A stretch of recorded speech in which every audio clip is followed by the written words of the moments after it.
impressed with all the principals report that staff has been, for lack of a better word, enthusiastically embracing new ideas about how to deliver materials, using new technology platforms, utilizing the high-speed internet at school, utilizing the many free resources that have emerged in the last week that companies are giving away to teachers and families to help make that transition more seamless. I think we found we have pretty good resources between our two schools to supply families with what they need in terms of technology, printouts. We're making plans now for dealing with food and getting the meals out there and figuring out who needs food and how they're going to get it.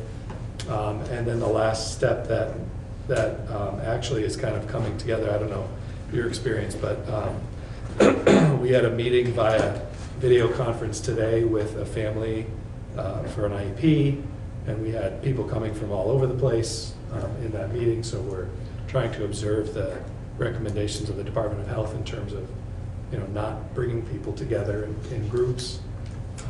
Did I miss anything? No, I think Matt really covered everything. I would echo what you said about teachers really sort of embracing the moment and really doing their best in a last-minute effort to get materials ready for students so that their learning continues during the dismissal. Teachers, again, are, like Matt said, they're going to be trying some new things, maybe some online learning, maybe some Google Hangouts and chats. Google Classroom will be utilized, so they're really being creative and open to new ideas. So, I have questions. Questions. And I know this is emerging, so I'll just tell you. Evolving. Yep. Yes. One of the things that I am most concerned about is I think there's a great opportunity with online learning. I'm most concerned about our kids being able to access that. I think I heard you talk about maybe equipment, making sure that's available, but it's the infrastructure piece that I'm most concerned about, and particularly in Pittsburgh. And so, is there anything more about that you're able to share right now, or is that something that you're trying to get your arms around? At this time, we're gathering information. Matt and I developed a survey that asked questions regarding families' internet as well as their access to devices. And we are, again, still collecting that information, but we would be able to report out on that once all of that information is collected by us. So Please keep me posted on that. You'll use that, you follow up on that? Yeah. Go ahead. Follow up on that. We have roughly half of the responses have been received to that from our Dover group. And the connectivity was a little surprising to me, and I know you'll be interested in this number. At this point, I'm reporting about around 55% of our families reporting adequate internet connectivity, which is lower than I thought. And by adequate, we're saying 50 megabits or more. 50? 50. 50? Yeah. What was the choice That's more below than is that? available in Dover. What was your question? What was the choice below that? Just inadequate, less than 50. 50 is not available in So Dover. I know you all are dealing with a lot of things. It seems like one of the things that might be helpful is if we can figure out some, so it's DSL, that probably a lot of, anybody that's got it in Wardsboro, in Eastover, that's what we have. I know when the 50, I was like, what are you talking 50 about? sound high to you? Yes. 50 is really high. 50 I is can't do really it. high. If you have That fiber, does not you sound can weird to me. Get up to a gigabit. So if you were to ask 10 100. or 5, Yes. 5, Five. then I would be surprised. Okay, so a lot of people have DSL. And that's fiber, what you just said. 50 is 50 fiber, sounds great. It's also could be Oh, cable. the telephone line. Could be Cover. cable. But it's not DSL. So maybe it's important for us to kind of retool that question. I know you're doing a And lot try to around gather this. that. If there's something that we can do to be helpful or that can be done at the supervisory union to push that out. Yeah, more so than speed, you want to know if they are comfortable and if it works, what you're trying to do is working. Right, the overall our group feels confident that things with text or internet sites, web pages will be fine. Yeah. They're worried about video, streaming video. Streaming video. And I think that would be Conferencing. appropriate Yeah. Things like at that. with DSL in some of the rural areas to be Yeah. worried about streaming. Right. But kids will be able to access. Yeah, and I'm happy to report that 100% of our families did check that they do have internet access. So all of our families do have access to it at least. Whether or not it's adequate is a whole nother That's another ballgame. question. What about, Matt, was that a separate question then? Well, we decided to send the surveys out independently so that we could get a sense for each community what the needs were. So it'd just be interesting, so you don't know how many of our families actually have access to internet? So we have results that say, I think I have one report of the 46 responses that said, I do not have internet. Okay, that's good. But we So- don't know if that's availability or they just have chosen not to have It could be that they've just chosen not to do it. And we don't know that. We'll have Or to follow up financial on reasons. this. Just for your information, the two primary internet service providers in Dover are Duncan Cable, which is 12. 25. Isn't it? Cable's 25.3. No, coax. Coax. DSL maxes out at 25.2 around us, and Duncan maxes out at 12 down, 3 up. Really? Yes. I think consolidated, if we get 7 down Yeah. and 1 up. Right. That's what I get. It depends on where you are, Right. but it maxes out at 25.2 for consolidated. And then obviously it has to do with distance from their central office, but what you can get. But you're not gonna get 50. Rich thinks he's on fiber, but, I am on fiber. oh, you, I know your, I'm your, on off- your office. No, I'm Yeah, in your my office. Oh, okay, Yeah. okay. Yeah, that's different. Fiber runs down 100, but it's not available residential. Oh, well, it's home. Which is fine. It's just, you're gonna Are want you, something are you lower inviting all the bandwidth. kids over to your office? No, Yeah. because If you need we have a help, sign that says do not I come know you've in. got a bunch of other stuff. There's a you're dog dealing there with, but if you need help- yesterday, Thank you. this morning, not letting dogs. No, not today. He didn't come to work. Hang on a second, folks, because we're gonna start losing it. Do the teachers, are they still coming to the schools so you guys can collaborate on how this is working, or are they going to be working from home? Teachers, yes, teachers will be coming into the schools. They're still and coming They into are making themselves available to families as well. I think that's Great. great, because they can kind of Yeah, work excellent. together and working on plans for each other. Go ahead. More- No, really- finish up. I'm really happy to hear about the meals and some of the socialization you were talking about, with the interaction, because I think that's going to be a big issue. The kids aren't socializing and working together, so it's really great to hear. What Well, about, while you're on that though, so one of my understandings is, and correct me if I'm wrong, because we're still serving the meals, and because we've given homework or given work out to them, or we're working with them, although school isn't in session in the building, we can count these days as school days, correct? That's why it's considered a dismissal versus a closure. Okay, so everybody understands that? Okay, because that doesn't mean we're going to school till August. no. Yeah, okay, No, go ahead, good. go ahead. That's only, and what about, is there like a plan for physical education, like so the There kids? is actually, Yeah. our PE teacher at Wardsboro was able to send something out last week that our teachers got a hold of. So some of our teachers have put that on their Google Classrooms, and then we've also put that hard copy within packets for students to do as well, That's great. with a log and all This is sorts of other fantastic. stuff. You guys have done all this work so quickly. Really good. It's really come together quickly. Yes. No, I'll say that. Okay, go ahead. On a positive note, homework is already being handed in. So this is great. Why did you Things bring are homework working out home? well. Yeah. Work to hand in. Your story about your daughter is a good one. How she's got her room set up. Oh, yeah. A classroom now. She does her She's got a adventures desk up in the and- classroom. Well, those are things you can probably share on social, that what kids are doing in their own Yeah. rooms and things like this. Well, but we also have to be careful what we share too. That's right, that's true Yeah, too. we wouldn't. So just so everybody knows, Lauren, who's usually here with us from the Valley News, couldn't make it, but she did send a letter to Matt that Matt responded to, and I think it's a really good, I just want to read some of the responses. So although attendance was generally low, we did have school today at WCSU, except for Marlboro. The leadership team met today and decided not to have school tomorrow and begin preparations for dismissal period as described in Bill's letter. And my understanding was like 38% of the kids were here, so a lot of students chose not to. Yeah, less than that. So that's why they chose not to extend it tomorrow too. Since there were so few students in attendance today, we couldn't send much work home.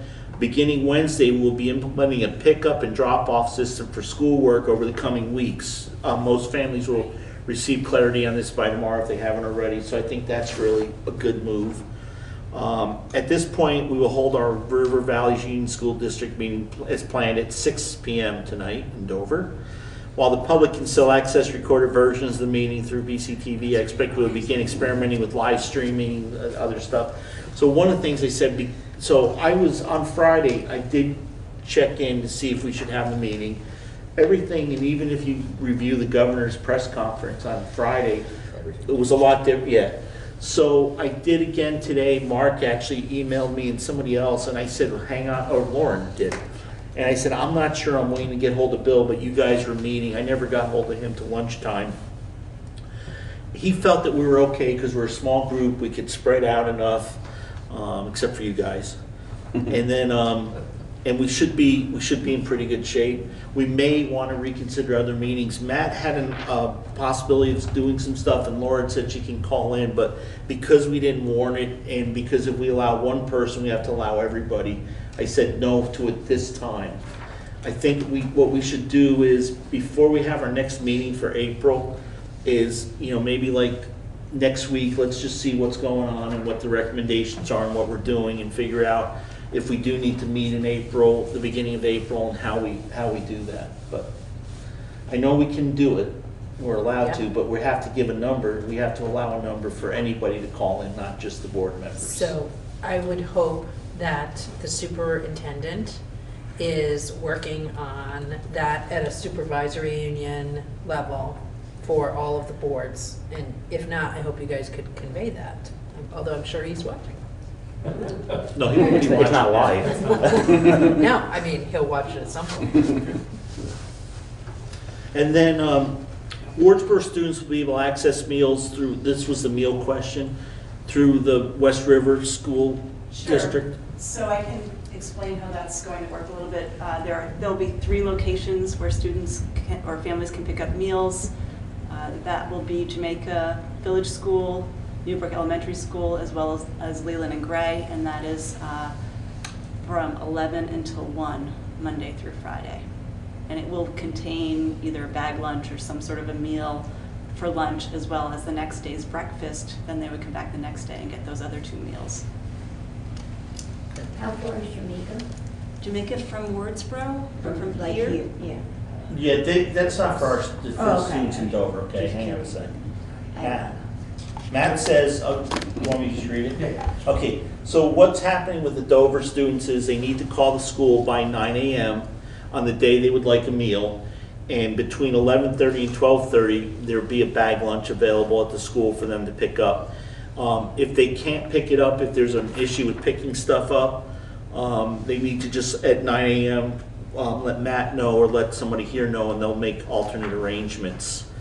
So just so everybody knows, for Dover, I'm having an emergency management meeting tomorrow to discuss what we're going to do in Dover, because it's not only just students, but there's people that may be self-quarantining that we need to take care of, or seniors that don't want to go out to keep from getting exposed. So we're working on a couple different things. So Matt, I've been asked to come to the meeting tomorrow. So if he can come too, so we can work that out, and then if we can help you out a little bit too, if it's not too far out of the Dover area. I'm not sure who I'm going to get for volunteers and whatnot, but I will. Okay, well, so we may have some possibilities, if students can't get, or families can't get somewhere, so. I know one of the concerns that Chef Chris Parker, who was the chef at West River, had was that immediately he doesn't think the need is going to be great, but as time goes on, the need might be greater. More. Right.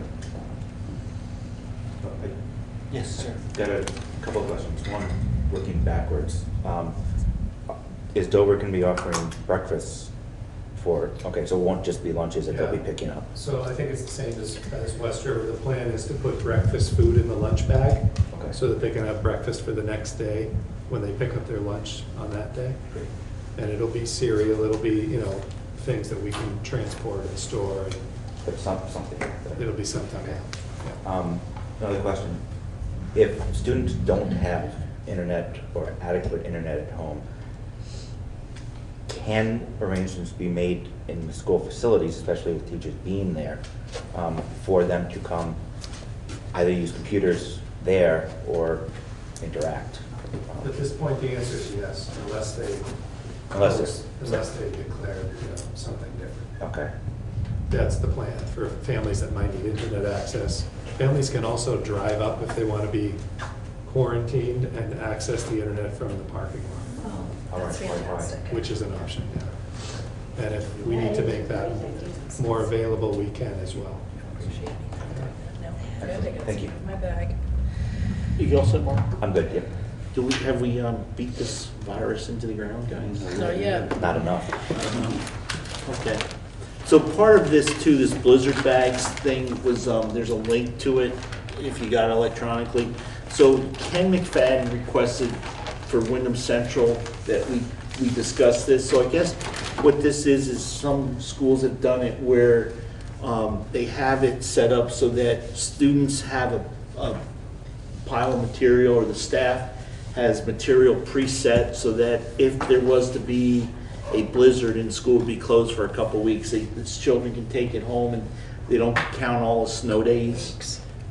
Huh? For a blizzard. Well, in the old days, we used to get that. I mean, it seems like I remember like power being out for 2 or 3 weeks in Townsend, and so we had no school just because there's no power. So anyways, that's something that they were talking about that Ken wants to bring up a policy about. So I think that's going to come through central office, through Wyndham Central. And I don't know, I guess that's kind of what you're trying to do now, right, Matt? Yeah, that is essentially what we're doing, is planning for instruction without attendance. He's a member, he's a member of the West River Board. He used to be chair of the Newbrook Board, and he's been on for quite a while, too. So in part of this is we have a new policy to consider, and Bill sent this to everybody, F31, emergency closings.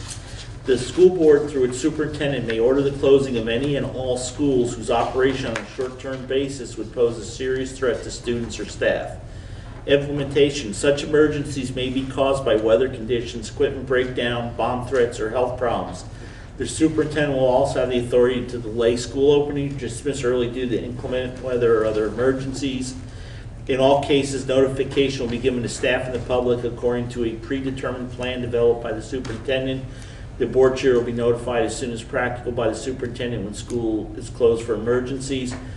Days lost due to emergency closings will be rescheduled so that the school will be in session as required by state law. So did anybody actually read this or look at this beforehand? I didn't get it till, Nope. no. You didn't get it? I don't It think was that part of the packet. Was it? Then I- Yeah. The last While we're packet. sitting here. okay. So my one comment is during Irene, a lot of schools were closed, but because we felt in Dover it was important for some normalcy, we opened school just when it was supposed to be. And I think it made a lot of difference because parents could bring their children to school and then go do whatever they need to do to take care of stuff at home. So I'm okay with this, but I think we need to, some schools are different. I mean, we don't get affected by flooding as much, up here on the hill. I don't know, Tammy, what the Wardsboro building, and during Irene, I don't know how It was close. just access.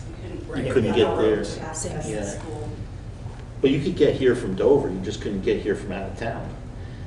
Yeah, some of the back roads. We had every road within a day open that you could at least transverse, and believe me, they were all out there because that was one comment that was brought up during those meetings was, can't we keep people off the road for a couple days? So anyways, my only concern would be that we need the ability, because we may decide it's more important to be open than it is closed, just to be able to feed kids and do some stuff. So I don't think it's a bad policy, but I would like to maybe modify it a little for the river valleys. So since people didn't really get to see it, why don't we just look at it and we'll discuss it at the next meeting? So we can all be on the same page. Is that okay with Well, everybody? This is not anything he's gonna need at this point, right? No. So I think the governor trumped him, so. Yeah. Yeah. Well, and the last sentence is, it doesn't apply now because we're not closing, we're dismissing. So this policy wouldn't apply anyway. Right. So is everybody good with that, or anybody? Yeah, good with it. Rick, you also? Yeah. Okay. So I had this thing called Come Together Now. It was, I don't know if anybody remembers the John Lennon song, so, Matt does, yeah. And Now if it's you in know, my head. if you know the history of it, there was a politician running for office in California, and he asked Lennon to write him a song for his campaign, so, You have the right person. he didn't use it, so, then he actually tried to sue the Beatles for it. But one of the things I just wanted to ask about, and it's nothing that we're going to put together right now, but just to get on kind of our radar, is, I asked about like graduation. So in Dover, historically, we've always had the school board attend the Dover graduation. I think Rick told me that Wardsboro was similar. And, so if we do graduation on the same night, does the board from Dover attend the Dover side? How do we do that? Do we have a graduation, maybe up at the Grand Summit that we do both schools? And then there was things like, we heard during budget time about the ski program, that there was nothing to do if you didn't ski, but yet Tammy does something in Wardsboro with snowshoeing. So could we bring Dover students over to go snowshoeing and then take the Wardsboro students to Mount Snow in our transportation, and then in the bus that the River Valley owns, and then, bring them back and drop them off and pick up our Dover students to give them something to do. I was just, are there other things where we can start doing some more stuff together as one unit versus two totally separate schools in totally separate parts of the state? So it's nothing that I want to make any decisions, but I do think for graduation is definitely something we should start thinking about. And I'd like to get, recommendations from our administrators and also, from parents, 6th grade parents, what they think. Is everybody okay with that? Yeah. Yes, sir. Along those lines, in your principal's report, Tammy, you talked about 2 programs that your kids were going to be going to. I'm guessing that's not going to happen. Is that something that could be expanded to both schools? Well, Starbase is really far. It's in Rutland, and it's 5 individual, it's an amazing program. It's 5 day trips to Rutland. From here, it's nearly 2 hours. It's on the north side of Rutland. Okay. So it's really not feasible. Wardsboro's an extra half an hour closer, so it's much more feasible. So I would love to go to Starbase, but I think it's too far for us to do. The other program that was canceled was a teacher training program in STEM. Right? That was the other. I don't think there was another Programs that the students were going to be going to? program. I read this stuff last week and Yeah. I don't remember. No, I think it was only the one, wasn't This it? was one of It's just been the one. Okay. Anyway, Starbase is awesome if you ever get a chance. It's an amazing program. Take the board. It's super cool. Are they doing Yeah. key weighting this year? Is that gonna happen? Well, scheduled still.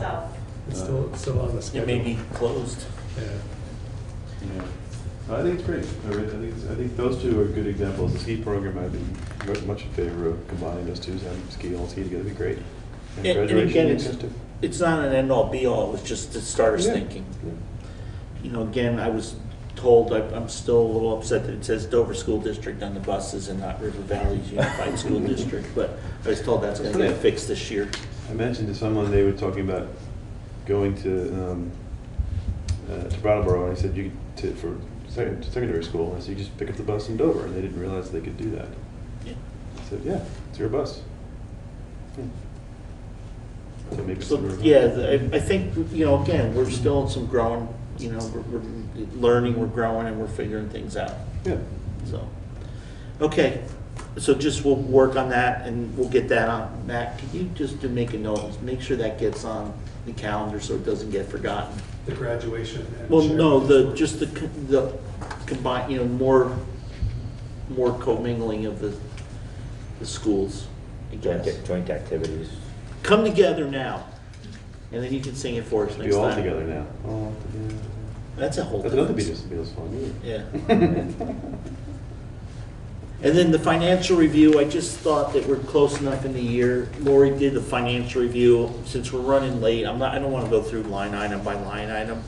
But if you look at the last page, we're on target for a flat or possible small deficit revenue expense if we use the full $200,000. So, I like that Boston accent in there. yeah, wasn't that good? Pretty good.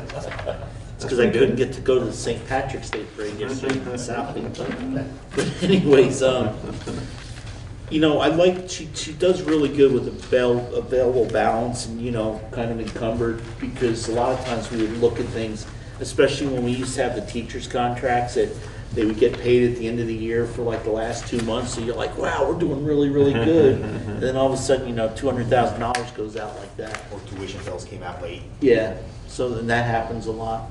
I think the tuition bills look pretty good, if I remember, when I looked at them. Where are we? That's in, total secondary expenses.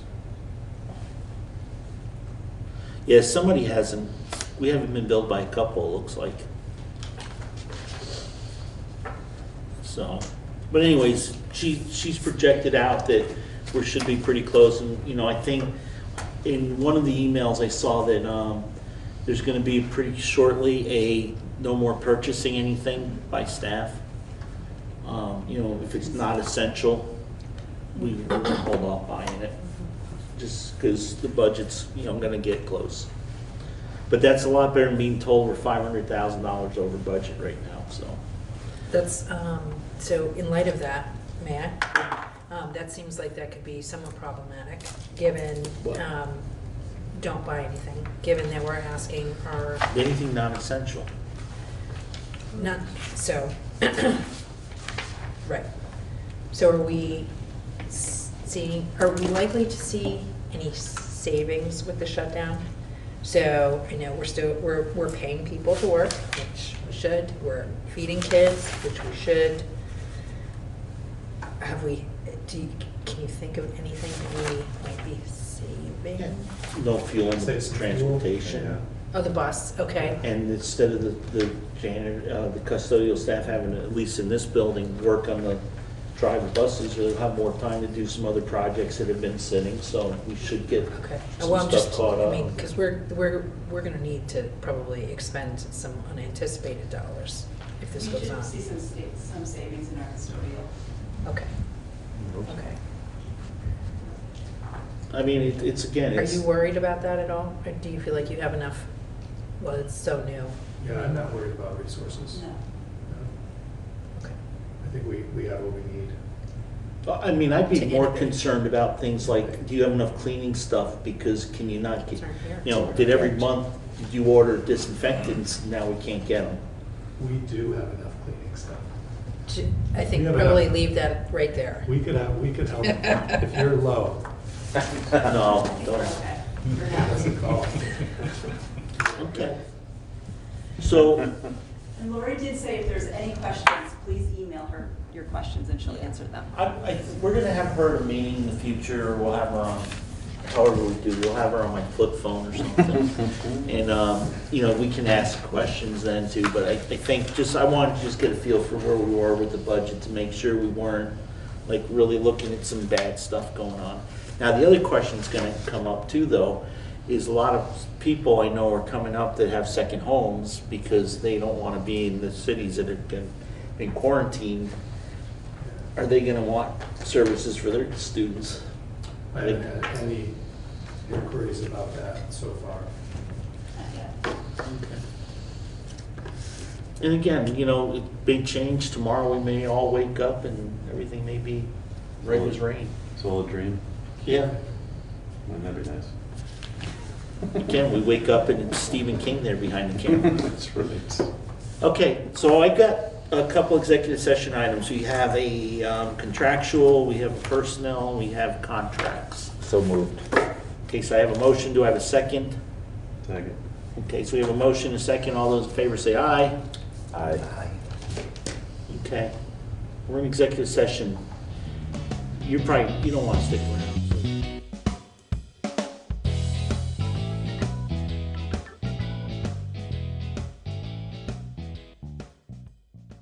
Okay, so by unanimous consent, we're out of executive session at I've got 8:55? 8:53. 8:53. Okay, That's what I so, already wrote down, Rick and Rich will keep the board informed about the contractual issue.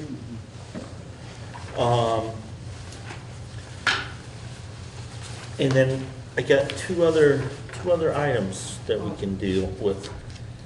We need a motion for the Yep. handbook.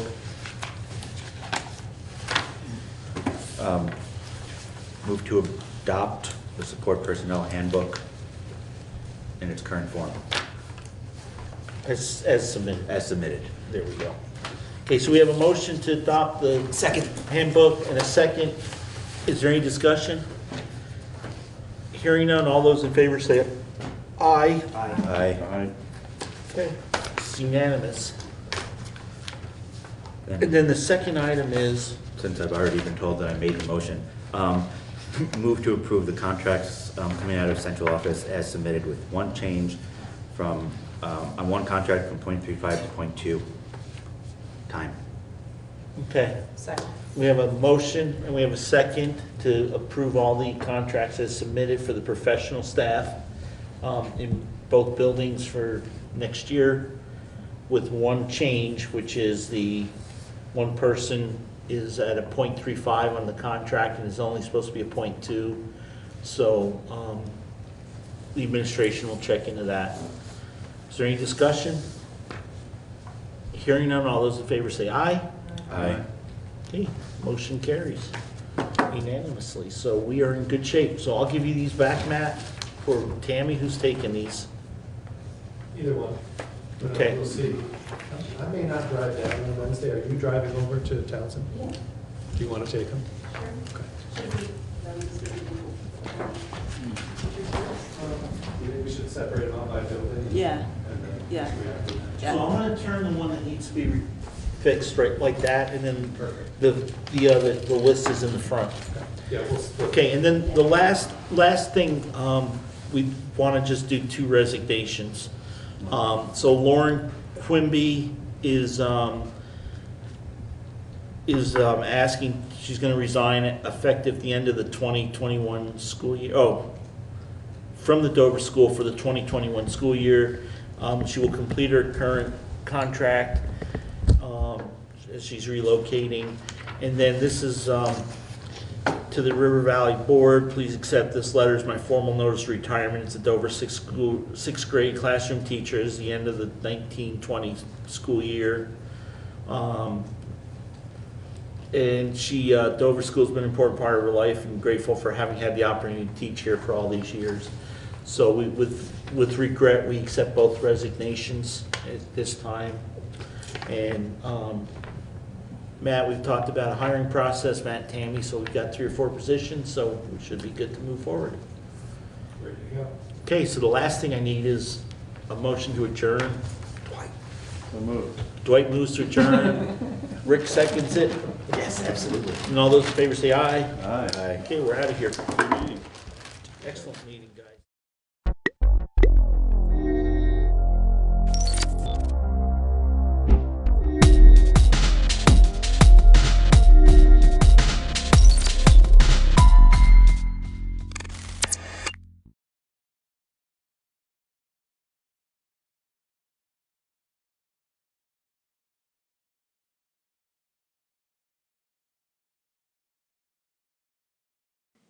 Good afternoon. It's Tim Ash, the president of the Vermont Senate. I'm here on Thursday to provide today's update on Vermont's response to the COVID-19 virus.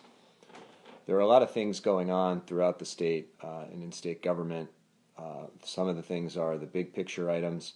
Some of them fall into the smaller category, but I think those of us who have been in state government, even us, even those of us who live and breathe this stuff, have come to realize just how much in every ways that we hadn't really conceived of, how many ways state government plays a role in people's lives. And I hope that when we get to the other side of this, people will have a different appreciation for the men and women who show up every day to help make our lives as great as they are here in Vermont.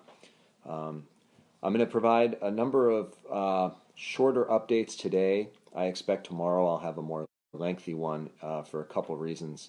Tomorrow we will know what the Department of Taxes has decided to move forward with to help support businesses and households who are going to have reduced income but still seeing tax bills. So tomorrow afternoon I'll be talking about what guidance the tax department is putting out in order to relieve people's tax pressure.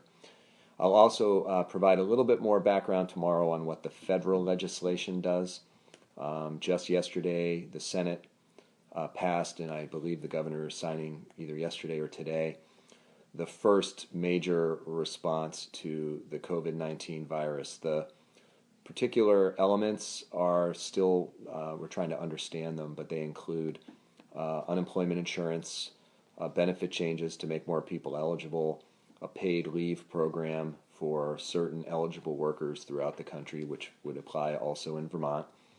It includes changes to the Medicaid program to send a whole bunch of money to the state of Vermont and all the other states to support them dealing with utilization of health services, which is going to go up. Also to the newly expanded enrollment, which is likely to happen as people lose their jobs and still need to get health services. So tomorrow I'll be primarily focusing on the tax changes and on the federal legislation. One thing I wanted to put out a fact just at the beginning, and it really gets to the heart of how we feel right now, like we're in a bit of there's two realities side by side. On the one hand, our collective society response, not just in Vermont but all over the country, indicates a massive crisis on our hands. But when we look outside, things seem to be going on almost like as normal. You know, the world around us doesn't look that different. And I think the reason why it's so important people in Vermont really respect the guidance we're getting from health professionals and do everything we can to keep people safe and do all the social distancing and all the other strategies is in a state with about 630,000 people, 150,000 are over the age of 60. So obviously, COVID-19, the older the individual, the more susceptible they are, especially if they have chronic illnesses. So 150,000, a little bit under a quarter of the state's population, are over the age of 60, and I think that really highlights the reason all of us, no matter what our ages are, have to pitch in to address this. Also tomorrow, I'll be giving a more comprehensive view of what's going on with the overall health department response. What I do know is that we are now up to 22 positive tests. Assuming we are like every other location on Earth that's had this problem, that number is going to jump up. But right now it's 22 tests. What I want to make sure we do tomorrow is go through a little bit of what's the broader health department take on where things stand from a public health point of view. I encourage anyone who has some concerns about child care delivery in these initial days after the closure of schools to contact me either through Facebook or online, and I can email you the guidance that has been issued for both child care and for schools. Even since the moment of the school closure and the ordering of all child care facilities to close, except those serving essential personnel, we're learning a lot as we go from what the administration hoped to achieve and then what reality is forcing them to do to adjust. So I do encourage people, I won't have all the answers, but can provide you the specific guidance which speaks to who is eligible to get their child care provided and paid for and what's expected of everyone else. Many teachers and school staff had wondered initially if they were being required to do duties that were outside of their normal area of expertise. Increasingly, we've come to understand that The child care services that might be delivered in school facilities are likely to be provided for by people who already do pre-K programs or outside child care providers, so that we're not putting people at risk who otherwise would not have to do that as part of their job requirements. There was one executive order today. I shouldn't say this in a lighthearted way, but I don't know that I would have anticipated that I would have seen an executive order like this while I was in the Senate. Today, Governor Scott issued an executive order which will allow restaurants and bars to deliver beer, wine, and mixed drinks directly to people's homes. On the surface, people might wonder why this is something that would rise to the top and be an executive order.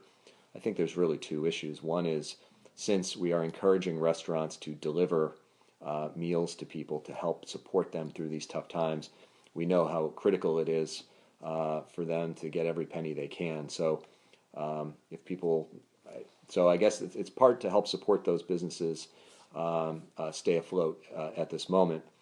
But bars and restaurants also pay cash for all of the alcohol that they purchase through the Department of Liquor Control, and I think this was a way of helping them address the real cash flow problem as they've brought on all this inventory and now they're sitting on it. So I'll leave this for you to judge whether this is a good thing or a bad thing. I strongly hope that it will result in fewer people feeling the need to be driving after having alcohol, so they'll be at home when they receive it. But time will tell. But if people have thoughts about that and how it's going to work, certainly please let me know, and I can forward it to the governor's team and make sure that that works out. One other area, I've received feedback from a number of people throughout the state about whether local hospitals, how they are going to deal with the challenges they face right now. So, put simply, they are being asked to cancel, and most of them have, all elective surgeries and procedures to free up hospital space for people who will come in with the virus.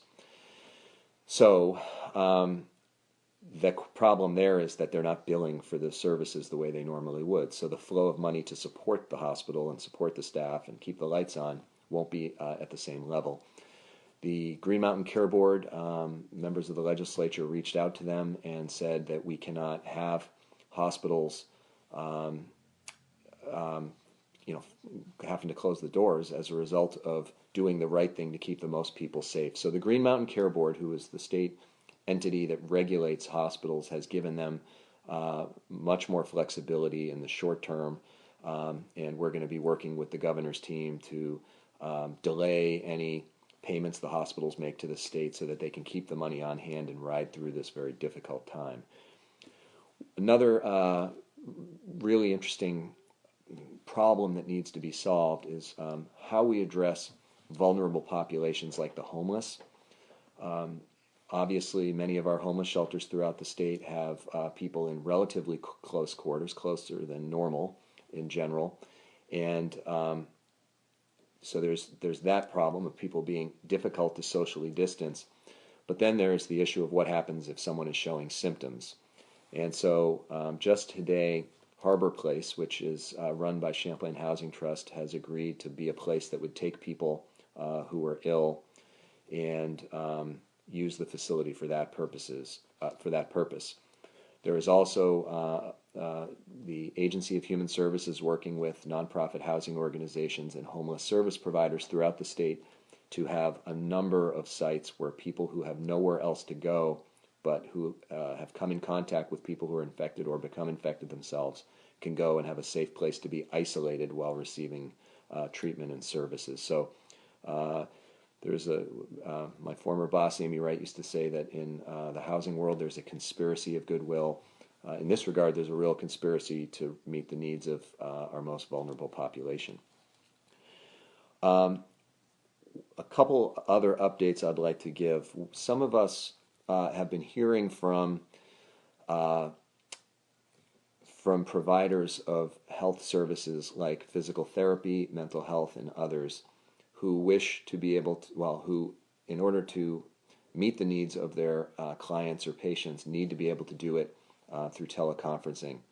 So we are now pushing the insurers in Vermont and our state's Medicaid program to allow as many appropriate procedures as possible to be done through telemedicine. So this is going a little slower than we hoped, and we might need to pass legislation next week to push that over the edge. But we obviously need people getting the services that they need, and if it's got to be by this alternative mechanism for the time being, well, that's, from my point of view, that's just the way it's got to be. So for all of you who have been experiencing some challenges with your insurers, getting them to reimburse you for whether it's physical therapy or other services, we are on it, and we are going to try to get to the other side of it so that you can stay afloat and meet the needs of the people you serve. I want to give a couple suggestions for people who might want to stay on top of what's going on as the state does work on its response. As I've mentioned in previous updates, the Senate committees that have been meeting have been doing so in a way that members of the public can call in and listen. And I won't lie, you might not be wildly interested in the topics at times, but the following committees will be having sessions by phone tomorrow where any member of the public can call in. Our Economic Development Committee is going to be focusing tomorrow on unemployment insurance and the federal paid leave bill.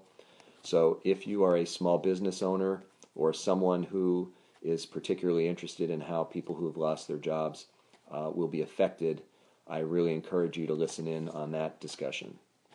Our Government Operations Committee tomorrow afternoon will be looking at the issue of military call-ups.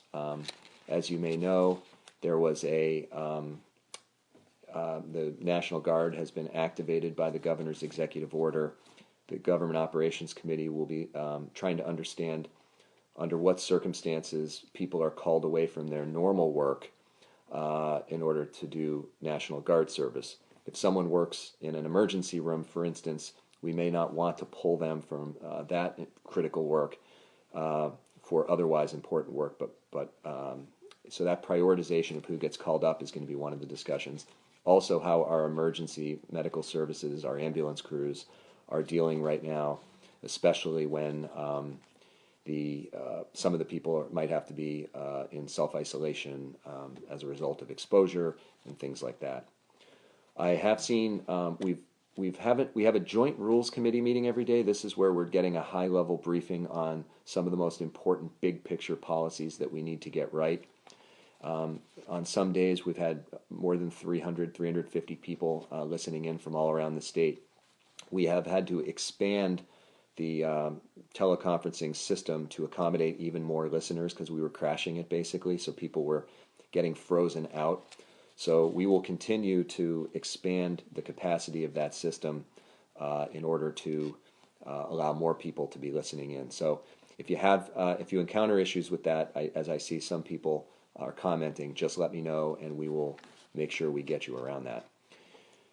Health and Welfare, which is one of the Senate committees, also going to be meeting tomorrow.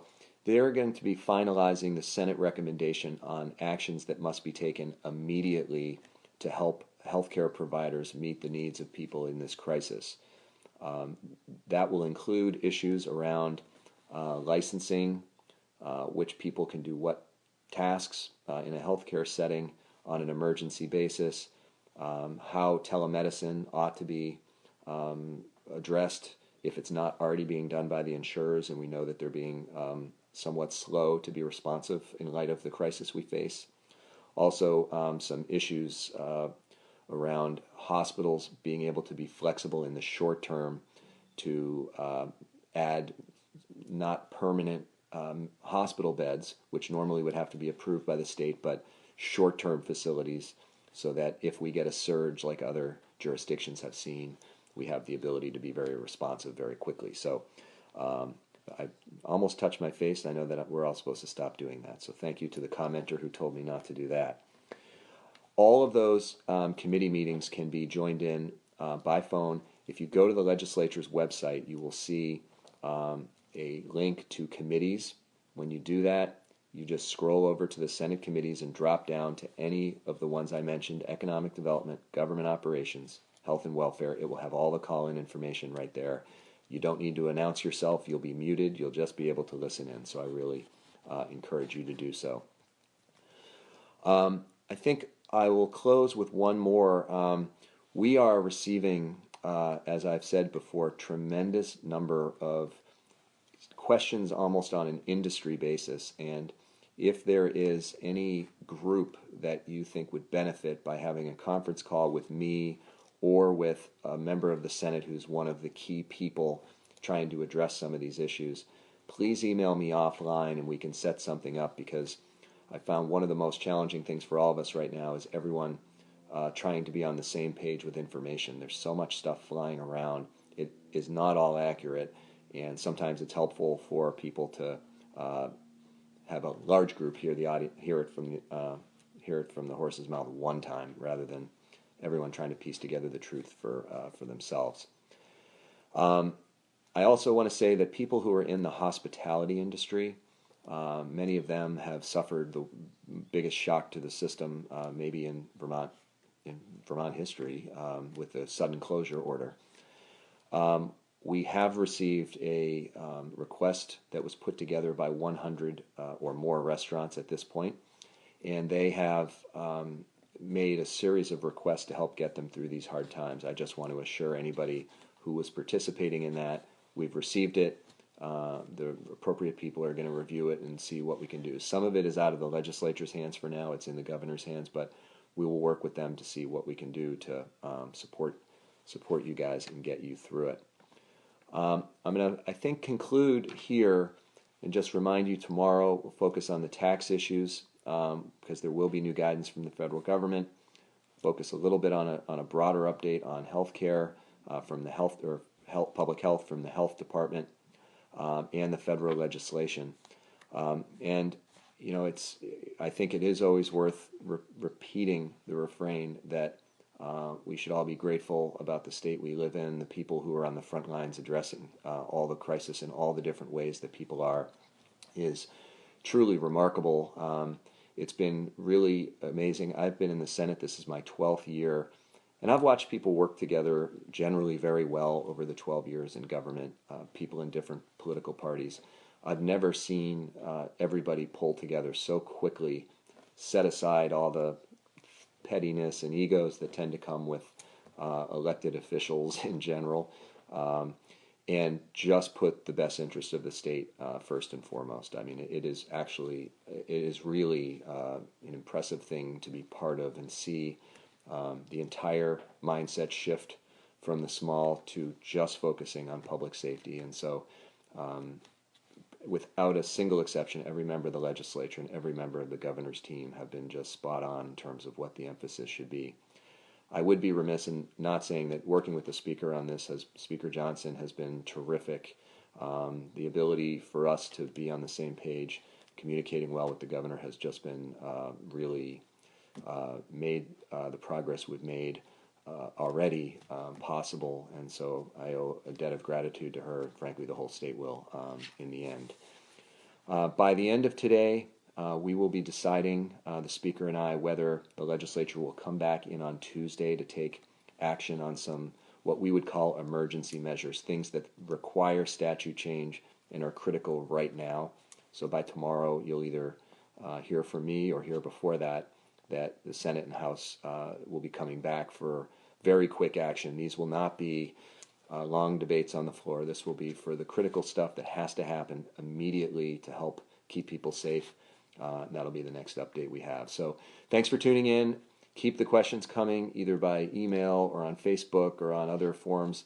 We're doing our best every time we get one of the questions to forward it to the right people to see if we can get action and move people along. So keep them coming and keep taking safe actions for yourselves. Thanks.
bill to its resting place for a vote, maybe today, maybe this afternoon.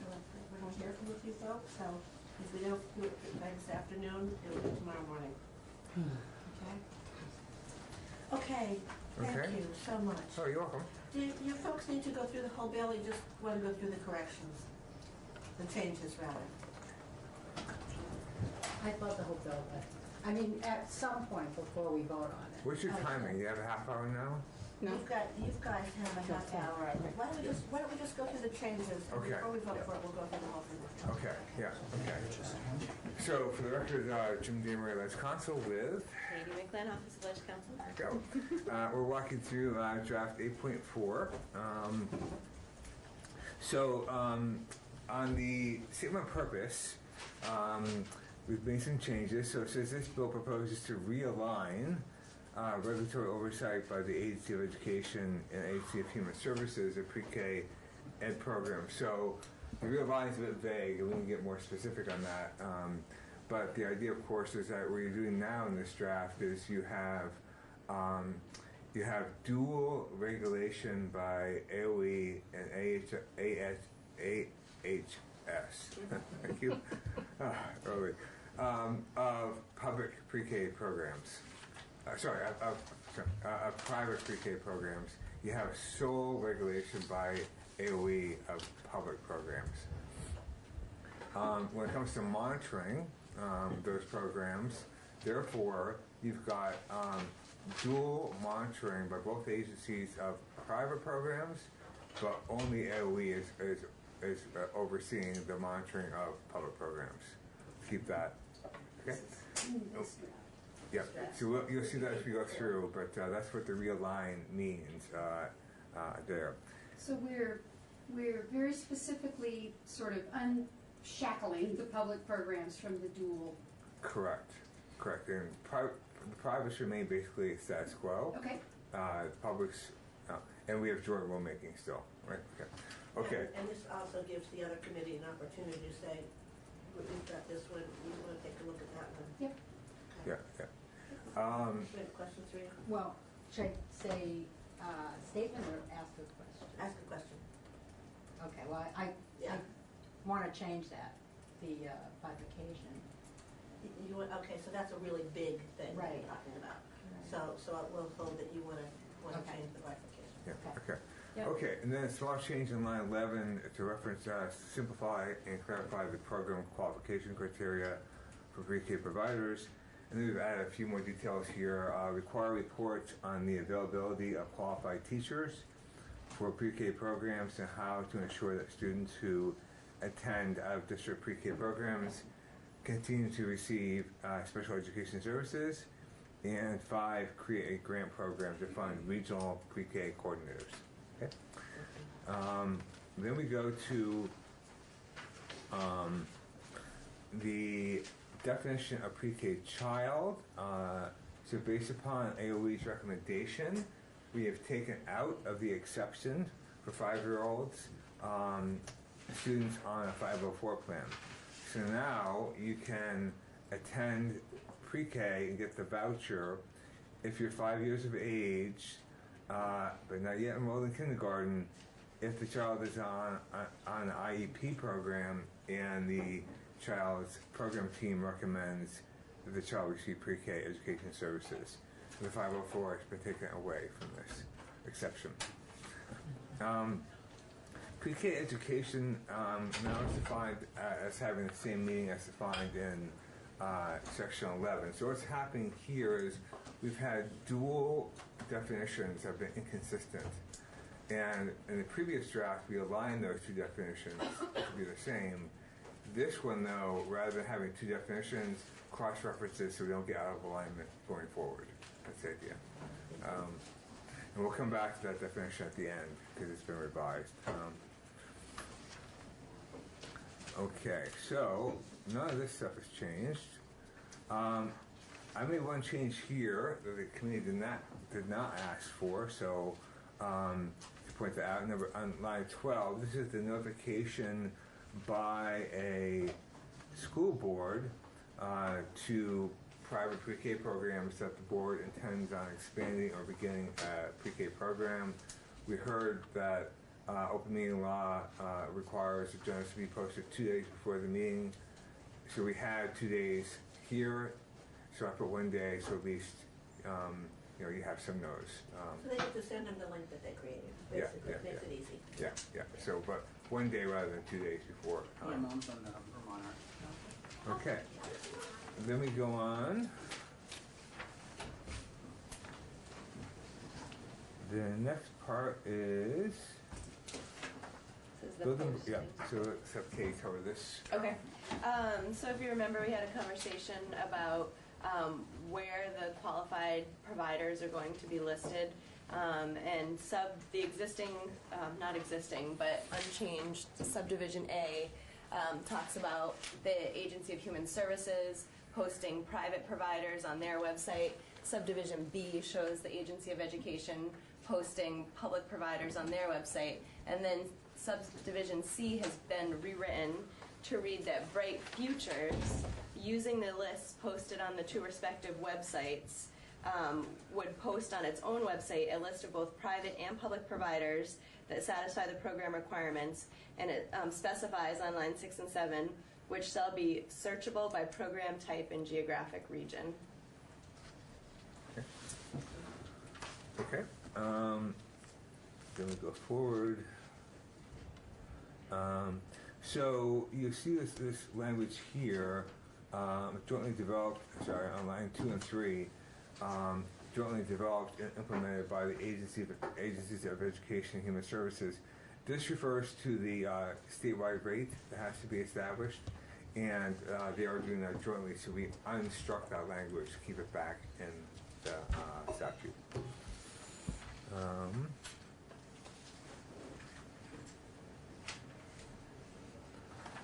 Okay. So we are now in the section that deals with regulatory, I'm on line 9, regulatory oversight and rules. So this says, and it's unchanged, on line 10, the Agency of Education shall have sole regulatory oversight of a pre-K educational program offered by a public provider, with the exceptions of CFAP and STARS, as we talked about before. That's unchanged. Now, though, it says on page 12, the Department for Children and Families Child Development Division and the Agency of Education shall have joint regulatory oversight of a pre-K educational program offered by a private provider. That's where you get into that change there. And then it goes on line 4, unchanged, but just to point out that we've got joint rulemaking here still. So line 6 shall jointly develop and agree to rules. So that's unchanged. And the rules pretty much are the same as they were before until we come to monitoring. Okay. So the monitoring section has changed because now we've got to deal with dual regulation on one side and sole regulation on the other side. So now it says on line 1, they have to establish rules to establish comparable monitoring systems that are designed to promote optimal results for children that support the relevant population level outcomes set forth in the statute, and to collect data that will inform future decisions by which the AOE and DCF shall jointly monitor and evaluate the implementation of publicly funded pre-K education programs offered by private programs. And the Agency of Education shall solely monitor and evaluate the implementation of publicly funded pre-K education programs offered by public programs. Okay? Just don't move on. Yeah. No more, thanks.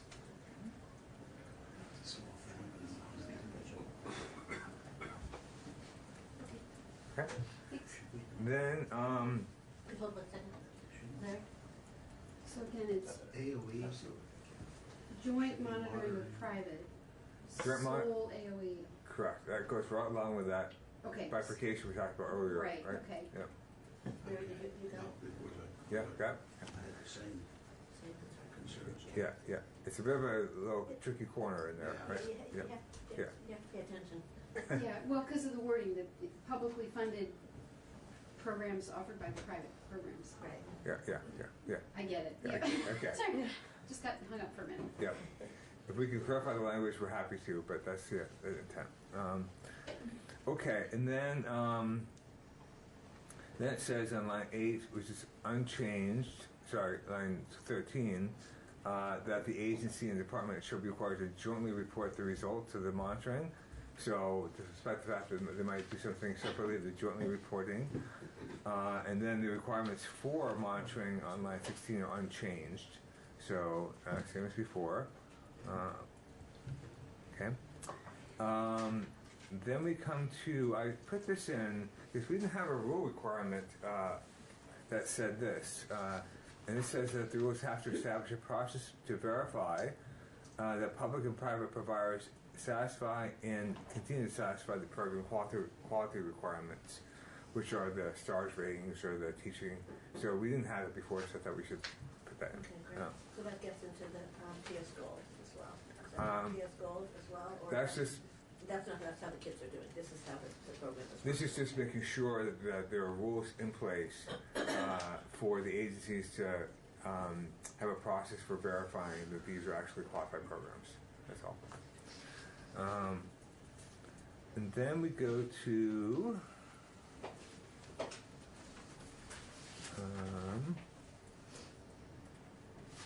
okay, this gets back into the definition of pre-K child. So this is the definition we're in, section 3 here on line 5. We're amending section 11. Section 11 are the definitions used throughout Title 16. So there's the definition already of pre-K education on line 10. So all we're doing here is saying when we were in the section on pre-K, we cross-reference this section, saying pre-K education means what this says. And what this says is that it means services designed to provide developmentally appropriate early development and learning experiences based on Vermont's early learning standards to pre-K children as defined in 829, which is a pre-K section we went through. So that's basically saying, again, 3-4-year-olds and 5-year-olds if you are on IEP, right? So that's just, again, to make sure we don't have this issue going forward of having two sets of definitions that aren't aligned. Then on page 18, we moved out the date for this for the secretary to develop uniform forms and processes. It had been over this summer. They want more time, so it's now March 15 of next year. But the idea here being, after they do that, then all the school districts have to have time to use those uniform forms and processes before the next school year. Mm-hmm. So hopefully that will give them enough time to do that. Then we come to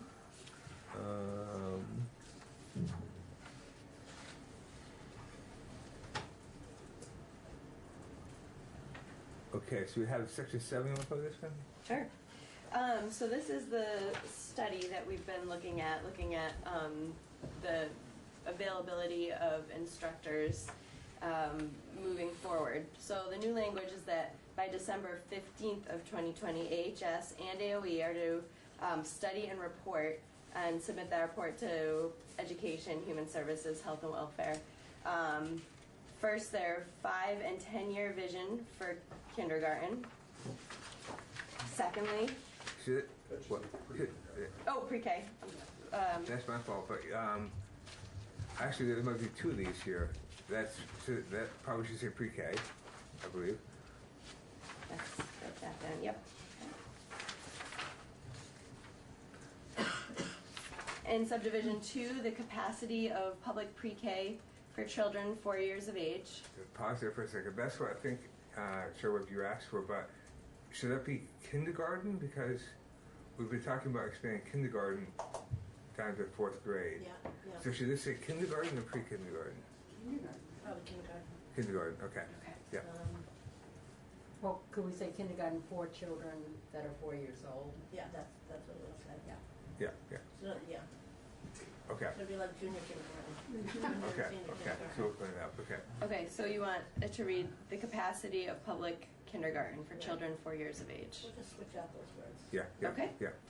And in subdivision 3, bridging the gap between childcare, early education, work supports, and parent education. It should be engaged, just thinking it should be parent engagement, I'm sorry, that's my fault. Okay. Ah, that was my question. Yeah. I don't understand parent education. Okay. Engagement, that was my fault. This was late last night. Yeah. Going back and forth with language. Okay. So that's, so this report here, just note, is by the two agencies that report by December 15, 2020. The previous section has two agencies reporting on the same date of all the teacher qualification stuff.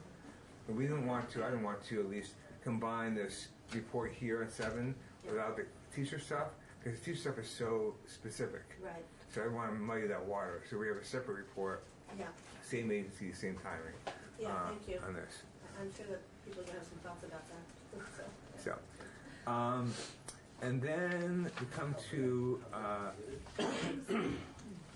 to the new grant program. So, Sorry. The part we just skipped over, I know that's new, but that's the special ed affordability study, basically. the yeah, part that's not new. That's been there. Okay. That's the advisory group, and they're saying two things. Just to remind you, it's one is how to ensure portability of special education services when the student goes out of district, and the second is how to ensure that the funding for pre-K is not doubled because of the census grant. Right. Can I ask a question? If a special ed student left the district, their home district, and went to another school, could the IEP and the funding follow them? Could. It could. It's not a parental, there's no, unless the parent takes a student away from the recommendation of the IEP team and the supervisory union, which is the LEA, then the FAP goes away. But it doesn't mean that money can't follow. But it's a choice at that point, not a requirement. Okay, so section 9, just read through this. This is a new grant program to encourage regions to hire pre-K coordinators. So it reads, A, creation, the pre-K coordinators grant program is created to enable SUs to work together in a sustained and targeted manner to retain pre-K coordinators on a regional basis. In recognition that supervisory unions or regions within the state that retain pre-K coordinators deliver pre-K educational services in a more effective and coordinated manner than those SUs or regions that do not have this resource. This program is designed to assist SUs that work in collaboration by providing funding to retain pre-K coordinators.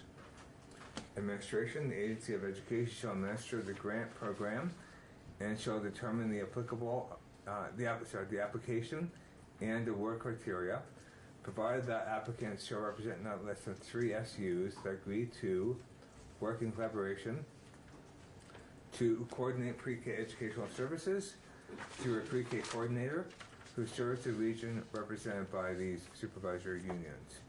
The Agency of Education shall inform SUs of the availability of grants under this section and provide technical assistance to eligible applicants applying for these funds.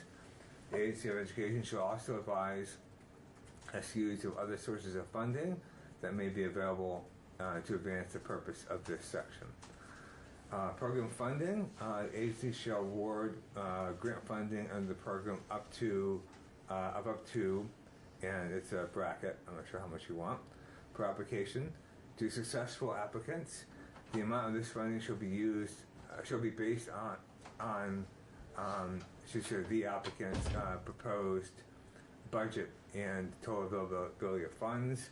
And then I'm not sure there should be a second year of funding, so it's a question mark for the committee to consider. And then D, on or before December 15, 2021, the Agency of Education shall report to the General Assembly and the Governor on the impact of the grant program. The report shall be made publicly available on the agency's website. And then notwithstanding any provisional law to the contrary, X amount is appropriated from the Education Fund to the agency for fiscal year 21, designated for program grants under this section. And then again, the agency shall include in a special request for next year more money if you're doing a 2-year program. I wasn't sure. And then the agency can't spend more than 2% of funds for technical assistance and not more than 2% of funds for the report. And that's it. Thank you. Peter? This grant program, we'll get a couple questions. Please. I'm on what we were just looking at here, page 28.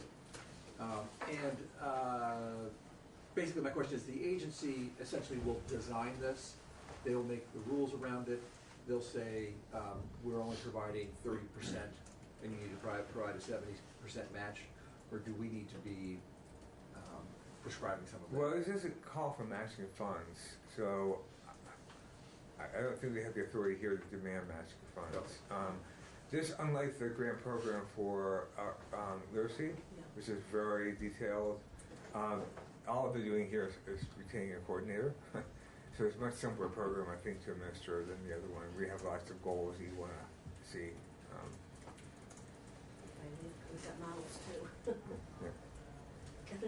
I was trying to think through sort of the same thing. So is the 150 intended to be salary and benefits for that person for 1 year? I think that they can use it in any way that they wanted to use it. It's not defined how they use it. Well, but the purpose of the section is to retain. Yeah. It doesn't say employ or contract with, it says retain, which is a more vague term, but somehow get the services of pre-K coordinator for that region. The hope is that what they're going to do is here's your seed money to get started, and then you're going to realize this is such a good idea that you're going to start to put it in your budgets, and you're going to be able to spread it out throughout supervisory units. Because I was assuming that, so I'm thinking about the 2-year thing, because if you, just trying to think through the timing, if this new person starts in September, and then budgets are due in January, you're not going to have time to show that person's impact before you're trying to build them into the budget. So it's sort of like, we've got this great new person, she's working across, she or he is working across 3 SUs. Yeah, and we're already trying to, move that cost over to the SU's budgets when the person hasn't had a chance to show any impact yet.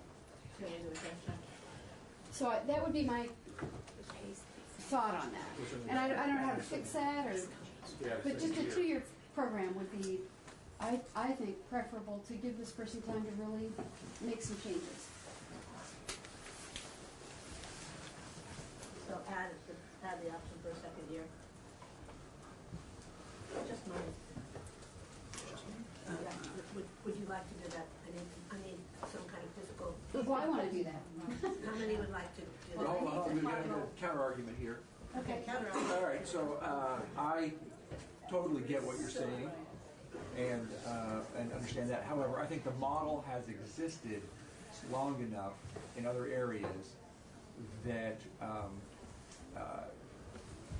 the argument to put it in the budget the next year is an argument that can be made. I hear you saying, but it's really a superintendent of school board that's got to sell the idea, or so then the coordinator has to prove how effective they are. And we do have someone who recently walked into the room who actually started a program with 12 SUs, so we might be able to ask her how long that's at. Okay. Just hold that, because we're going to want to talk with. Okay, because I think this is a You great at some point, new how section. long it took you to get your 12 SUs going, we'll just hold on that, okay? So I guess I feel like 1 year, this is the kind of program that really needs to be owned by the supervisory unions. Yeah. That's why I was asking about, matching funds, because I believe there needs to be skin in the game. So I guess I'm comfortable with 1 year. I suppose I can always come back and ask to have it be extended.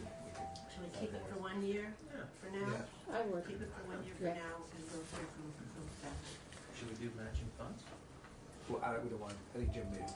I think there's room for matching funds But the AOE here, can right? describe it as, they can do it. They can however do that? however Yeah. they want to do it. Oh, they can do that, okay. Yeah, They're going to design the grant program. and that's what happened before, they were matching funds. There are organizations that would be very interested in Is that what you said? No, it's the opposite of what I said. Yeah, that's what I thought. Yeah. Now, I know And- Jen said that they can't because they can't require matching funds to do this. So simple. I think unless we say, we've had language before that allows or requires matching funds. Yeah. With grants, it's been expressly in statute. Yeah.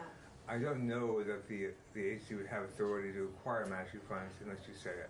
No, I don't think we were talking about requiring matching funds, but it's possible for SU to take in money from another organization. Yeah, and there's language here about having the OE help them find funding. Right. That's here. Yeah. But requiring matching funds is not here. No. You could draft this to require it, or you could draft it to give the agency authority to do it. Right. Right. But if the agency said, okay, these are $30,000 grants, matching funds is assumed. In other words, they don't have They to would fully need it, fund. in other words. They Yeah. wouldn't- yeah. They don't need to, the agency isn't required to fully fund a position. They're required to fund the grant amount that they said that they would give. Yeah. And it may not be enough to fully fund something, which Well, it's gonna be- implies. The language though is up to a certain amount, so right now it's bracketed at 150,000, but we base upon the budget that they actually come in with, right? So if they come in with a budget of 100,000, they'll get 100,000 under this language, I believe. And unless the agency comes up with rules that make it more of a competitive process, we may be. I'm sorry, per application. Yeah, yeah. That's $150,000 total. No, that's that little blank That's a Yeah. That's what that's for. that's a bracket because that was just the amount you had in your literacy bill. So Yeah, it could be whatever you want. I don't know, 500,000. And how many regions are like? You think more like what? 30,000. No, that's total matching funds for the total thing. Oh, the This is total. Yeah, this is 150. This, you figure, this is 3 SUs that are getting together. So that's basically 50,000 each. That they're, well, no, well, Yeah. you know what I'm trying to say. Yes, it would be 50,000 Yeah. each, sort of. Each sort of. Yes, which. Or if it was 12, Right. yeah. How many regions again? 4? 3 or more, right? No, the region, the regional. Didn't you say there was like 4 regions? Or is there no? Superintendents have, I think they have that 4 regions. I think. 5. They've got 5. Jeff Francis, Vermont Superintendent Association, 5 regions. They have 5. Um, But that's not a state-defined region.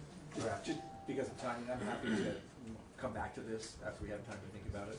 Okay. Yeah. Okay. Yeah. Okay. General sense? Sarita, Do you want to hear mine? Yes. Okay.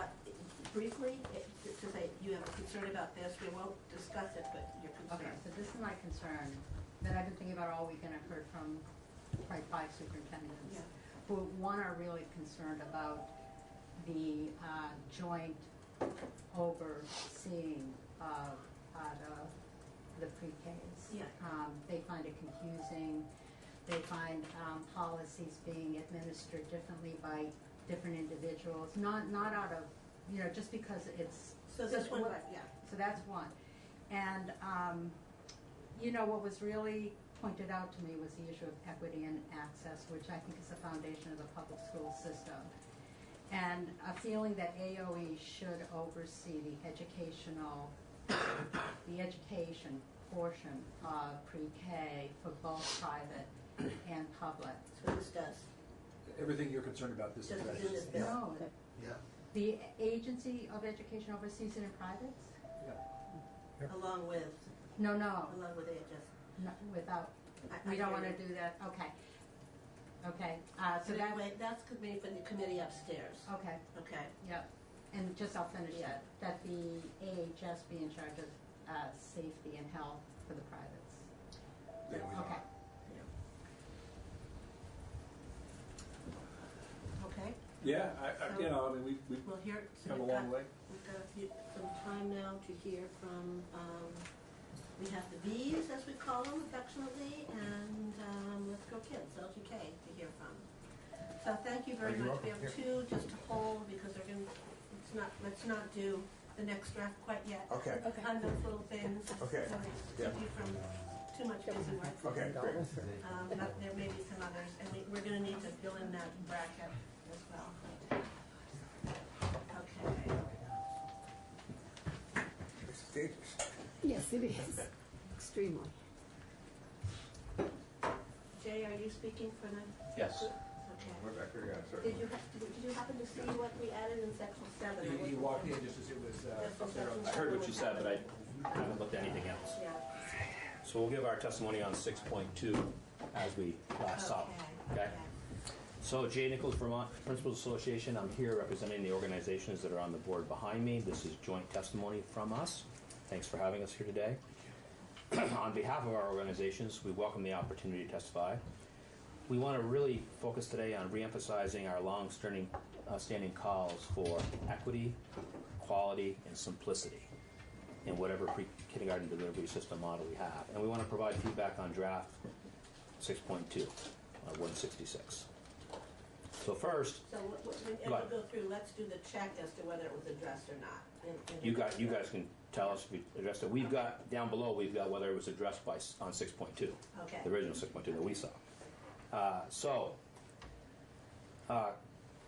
As you know, creating and maintaining any effective system requires a willingness to make adjustments. One of our concerns has been since the enactment of the law in 2014, despite a memo from Secretary Holcomb and Secretary Gobet, respectively, of AOE and AHS at the time, in 2017, I believe it was, there have been no adjustments made to the Act by the General Assembly. And there are persistent reports from the field of major concerns. I want to do a quote from Kate Rogers, AOE Early Education Manager. She provided this definition on January 18th of 2020. What defines Vermont's universal pre-kindergarten education is the implementation of high-quality, effective instruction by licensed educators who use evidence-based practices within intentionally designed early learning environments. We agree with that wholeheartedly, as does all the research. The House Education Committee's recent phone conference with the National Institute for Early Education Research provided clear guidance. Vermont has focused on access, and we've received a lot of credit for that across the nation.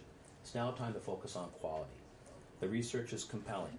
The credentials of both the lead teacher and the assistant teacher affect child outcomes. And I'm going to take a drink because I'm battling a sore throat.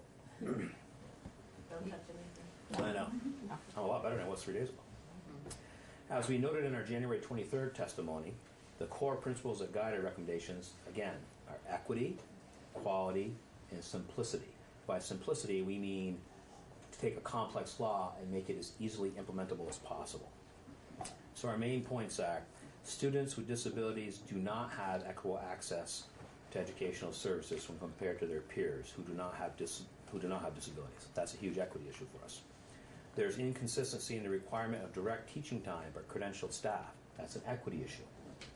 There's insufficient child outcome data necessary to evaluate the system. That's a quality issue. And there are many challenges with the system's oversight and administration by the state. And that's the issue when we're talking about simplicity. That's what we're talking about. We do not support draft 6.2, previous to the one you just put up there, because we haven't seen that yet, as it does not make sufficient improvements to equity, quality, or simplicity in the pre-K delivery system. So here's our assessment, and again, you can question me on these. Chris, did you have a question? Can you sort of back up a smidgen? Yep. A little bit more. There we go. It says the research is compelling. Credentials of both the lead teacher and assistant teacher affect child outcomes. Yep. And then right below it, you say there is insufficient child outcome data necessary to evaluate the system. Right. There's national research about programs where you've had teachers teaching and the results that have come into play. In Vermont, we haven't tried that yet. We haven't looked at that. What we have in Vermont is two completely different systems. And we have no real assessment of how those systems are doing. That's the point we're trying to make. So how do we know there's a problem? We don't probably. We don't have the information to make any real judgment on it. What we have is national data that shows that kids with quality teachers show great improvements in terms of kindergarten readiness, outcomes, how long their percentages towards graduation, those types of things. But we don't have Vermont data. That's our point. We need Vermont data. We need to look and see what the difference is between kids who are getting quality instruction and kids who are getting licensed teacher instruction versus kids who may not be getting it. Thank you for that distinction. You're welcome. Yeah, I hesitated there a minute. On fire. Yeah, and I wasn't trying to do that. I'm not trying to rile anybody up today. So for our, does that answer your question? Yeah, enough. Okay. So implementation goals not met in 6.2. Consistency across the delivery systems for settings and the licensed teacher qualifications and contact hours with kids. In draft 3.1, this was addressed by requiring a licensed teacher to provide direct instruction during the pre-kindergarten hours funded by the school district. That is a fundamental thing that we believe has to be in any bill. It should be licensed teachers providing instruction if it's going to be using education funds to pay for it. Draft 6.2 moves away from this goal by omitting any reference to increasing direct licensed teacher So, and you know that what we do in this bill is we study that. We don't have the data on it, Yeah. so we start to get that data. Okay. Chris? That, Yeah. no, that's Yeah, just. we're gonna get that. Right. And what we have is national data, like as I just said. We don't have any state data. So we, Yeah, is there the capacity to put a license, like, No. if, you know, we came into millions of dollars, is there the capacity to put a licensed pre-K early educator in every private institution? I don't know. Right, but that's, I'm asking him. Yeah, I don't know. I have no idea. Okay. I have no idea. I'm just saying quality needs to be attended to. We So, know that a teacher needs to be present, we don't know what present means. we would say present means actually working with kids. Yeah. But the interpretation around the state is very different. Right. Yeah. Right. Again, so research clearly demonstrates the importance of having a high-quality teacher providing instruction to pre-kindergarten children. That's national research, and you folks all heard this in your conference call. And a qualified educator is what distinguishes pre-kindergarten education from early child care. So we want to make sure you recognize the difference between the two. We also had a goal of elimination of joint oversight. 3.1 addressed this objective by establishing regulatory oversight by AOE for public providers and oversight by AHS for private providers. And then they would do annual reports together.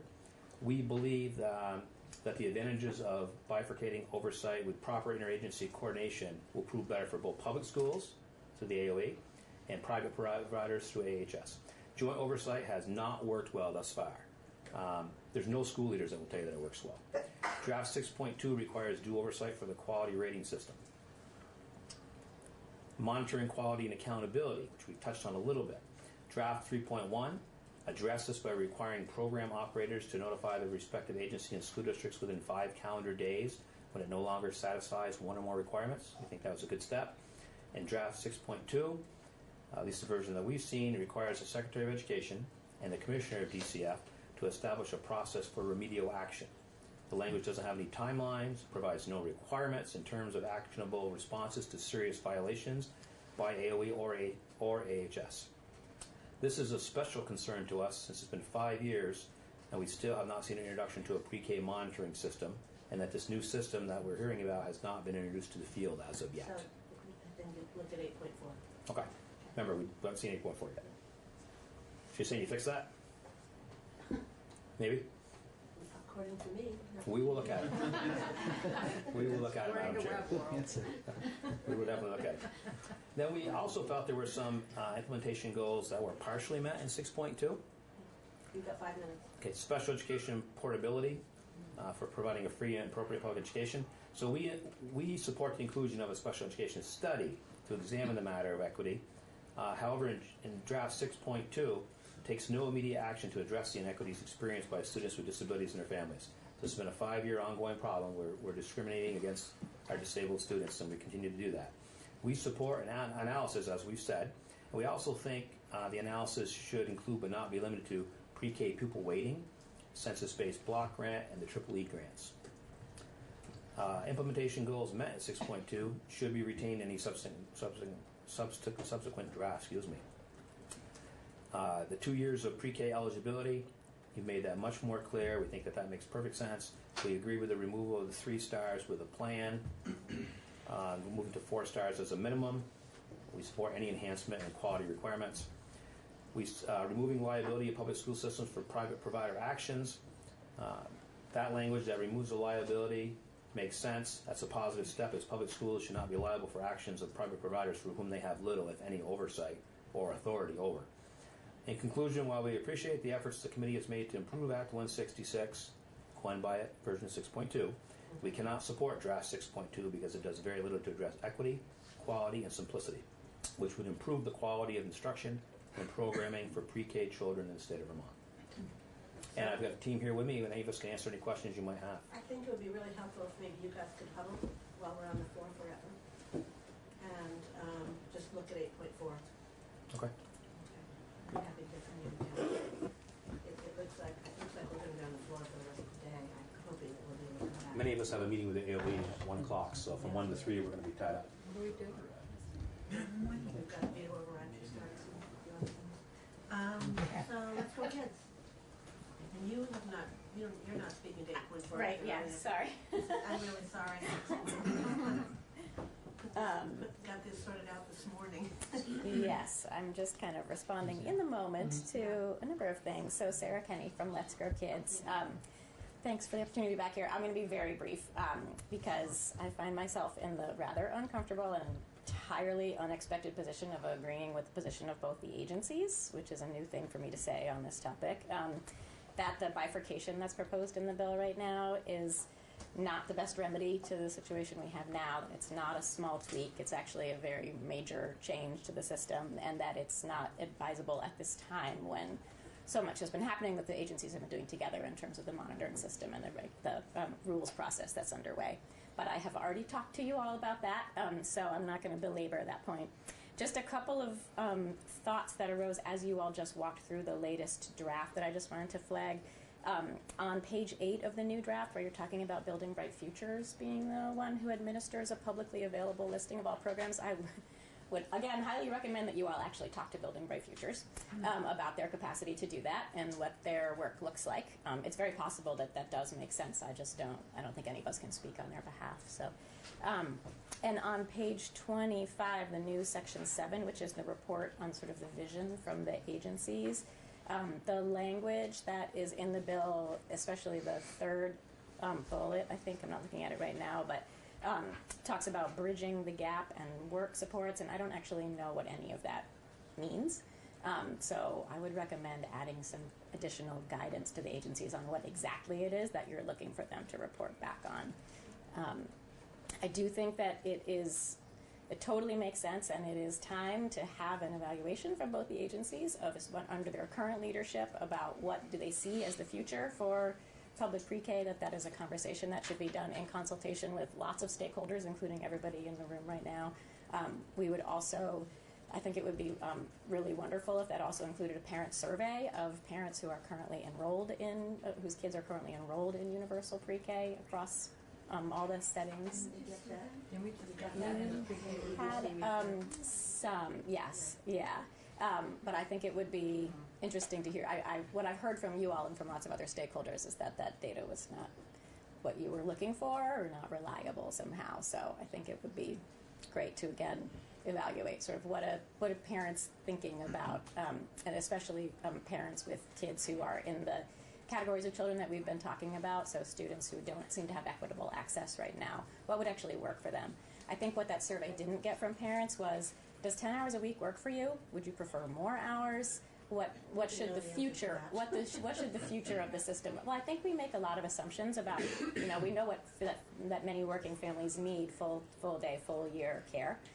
And so the question is, what would the best scenario look like for families? Do they need 20 hours a week? Do they need 50 hours a week? I think that's information that we don't have from the survey that was done. At least I haven't revisited it in a little while, but so I do think fleshing out that sort of the vision section for what the agency should be reporting back on would be really helpful to make sure that you all get the information that you're looking for, and to ensure that other folks are engaged in that conversation as the report is developed too. And that's all. Oh, sorry, the Universal Pre-K coordinators, I haven't honestly had a chance to really ingest any of that language yet, so I would love an opportunity to have some other folks I work with look at it. So Section 7 is something that I worked with our Ledge Council to add last night. And part of that came from one of the reasons that I thought it would be a good idea to address 166 was to look at stabilizing what we have now for the present 3, 4, and 5-year-olds, stabilizing that, but also keeping track of perhaps this isn't the model that we want and there's another direction to go. So the intention that I held, which I'm going to check with the committee and see if this is a total committee position, stabilize now and look to the future as to where we're going. And the thought of we get caught up in a struggle between public and private programs that I don't think is really anything that those of us, all of us in this room, really care about 3 and 4-year-olds, think is helpful. Mm-hmm. So are we, right now, this is a public education program, that's what 166 is. But it may not be meeting the needs of what else we're talking about: child care, early education, parent engagement, workforce, all of those things.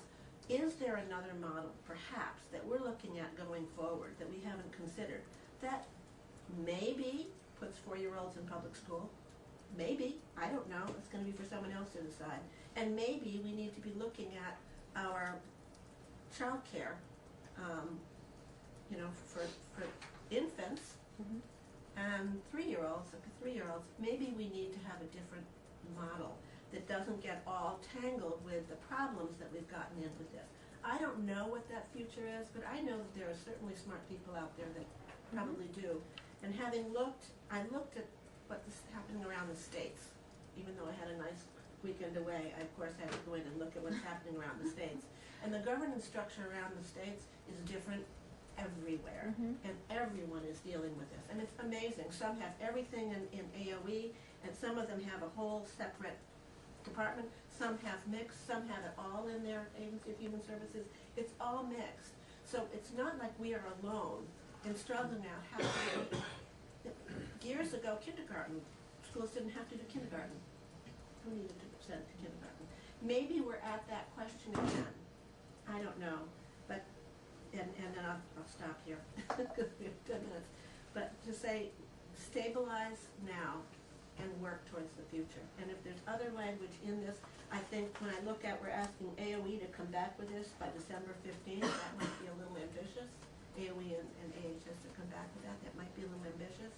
But I think we do need to have a conversation about what our picture is for our 0 to grade 3.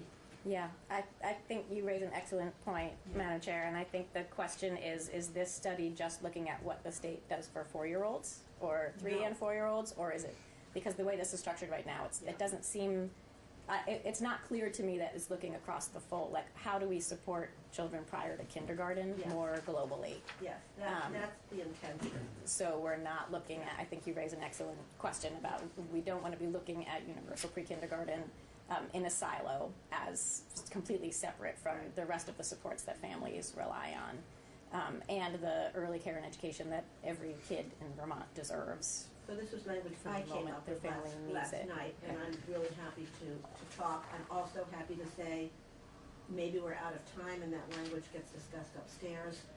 I think that there are different things that we could do, but I think we do need to remember that we are in transition, stabilize now, and figure out what we're doing. I appreciate that, and I think that's some of the concern that we have with the bifurcation proposal is that it seems actually destabilizing as opposed to stabilizing, and I won't belabor that one. So. I appreciate that. I'm just wondering, I'm not saying this. Well, I just did a whole bunch of things, so go ahead. Yeah, can we, if we send something upstairs, can we put strong, that the committee strongly recommends something?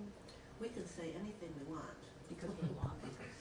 And they can choose to change it, and then we can agree or not agree. So will it come back to us after that? It depends on how they structure it. Okay. Yeah. But we will have a vote, a committee vote on what they do. Okay. And then we can amend what they do on the floor. That gets into a whole, that's complicated. Okay, just want to know what the options are. So you said bifurcation would be very destabilizing.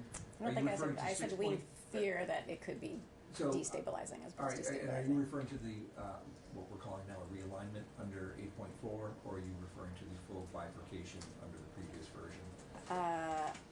I'm thinking about 6.2. I didn't see that changed significantly in the draft you just looked at, where AOE is exclusive.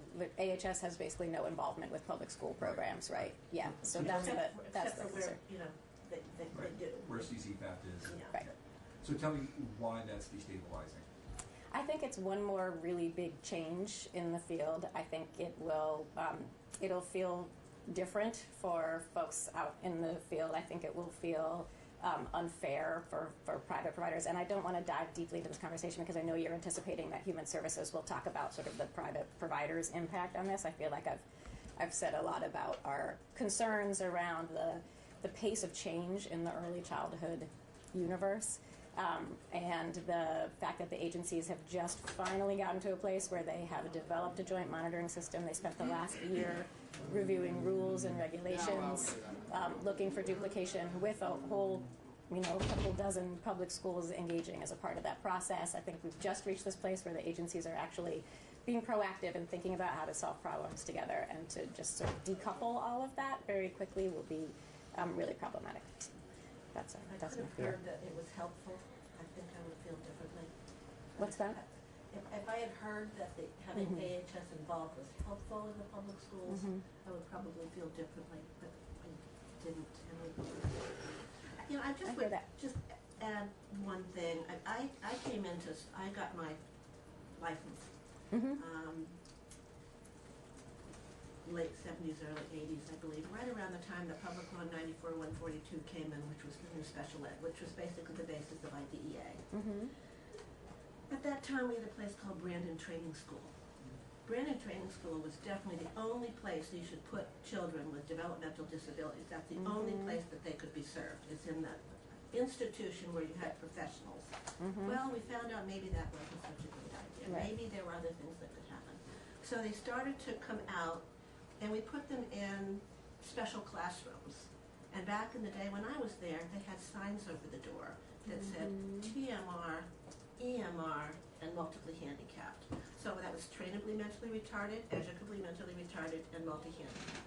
And they were in their separate rooms, and that was going to be the best thing we could do, because that's the only way that you can make sure that these kids are getting served. Well, somehow, it took a long time. It took 25, 30 years to realize that they actually are doing really well in the classrooms. And they're members of the classrooms. And they're not only learning in the classrooms, they're socially engaged, and they're teachers of children without handicaps. So I guess I have more confidence in the public schools' ability to handle this than I think perhaps you do. I'm not saying that I don't think the public schools are able to handle this at all. I think the Agency of Human Services, as we've discussed, brings a depth of expertise in terms of the early brain development, 0 to 5. I don't dispute that there are incredibly highly qualified, wonderful people working in both kinds of settings, across all settings. And I think kids benefit from that level of expertise. We have said that we support licensure, we support credentials for folks across the board, and we're not just talking about pre-kindergarten. We're working on many fronts to support development of credentials across, from birth to 5. We do believe in the research that indicates that the credentials of the teacher and the training and professional development of the teacher in a classroom, whether you're talking about in a public education pre-K classroom or you're talking about in an infant room, that person's ability to have the professional preparation that supports them doing a great job is one of the most crucial things we can do in the settings across the board. And the Agency of Human Services also supports that and has been working really hard to support that across the board.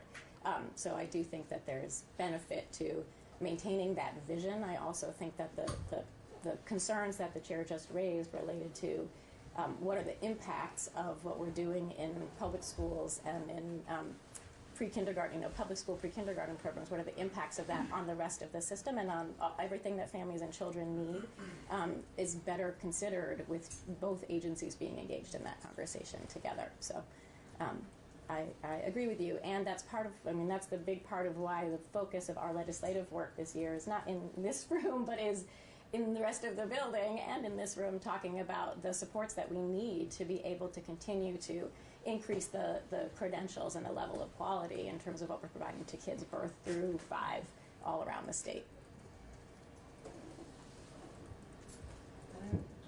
Questions? Thoughts?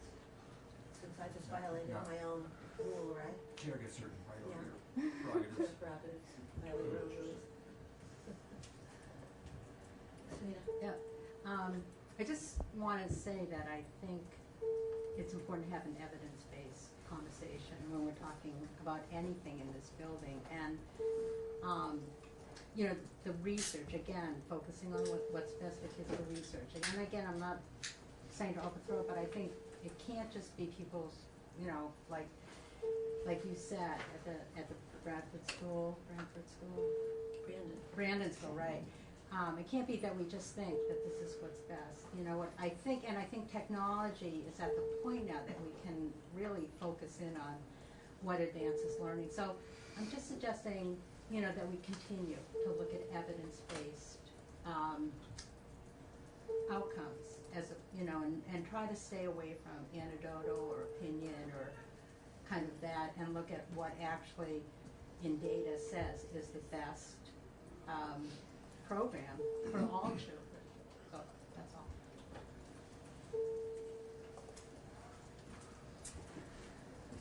Okay, committee. In terms of this draft, are we going in the right direction? Are we going in the right direction? We're almost, oh,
these are difficult and uncertain times. It's important for everyone to understand our mission, which is to slow down the spread of this virus in order to protect those at risk of getting very sick, which includes the elderly and the very ill. It's also important to understand that even though most of us will have mild to moderate symptoms if we get it, we can all transmit it. So we all have a role to play in making sure we don't pass it on to those who are at the highest risk. To further the point, the best information we currently have from the experts, learning from other countries, says that slowing it down is the best way to make sure the care is available to those who need it, especially the most vulnerable, who may need hospitalization. This is literally in our hands. We need everyone to accept this reality and be part of this effort. Slowing this down, or flattening the curve, is the most important thing we can do. Mitigation, along with simple steps like washing your hands a lot, staying home when you can, and social distancing can help protect loved ones, friends, and neighbors who are at higher risk. On Friday, to act on this strategy, I declared a state of emergency, and we put in place a wide range of measures to slow this pandemic. From limiting public gatherings and restricting visitors at long-term care facilities and hospitals, to banning state employee work travel, encouraging and facilitating telework, extending unemployment benefits for those who have to be self-isolated, and much, much more. Sunday, I ordered the dismissal of pre-K through 12 schools, which began today. With it came the challenge of coming up with an education plan so kids can continue to learn. Monday, I ordered the closure of bars and restaurants statewide, though they can still offer takeout. And yesterday, I directed the closure of licensed child care centers across the state. However, I've asked centers and schools to provide child care services for those deemed essential personnel.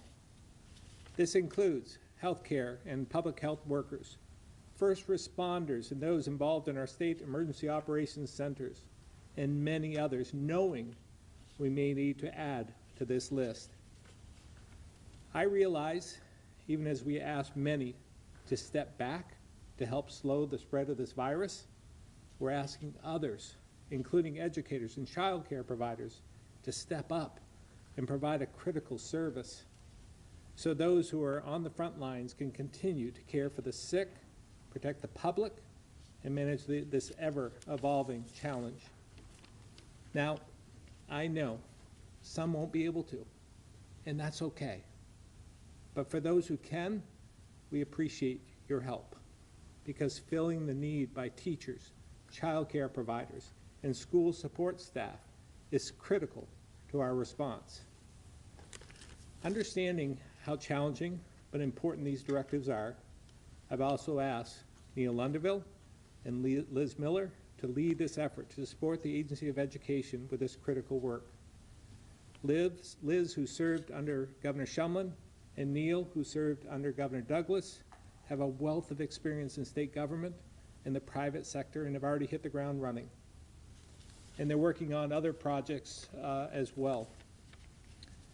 I want to, again, remind Vermonters that more measures are inevitable. We're already working on a directive for hospitals to postpone elective procedures. More details will come on this and others. But I will continue to make decisions based on science, data, and the guidance of an incredible team of leaders and experts I have working with me. This is a moment of service for all of us, from those working on the front lines in healthcare to those who are simply following our social distancing guidance to protect others. We're all in this together, and we will get through it. Just like during Irene, we're facing new challenges every single day. And I know some are feeling scared, worried, and overwhelmed, just like after Irene but we made it through. And we'll do it again because we're Vermont strong. In times like this, Vermonters rise to the occasion. We help our neighbors. We answer the call of duty. And we get creative to solve big problems. I'm seeing it every day, from healthcare workers, state employees, school administrators, and business owners, from those adjusting hours at grocery stores and adding curbside service, to organizing online card drives to send love to their grandparents who can't have visitors right now, and so many more initiatives. These people, with their compassion and commitment to service, show me that we will get through this, and we'll do it together. So I'm now going to turn this over to Education Secretary Dan French to share more details on our latest education guidance. Thank you, Governor. Good morning. This is an unprecedented situation that's calling on everyone to make difficult decisions and to take quick actions. I wanted to highlight a few aspects of this work. Firstly, childcare. We issued new guidance to schools last night to support the provision of childcare for the children of essential personnel. These essential persons include currently educators, healthcare providers and emergency workers, first responders, servicemen and women in our National Guard who have been activated for COVID-19, and state employees working on the COVID-19 emergency response. Schools have been directed to provide care to enrolled students up to at least grade 8, and where necessary to students from other towns or districts. And we are currently working with districts this morning to support them in organizing this work. Our guidance also directs the continued payment of pre-K tuition to private providers as established under Act 166. These funds are already in school budgets and paid for out of the education fund. We mentioned our work under feeding students. We've received the necessary waiver from the USDA to offer reimbursed student meals on a distributed basis. 39 of our approximately 60 supervisory unions have applications approved and are ready to start serving meals. Many are doing so today. 7 other SUs are in the process of having their applications finalized, and we are working directly with the remaining SUs to expedite their application process. Labor issues have emerged as a concern. We're asking a lot of our education labor force during the state of emergency. We need their expertise and dedication as we navigate these uncharted and unprecedented times. We have directed education staff to report to work during this 2-week period of school closure to accomplish 3 main objectives. 1, to maintain the education programs of students. 2, to support our most vulnerable students. And 3, to plan for the continuity of education programs in the event of a prolonged school closure. We are not expecting school staff to report to work if they have concerns about their personal health.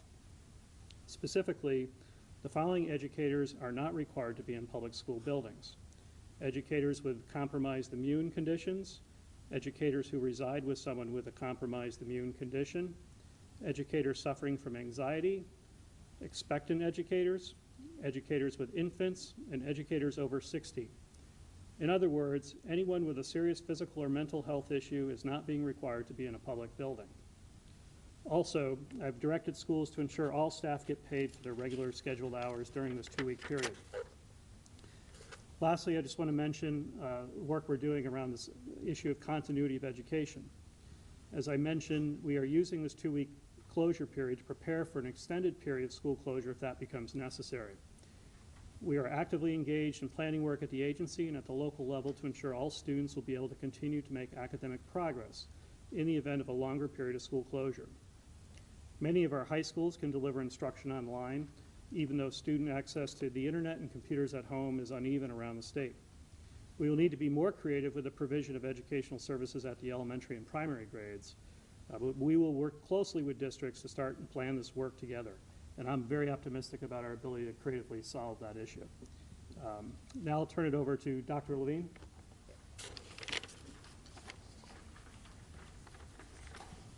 Thank you. First, I'd like to give somewhat of a situational update.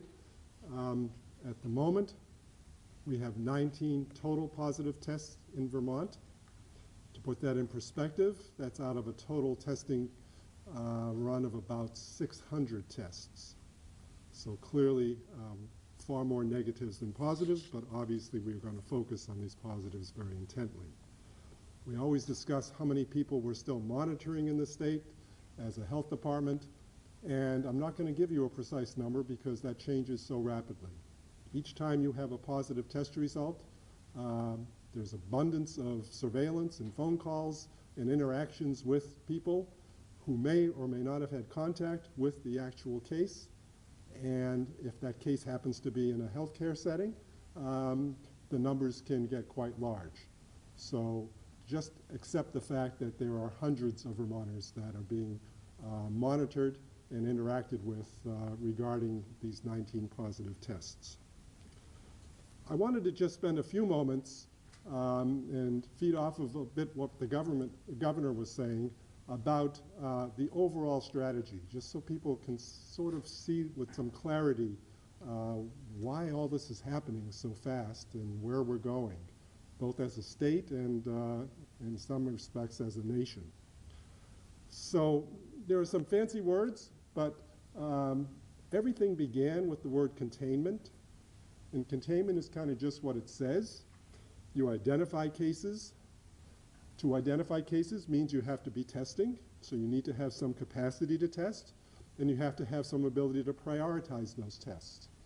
Having done that, you begin to identify cases, and you rapidly isolate those cases, assuming they're in the community still and not requiring hospitalization. And we've had plenty who are still in the community. They did not require hospitalization, to be clear about that. And then we do something called contact tracing, so that we make sure that those who may have had some contact with a case know exactly what it is they should do to prevent further transmission of COVID-19 across our communities.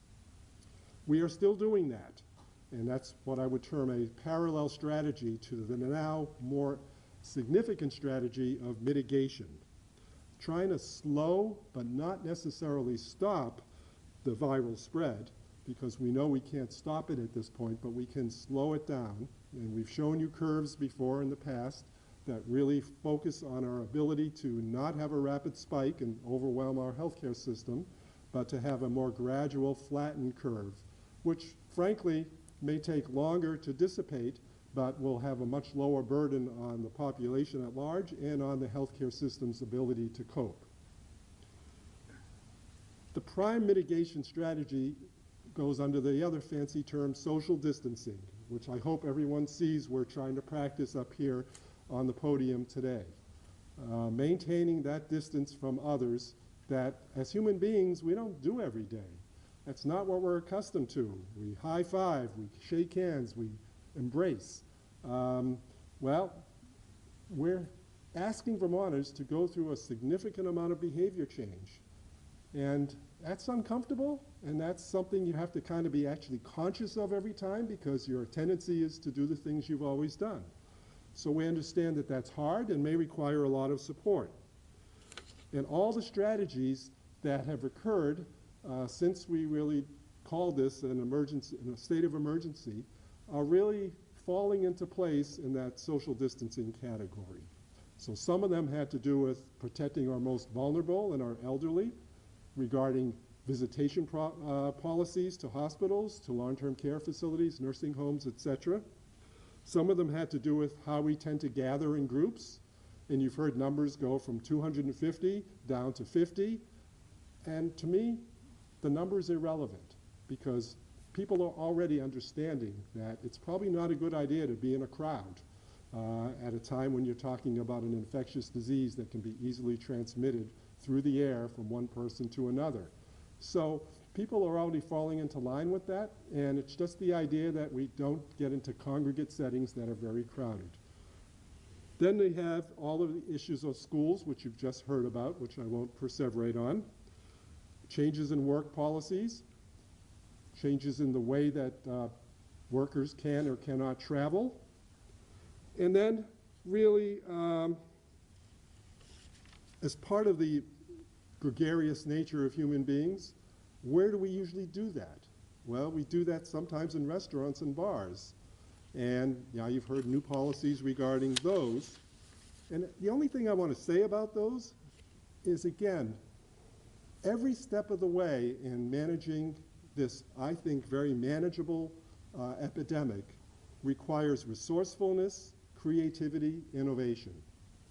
And even restaurants and bars can be innovative, as they're all learning now, with bring something to your car, takeout priority, interacting with people in ways that they have to deliver food, but still being able to actually do that, even though people can't sit down at a table with one another inside their premises.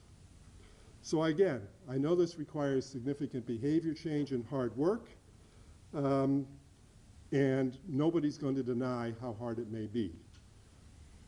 Really does require sort of a social compact and an idea that we're all here to cooperate with one another, and I'm confident that we as a state can rally to that cause. The final stage of sort of where we're going and the aspiration of all of us in the United States, never mind just Vermont, is a state where they sometimes call it suppression. So you've slowed the growth of the curve, it's been flattened, but eventually you want it to come down. And that's when you enter that state. We have good experience now just by watching the rest of the world, because as you know, the US was not the first country to be affected. So even though China has received a lot of criticism, they are now in a phase where things are much more controlled, and they're seeing decreasing numbers of cases all the time, especially in that hot zone, but even in the rest of their country. South Korea is another example of that. And soon we hope we'll have some European examples of that. We need to observe critically and learn from those experiences. And I'm confident that we will. We will also learn about the timing of these things. We can set arbitrary dates of 2 weeks of this or 3 weeks of that, maybe a month, maybe 2 months, but we'll actually get a little more certainty about how we actually figure that out, because we'll learn from their experiences and see, as they've eased up on some of these more restrictive policies, how things have gone. And is this something that in the short term can be managed very well, or is it something that's we're really in for a long-term kind of approach to until vaccines develop sometime in the next 12 to 12 plus months? So again, we know these things have a lot of impact. They have impacts socially, economically, health-wise, etc. But we will learn from other experiences and I think benefit from those and really begin to see where the light is at the end of the tunnel in terms of how the strategies you've heard outlined today can play out in the future. I believe I'm the last speaker. I'm happy to turn it over to questions right now. Are we taking one from the floor first? We're going to take one from the phone first. So Okay. Wilson or Lisa from the AP. Hi, it's Lisa from AP. I noticed that the state is now delineating between Vermonters and non-residents who have gotten positive results of who have COVID-19. And why is that? And does it make a difference to do that? Yeah, thank you very much. The question was about how we report the numbers of those who have positive tests in Vermont.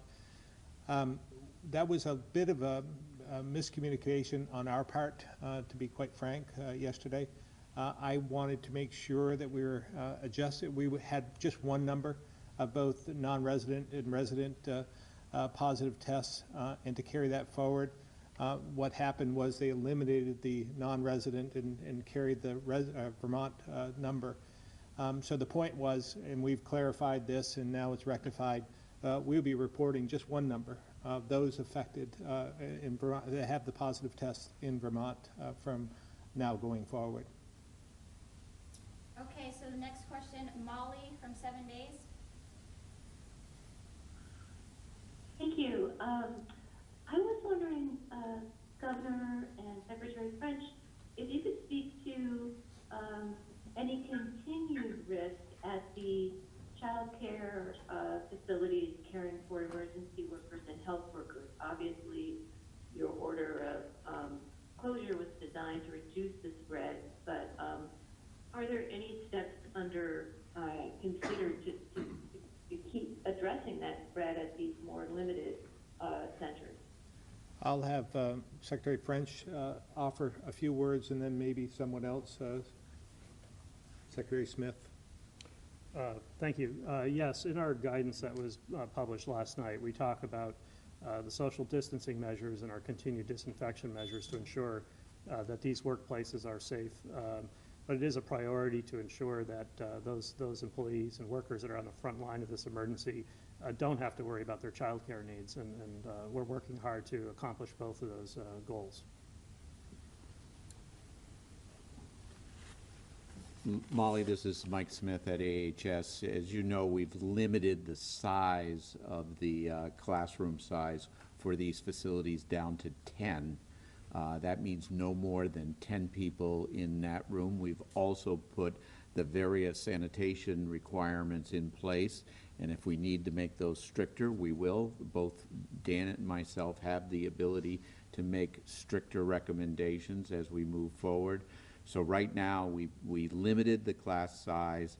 We've put in fairly strict sanitation sort of requirements, and we feel that will ensure, or at least make people feel comfortable about the safety of the decision we've made.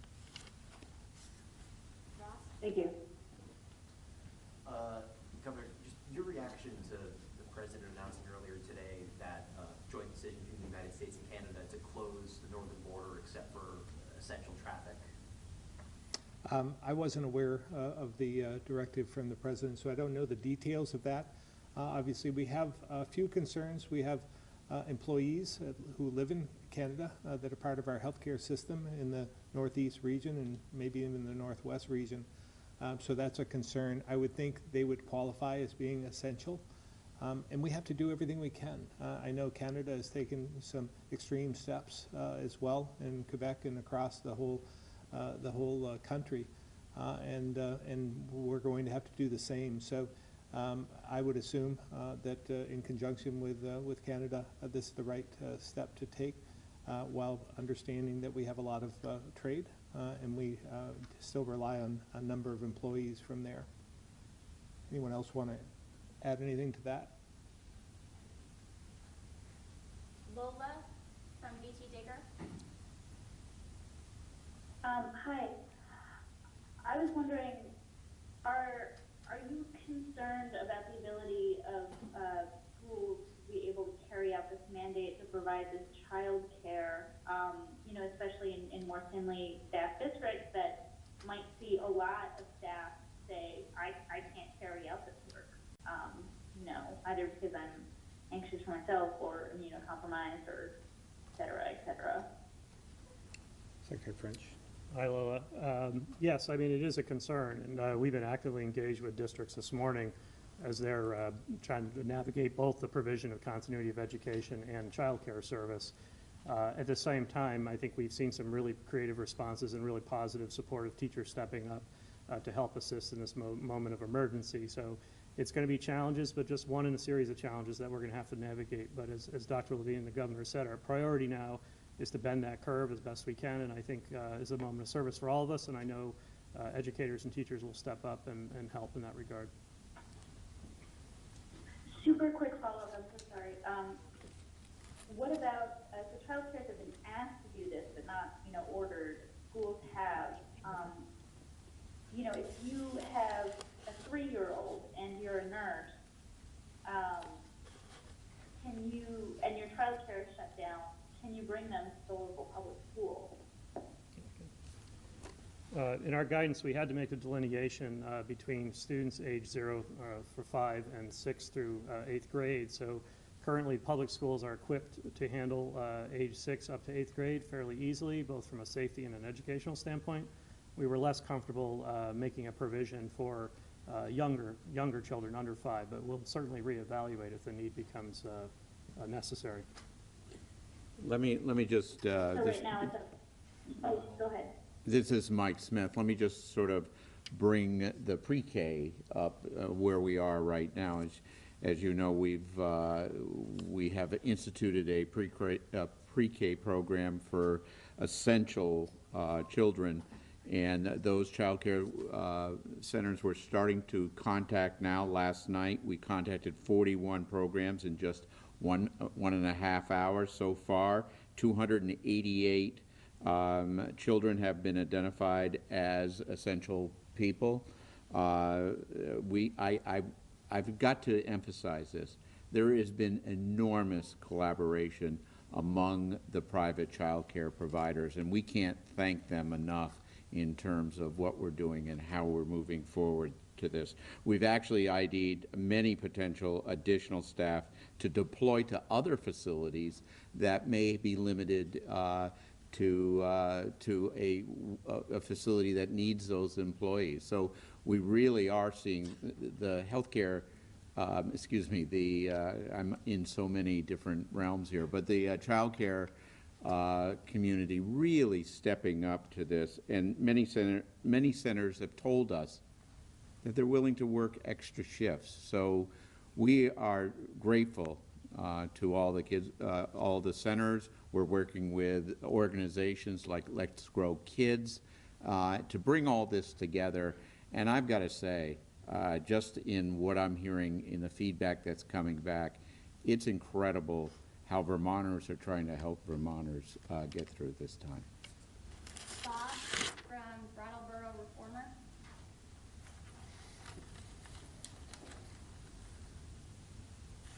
Can you hear me okay?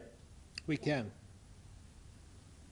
Okay, so yesterday the state of New Hampshire announced that it was expanding unemployment benefits for people who have to stay home with school-aged children.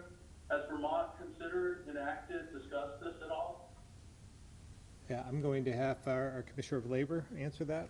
Sure. So I had a chance to review the legislation that came out of New Hampshire, and while I haven't been able to do the background on it, one thing that needs to be considered is it looks like there was some legislation passed that allowed those individuals to become eligible, and that is something we are working with the Vermont legislature right now to expand benefits to those that have to stay home with a family member who becomes ill or is quarantined or isolated. So yes, we are considering it, and it is moving through the legislative process, but it does require a change in state statute.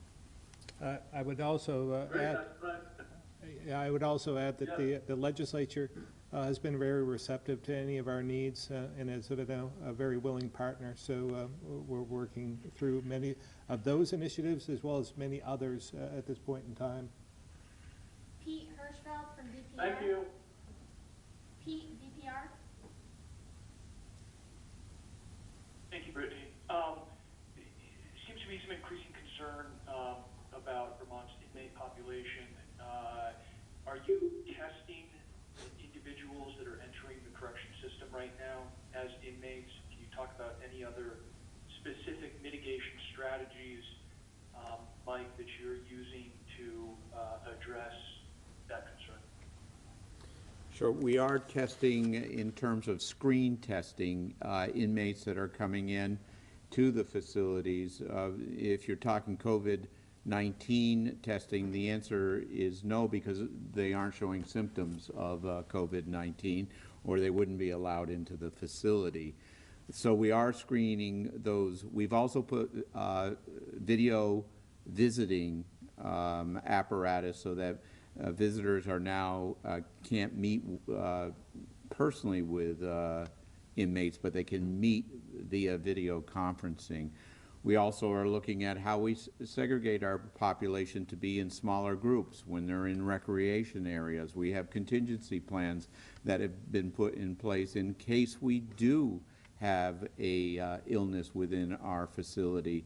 So the social distancing things that you see are a little bit different in our correctional facilities, but we're putting in place those social distancing where we can, and in many cases you'll see the social distancing happen within our correctional facilities. I do want to emphasize that we are being pretty stringent on making sure that those screening processes are happening on entrance are really diligent as we move forward. We cannot allow a case to come into the correctional facility. One last thing, Peter. We are stocking up on supplies a little bit more than we normally would in case we have an outbreak. That includes mat supplies for those who are under medical treatment for addiction. So we're doing all that right now, and there's other contingency plans in place or being worked on. Calvin, LCX?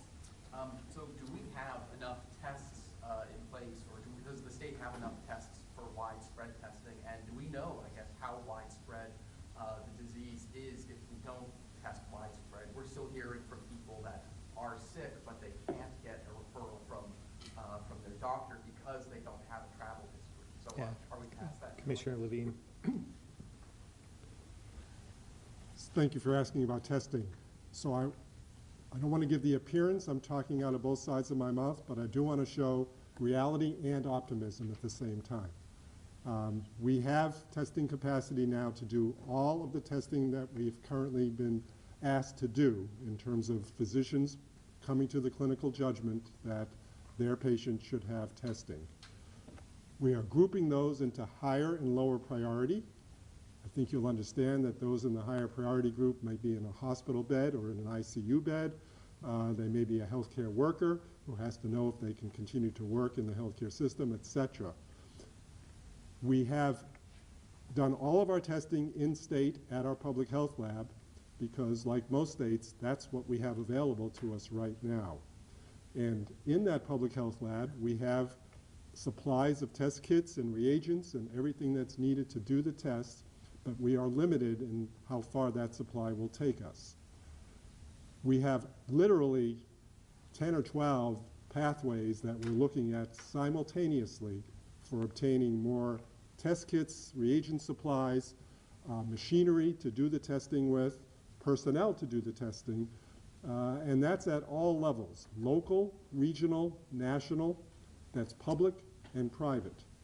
So it's quite expansive. Vermont is no different than any other state in the country with regards to not being able to do what I would call expansive health surveillance, knowing in the entire population how much disease is present, whether there are people who are asymptomatic or only mildly symptomatic compared to those who are acutely ill in a hospital setting. But I think as a country, you're going to find in the next week or two, we are all going to catch up rather rapidly. So we're working very closely with the Health and Human Services apparatus in Washington, with the FDA and with the CDC, all in actually separate strategies.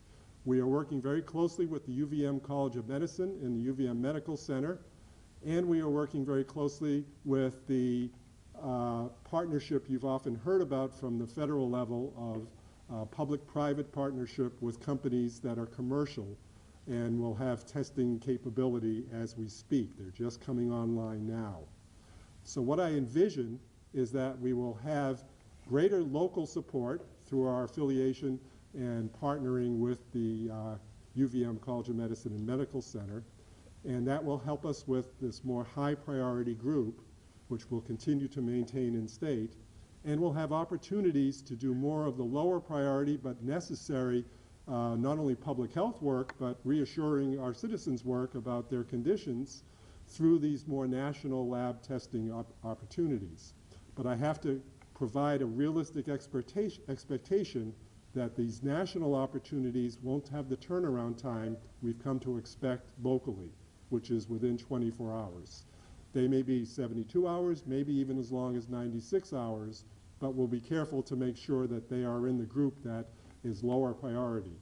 I do want all Vermonters to know that we still need to have rational and reasonable expectations of who should be tested, who should not be tested, and our clinical community understands that and will work with their patients to help them understand that. Because at the present time, it could overwhelm the system if everybody felt that their test was the most important and that they needed to have it done immediately. Because we're certainly not in a situation where we can do that today. Patricia from Bennington Banner.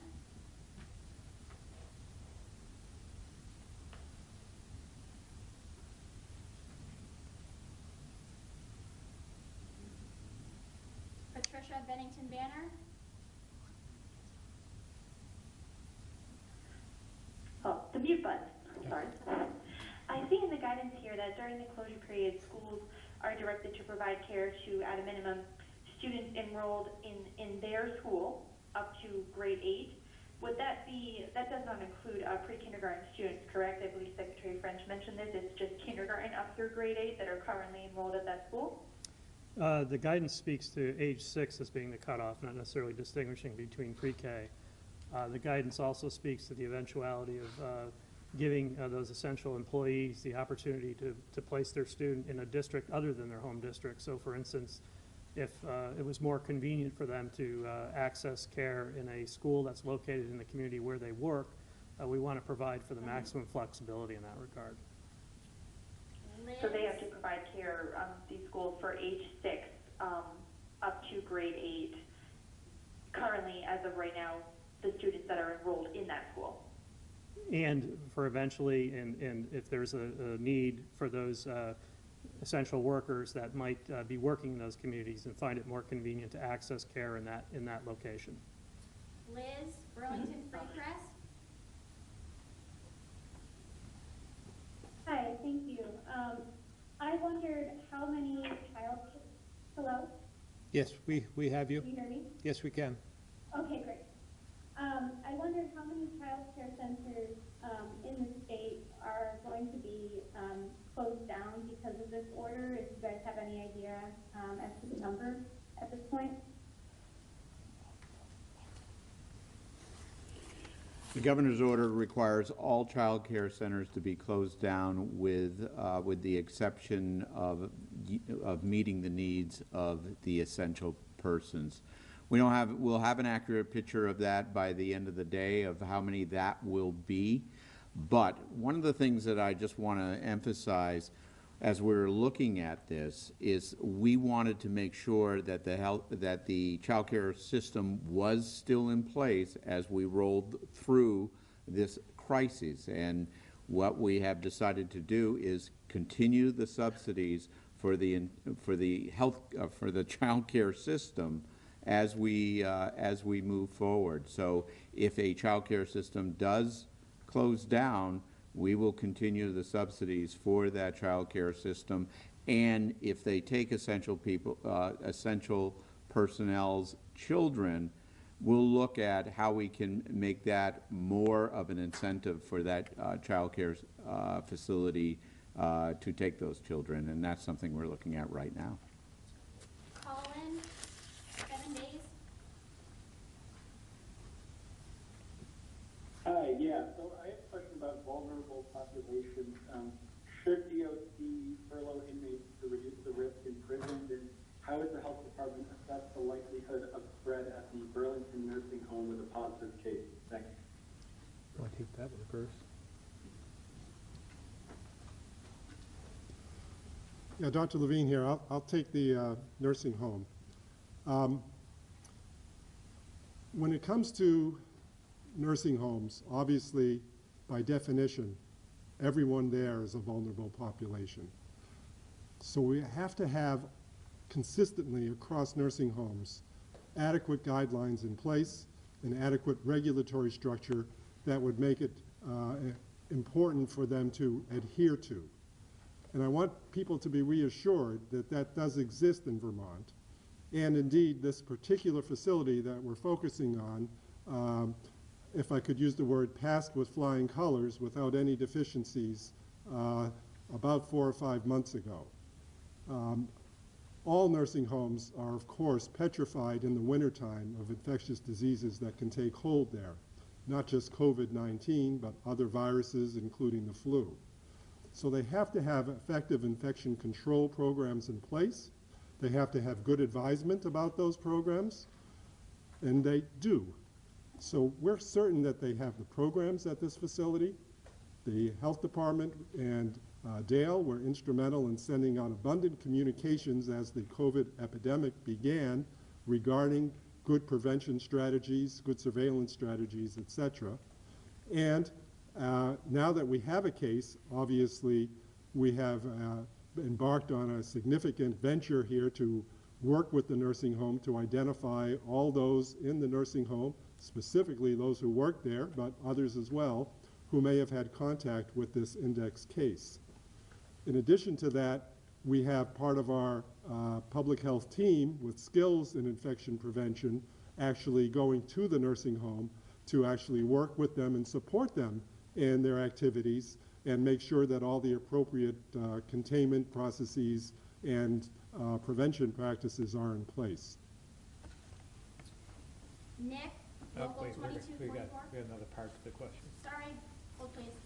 Colin, I believe you said furloughed prisoners, or furloughed inmates. Is that what your question was? What are we doing in terms of those?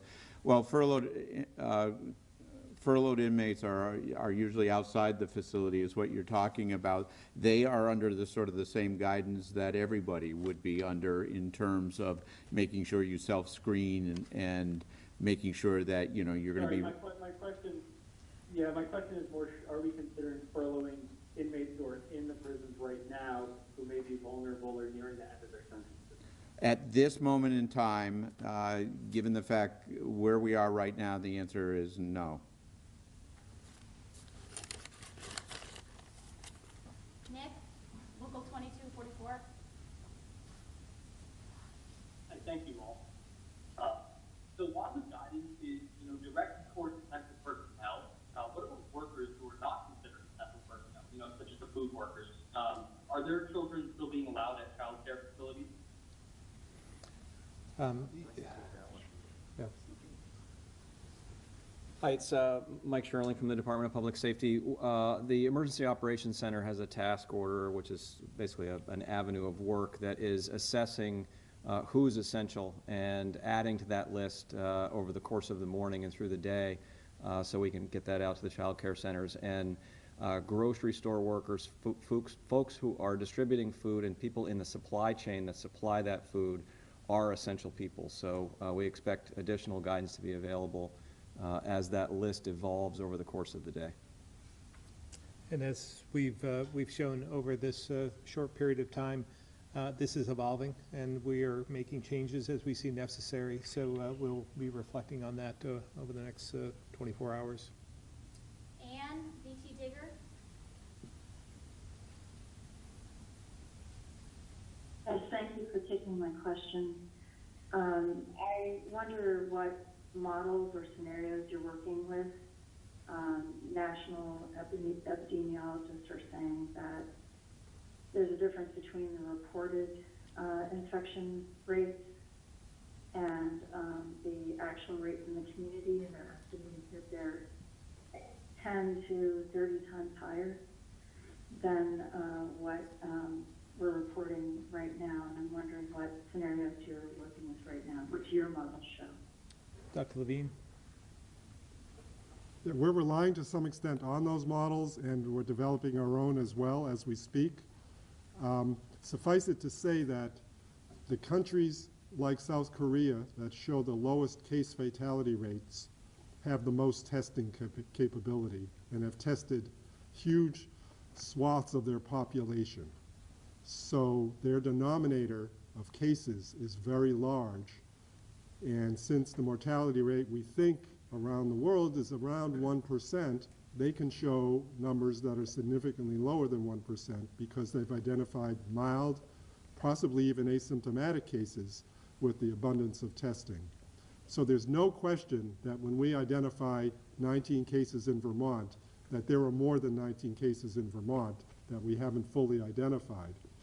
Likely, though, is that the majority of those other cases are not very ill, or they would have come to the attention of the healthcare system and been taken care of appropriately. So they would tend to be in the pre or mildly symptomatic or moderately symptomatic range, and will do well with their illness, etc. But having said that, and I know Dr. Levine will emphasize this, but that's why we put into place so many of these steps and measures, because knowing that there are some who might have this and not even know it, they're still transmitting to others. And that's why social distancing, keeping away from others, taking all the precautions that we've been talking about is so important for everyone to adhere to. Just, I would, if you don't know for sure, just assume you have it in some respects. And I'm not trying to create panic. I'm just saying keep your distance. Make sure you're doing the right things so you're not infecting others, because you may be okay, but you may be harming someone else who is vulnerable. So keep that in mind. If this goes on beyond a A couple of... follow-up, please? Can I Sure. Can I ask a follow-up, Yeah, please? go ahead, Ann. Thank you very much. Do we have enough ventilators, ICU beds, and beds in general in Vermont? I understand we only have 210 ventilators, for example, and that we might have, say more than 1,000 cases at some point. What are we going to do about that? Other states are pretty upset about that. Governor, were you on the call with Mr. Trump when he talked about states having to buy their own ventilators? Yeah, I mean, it was slightly nuanced from that, but yes, I was on that call when other governors were showing some apprehension in that regard. But I'll let Secretary Smith answer the question about the ventilators and bed space. And Mike Smith, we currently have 273 available beds in the state as of this morning. That does not include possible surge beds. It does not include the capability to open up temporary facilities using the National Guard or other sort of temporary facilities. We have 245 ventilators that are available in this state. Again, if this was, as the governor had mentioned, we are trying to ramp up to add capability as we move forward here. And I think one of the things that the governor has always told us is think ahead. Think ahead the next 72 hours to know what we need and where we're going in terms of our needs. And I think that's an important message. Well, how many ventilators do you think we need, Mike? We're uncertain right now, Ann. We're working on that modeling in case we have to use it. But right now, all I have for you is the number of available ventilators at 273. When will the modeling be done? What was that? When will the modeling be done? We're working on it, Ann. I'll let you know when I can. Okay, next question, Mike. Thank you. Mike Woloski with North Report. If this goes on beyond a couple of weeks, the economic damage to people's lives and businesses is going to be overwhelming. What are you going to do then? Yeah, well, obviously, this is going to affect our entire country, our entire world from an economic standpoint. And it's just not a question of if it's going to happen. It's just a question of the magnitude.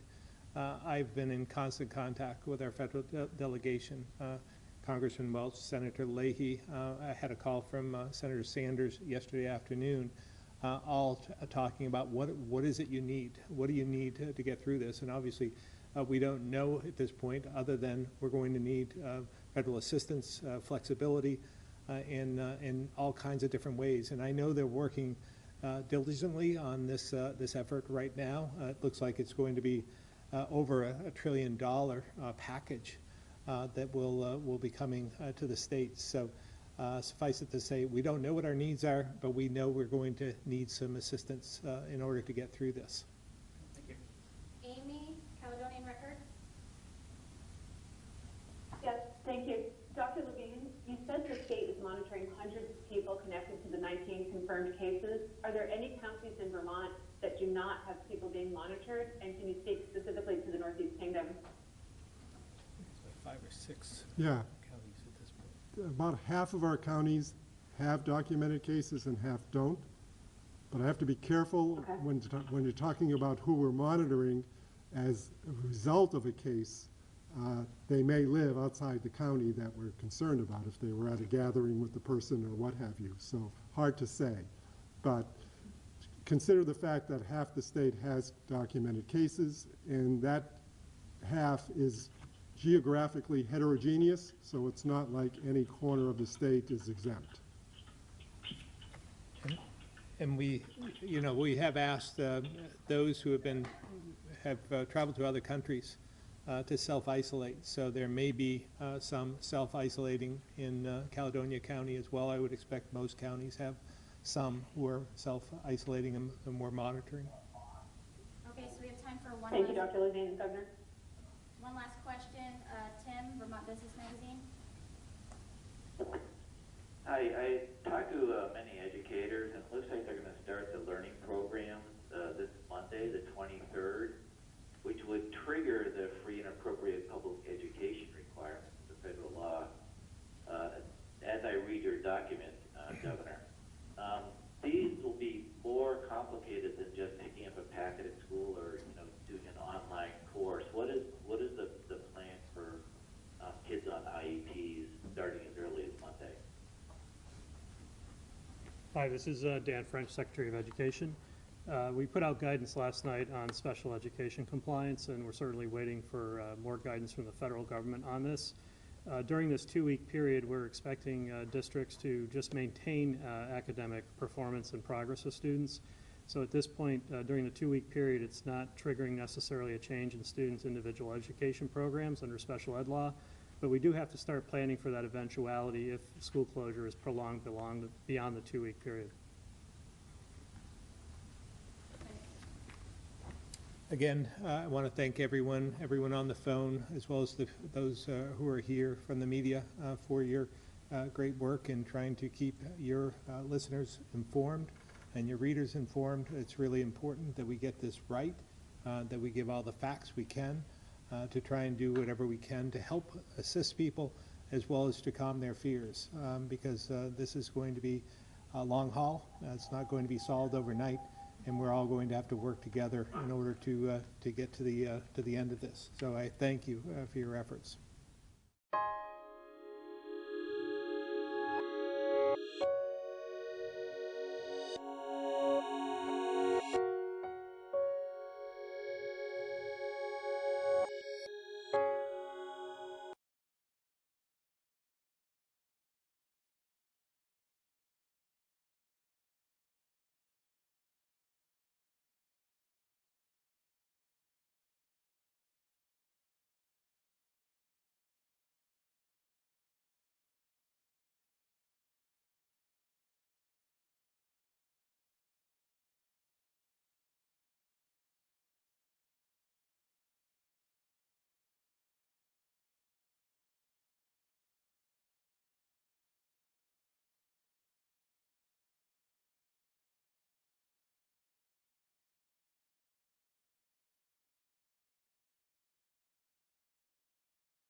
So Becky Wasserman, Legislative Council.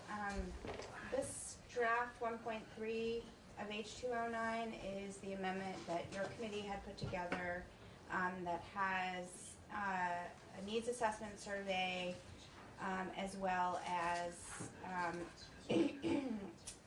looking for a funding source, I guess, for funding school construction projects.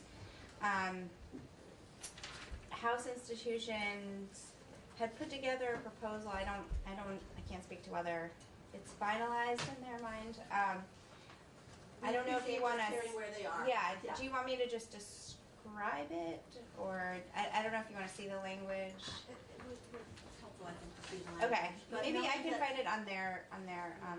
Yes, it was yesterday's 2091.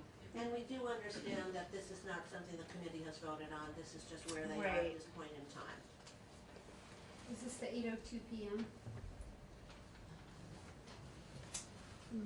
This is from. It just is not an amendment because they don't have jurisdiction of the bill. So it just was drafted as a proposal for 209. So in their proposal, section 1 is first looking at the Vermont Construction Planning Guide, which was, the last one was published in 2008 when it was the Department of Education, and that set forth the process for the school construction program, really, like how schools would apply for a grant. And it also had the capital outlay formula in there for how like the costs were, how to figure out eligible costs, square footage, and those sort of things that went into the award that a school would receive. So section 1 of their proposal is asking the Secretary of Education to consult with the Executive Director of the Vermont Superintendents Association and the Chair of the State Board of Education and the Commissioner of Buildings and General Services to update that construction planning guide by January 15th of next year. And the guide shall reflect modern educational requirements and opportunities. Any questions on that? Then section 2 is looking to have a school facilities conditions analysis. So this again would be done by the Secretary of Education, but in coordination with BGS. And I think the idea there was that BGS does facilities conditions analysis for state buildings, and so they would be able to provide some guidance on how to do that for schools statewide. So last year, they didn't have much interest in being involved at all. Have they picked up some steam? Don't know. I think there were folks from BGS there who offered to provide assistance. Yeah. He was positive. He seemed positive. He always seems positive though. So they would be looking to develop a plan for a school facilities condition analysis to inform AOE of the statewide school facilities needs and costs. And this analysis would look at a review of both school facilities conditions and space needs. And this subsection B is a little different from the amendment that the last draft of the amendment in here, where it has the Secretary of Education contracting with an independent third party to conduct the analysis, rather than having it internal to AOE. And then there's still the amount of $1.5 million appropriated for the analysis, although I hear there's been some discussion of general funds versus another source of funds for that. So we'll address that one, yeah. And then section 3 is sort of similar to what was in this committee's amendment with respect to trying to figure out how to fund projects. So this has the treasurer and the executive director of the bond bank by December 15th, 2023. And I should mention that the conditions analysis, the idea was to have that completed by June of 2023.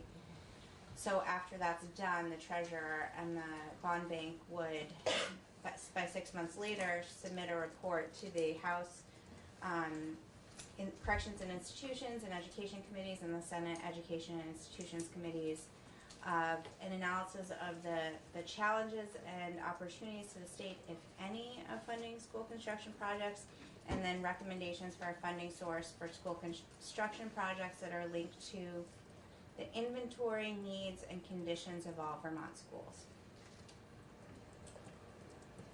Okay, and the treasurer was there? The treasurer was not there yesterday. I do think there had been some discussions with her about this language. And it's still looking at bonding, and whereas I think we were trying to think of other opportunities, other funding options.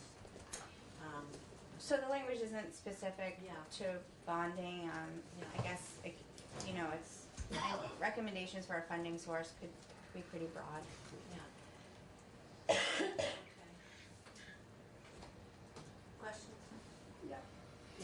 Do you mind going back up to the facilities analysis? Mm-hmm. Just wanted to make sure. So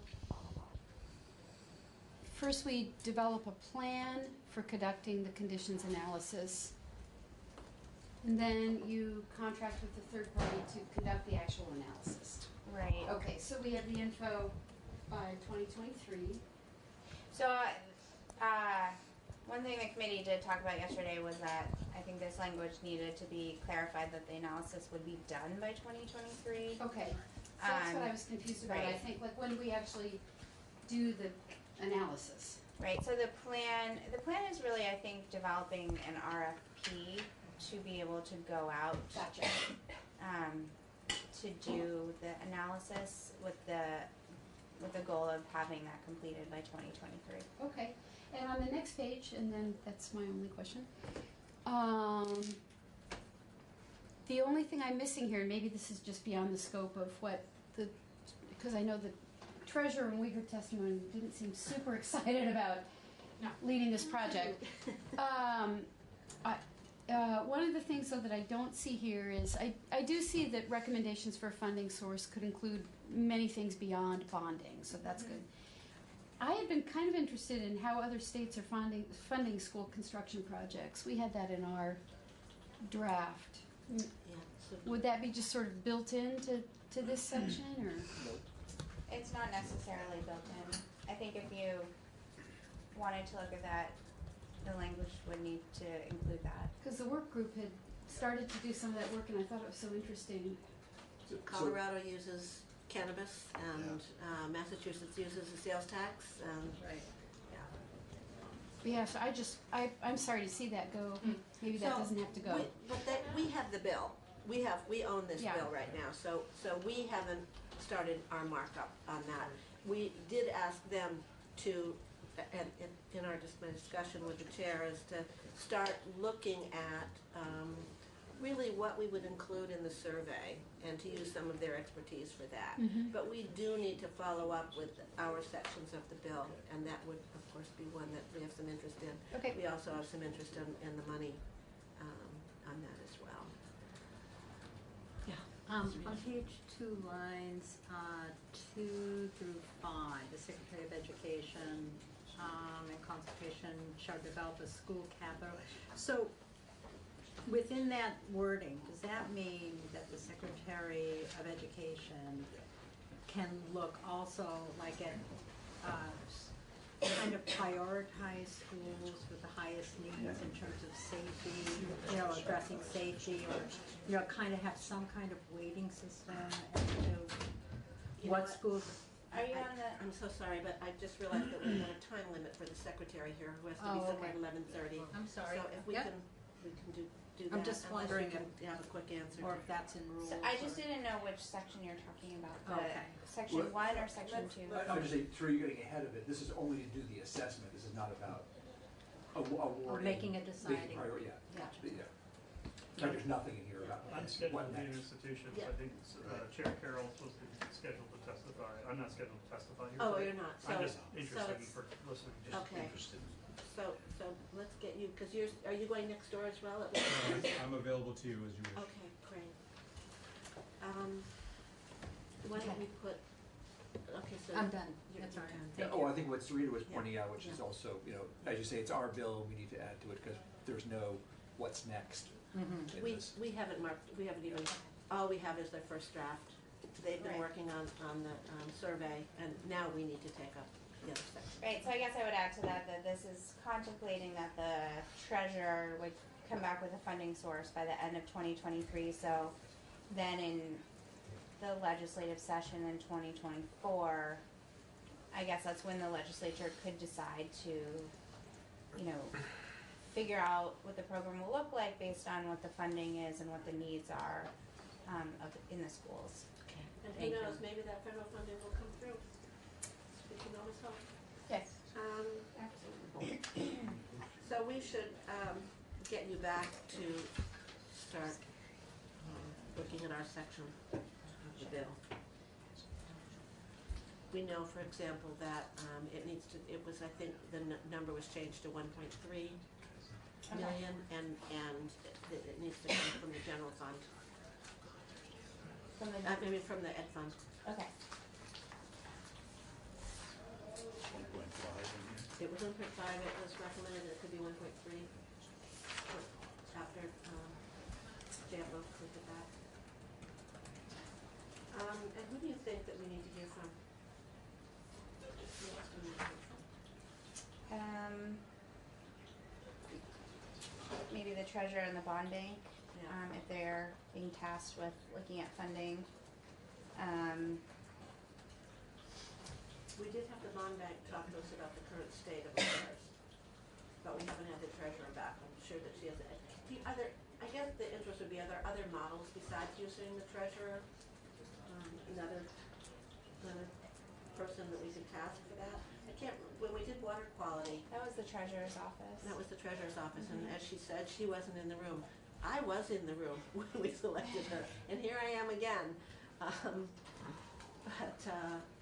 I don't know if there's another, and she did an incredible job. But I didn't think of anybody else that could. Well, if there's someone else looking at what other states are doing, that could inform the conversation too. It'd be helpful to do that early. And BGS would also be helpful to hear from in terms of, if you call it a needs assessment or facilities condition analysis, I think they could give some background on what that process looks like. They spoke in House institutions about how they had just done an RFP for the state buildings, so they do have a lot of the information, like sort of recently done that they could help provide for schools. Okay. Avery, let's see if we can get BGS and the treasurer to talk with us again. Okay, thank you. Well, I have a question. Did you get a sense from over there, the level to which what is being asked of the state treasurer? With water quality, with, like, you're tasked with turning over every rock, behind every corner for money, whereas I'm not sure that this is necessarily saying the same thing. This is more. So I'm hesitant to, I guess, characterize it, but I guess I sort of heard through the grapevine that the treasurer's office was the one that said they were comfortable with what is there, but I think that you should definitely hear from her to convert that. Thank you. We did hear from her a little earlier.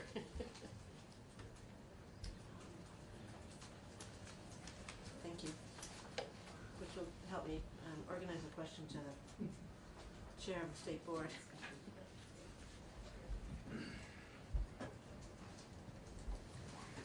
Thank you, Madam Chair. Thank Members you. of the committee. Pleasure to see you. My name is John Carroll, for the record. I'm Chair of the State Board of Education. I guess a couple, I did sit in on the discussion yesterday in institutions and heard the discussion of their draft as well as yours. I guess my perspective would be to say that the you're trying to get your arms around two things, I think. One is what might be involved for costs. Given the status of our schools today, what might be involved for costs, big number, to bring them up to standard or expectations. And then the other piece of it is, where would the money come from?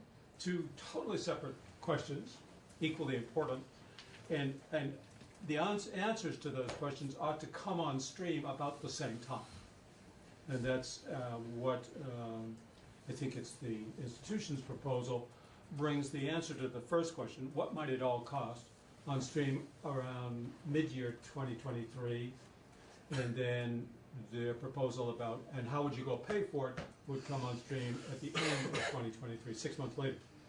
And that's understandable because you need to sort of dimension how big is this problem in order to make some recommendations about how you go about paying for it. So all of that seems to make some harmonious sense. I just would observe that in your current draft, so let me, I want to just talk about the how big is the problem. So you answered that by doing a systematic assessment or evaluation of existing facilities and their adequacy to meet their current purposes or projected purposes. And that's what your assessment proposes to do. The difference between your proposal and the institutions is that institutions proposes that be conducted by an independent expert, presumably an architectural engineering firm that's been retained for that purpose. Whereas your proposal looks like it's a self-reporting survey. The language in your draft says something about a plan for distributing and maximizing response rates to the survey. My personal counsel on this would be, and I think the State Board would concur, and I suspect the Secretary himself would concur, that just asking the school districts to tell you what their needs are is not exactly a rigorous process. So something like what the institutions folks have drafted by way of retaining outside experts to go in and evaluate these facilities is probably the way to go. Whether it costs 1.3 or 1.5, I used to be in the construction business, but I can't possibly tell you what that means. Except I would say that if it's 1.5, that's about $50,000 to $100,000 per school, per facility to visit.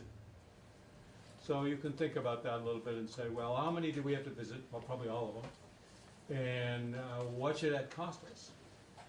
To have a team of architects and engineers or other qualified professionals visit each building, probably spend 3 or 4 days there, maybe longer, write up an analysis and a report.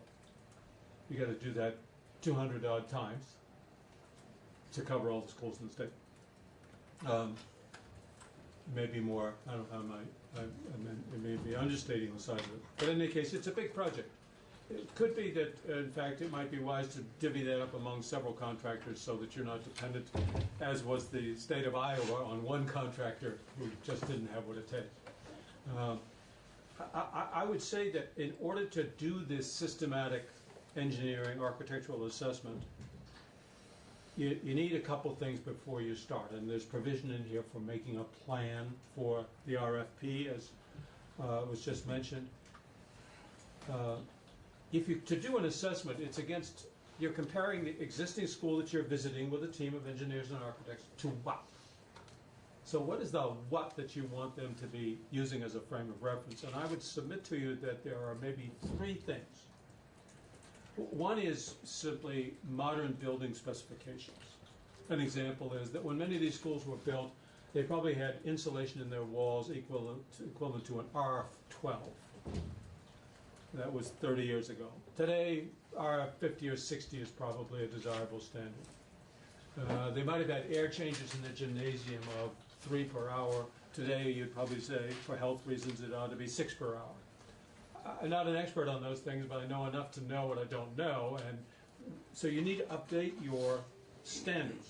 The easy way to do that, of course, is just to ask BGS. What are the building standards the state is employing when it funds any new building for state purposes? Probably that ought to be the standards you would use. I'm not talking about how big is the room. I'm talking about how it is constructed. The second piece is how big is the room. And that is, BGS can't tell you that. But the existing documents you have, in particular, the capital outlay financing formula, stipulates that you have to have 30 square feet in the music room for every child who will be in there. Whatever the numbers are. And for all the different activities in a school, there are standards for such facilities in terms of their size and capacity. So the first piece is a sort of specifications analysis, the building specifications. The second piece is the school or facility standards. The document called Capital Outlay Financing Formula basically says these are the standards that you have to meet in order to receive state money. The premise here is that there'll be some state money involved. So those standards need to be updated. Maybe many of them are still perfectly appropriate, but I'll bet you there's no good standard in there for a computer lab, for example. Because these things are, what, 2006, the last time they were updated? 2008, I think. Yeah. I didn't have my phone then, just. So who updates those standards? The work on that, under rule,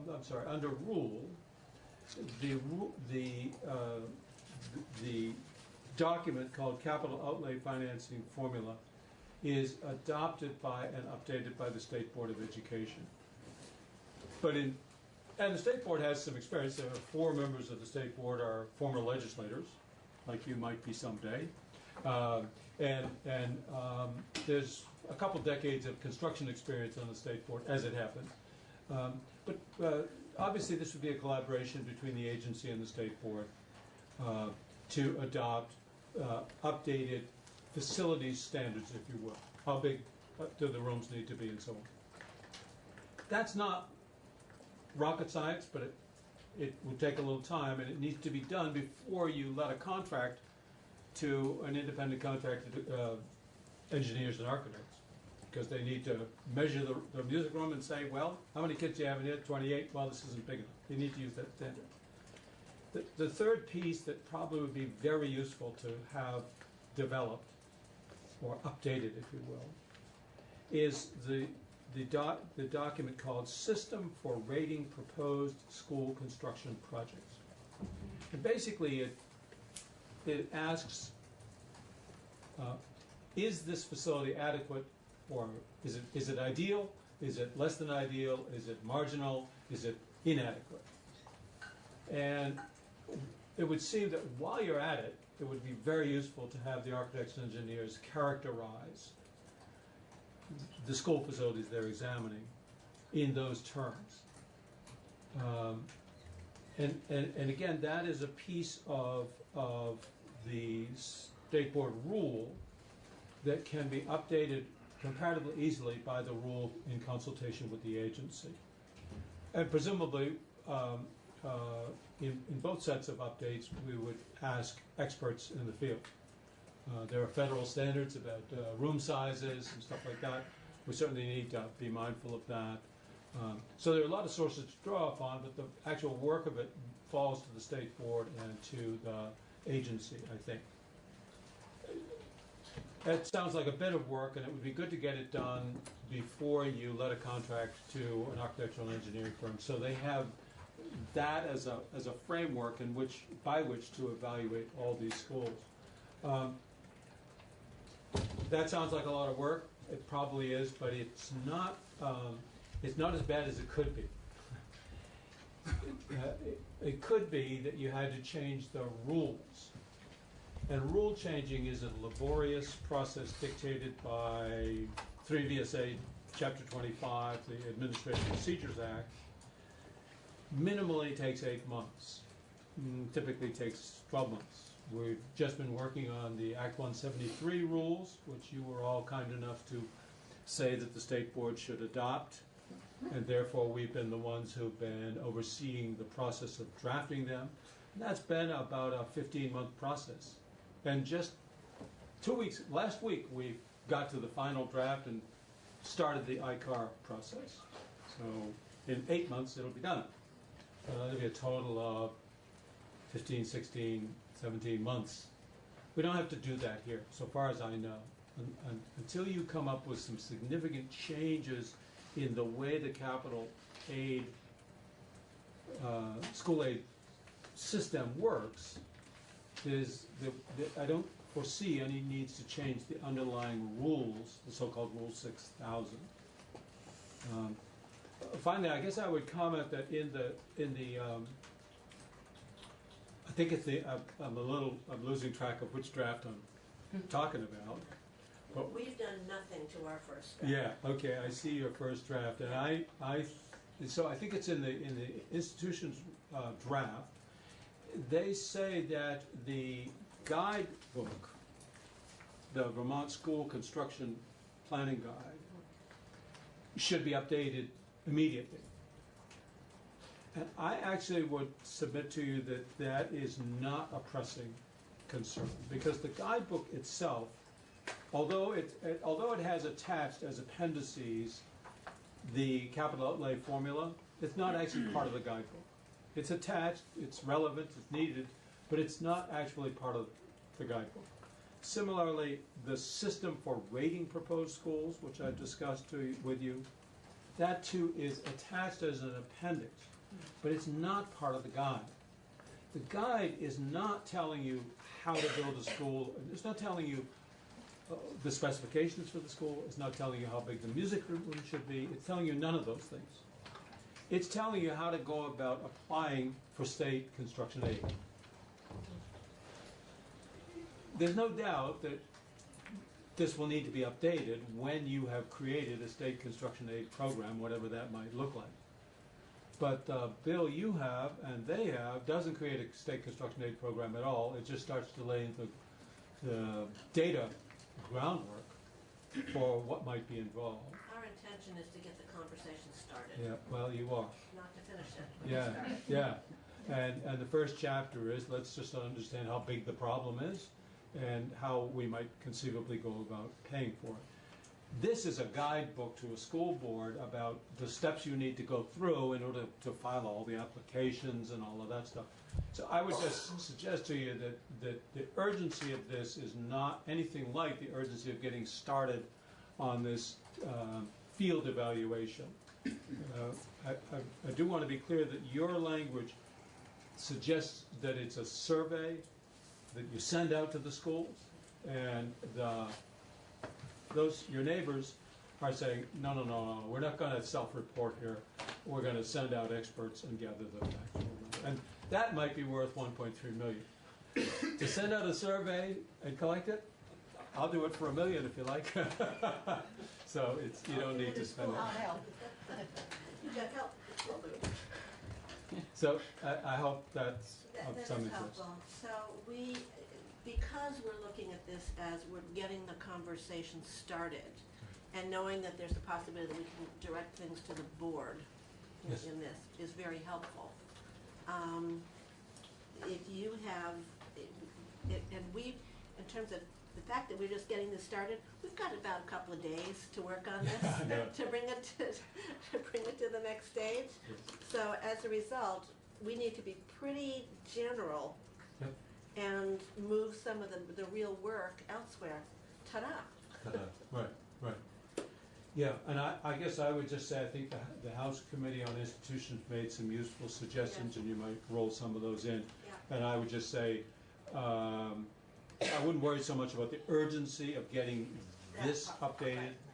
It's a process piece that really won't happen until you say, we got a bundle of money, you want to apply? And this tells you how to do that. And just another, and I just also want to say that Jim is going to come back to do pre-K at 10 of, so just so that we all know that that's when we're going to have the final draft and vote. Is there something in here that we can make sure we're also addressing 21st century education in that we're missing in what we're doing? I mean, you did mention that. Because we're talking about, we've got crumbling schools on one level, but we also have the changing face of education from a teacher-directed to student-driven, which is changing. Yes, and also from from where geography matters to where geography does not matter. Right. And I think that's a piece that we all could do a better job at kind of thinking what that world could look like. But as we know, there are some online courses that students are taking which can be very powerful for bringing unusual or high-level coursework to schools that couldn't possibly have a staff person to do that because of their size or what have you. So I sort of, it's a very blue sky thing that I don't feel qualified to offer proposals about, but it would be an area that we ought to understand. That is, how do we create deep connectivity for every school and every child?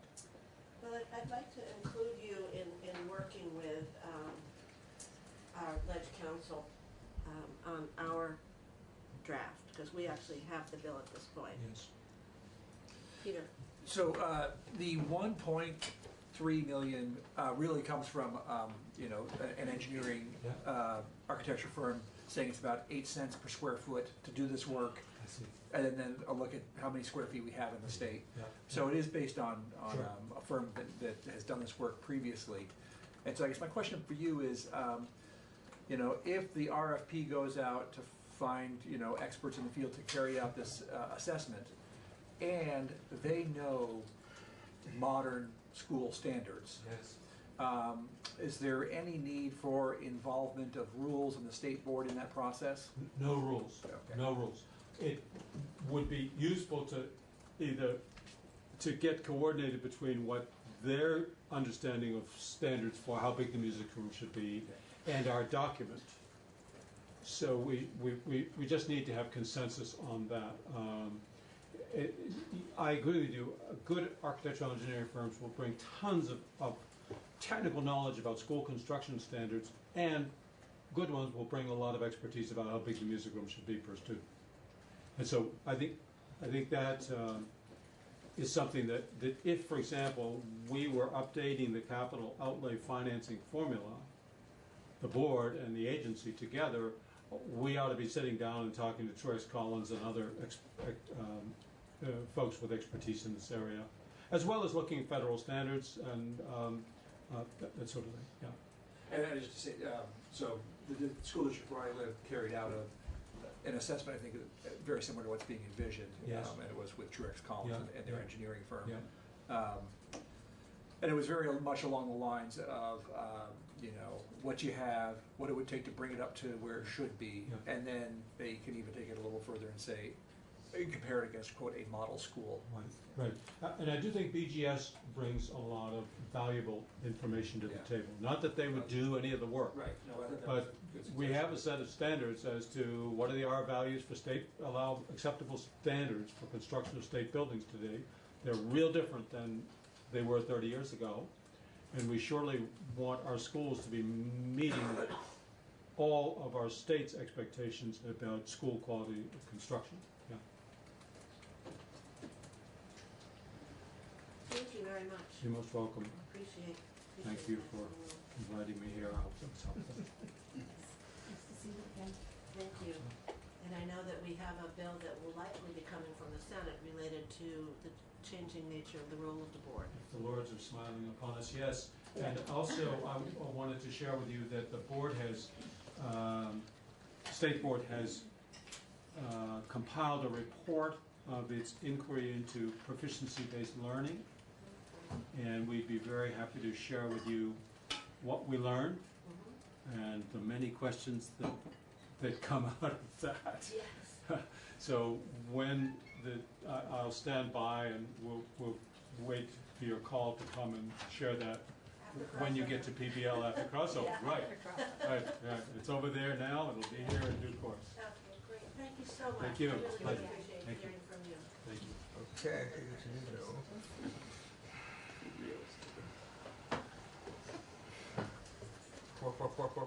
Four. Yeah, lots of force. So you don't have any more How force. about proficiency-based construction? Yeah.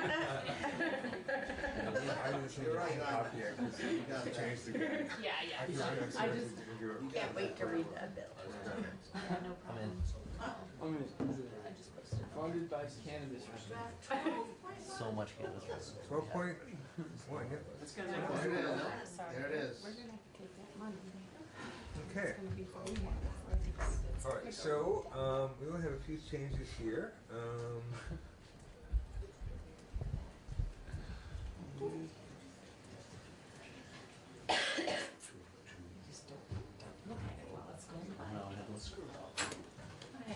Okay. So we've got new language about. Yeah, no, it's good. We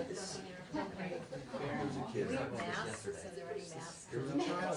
In the United States. Okay. So we have new language about the responsibility or lack of responsibility of the school district for monitoring programs. Rep. Roland stopped by and he asked me, he suggested a change to this language as well. So this reflects both AOE's testimony and Rep. Roland's recommendation. Okay? So let me just read it through. It says, a school district that pays tuition for pre-K education under this section shall be responsible for ensuring that the provider receiving the tuition payment is on the list maintained by the agencies, but shall have no responsibility to monitor the administration of pre-K educational services on the part of the provider receiving the tuition payment, except for services which the district contracts with the provider in order to fulfill its obligations under IDEA. Then it says, a school district paying tuition under this section shall be immune from civil and criminal liability for acts or omissions of a public or private provider to which the district pays tuition under this section, except for services which the district contracts with the provider in order to fulfill its obligations under IDEA, and except to the extent that it has actual knowledge of a breach by the provider of health or safety rules that apply to the provider's pre-K education program. So if I'm a school employee and I visit the pre-K program and I see something that should be, that I would know would be some kind of It's violation? a health and safety violation. Health and safety violation. Yeah. If it's like, okay, Child in the teacher's not parking teaching lot? 10 hours, but 9 hours, that's not an issue. But if it's a health and safety issue, and you have actual knowledge of it, then you're not protected from being sued. Child in the parking lot, I don't report it. If you know, yeah. And that would come under the mandated reporter, wouldn't that? So J. Nichols, Vermont Principal Association, so that happens and it gets reported, what then? I'm reading this from a skeptic's lens. I would read it to say that I find out there's a violation, or not me, but somebody finds out there's a violation, makes the report, and then maybe nothing occurs because that's been a concern in the past that school districts have asserted. That occurs, school district is still liable, potentially. We knew about it, we reported it, and nothing was done about it. We can't make anything happen about it because we have no control over the provider, and then the school district could be sued. Am I reading that wrong? Well, the facts would be determined by a court in that case. Is the action you took reasonable under the circumstances, right? So a court would look at that, I think. And they might say that reporting it was sufficient. They might not. It depends on, I can't predict that, but. And it's fair to say, currently, there's no protection. Currently, there's no protection. In fact, there's an obligation to monitor. Yeah. So this is going in the opposite direction. And Rep. Lalonde was thinking there shouldn't be a blanket. And sometimes you do that because to this point here, once you open this up to like some knowledge standard, then you start to argue about, so there are different ways of doing it, but this is the way he recommended individually. It wasn't on behalf of this committee at this stage, but yeah. Isn't anybody mandated to report a health or safety issue to DCF as mandated reporters? I'm not sure what DCF requirements are. That'd be Katie could probably answer that for you, but. I mean, they're mandated. But they're required under this bill to report, to self-report. They're not meeting their requirements. They have to self-report to their agencies. But also, I would think to DCF because. Yeah. So that's their agency. Yeah. There's no question about reporting, it's a question about liability. Okay. I just thought if you reported as a school employee, that's all you have to do. And it would then be on DCF.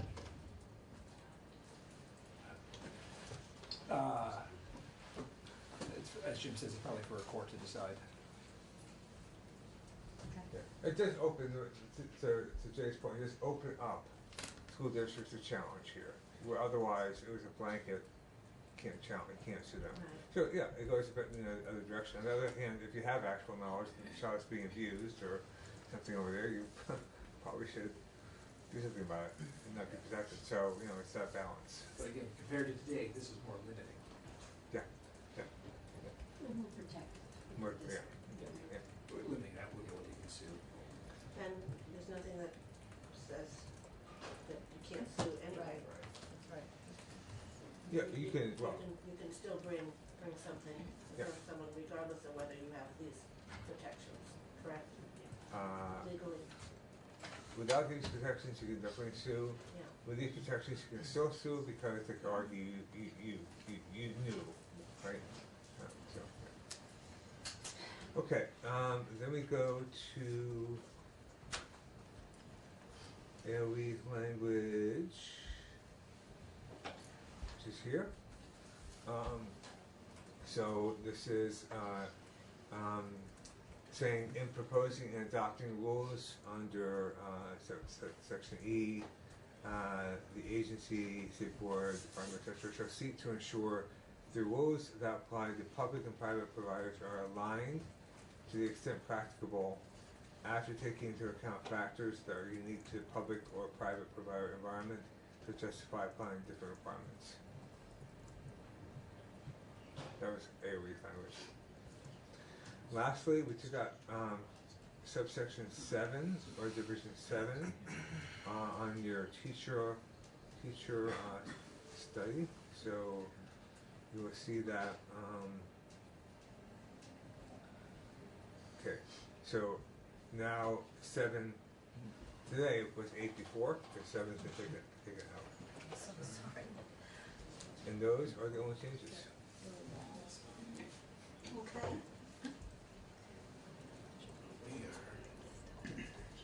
I'll entertain a discussion. Is there any discussion? I'll entertain a motion. So I so move that we approve and vote draft 12.1 as presented. We have a second? Discussion? Wait seconds. Okay. The clerk shall commence to call the roll. I forgot what to do. We haven't done it this year. Okay. I'm panicking. Nobody gave me any warning. All of a sudden I'm clerking. Yeah, you people. Okay. Sheesh. I need a pen. Sheesh. All right, man. Okay, that's cool. That's cool. Okay, sorry. Good time. I had like 3 panics today on different things. It's not working. Hopefully this isn't one of them. Representative Conley. Yes. Representative James. Yes. Representative Hooper. Yes. Representative Toof. Yes. Representative Batchelor. Yes. Representative Giambattista. Yes. Representative Elder. Yes. Representative Austin. Yes. Representative Matos. Yes. Representative Coopeley. Yes. And Chair Webb. Let me think for a minute. Yes. Thank you very much. You're welcome very much.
that the sun shines down its power to all the world and makes the wind blow strong as it will.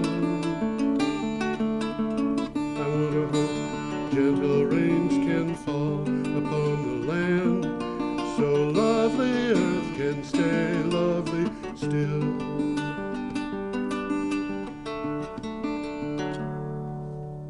Hello, ladies and gentlemen. Welcome to the, what is this, the 362? The 362th, 362nd edition of Energy Week, which comes from my blog, geoharvey.com, which you can go to, or you can click on we're listing the entire show online now, so at BCTV and other places, people can click on the basically the script of what we are talking about and just follow it. How about that? They can get the script now? Yeah, the thing that we get from or they can go to the blog that you and I share. Yeah. You know, I mean, there are a bunch of different ways of doing this. Well, some of them are worth doing. Yeah. Having said that, and by the way, that's geoharvey.com. Today is the 13th, it's 12th. I'm losing my numbers here. Today's the 12th. So we're starting. Let's see what my watch says. A week ago. Yeah, it says it's the 12th. On the 5th. We're starting on the 5th. By golly, I was right there. We're starting on the 5th. I'm confused here because I'm going to be talking about something that's not part of the script, and that is what's been happening with energy stocks, and particularly energy stocks in the fossil fuels industry. I'm looking right now at the Dow Jones Coal Index. Now, the coal index hit an all-time high in June of 2008. Okay, yeah, I think we're going to talk about that. And that was about 750. That was with George W. Bush in the White House. Interestingly, by the time he left office, it had fallen from 750 to 160. Okay. Which set the stage for Obama's war on coal. Okay. Coal recovered a lot of that, going above 500 in Obama's first term, but in the second term it fell down to 45. That's quite a drop. That's quite a drop, but it's not as big a drop as the 750 to 160. And Donald Trump, when he took office, it was 45. Today, it is right now at 4.74. So it's lost 4.74. It has lost over 90% of its value under Donald Trump. That's coal. Well, I don't think you can really blame him. I mean, no, I'm not blaming him. I'm just saying the coal, people, the people who cost too much to use. Yeah, the people who were blaming Obama. Obama has, if you're going to take the numbers and just throw them at the president, Obama's numbers are the best of the three. So that's coal. Now, oil and gas, and this is important for other reasons too. The Dow Jones Oil and Gas Index right now is at 249.67. And when Donald Trump took office, it was 625. So it's lost over half. Fossil fuels aren't doing very not well. It's lost over half of its value with Donald Trump in office. Wow. Now, it had actually made money. It had gone up with Obama in office. But the important thing here is the money that was used to put, this promotional money that came from Freedom Partners. They announced in 2015 that they were going to put almost $900 million into a campaign to get the Republicans to control the House, the Senate, and the White House. That money was very largely, the people who came up with it were people who had a lot of money in fossil fuels. I guess, yeah. With Donald Trump in office, they've lost over half of what they had in fossil fuels. That's interesting. Now, do you think they're going to invest in Donald Trump? Again? Well, Again. they're not going to invest in Bernie, I don't think. I don't think they're going to invest in Bernie, but I think they'd do better under Bernie than they would under Donald Trump. I think they would too. But if you were to face the question of Donald Trump versus Joe Biden, Well, we'll find out after they... having been burned by Donald Trump. Yeah. And again, I'm not saying that Donald Trump did this. I'm just saying that It happened on his it watch. happened on his watch, and so it's kind of natural for people to say, yeah, it's all his fault. So I'm projecting that onto other people. Another thing that we should consider here is stuff that's happened in the last couple days. The coronavirus caused a downtrend in the use of oil. That's happening. It started that's a little part bit of ago. today's news. Yep. And then what happened was Saudi Arabia and Russia had a falling out. And they're playing games. And they're playing games, and they're going to pump as much oil as they possibly can. And my understanding is that Saudi Arabia can deliver oil that it pumps for $3 a barrel. So they have I would say 10, but for 3? That's what I read. And it cost them $3 a barrel to get the oil. To pull it out of the ground. And they've already got the wells in place. Well, in Saudi, the oil bubbles to the surface. Yeah. Now, here's the thing. Vladimir Putin also apparently can go a long ways delivering oil cheap. Can he really? And he is very mad, apparently, at Donald Trump and the Americans because Russia was the biggest exporter of oil. Yeah. And all of a sudden, under Donald Trump's watch, It's the United USA. States. And why? Because of shale oil and fracking. Yeah. Well, I got news for you. Shale oil and fracking both depend upon a high price for oil. I'm talking about upwards of $50 a barrel. Yeah, I was just going to say $60, but Yeah. And so if they're delivering oil at $30 a barrel, those fracking companies go out of business. they're going to go out of it. Well, we will be talking about that That's this right. show. So that's where I wanted to start the show. And I should close all this stuff down and go to, here we are, Energy Week, number 362. Today is the 12th of March, 2020. And you can go to the places that I've already indicated, geoharvey.com, and also the link that is on the show posted. We're starting on the 5th of March, which is a Thursday. And also, because of the coronavirus, Italy is in lockdown. Yeah. Whole country. And Donald Trump is not permitting travel from Europe to the United States for the next 30 days, except by Americans and residents of the United States. That's going to have some economic effect. It's going to have an economic effect, but the coronavirus is already here. It's already in Vermont. Yeah. So, although not badly. I mean, there's... As far as I know, this morning there's two cases. Two cases. One in Bennington and one in Chittenden County. Oh, okay. And no doubt somebody who is an illegal alien who will be transported to Mexico, even though he came from China, you know. And by the way, Donald Trump is not the only guy who's done that. 20 years ago, I read a story about a man who was a naturalized American who had come from India. He was a physician, and he was found by law enforcement people in Texas without any identification. And so they just said, "You're Mexican." Send him back to India. And sent him back to Mexico. Oh, Mexico. Unfortunately, they don't know the difference between Mexicans and Indians. They got this all wrong. He's an American citizen who has an accent. For crying out loud, you'd think that people in Texas would understand enough to know what Spanish-speaking people sound like. Nevertheless, people make mistakes sometimes, and which, you know, I'm heading at something here. Wonderful Italy. How would you like a vacation in Venice? Well, I think we're going to start right off with a picture of that. Here is a picture of... Let's get that picture. Here's a picture of an outdoor cafe in Venice. How about that? Now, I think that was not staged, and... well, Oh, they are drinking wine. I thought they were drinking coffee. Well, some of them are probably drinking coffee, but if I were sitting That with... first one there, that's They're definitely drinking wine. wine. If I were sitting with my feet in a flood, I might be drinking wine instead of coffee too. Tom thinks this was staged. Not the water, just the people. You know, go out and get a bunch of people and have them sit at the tables and give them free wine or something. Something like that. Yeah. Well, let's say I think it might very well be. Okay, this is So from... that is a picture of people flooding in Venice. Yep.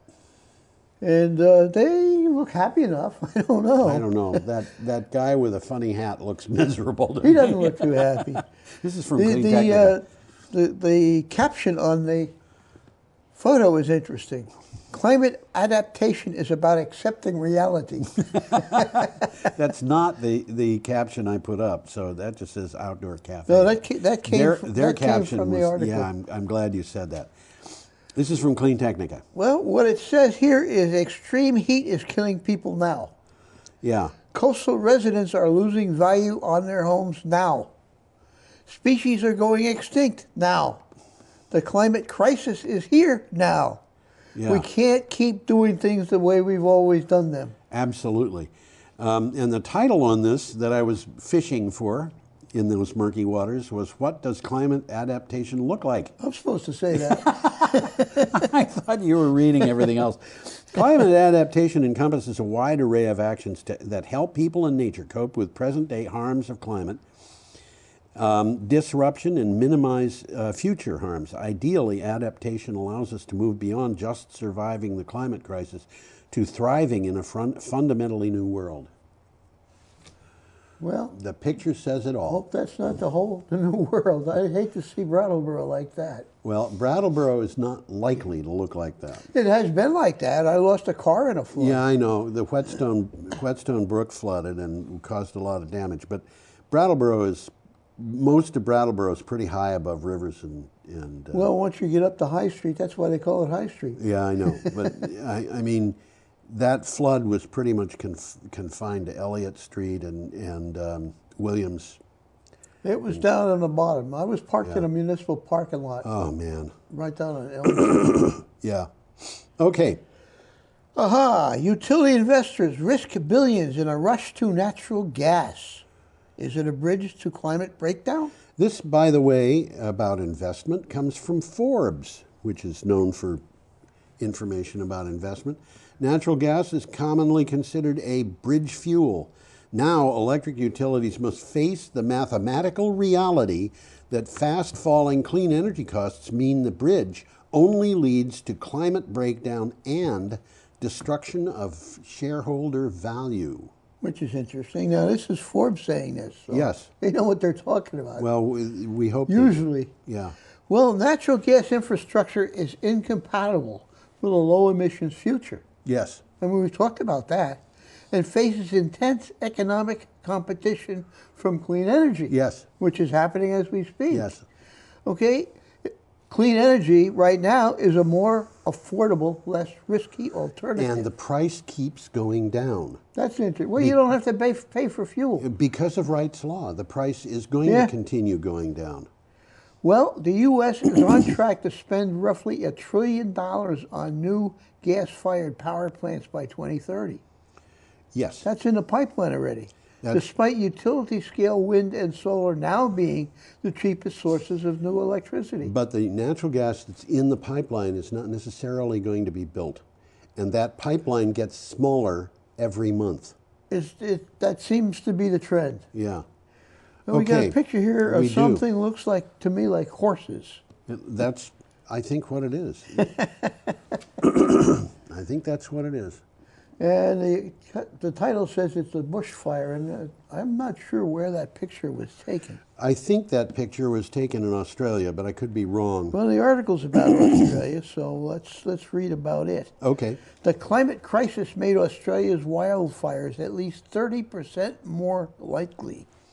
This is from CNN. The wildfires that burned across Australia recently were made far more likely and intense by the climate crisis, an analysis shows. Scientists found that the chances of the kind of extreme weather that triggered the blazes had increased by more than 30% since 1900. Well, more on the same, slightly different math, but it says conditions like this are at least 4 times more likely than they were at the start of the 20th century.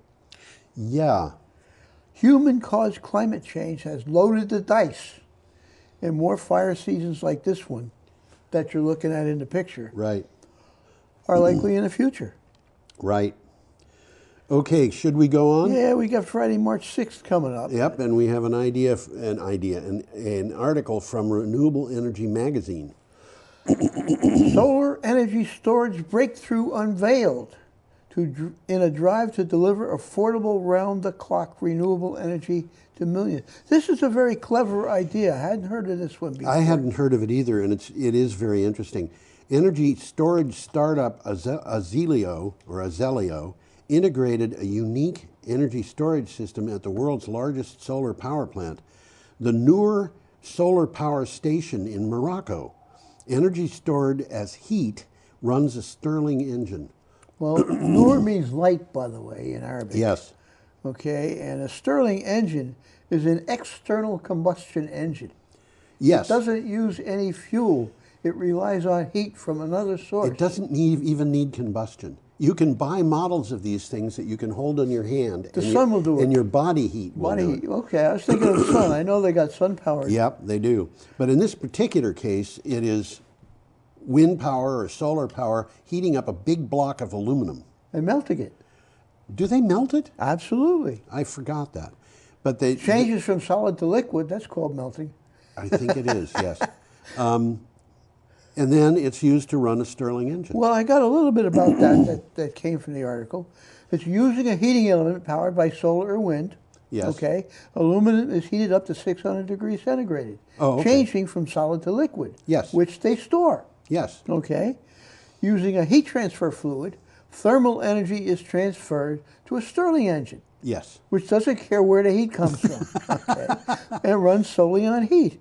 And the Stirling engine, in turn, runs a generator to produce electricity with 0 emissions and at low cost. This is pretty clever. This is really a good scheme. If it is as efficient as a battery, a thing like this could last a good deal longer than a battery. I would think. And it's basically physics and mechanics driving this thing.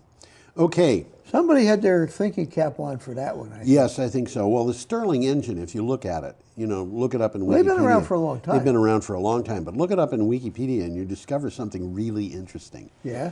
It's just how it runs. It's one of those things that you look at this and say, Hey, kid. How do you do that? like lifting itself by its own bootstraps, huh? That's what it looks like. It's got a piston which doesn't have a piston ring, I can tell you that. The air just flows around the edges. Well, let's start off with a picture here. Oh, let's do that. Okay. This is air pollution, and the article comes from Clean Technica. Who'd have thunk? The article says there that air pollution pandemic, and they use that word, is worse than wars, parasitic diseases, HIV, AIDS, and smoking. Yeah. Air pollution is taking 3 years from your life on average worldwide. Now that includes. Sneeze about. No, this includes people in Vermont. Your life expectancy is shorter. Yeah. Now it may not be 3 years, but that's the average worldwide. That's an average. And Vermont's air, by the way, is not all that clean. Well, it's not Vermont air; it's Ohio air. That's right. It's used air that came from Ohio and Pennsylvania, and Illinois and Wisconsin and Michigan and New York and okay. Air pollution is taking 3 years from your life on average worldwide. No one is exempt. A study found that about 2/3 of premature deaths worldwide are attributable to human-made air pollution, mainly from the use of fossil fuels. 2/3 of premature deaths. Now that would include deaths in automobile accidents, deaths in... They're not isolating the deaths by cause. No. They're just saying the total amount of... Which is kind of a little bit funny, because I don't think that air pollution has too much to do with automobile accidents. No, but it does have to do with emphysema and for sure. lung cancer and other kinds of cancer. Well, I'll touch base with that. Yeah, okay, go ahead. This came from the article. Air pollution causes damage to the blood vessels through increased oxidative stress, which then leads to increases in blood pressure, diabetes, stroke, heart attacks, and heart failure. There you go. So they got it all. They've got the vectors there. They do. We must eliminate, and that's from the article, the toxic cocktail of molecules and lung-clogging particles cast off by burning oil, gas, and coal. Yes. 5.5 million deaths a year are avoidable.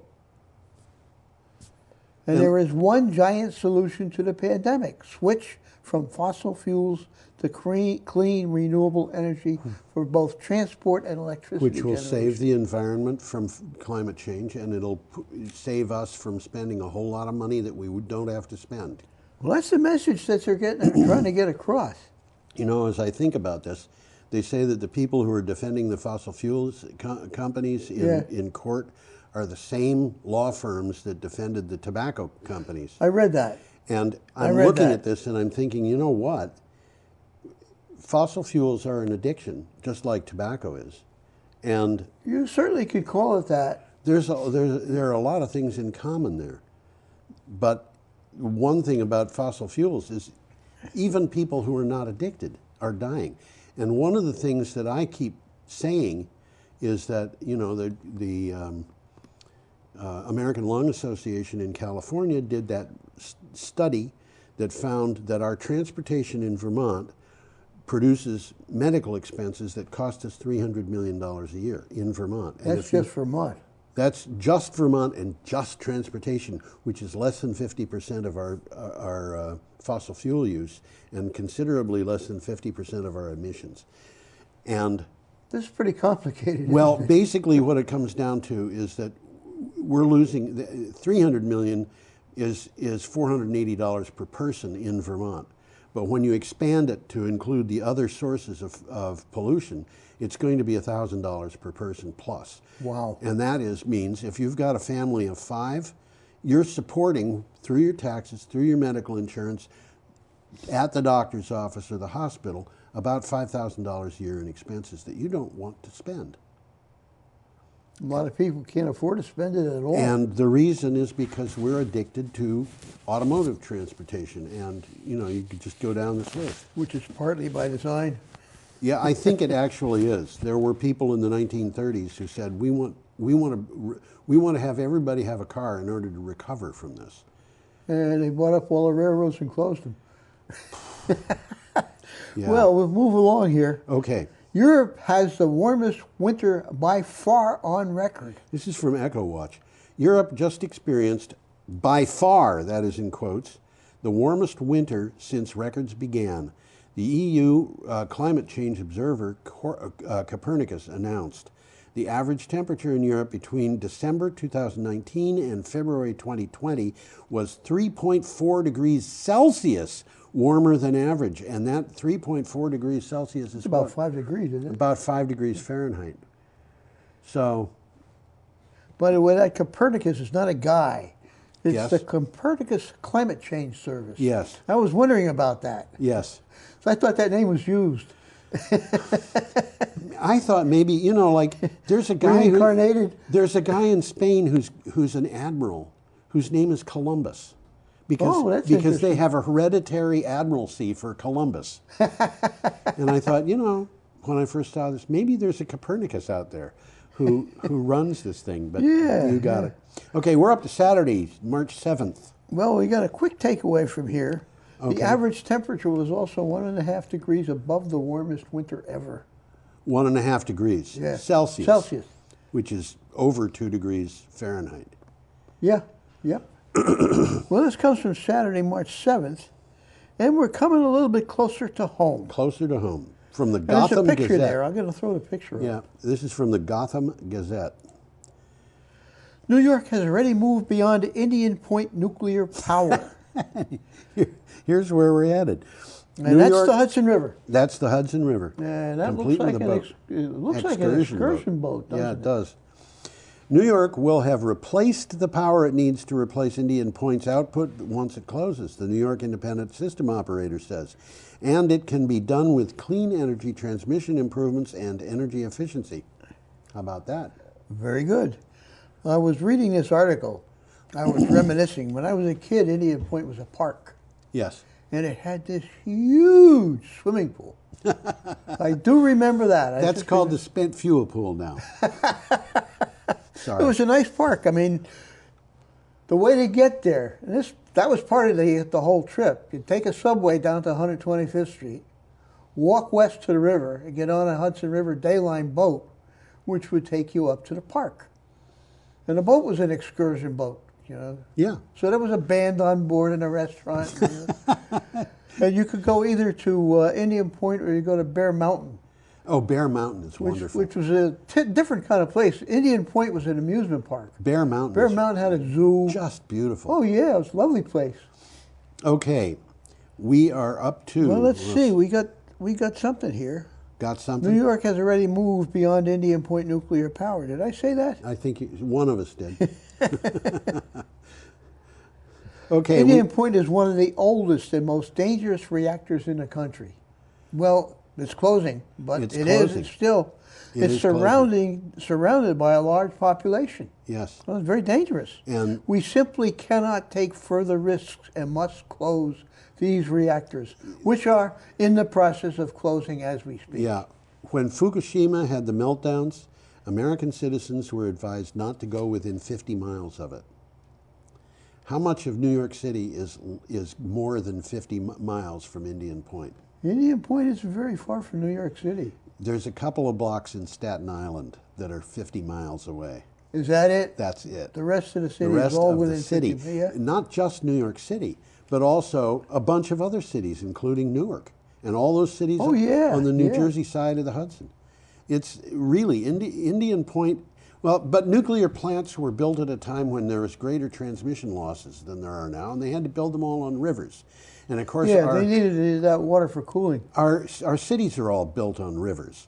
And Sure. so the result of that was most of those nuclear power plants were built about 35 miles from some big city because they didn't want it too close in case it had an accident, but they wanted it close enough that most of the power wasn't lost in transmission. When this was a building, my cousin, who was about 10 years older than me and who as a kid I idolized, Yeah, was working in General Electric for yeah. public relations, Oh, okay. you know, advertising. Yeah, And I remember him giving me this medallion yes. that had a little hole in it, a little chain on it, and a little cobalt magnet. And the medallion no. said it was magnetized by current from the Indian Point generating station. And I still have that. Isn't that funny? Yeah, okay. Now we have an item from the Environmental Working Group. Senate bill would end tax credits for renewables and EVs, but boost coal, gas, and nukes. Huh? Huh? The U.S. Senate is likely to pass legislation that would fail to extend credits for renewable energy and electric vehicles, but includes financial incentives for coal, natural gas, and nuclear power. Duh. This is the exact opposite of what we need. You know, there was an article today about the fact that somebody in the Trump administration has let it out that the administration is planning on subsidizing oil and gas in the United States because it's taking such a pounding. And interestingly enough... What happened to the free market? Yeah, interestingly enough, the head of the American Oil Whatever Institute went on record saying, we don't want a bailout. That's interesting. Isn't it? That is interesting. Yeah. Well, let's move along. We got a picture coming up again. And I've got that picture up, and you can put it up. And there it is. This is from Clean Technica. That's another wildfire. That's another wildfire. I don't know where it is particularly, but I wouldn't want to be there. I would not. That's U.S. Forest Service. I would bet that's from California. Senate bill. Nope. No, I read that. You read that? Yeah. Duh. Duh. Spreading like wildfire. In An case, interest in making electric power public. This is an interesting It article. is an interesting article. And for the viewers, in case you take a look at Tom and see that he looks like a deer with it in the headlights, it's not because there's anything wrong with him mentally. It's because he's trying to multitask while I'm doing the simple stuff. He's doing the controlling of all the pictures. Okay. Investigators show that mismanagement of PG&E, which of course is California Pacific Gas and Electric, made wildfires more likely and led to the utility's bankruptcy. California legislators and community members are calling for a public takeover of the electric utility. Similar calls are happening in many parts of the United States. Well, this is a kind of a convoluted thing. I mean, in most parts of the country, the wholesale electricity is taken over by a controlled monopoly. Yes. And part of the deal is they're supposed to get a fair return on their money, which they have been. But it's a monopoly. Yeah. And monopolies are always subject to a little bit of abuse, if you will. Yes. You know, because they got a position of power. Well, there's a lot to take away from this article, and I've got some notes here, so I'll Go just through read it. them, okay? Yeah, absolutely. I'm going to put us up so they know who I look like.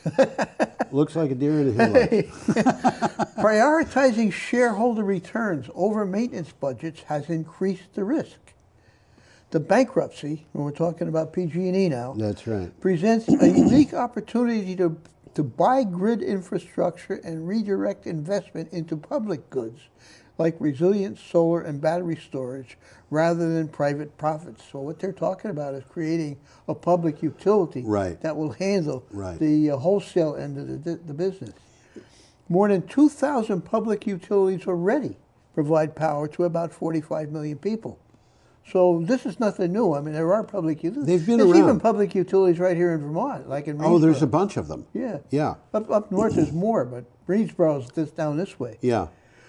Despite the time and money required for a public takeover, communities across the U.S. are taking this step toward local energy self-reliance.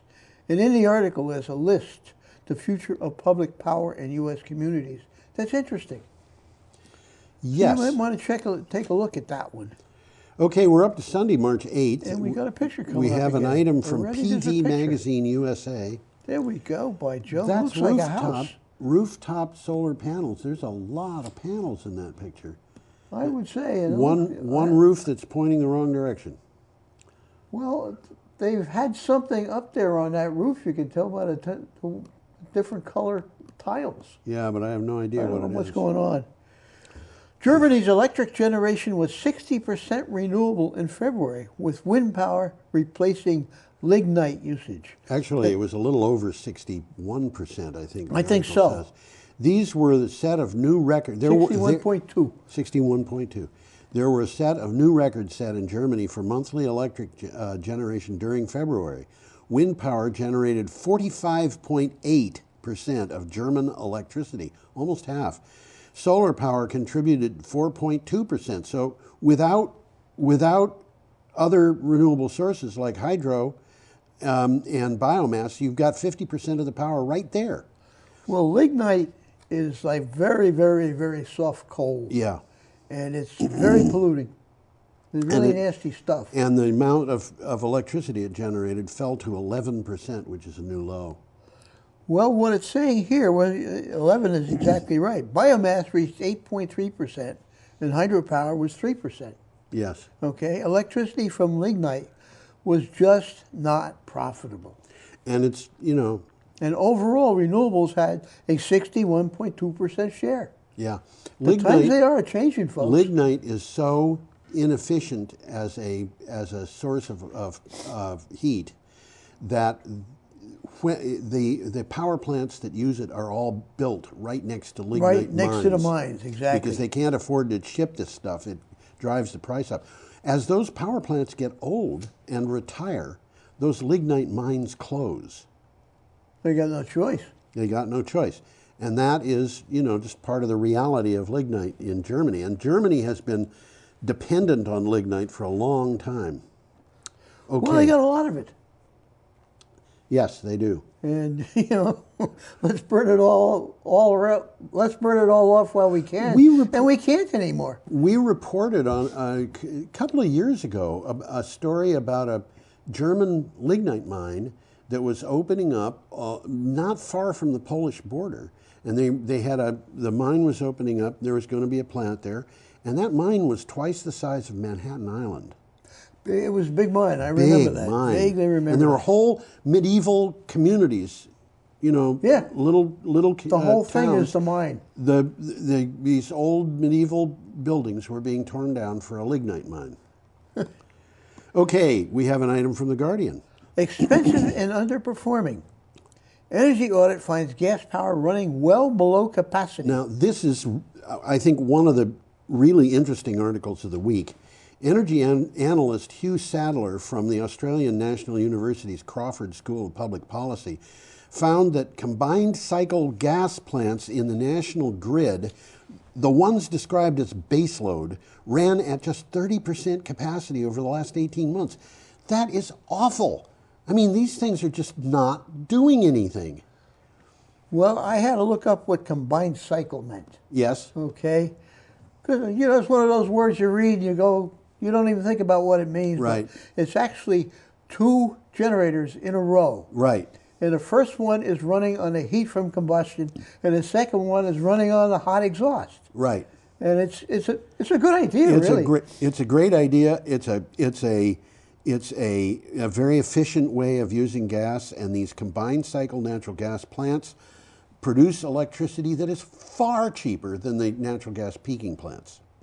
These are the bigger plants. They're too. big all pretty plants. big plants. They're base load, and they're running at 30% capacity. That doesn't make sense. It does not make sense. In the United States, a baseload natural gas power plant is probably going to run at 65% capacity. Or higher. Or higher. And that means these guys are running at about half the time that they would like to, very probably. And the reason for this, the baseload natural gas plants, combined cycle plants, are the cheapest fossil fuel source of electricity. Peaking plants are very expensive. And these things are just not running. And why? It's They're not making money. They're not making money. Duh. What can you say? Oh, we got another picture coming up here. We Let's do look at it. indeed. Let's look at that This is a picture of Looks pollution. like a smokestack to me. You know what it reminds me is a picture that we had a couple of years ago that was a smokestack with a cloud like that, except the cloud had a funny shape to it. And when I asked Google There's a face in that cloud. to do I asked Google to do a search on the image for the cloud, it came back with Donald Trump. Oh boy, that's not Donald Trump. But No, I it see a face didn't look there. like this, but the shape of the cloud was like the shape of Donald Trump's hair. It took Google a couple of days to figure out that that was not a picture of Donald Trump. Well, the article's interesting. The Yes. headline says, Pro-Trump climate denial group lays off staff amid financial woes. This is from the Huffington Post. The Heartland Institute, an influential climate denial think tank bankrolled by President Donald Trump's far-right billionaire donors, has laid off nearly a dozen staffers amid financial troubles, according to 3 former employees. Now, that's about half their staff, from what I could gather. That's what it says. A little more than that. And the Heartland Institute, you know, is in the habit of getting millions of dollars every year to support its group, but that money apparently is not going there anymore. And the president of the head of the Heartland Institute is being blamed. But honestly, they're calling it mismanagement. They're calling it mismanagement. I think it was mismanagement of a different kind than what they're insinuating here, because it looks to me like he was doing this with the expectation that he was going to get the donations, and they just never arrived. It's an interesting takeaway from the article. Not a takeaway, really, but it's an aside. Heartland is the think tank paying for the far-right German woman anti-Greta. Yes, that's right. Anti-Greta. We talked about It shows that. that Greta is effective if they have to come up with an anti-Greta. They've got this anti-Greta who's I think I read that her mother was was involved in some, not a neo-Nazi organization, but almost. No, I think you're right. I think you're right. Was I think a neo-Nazi? they mentioned that her family has neo-Nazi ties. But getting back to this story, as I was saying earlier, the stock market with the stock market, these people who are invested in fossil fuels have lost half their money. Are they really going to, they're facing a dilemma here. Are we going to put a lot of money into trying to deal with, to stop climate denial? And honestly, it's kind of like trying to stop people coming into the U.S. from Europe. The cows are out of the barn, and so now we're going to lock the barn doors. Good idea. Good idea. And here, the money's been lost. Are we going to put more money into something that is not making us money? Interesting world. Interesting world. Well, we got an interesting article this time. Renewables generated more electricity than coal in the U.S. last month. This is Monday, March 9th, and it comes from Sour Energy. In the dead of winter, renewable energy sources, solar, wind, hydropower, generated more electricity than coal plants in the United States. According to data from the U.S. Energy Information Administration, the EIA warns that the data is not final. But dead of winter is when coal has its greatest use. Yeah.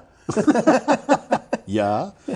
Well, the numbers here are renewables generated 57 terawatt hours during February, while coal produced 55. And a terawatt hour is bigger than a gig. 1,000 gigawatt hours. 1,000 gigawatts. There's much more to come. There's 90 gigawatts of new, no fuel cost capacity in the pipeline. There's a lot of renewable energy in the pipeline, and as I said earlier, I've been watching these pipelines month by month by month, and every month the amount of natural gas in the pipeline declines. And it has declined by over half in the last 2 years. Well, unfortunately for the gas, it's not living up to expectations. No. They're running out much faster than they thought they would. They fracked gas. Yeah. Yeah. And in order to produce fracked, you know what, Tom? If the fracking companies go out of business, who's going to get the gas out of the ground? And if the gas doesn't come out of the ground, what happens to the price of natural gas in the United States? I would say it goes up. This is not going to be a stable marketplace, I don't think. I'm talking about natural gas. Okay. No, as I already said, it's not living up to expectations, No. and that is going to have dire effects. That's going to have effects. Okay, Well, we've got an a picture item coming from up Clean here. Technica, and there is an airplane, and it's an interesting picture because you're a little bit above that airplane, and what's below it? Sky. Maybe it's flying upside down. and they flip to the That's an image. interesting picture because it's an artist's conception. Yeah. But there on the wing is about 7 motors. Yeah, and if you look, there's on the tip. Oh, on of the each tail there's about 4 more. There's a tip on each of the wings back there. It's, it's a lot of little motors. A lot of little motors. 2 big ones. Yep. And they're called jets, but they don't sound They're not like jets. No, well, they're sort of jets, but a different kind of jet. They're a different kind of jet. Okay, what do you got for a title? Wright begins developing propulsion system for commercial electric plane. This is an interesting article. It is an interesting article. Wright Electric, an electric plane startup based in Los Angeles, has begun developing the propulsion system for the Wright 1, an electric 186-passenger commercial aircraft. So it's a good size, regular size plane. Yep. The propulsion system will reportedly have 10 to 14 electric motors. Well, let's pull the picture up again and take a look at that. Yeah, let's do that. And you can see very clearly that this plane is flying upside down, and they've inverted the image because the sky is down. Well, Wright Electric is partnering with EasyJet, which is a company that runs these planes. And by the way, calls the engines jets. That's why it's called EasyJet. To make the 1,000-mile range Wright 1. This is a 1,000-mile range. 1,000 miles. So it's no fluke here. Yeah. Wright will conduct flight tests in 2023, so it's not there yet. Yeah. And introduce its flagship, the Wright 1, that you're looking at the picture there. The Wright 1. I didn't catch that. The Wright 1. That's a pun, Absolutely. isn't it? Yes, it is. It's going to introduce it sometime between 2027 and 2030. Yeah. Batteries will be quick swapped at the airport terminal. Which means you can fly them in and fly them out. Basically, it's 20 minutes to change the batteries. Which is so they're not going to recharge the batteries in. How long does it take to fill a commercial jet? Probably line? about as much. I would guess, maybe longer. I Well, don't know. the right one will be initially used for short flights between U.S. cities like New York to D.C., Yep. L.A. to Vegas. Yep. You know, they're not going to be crossing the ocean with these things. We're just going to yet. have to speed up here. We've got 14 minutes and 14 7 minutes items. left to go. Okay, our next item is from Clean Technica. Oil prices plunge as OPEC countries fail to reach agreement. The nations that make up the Organization of Petroleum Exporting Countries met to craft a response to the coronavirus pandemic, which, by the way, the WHO now officially calls it a pandemic, in hopes of keeping the price of oil from falling. They failed largely because Russia refused to cut its production, CNBC reported. Well, I was reading a little bit about this morning, and it's very confused. Well, but basically what happens here is I think Vladimir Putin wants to crush the American oil industry, and he knows he can do I it. think he does, yeah. Well, low prices will put pressure on expensive extractions such as fracking and tar sands. Less oil would impact the pipeline business. Right. So we got a chain going on here. Less production will benefit the environment. Yes. From fewer emissions. Yes. Many oil-producing nations, and this is important, depend on income from oil to survive. Yes. A decline in revenue could destabilize them politically. The Nigerians are very, very upset because they're going to be losing a lot of money. Well, what they're talking about here is the ones that could be destabilized. Iran. Yeah. Iran. Iraq. Venezuela, which is destabilized already. Well, Brazil. Yeah. Plus Russia. It could destabilize Russia. 65% of, or at least this was true a year ago, of Russian foreign trade was based on its sales of fossil fuels. 65%. 65% of Russia, that's a big hunk. When Donald Trump was saying the United States is the biggest exporter, the Russians were not happy to hear that because he was talking about succeeding in competition against them. Yeah. Now it's their turn to succeed in competition against us. And Well, they got it a lot easier because they only have to bring that oil from Russia to Germany or something. absolutely. Like that, you know? I mean, They don't need boats. we've got a trade war going on here between Saudi Arabia and Russia, and guess what? Both of them are hurting the United States. Interesting, isn't it? Isn't it? Okay, we're up to Tuesday. And they're not March- working together either. No, they're not. They're going against each Well, we other. got a We're up to picture coming Tuesday, up March here, kinda 10th, and we interesting. have an item from the Irish Times. I'm going to put the picture up first. Yes. That's the Templeberry Wind Farm. And those are visitors. They certainly look like it to me. Tom and I went to the Sheffield Wind Farm, and I was thinking about that when I looked at this picture because those people are standing on stairs, and the Sheffield Wind Farm, I think it was like one step or two steps up into the mast of that wind turbine that we went to. This is over in... This is in Ireland. You can get the whole crew. No, I'm talking about the one we went to. Was Yeah. near Bennington. Yes, that's right. Applications are open for community wind and solar farms, and we're talking about Ireland now. Yeah. Communities across Ireland can now get into renewable energy business by submitting bids to build their own wind and solar developments. That's interesting. Yeah, it is. Successful applicants will be awarded state contracts to generate green power for the national grid. Well, what the article says is communities building solar or wind farms generating between 1 and 5 megawatts of power can participate. Yeah. Okay, it is expected at least 10 community ventures will apply. Now, 5 megawatts is, which is the top limit of this, Yeah. is the size of the solar array that we have on our landfill. Yeah, it is, isn't it? It's just So, about you the know. same thing. Okay. More than 3,300 gigawatt hours of renewable energy overall will be auctioned. Okay, so this is no little thing. For all renewable technologies in the auction, most of the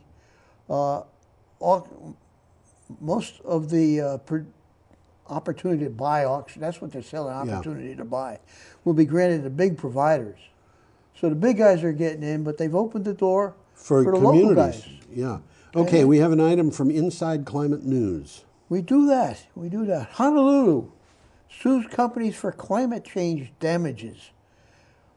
I saw a map of that, and Honolulu is in danger. Yeah. I mean, they're right on the seashore. Honolulu city officials lashing out at the fossil fuels industry in a climate change lawsuit filed on March 9th accuse oil producers of concealing the dangers that greenhouse gas emissions from petroleum products would create while reaping billions in profits. Well, the lawsuit says climate change already having damaging effects on the city's coastline. The city is right on the coast. Yeah. Okay, sea level rise, heat waves, flooding, and drought, putting its residents and property at risk. The industry has known that these impacts could be catastrophic, yet did nothing. So the lawsuit seeks to hold fossil fuel companies accountable for the costs and damages. This is an interesting article. Yeah. If you got a chance, it's a long article. If you got a chance to look it up, it's worth looking up. My parents lived in Honolulu. They loved it. Did they? Oh, yeah? Yeah, they had to leave because there were some mean people who kind of drove them out of the place. Oh, Japanese? My father was on a destroyer mine layer that was stationed in Pearl Harbor when the bombing happened. Okay, you've mentioned And that. my mother decided, I'm not going to stay around here. We better get out of here and Yeah, go that's right. to someplace. She a little went to safer. San Francisco. Okay, we've got an item from Utility Dive. And we do that. Democratic senators push to include FERC reform in comprehensive Senate energy bill. That Senate word is important because it's the House is operating on its own energy bill, and they got to get together with both of them, which I think they will. Yeah, Democratic senators filed amendments to the American Energy Innovation Act that would have prevented the Federal Energy Regulatory Commission from carrying out some of its controversial recent orders. The bill would make FERC more politically balanced. FERC is supposed to be politically balanced by law. It is supposed to be, but and they haven't been doing it. They haven't been doing it. They've been doing stuff that's very politically divided. Well, the orders that they're talking about favored baseload resources such as coal and natural gas, while limiting the ability of clean energy to compete. Basically, what the order says is, if you have a state that has incentives for wind or solar or whatever, we're going to limit it. We're going to force you to spend money on that fossil fuel that is equal to what is spent on the cost. The cost of electricity from renewables will have to equal the cost from fossil fuels in order to render them uncompetitive. That doesn't seem to make sense. They're doing this on purpose. They're trying, they are. Yeah. Yeah, they okay. We're up to Wednesday, March 11th. This is the last. Last day of the week. Yeah, that's a Norwich solar technician putting in a picture of it. Putting in solar energy. If I can find my. Here we go. There it is. There we go. You know, the cursor gets lost every once in a while. Yeah. We have a cursor that moves across 3 monitors. Okay. So we got a picture coming up there. We have a picture up there already. Okay. And this is from 7 Days, which is a Vermont publication. Yeah, it is. It's about the article's about Vermont. Yes. So. A call to double Vermont's renewable energy capacity ignites debate. A bill requiring utilities to get 100% of their electricity from green sources by 2030, up from the existing 75% by 2032, is viewed by many lawmakers as one of the session's most consequential pieces of environmental legislation. But the bill has opposition from some important groups. Well, as you just said, regulations have reduced profits for solar power, okay? And the issues around boosting in-state renewables are complex. Yes. The costs to ratepayers are uncertain. Storage might be needed. Well, storage would be needed. Storage is going to be needed, but Okay. storage is also a lot cheaper than natural gas peaking plants, which is the Yeah, way. it is, right. I mean, we talk about wind and solar needing backup. Baseload power needs backup. It cannot function without backup. And the backup tends to be expensive. It's expensive. Storage is probably one of the cheapest forms of backup. That's right. Okay, we've got an item here from CNN. Well, I had an article here. You had things to say. I just had a quick one here. Oh, okay. There's an opinion here. Yeah. The industry's estimates of huge costs to boost in-state renewables seem like the latest in a long line of efforts to convince people they can't afford to address climate change. It's politics, Billy. Yeah, guys. that's what it is, and we can't afford not to address climate change. Okay, and But it's a hoax. Yeah, right. And so was the coronavirus until Donald Trump told people they couldn't come here from Europe. Okay. Well, why Russia and Vladimir Putin are waging an oil war with America? Just touch base on this. This is where I started off. Vladimir Putin knows America's fragile oil industry is built on a mountain of debt. Well, yeah. Moscow's refusal to join OPEC to mitigate oversupply is aimed in part at drowning U.S. shale oil companies that compete with Russian oil but rely on higher prices in a sea of cheap crude. Well, yeah. What they're saying is if the prices go too low, we're not going to be able to come up with shale oil. The shale oil companies are all mostly pretty close to broke already. Some of them are going bankrupt already. If the price of oil is $30 a barrel and it costs them enough to produce it that they have to sell it at 50, it ain't gonna work. It's not going to work. It just isn't. And historically, what they've done is they've produced and sold at a lower price in order to keep cash flow going. But they were doing that 2 years ago. Well, they got to pay off the loans. They have to pay off the loans, and nobody's giving them loans. Did we mention that last week? I think we did. I think we did. Yeah. Well, there's a quick takeaway here. Yeah. Putin's goal is to cripple the U.S. shale industry because it's competing with his exports. There you go. Okay. And he wants to wrest market share back from American frackers. Right. So that's what Putin's up to. Now, Saudi Arabia, I don't know where they're coming from. They contributed to this by launching a price war. Well, actually, from their point of view, Russia launched the price war because they were saying we've got to stop producing so much, and the Russians said no, we're not.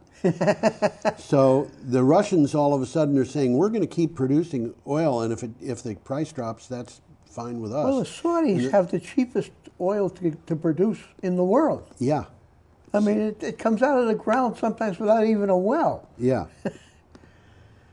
Yeah. Okay, we're up to our last item. We have a very interesting picture here.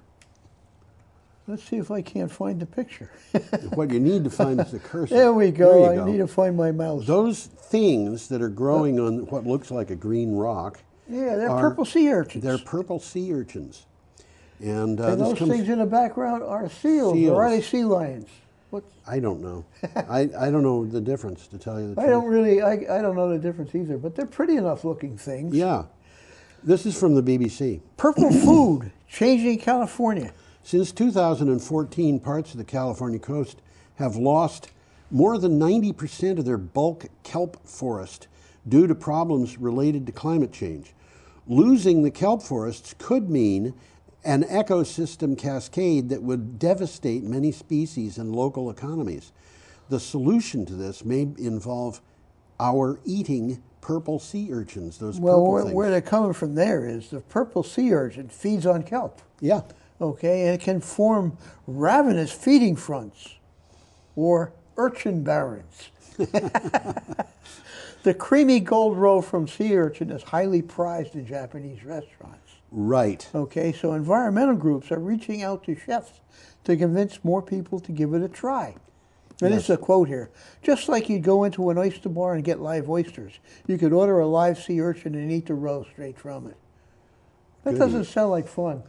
Well, it's, it reminds me of descriptions I've read of or heard of people eating live animals, which all just turned me off very badly.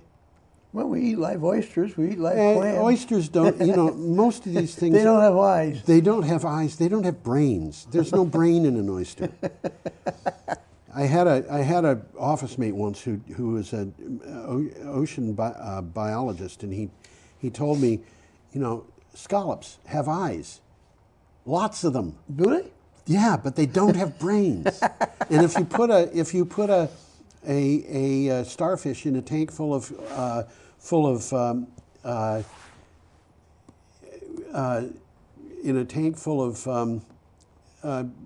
scallops, the scallops get very excited and start swimming around. Is that so? Yeah, they go like that, and it propels them. But They don't have brains.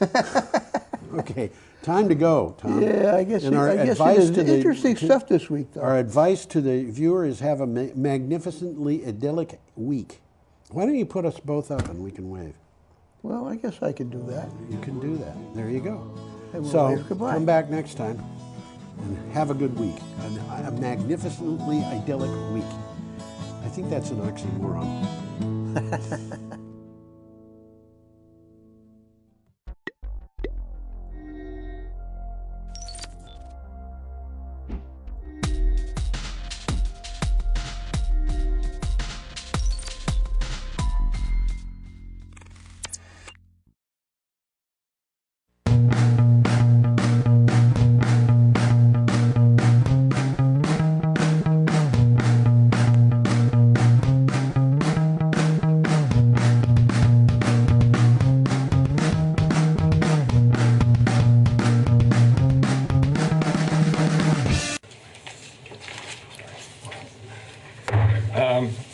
Good evening, everybody. Welcome to Tuesday, March 17th, 2020, Select Board meeting, which is in turbulent times, I have to tell you. It's an interesting situation. A lot is going on.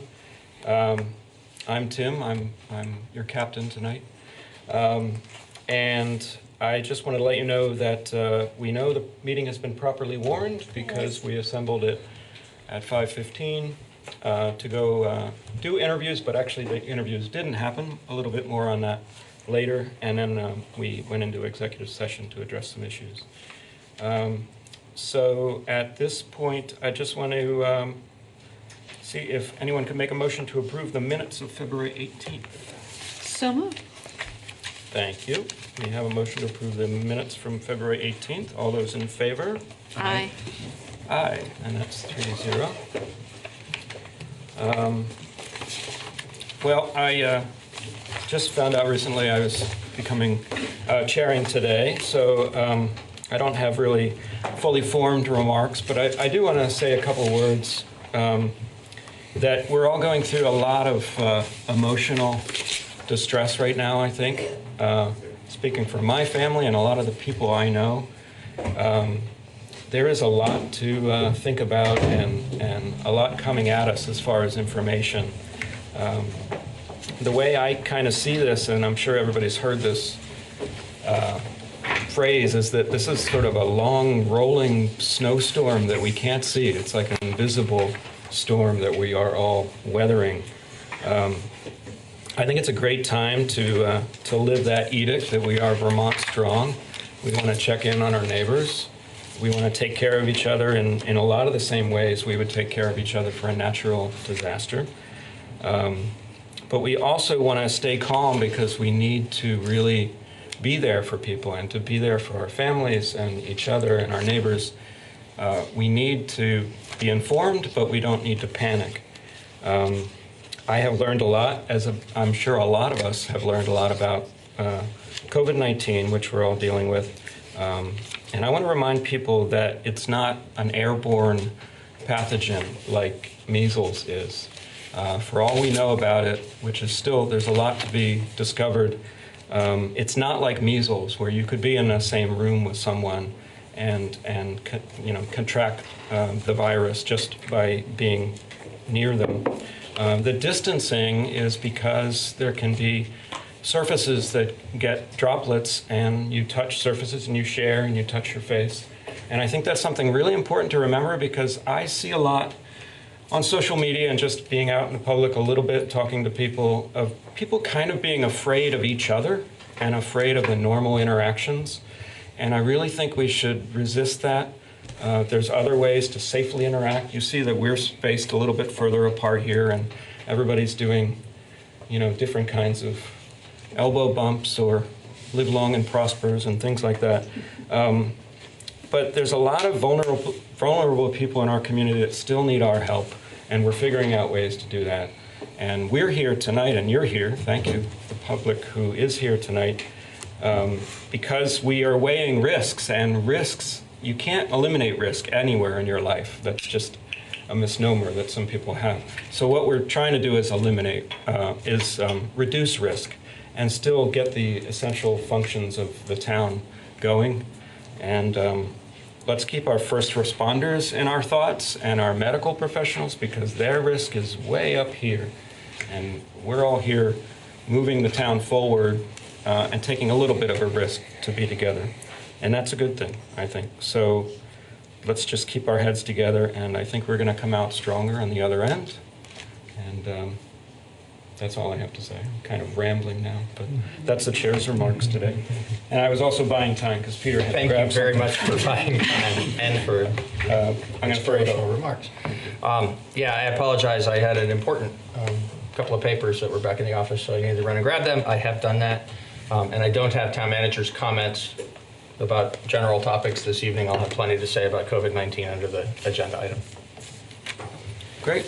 Do we have any other fellow select board members' comments or committee reports? Nope. Only three of us. That's weird to get used to once in a while. How about in our public here at our meeting room? Anyone would like to say anything that doesn't have to do with an agenda item that's already coming later in the meeting? Anybody at all? No? Oh, right to the mic. Yes, if you don't mind. Again, it won't amplify your voice, but it will allow everyone viewing remotely, which may be a few people tonight. Just remind us your name and where you live. Good evening. I'm Elizabeth Howes. I'm a resident of Brattleboro. I reside in the South Main Street neighborhood. And I've been thinking that it would be good to liberate the neighborhood of the drop-in center activities and to relocate those needs to another address in town, perhaps the CF Church building for offices and case management, or to project further south, further north, to an area opposite the Hannafords, or to allow for an expanded housing unit, which I think is what is declared for the 54 address on South Main Street, that it would be large enough and would not be a large enough area, land area, would not be imposing upon the neighborhood. I've been on South Main Street for 23, 24 years, and I think it's time to liberate the neighborhood to believe in it as a residential area. I really, just the other day, I was walking down towards the co-op, and I must have picked up 85 cigarette butts littered both sides of the street like, like breadcrumbs all the way down. It just seems sort of, it's just tedious, a little thing, but it's so constant, and it's been constant for over these decades. I feel that the neighborhood needs to be able to think of it, the neighborhood, as residential. While the town still applies to the needs of persons who feel a need to be collective winter housing, as in the Austin campus, which I think it's good. They're a sector of the population, of people, a time in your life when you just don't want to do anything. You just want to be able to lay down at night and just be able to be undisturbed during the day.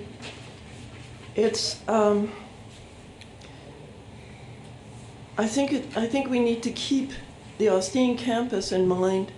I think it's been good, and it's not that much of a burden to the community, to the grants for support for the drop-in center provisions.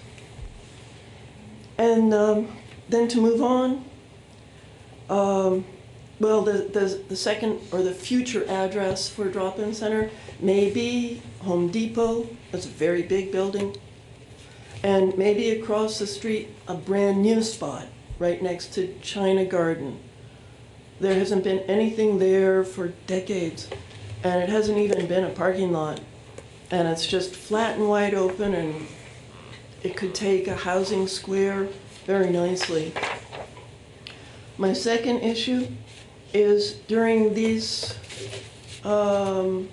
rinsing of the public virus, that we consider the needs of the pets, perhaps through like a town ordinance, that our pets are treated for any wandering viruses that they may be carrying, that we consider cortisone treatments or antiviral treatments in the form of food drops that you could put on like a little biscuit or a little administer at meal times. That the pets, that we raise our awareness about pet health and consider that our pets need as much attention as our total strangers who are not really sure where to begin with treatment. Thank you. Okay. Thank you, Elizabeth. Anyone else like to say anything about anything else that's not on the agenda? No? I think we're hoping to do a slight change in the agenda if no one has any objections. I think everyone wants to hear our COVID-19 update, if that's all right with my fellow members. And then we'll move into the liquor commissioner, I'm sorry, water and sewer commissioners. Great. So, Peter?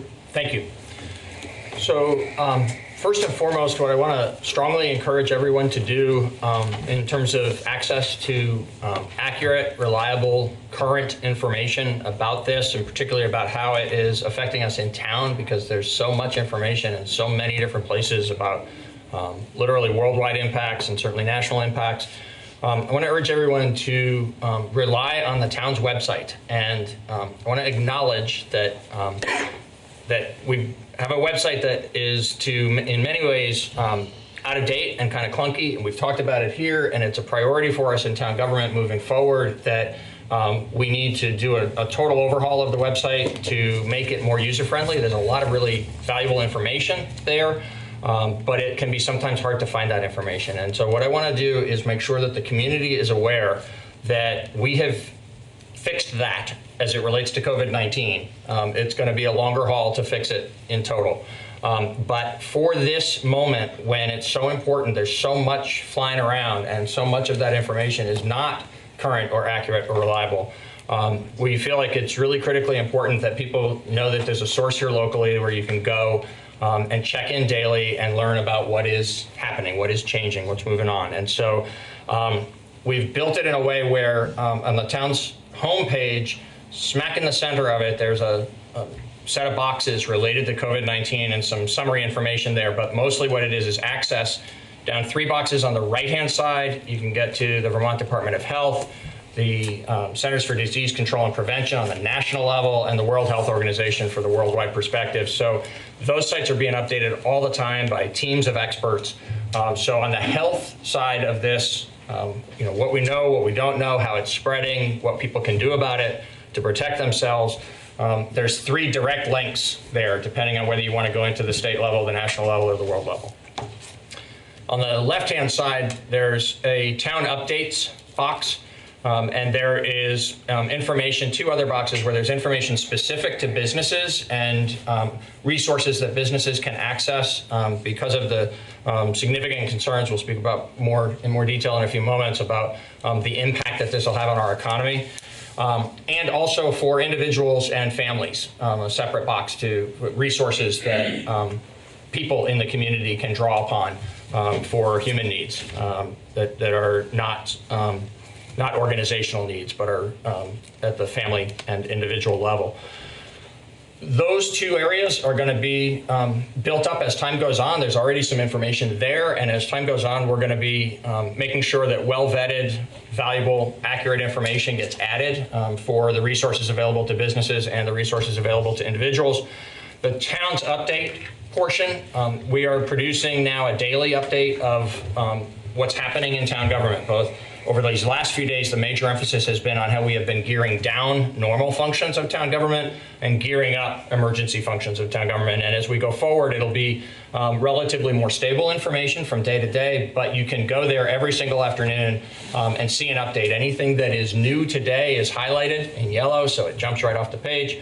And then there'll continue to be the summaries of what's happening. And we've divided it into emergency services and non-emergency and administrative support services. So welcome to any input that we might receive from the community about ways in which this could be enhanced, things that might make it even better. But our purpose in establishing it over the last couple of days has been to make sure that there is one site here in town provided by town government that's available for people to go to and know they can rely on that as being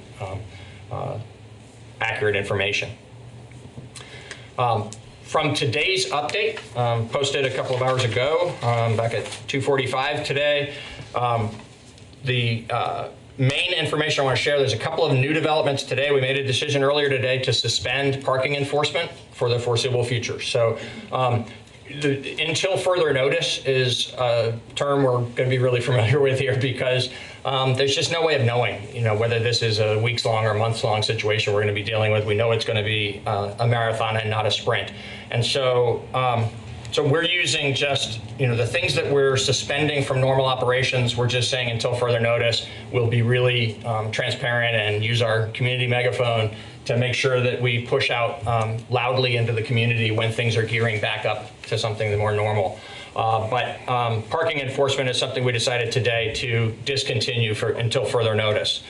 By tomorrow, the equipment out there will actually be showing people that parking is free. But in the meantime, earlier today, we stopped patrolling for parking and issuing tickets. And there's a separate news release that's out that I won't go further into the details of that right now, but that describes how we will still continue to enforce for things that aren't about timed parking, but are about things like not parking by hydrants and safety issues like that. So anyway, there's details about that that'll be coming out to the community, hopefully in the media tomorrow.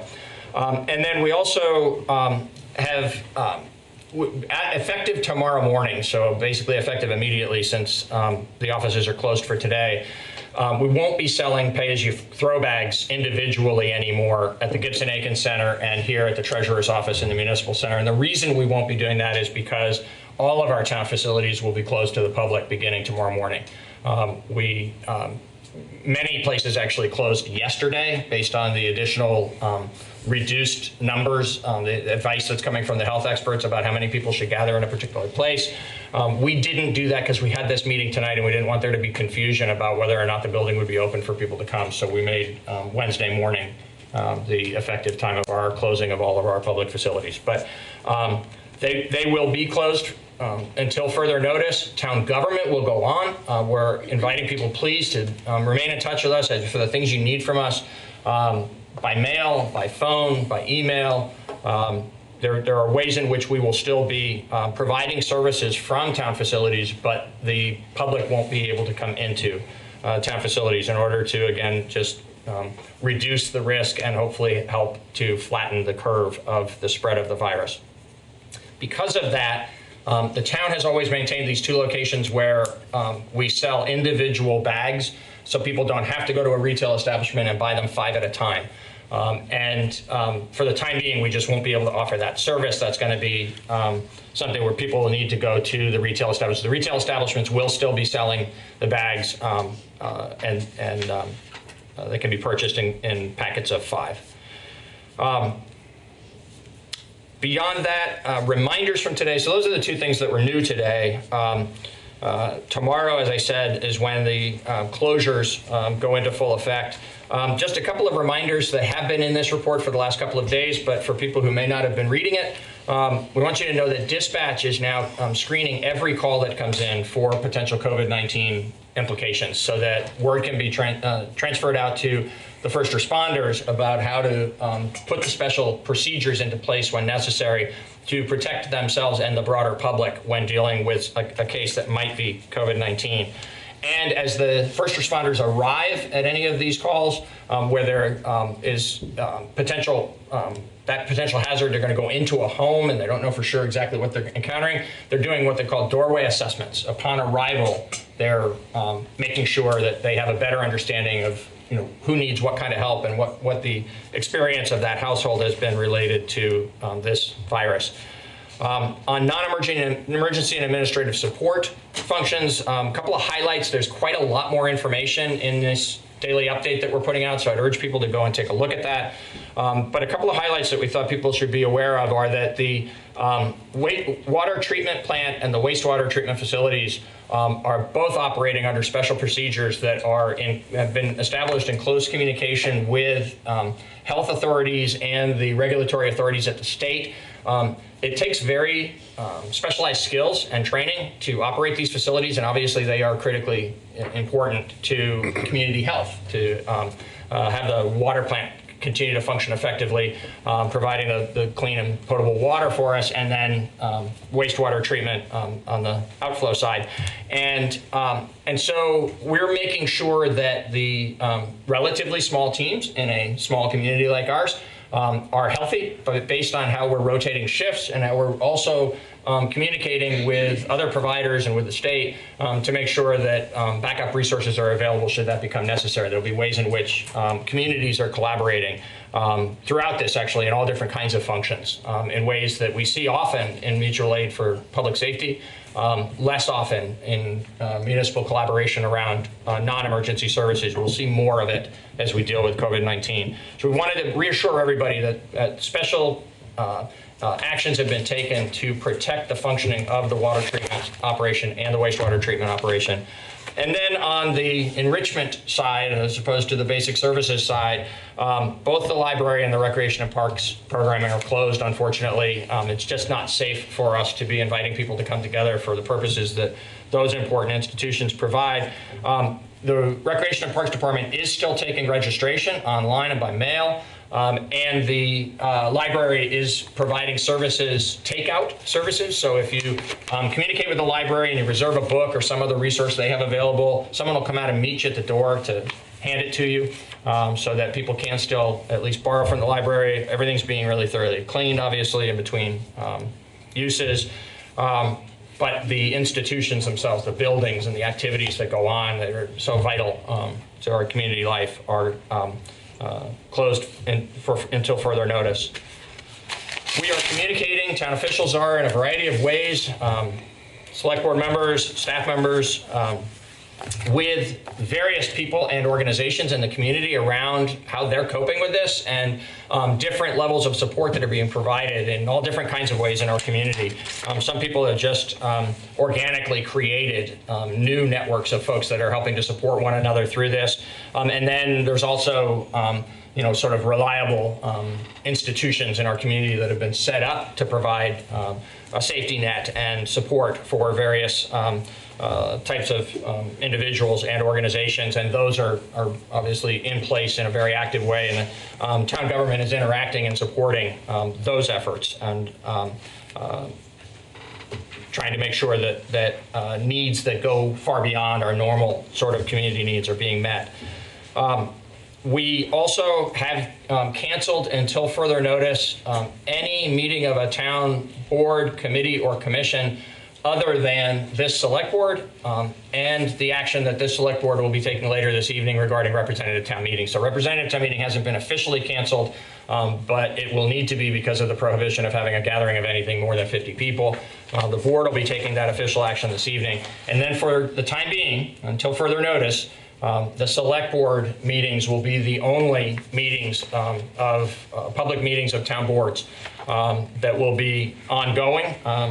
These are necessary, obviously, in order to keep the business of government operational through these extraordinary times.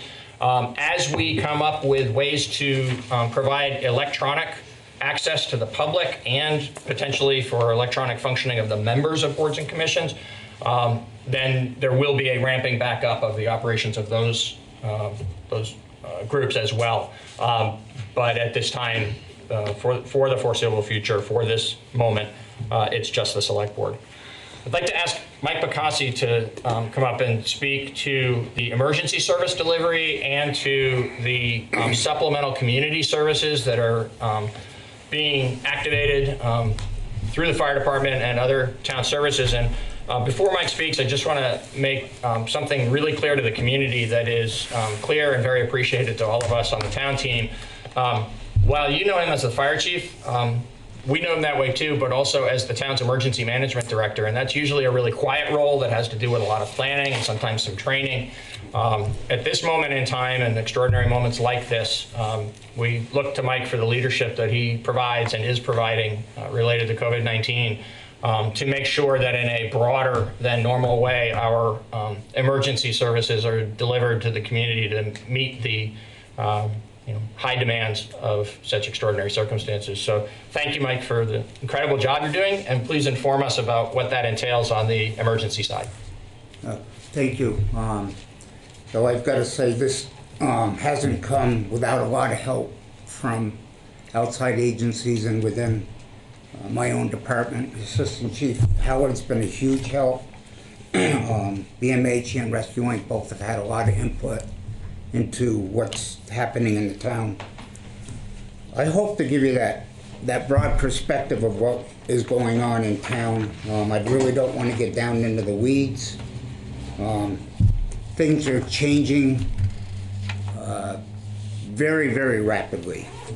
I sent the town manager our town situational report at about 2 o'clock, and at 3 o'clock the first update came out from the state, and things are different already. From 1 o'clock to 3 o'clock, things have changed a lot. On the local side, for the local update, I'm glad to say, and I think this is very important, that we have no known cases of COVID-19 in Brattleboro. Though we may not know about them if it happens, usually we pick up on it, but right now there's absolutely no sign that it's in town as far as patients. Local EMS, we've responded to several cases that sounded good, if you will, sounded very close to the symptoms. They've all proved negative. A plan's being developed to get out to the elderly and to the medically compromised. These are the high-risk groups for this virus. Assistant Chief Howard is leading that program. He's developing a plan and an outreach to see what we can do to help them. A lot of them I'm sure we're going to see down the road, they're afraid to go out, and we want to be there to help that group to get the needs that that they need, such as medicines, even groceries. If we need to figure out a way to get them food, we'll make it happen. There's a group that's being pulled together, led by Rihanna from Groundworks. It's being called the Homeless Response Team. Our first meeting was Monday. What's today? Yeah. Was yesterday, and it was like a week ago. Yeah. That's going to be it's going to be a grassroots group, I think, led by Rihanna and Groundworks. So far, I think that's been our speed bump in all of this, is that we're having some issues pulling the plans together for that. But we're starting to get some leads on how we can work through that, and I think that hopefully by this time tomorrow we'll have a better direction on where that's all going. Some of the municipal actions that I've kind of highlighted, being very cautious not to speak for all the other emergency departments, but yet to give a broad statement that there has been no interruption in emergency response in this town. We have taken steps to minimize exposure of our staffs to if you will, to the public. We're trying to minimize the social gatherings, the social contact. Some of the things that we're doing to help as a reach out, as of this morning, it's all been confirmed. We're using both fire stations starting tomorrow as distribution points for the school lunch program. They're going to be set up. Lunches will be brought in and handed out from both fire stations by the school district with the help of staff. Captain Emery is doing the organizing with the school district on that program, and all three captains on the days they're on duty will oversee it. BCTV has graciously given us remote access to their software, and we are now putting informational messages and a scrolling banner on both of their channels to keep the public informed of information they may need to reach out to different agencies where they can get help, and obviously emergency messages that may come up.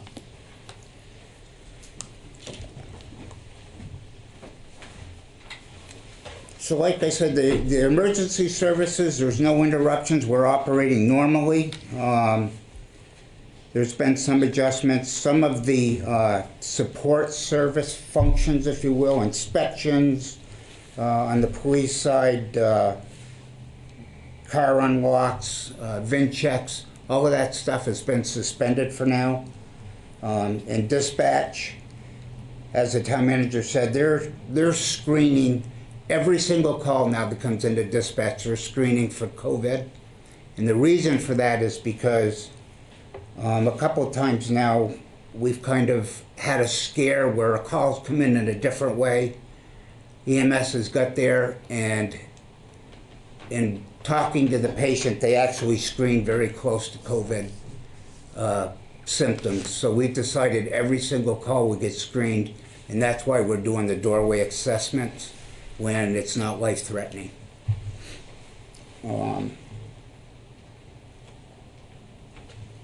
All of the essential services, if you will, either have or they're presently working on staffing plans for continuity of operations. So if a majority of our staff goes down, we have backup plans to keep all of those services not only staffed safely but operational.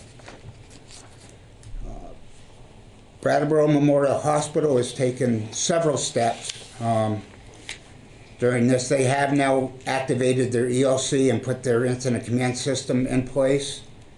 They are doing drive-up testing, and that's being done as an outpatient service, and only when it's ordered by a patient's primary care physician. So you can't drive up and just request a test. It needs to be ordered by the doctor.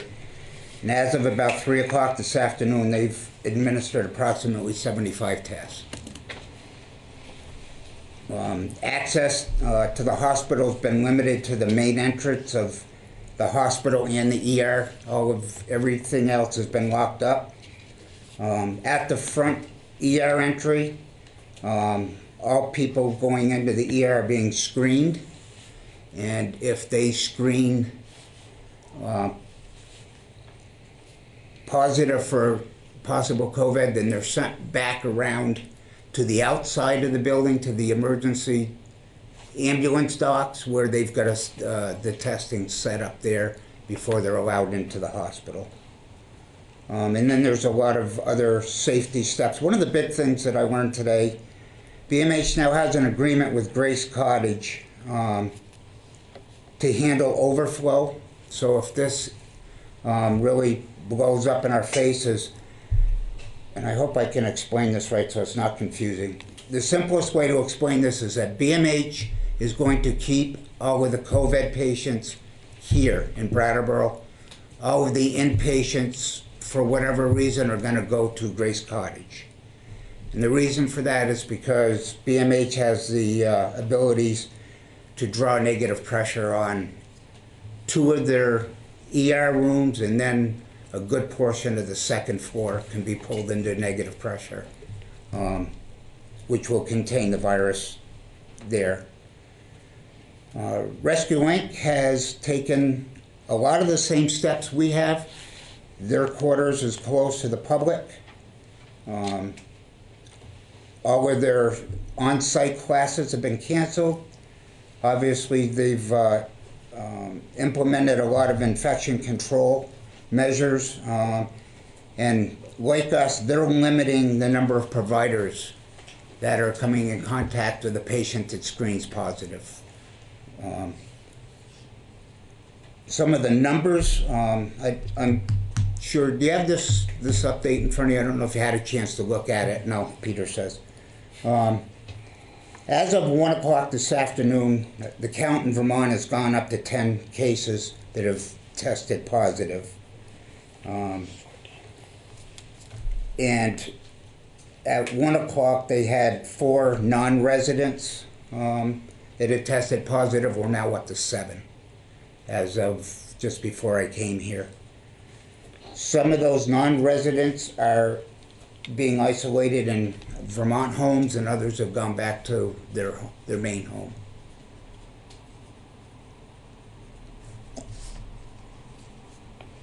In the United States, very quickly, total death count, if you will, is now 75 people, which is up from 68 from the last.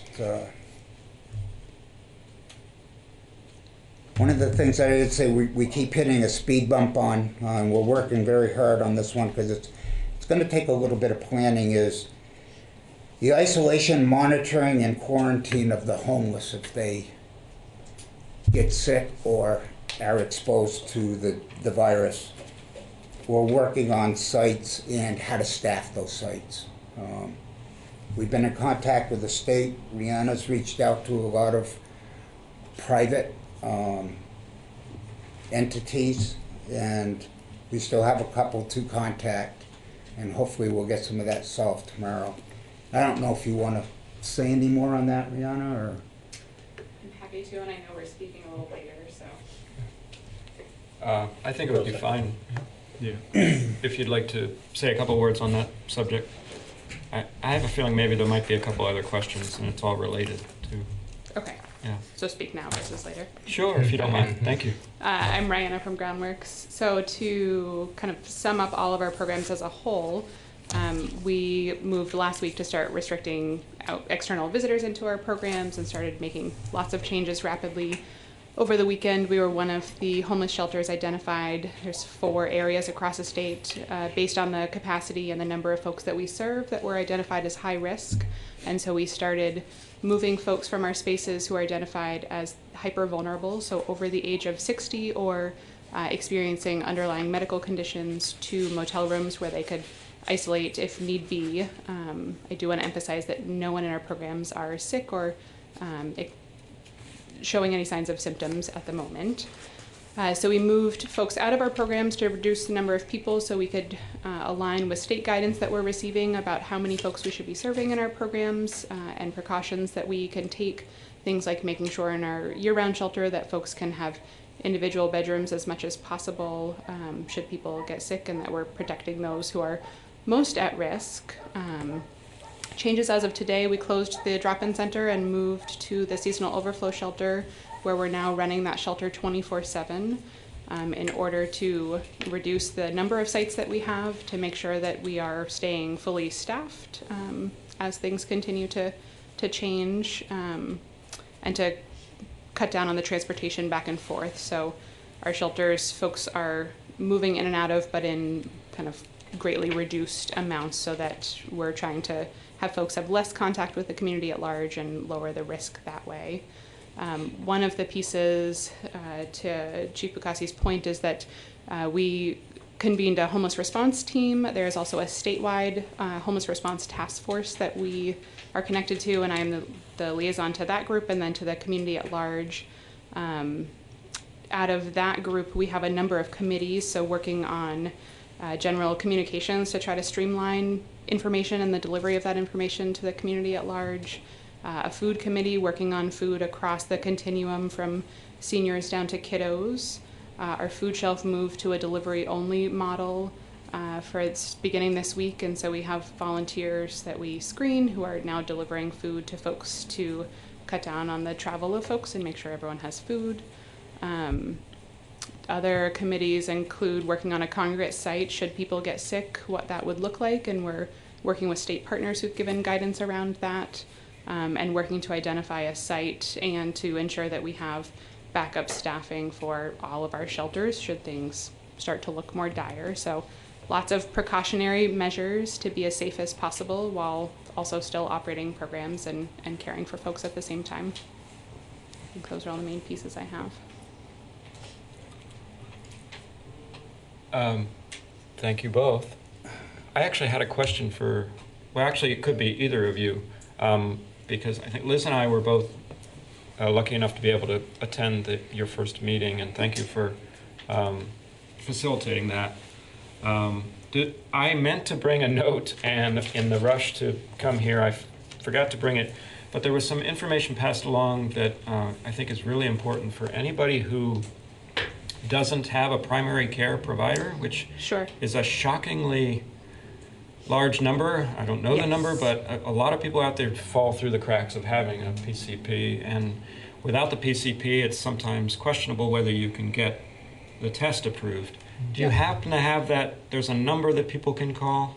Yes, so there's a couple of pieces, which reminds me of the other piece. In terms of volunteer management, we're really working to streamline volunteers, not just related to folks who are struggling with homelessness, for the community at large. And so Jen Jacobs has a great survey with a team of folks that she's put together. We have a volunteer management committee, and we're really trying to direct people to that survey, both to express if they can volunteer and also for community members in need of support, regardless of what that support need is, to that one central place, and then working on how information is shared from there. Excuse me for interrupting you, but right there, while folks are paying attention to that point, I want to say that a link to that survey is in the information for individuals and families on the town's website. So if folks want to participate in that, either offering services or if folks need services, they can access that survey by going to the town site.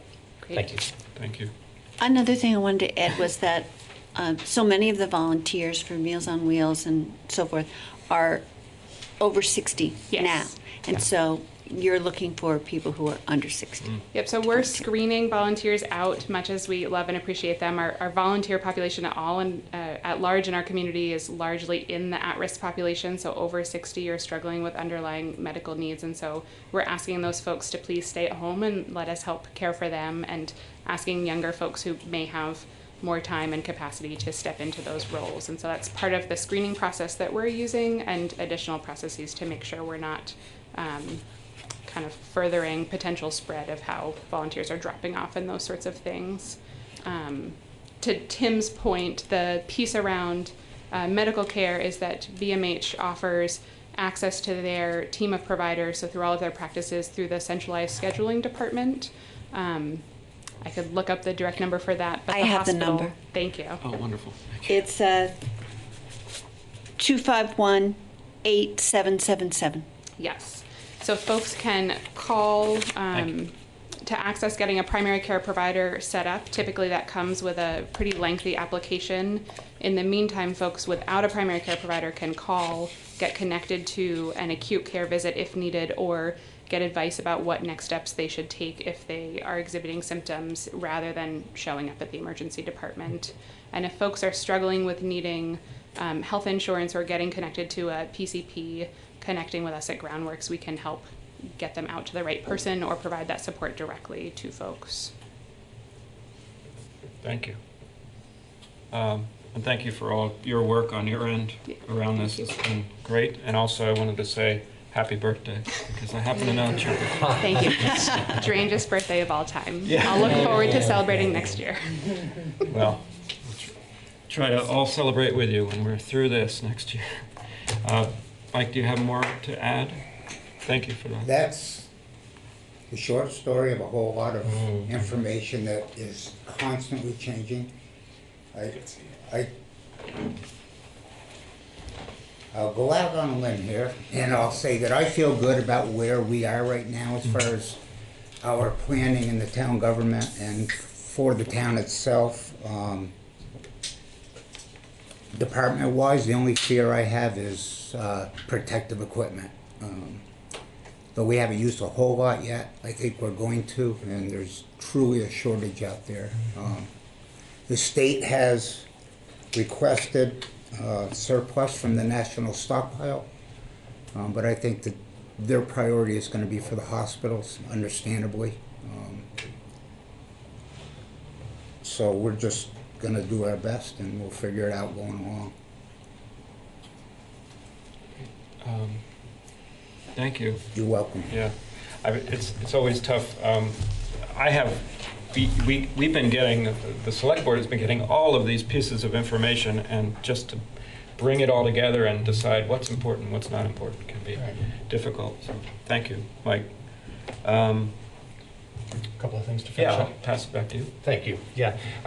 So I just wanted to mention one quick thing that segues from the description about the supplemental community services that we've just been discussing, and then hit a couple of other very specific pieces of this that are of great concern to a lot of folks in the community, and I've had a lot of inquiries about.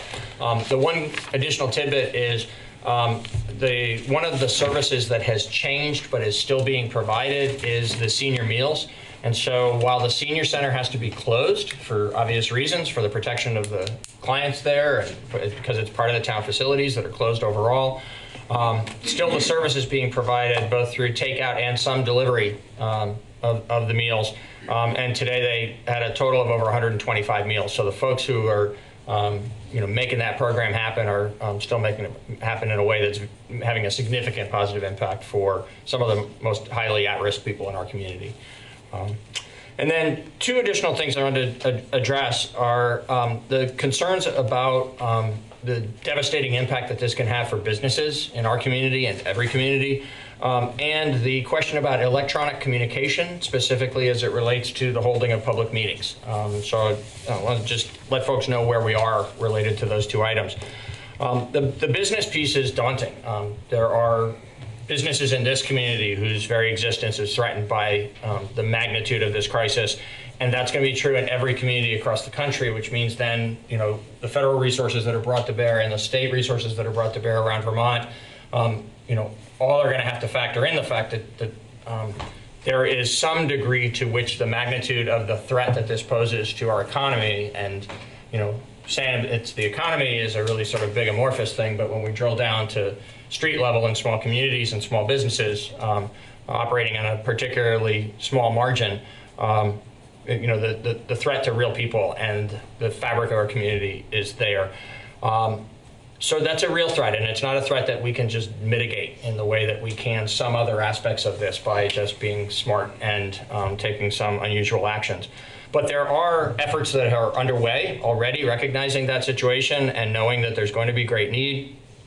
Under the federal and state emergency declarations and emergency legislation that is being developed, some of it has already been acted upon. A good bit more is just in the works. At both the federal and state level, it appears that there is some help on the way, but it will at least initially be loans, not grants. And so businesses that apply for and receive that help will be taking on some additional burden as they operate into the future. But it's early in this crisis, and there's a lot of uncertainty about exactly what the details of that help from higher levels of government is going to be.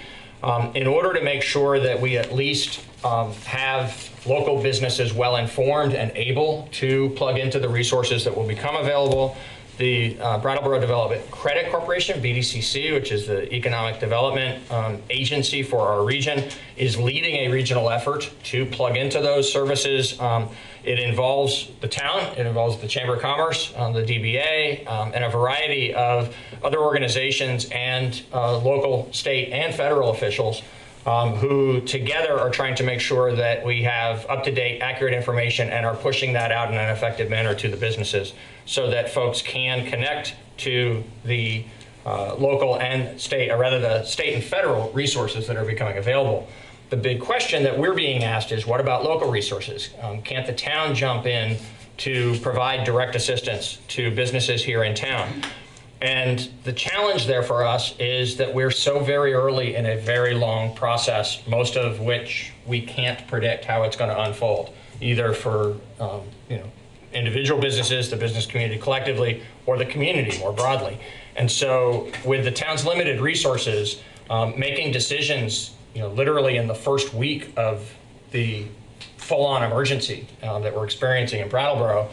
Some other places are farther along, but it's really, when you think about a week ago, Wednesday night, 6 nights ago, we were at Academy School holding the information meeting for town meeting. We knew that it was only a matter of time. We knew this thing was coming, but it's really in those last 6 days and more in the last 4 days or so that it is just suddenly, the world upside down for us. And so being this early in this process makes it difficult for the town to make concrete decisions of applying the limited resources that we have to do this or to do that.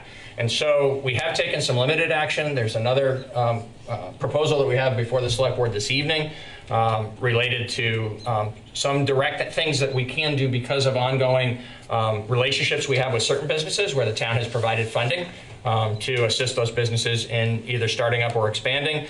But in the broader perspective, what we're trying to do is be a constructive part of the communication right now to help businesses access the help that is going to become available through the federal government and the state government.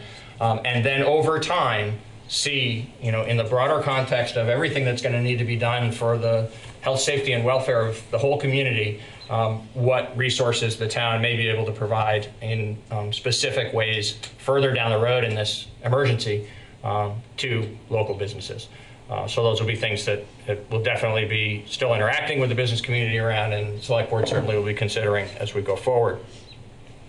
On the electronic communications piece, we've had a lot of communication from folks. I know there's a level of frustration for some people in the community tonight, so if you're one of those people and you're listening on BCTV right now, I say to you, I understand that there are tools available where people can plug into a meeting like this remotely, and I want to make really clear why the town has moved cautiously in implementing those tools. So while there's a variety of different ways, some of them really powerful to connect people individually and in private meetings and organizations, those don't involve, those connections don't involve the open meetings law.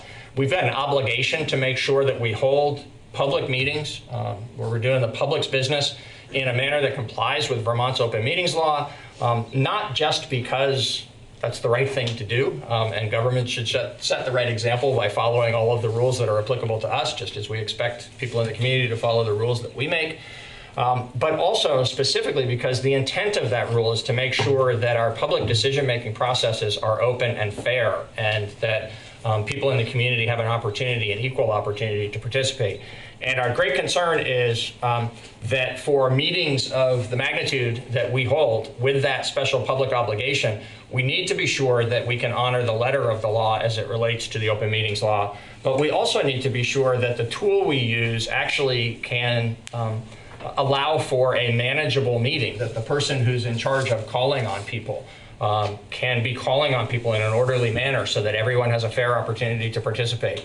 And so that the decision makers actually all are equally participating, hearing everything that's being said, and in a position where their votes can be counted. So there may come a time as this evolves where even the decision-making participants of the meeting are remote.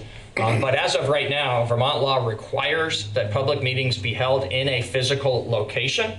It does allow that those meetings in a physical location can allow people to connect in remotely. And we are actively researching the tools that are available to allow people to connect in remotely, so that by the time we actually commit to one, we have a very high level of confidence it won't lead to chaos, but rather will lead to orderly, constructive community participation in the meetings. So for tonight, we did this the old-fashioned way, and thank you to those of you who have come.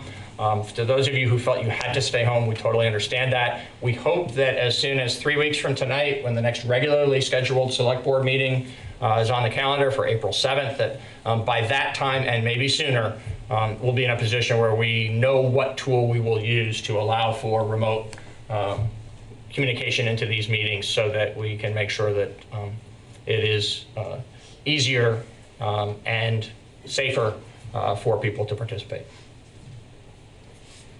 Thank you. Having said all of that, We have 3 actions that we are asking the select board to take tonight, and then a 4th that we want to make sure is understood to be available to the board. One of these will require action as water and sewer commissioners, so I'm going to speak to the first 2 and the catch-all item. And then when your water and sewer commissioners here in a few minutes, we can address the other recommendation. Staff is recommending the cancellation of the representative town meeting scheduled for Saturday, March 21st, because of the fact that it would violate, and aside from the fact that it's just, I think, common sense at this point, given the necessity of social distancing, it actually would violate the governor's order at this point that no public gatherings exceed a maximum of 50 people. So we'd ask that you take that official action. Our plan will be, if you do agree with this way of moving forward, we can't be sure that we would be able to hold a representative town meeting by May 9th, but obviously we will need to hold one as soon as we are able to hold one safely and in accordance with the emergency regulations. And so if the situation improves quickly enough that we're able to hold a representative town meeting on May 9th, we think you should. And the reason for that is beyond May 9th, there are technical details I don't think we need to go into tonight, but related to the town's own obligation under our charter and our statutory obligation, where there's timeframes after town meeting acts when certain things are appealable. And in order to now allow enough time for those other processes to play out if necessary, May 9th would be the last time we could hold a representative town meeting this year and still have those other processes be completed by the beginning of the new fiscal year on July 1st. So we can go deeper into those weeds when you're actually having to make a decision about warning the town meeting. What we want to do is just make sure that the community is aware. We're keenly looking at those deadlines and at holding the representative town meeting at the first opportunity. But for now, because we don't really know when that opportunity will be, we think you should just cancel Saturday's meeting. And we are hopeful that the circumstances will be appropriate, that we can bring you a warning for the April 7th meeting, which would give the proper more than 30 and less than 40 days notice for a May 9th representative town meeting. Did you want to go through these recommendations? Absolutely. Totally, because I would love to hit the pause button, just make sure that everybody here has a chance to ask any questions, make sure the fellow board members have That's a good point. So if you want to just outline for us, and then we'll just take it all as just a open question period. Sure. So the second action we're asking for is that you authorize that recipients of small business assistant program loans from the town's program income be allowed to defer their loan payments until further notice. So this is one of those actions I mentioned in my comments earlier where because we are the maker of the loan, it's a action that is readily available to us, that doesn't involve creating some kind of new program of the town or a commitment to one segment of the community at the expense of another segment of the community. We have these loans out, we're going to be repaid. One of the ways in which we can actually increase the likelihood of being repaid is to help the businesses stay afloat, but more practically, because every business is going to be stressed by this, we think that this is low-hanging fruit and the appropriate thing for the town to do, and we're just asking that it be until further notice for the same reason as everything else is until further notice. We can't reasonably predict a time when it will be appropriate to bring the monthly payments of these loans back into action. We will work through this with those businesses and with you and bring that action back to you at an appropriate time. For tonight, we're asking that you just act to allow the recipients to cease paying on those loans until further notice. When you are water and sewer commissioners in a few minutes, we're going to ask that you suspend until further notice the shutoff of water service as a consequence of non-payment of utility fees. As a matter of fairness, it's one of the harder things we do in town government. It doesn't give anyone any pleasure to ever shut off water to a household or a business. But as a matter of fairness to all the ratepayers, we have to have requirements to pay or else the service ceases. There are ways in which folks can go on to payment plans and extend the time to get back in good standing. But when those fail, we have procedures for warning folks that there's going to be a shut-off and then actually shutting off the water. We believe that in these extraordinary times, especially where hygiene is central to the community's well-being, but more generally just when there's going to be folks struggling economically in lots of different ways for lots of different reasons throughout the community, we believe the appropriate thing to do is to suspend any shutting off of water service until further notice. And the last action that we are not proposing, but sort of making sure is known, the select board members certainly know their role within the community. We just wanted to make sure that in these times when things are moving and changing so fast and there's a lot of action, a lot of decisions being made, under the declaration of emergency by Governor Scott, the town as a subdivision of the state is exercising some power to make decisions and take actions that are outside of the normal boundaries of our day-to-day operations. And so it's important in the oversight role that the select board has over town government that we make sure that it's clear that if you choose to provide any other direction as a select board to me and the town staff regarding modifying or adding to any of the emergency actions staff has taken, that we appreciate receiving that from you this evening. Thank you so much. Thank you. So that was a lot, but this is in the spirit of how everything's moving these days. A lot happens all at once. So I just to first open it up, I guess, to select board comment on any of the points of our COVID-19 update we just heard from Peter and Mike and Rihanna. You go. No, I got a list. Yeah, so as has already been said, you know, a lot has happened in the last several days, and it feels like a long time since we sat here, and it's kind of a different world right now. I'm really, really appreciative of all of the town staff for all the work that they're doing right now, in particular to our emergency management team. So I really appreciate the work that's happening. In the community, there are mutual aid efforts going on. Jennifer Jacobs's kind of one was referred to earlier, and just to reiterate what Peter was saying, there's a link on the town website for folks to sign up. So that's like volunteering to provide services to folks in the community. And also, you know, there's a way to communicate needs as well. And I would imagine that the fire department, through the work that they've been doing already, is kind of collecting kind of needs from folks through their non-emergency phone number. Is that right, Lenny? Yeah. And so, you know, it's uncomfortable maybe to say I have a need. I delivered some food for some people yesterday, and they were really grateful. And it was also, you know, it was a kind of an intense moment. And I think it's important that people feel okay to let folks know what their needs are, and there's many, many people in this community that are ready to step up and help out in whatever way they can. So I just want to kind of shine a light on that.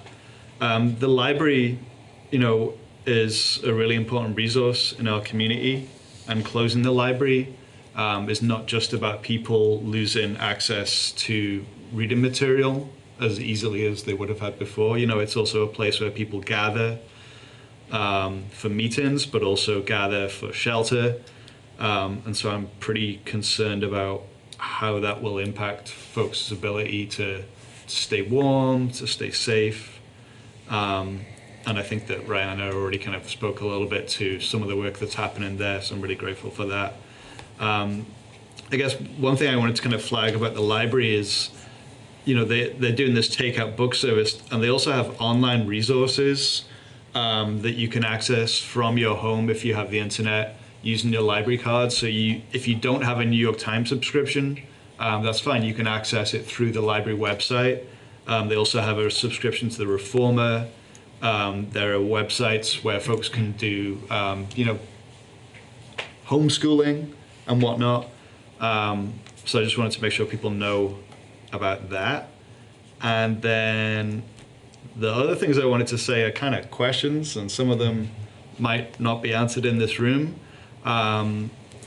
I am really concerned about the economic impact of people being laid off from work or having their hours reduced by their work. Those people who are paid employees have recourse, in the most part, I believe, to unemployment insurance.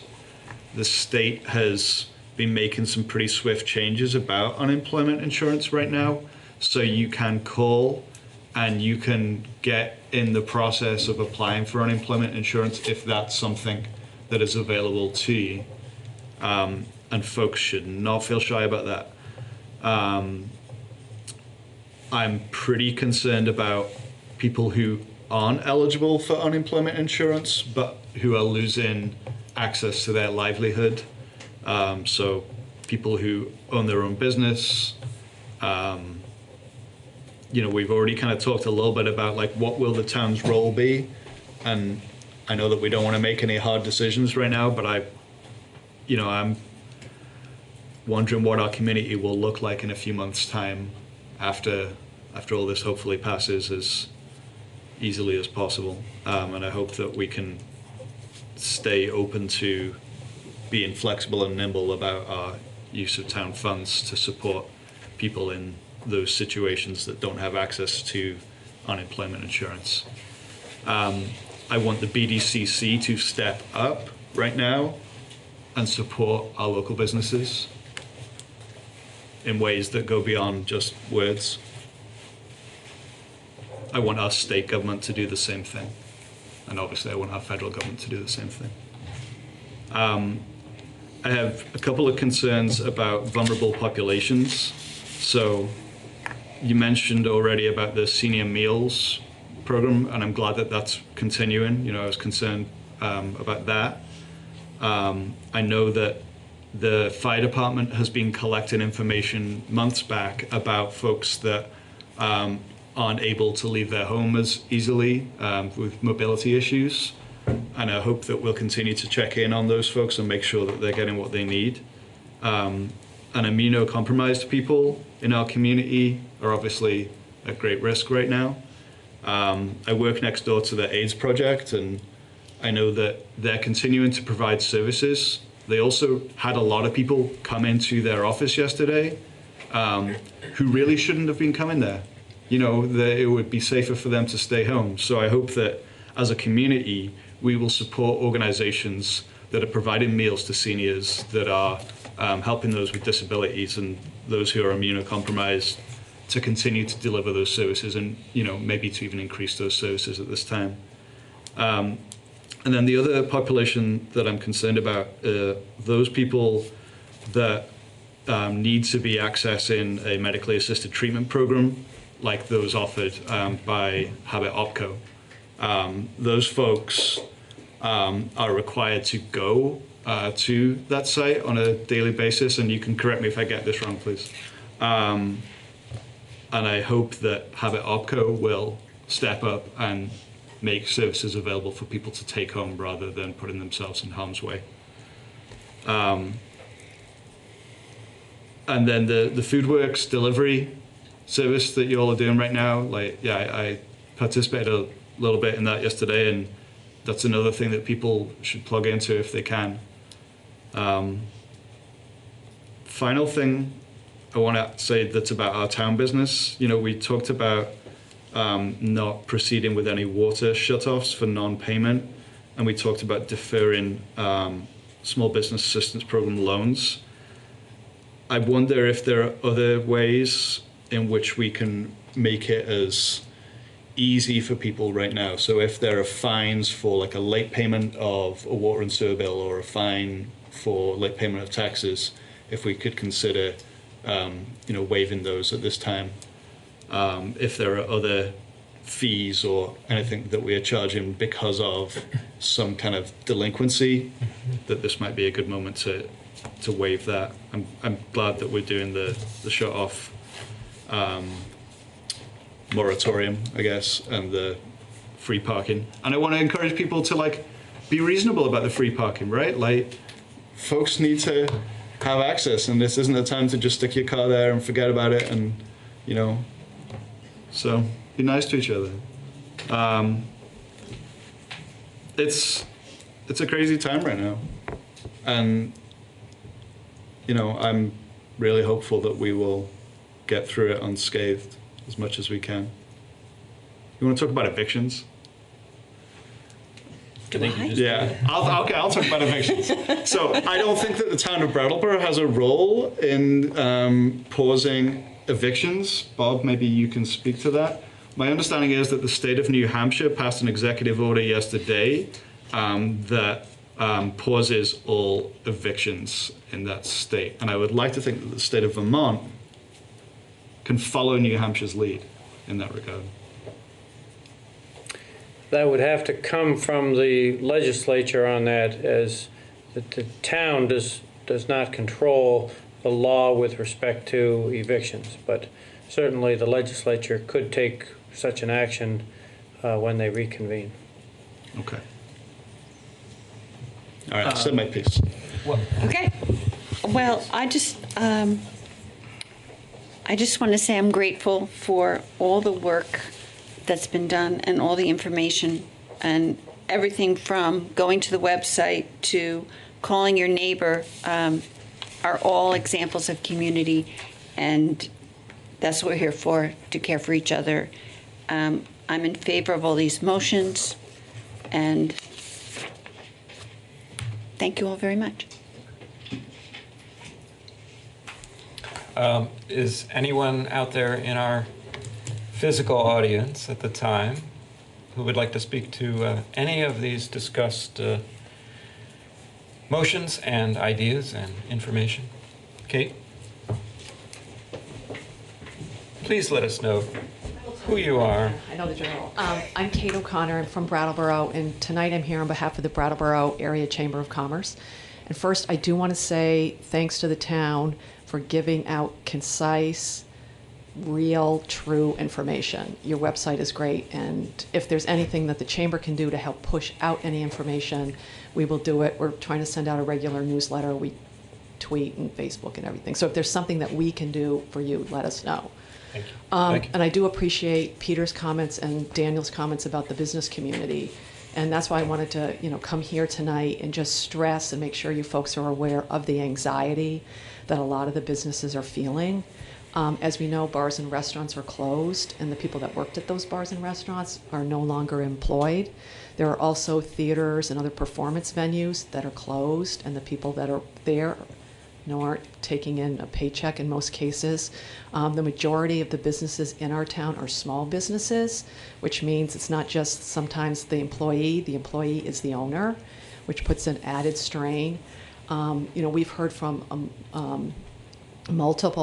multitude, or whatever the right adjective is, of businesses that they're not closed right now, but if they sell a product that people aren't buying because they either can't come out of their house or they don't have the money to purchase the product anymore, they're about to face laying people off and possible either temporary closure or permanent closure. So what I think we would like, and I was on the call today with the Brattleboro Development Credit Corp, and Peter and Patrick were on it too, and I can tell you, Daniel, I think that BDCC is stepping up. They've not only got Brattleboro involved, because they're a regional economic development organization, and they put all of us, the Downtown Alliance was on the call, the town of Brattleboro was on the call, the Brattleboro Chamber was on the call, as were representatives from Wilmington and Bellows Falls and Wyndham Regional Commission. And the problem that I think we're all having right now is there's so much information that's coming from so many places, and you turn on the TV and now there's going to $1 trillion from Congress. Hopefully that will pass and get somewhere. But I think what would be helpful from the Chamber's perspective, and I suspect from the Downtown Brattleboro Alliance's perspective, is if we could start the conversation with the town now about what the needs of the business community are. Because as I think Peter referenced, this is something, and both of you referenced in different ways, Daniel was saying this is a need that's now, and it's also going to be a need that's 3 months from now, 6 months from now, and how many months down the way. So I'll just tell Peter maybe I could give him a call tomorrow and possibly, we could sit down and really start thinking it through now. Because if we don't plan now, it's just going to, this whole thing is going to get worse for everybody. But if we can know what the end game or what our midpoint game is, working with the business community, it may alleviate a lot of the stress that people are feeling at this particular moment. So I appreciate your comments, and we'd love to work together and start working now. And I'll reiterate, if there's anything that the chamber can do to help the town, I tweeted out about free parking, anything like that is just helpful, we will do it. And I say that to Groundworks and anybody that's listening. If there's something that they need people to know and the chamber can help amplify that message, we will be there to do it. Thank you. So I'll call you tomorrow. Good. Mic drop. I should have been the one that knows not to do that. Anyone else would like to say anything about that big package of information and ideas just then? No? I think I just wanted to say that it feels like at the moment nothing that we have control over, which is a lot of people need to understand we have limited control in some areas and limited abilities in some areas. But I don't think anything that we have control over is off the table. We want to be talking about this stuff to the business community and our vulnerable populations and everybody who just is trying to survive this. That's the thing. I've talked to several business owners of restaurants today, actually, and they let me know that they're all sending out info via social media, whatever, personal appeals to support. If you can still afford to support your local restaurants through takeout, if they're still offering it, please do, because it's going to be a lifeline to get them through this time, hopefully. But even with that support, it's probably, some of them won't be able to hold out too long. So we hear this. That's all I wanted to say. So with this big list that we have, I think one of the easy decisions at the moment is maybe considering RTM.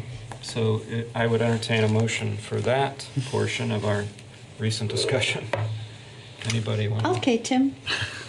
Thank you. I move to cancel the representative town meeting scheduled for March 21st, 2020 at 8:30 a.m. All right. Liz, this feels like a big thing. It really is. It is a big thing. But it's something we have to do.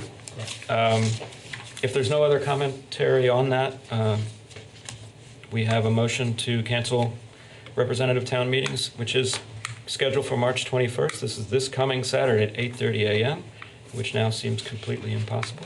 All those in favor? Aye. Aye. And that's 3-0. Jan?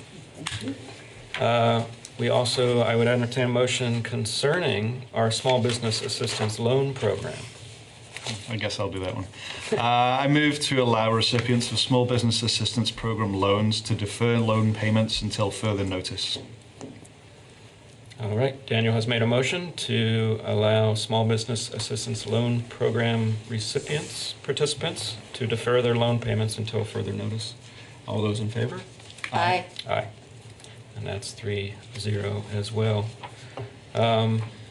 Does anyone feel the move that we should go ahead and make any other further motions amongst the board at this time, recognizing that it is very early in the landscape? So I think that's one of the things that I really am feeling right now. Things are moving so fast as far as the federal and the state support. We're not sure what we would be supporting or not supporting, but I think very soon we'll have a clearer picture of that. So, great. So that sort of does it with this COVID-19 section. Thanks for your patience, those of you who are here for other items. And our next item, item B, has to be postponed because we don't have... We're going to go back to... yeah, we need to go back to water and sewer. Oh, I'm sorry. Yes, I'm leaping ahead. We're going back to water and sewer commissioners. So Do I have a motion to convene as Water and Sewer Commissioners? So moved. All those in favor? Aye. Aye, okay. We are now Water and Sewer Commissioners, and we have a couple of items that we need to consider. Yeah, I think if it's okay with the board, I'd like to see you take action on the suspension of the shutoffs because we've talked a lot about that already, and then we can move into the one item that had been agendaed for tonight. Indeed. Indeed, and whose turn Shall is I it? make a motion? Certainly, thank you, Liz. I move to suspend until further notice the shut-off of water service as a consequence for non-payment of utility fees. Thank you. Liz has made a motion to suspend until further notice the shut-off of water service as a consequence for non-payment of utility fees. All those in favor? Aye. Aye.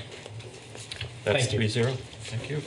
So the item that had been agendaed for tonight is a routine purchase of an important piece of equipment that likely will cause smile and maybe giggles. It's a sewer rotter.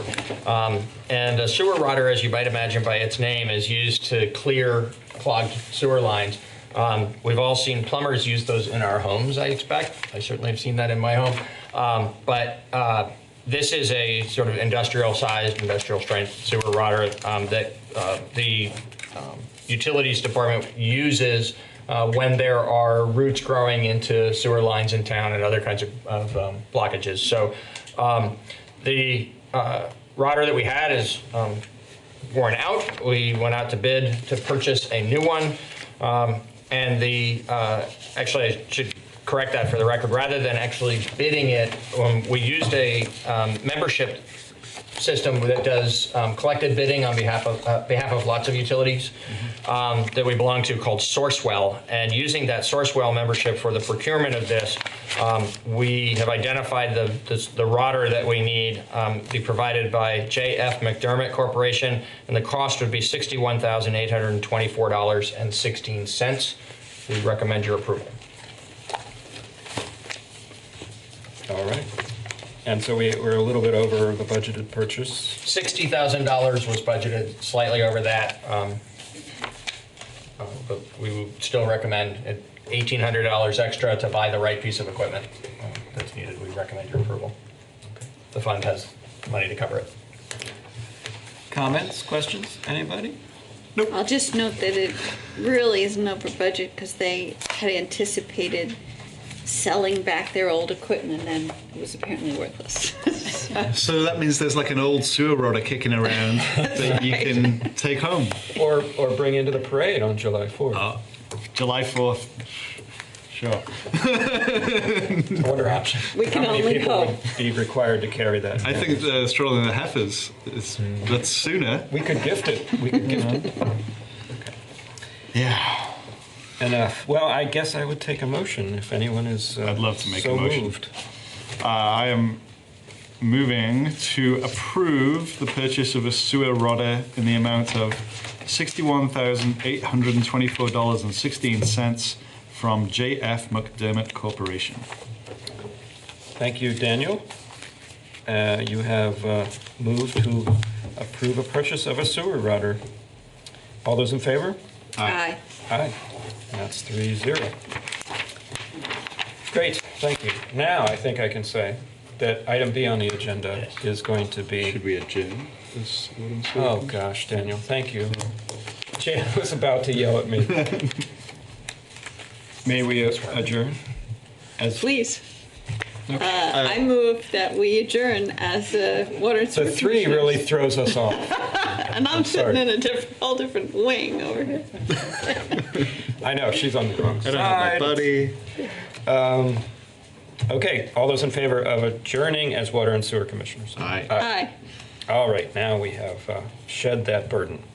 And now, can I say that item B is going to postpone for the amusement of our audience due to, just complications.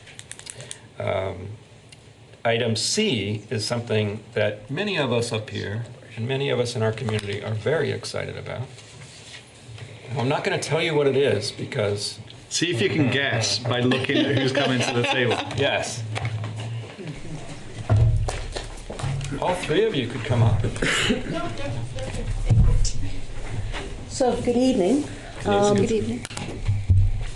Trying to calibrate my excitement here. We need something exciting. Yeah, that's right, in light of all that's going on in the community. But this is a very exciting time for the department and the basic committee because we had a bid opening and we've been raising money for years and years and years and years. And the time has come where I think we can put the shovel in the ground upon your approval this evening. About 13 days ago, we had bid opening for the skate park project. We received 2 bids. One bid from Parker Construction of Hardwick, Vermont for $280,000 with deducts of $4,250. I'll go into what those deducts are in just a quick moment. And the second one was from Bernie LaRock and Sons of Guilford for $288,800 with deducts of $4,700. The deducts are something that we can do within the department. It's seeding and loaming and planting some trees around the parking areas and around the walkways, pathways that will be leading to the skate park.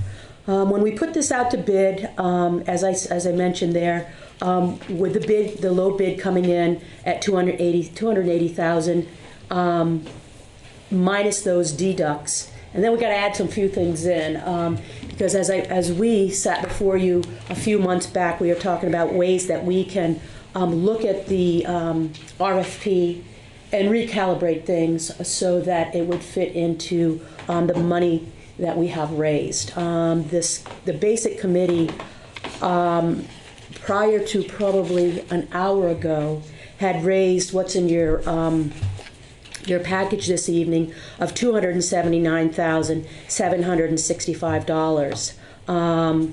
Since we were sitting here this evening, we raised another $2,000. So in the last 13 days, the basic committee has raised $9,400, which is about $200 shy of what is needed to meet the contract to Parker Construction. So what I'm asking you this evening is to, there's a lot of different numbers here, numbers of the deduct, but the bottom line, what we're asking you to do is to enter into a contract with Parker Construction, and on top of that, we are asking for the board to consider $10,000 to be used towards a contingency up to $10,000 because this has taken all the money that's been raised, and nobody wants to go into a project not knowing what could happen. And we all know anything can happen at any time. So what I'm requesting of you this evening, as I said, is to enter into a contract with Parker Construction for $275,750. And we're also requesting authorization of the $10,000 to be expended from the capital fund balance if necessary. Thank you. Jeff, do you have anything to add? No, I'm just happy to be here. It's been a long road. We're happy you're here too. I'm very happy, and I know I really appreciate everybody sticking with it as their boys have become young men. They're still in the committee, so that's wonderful, and I'm glad we're all at this point. I don't know about this skate park. I don't know. It's great. I'm glad that I get to be on the board at this time, and maybe we can all get shovels and do that whole thing. Sure. Oh yeah. And Josh Steele, if you're watching, ye of little faith, you said it wasn't going to happen. I said it would happen, Josh. Now look. So let's go ahead and make that motion. You got a question? I do. I don't have any paperwork about it. We're supposed to sign something? No, you're authorizing us to Oh, very proceed. good. I'll execute the contract and we'll get started as soon as the circumstances allow. Yeah, well, it's amazing that we're here.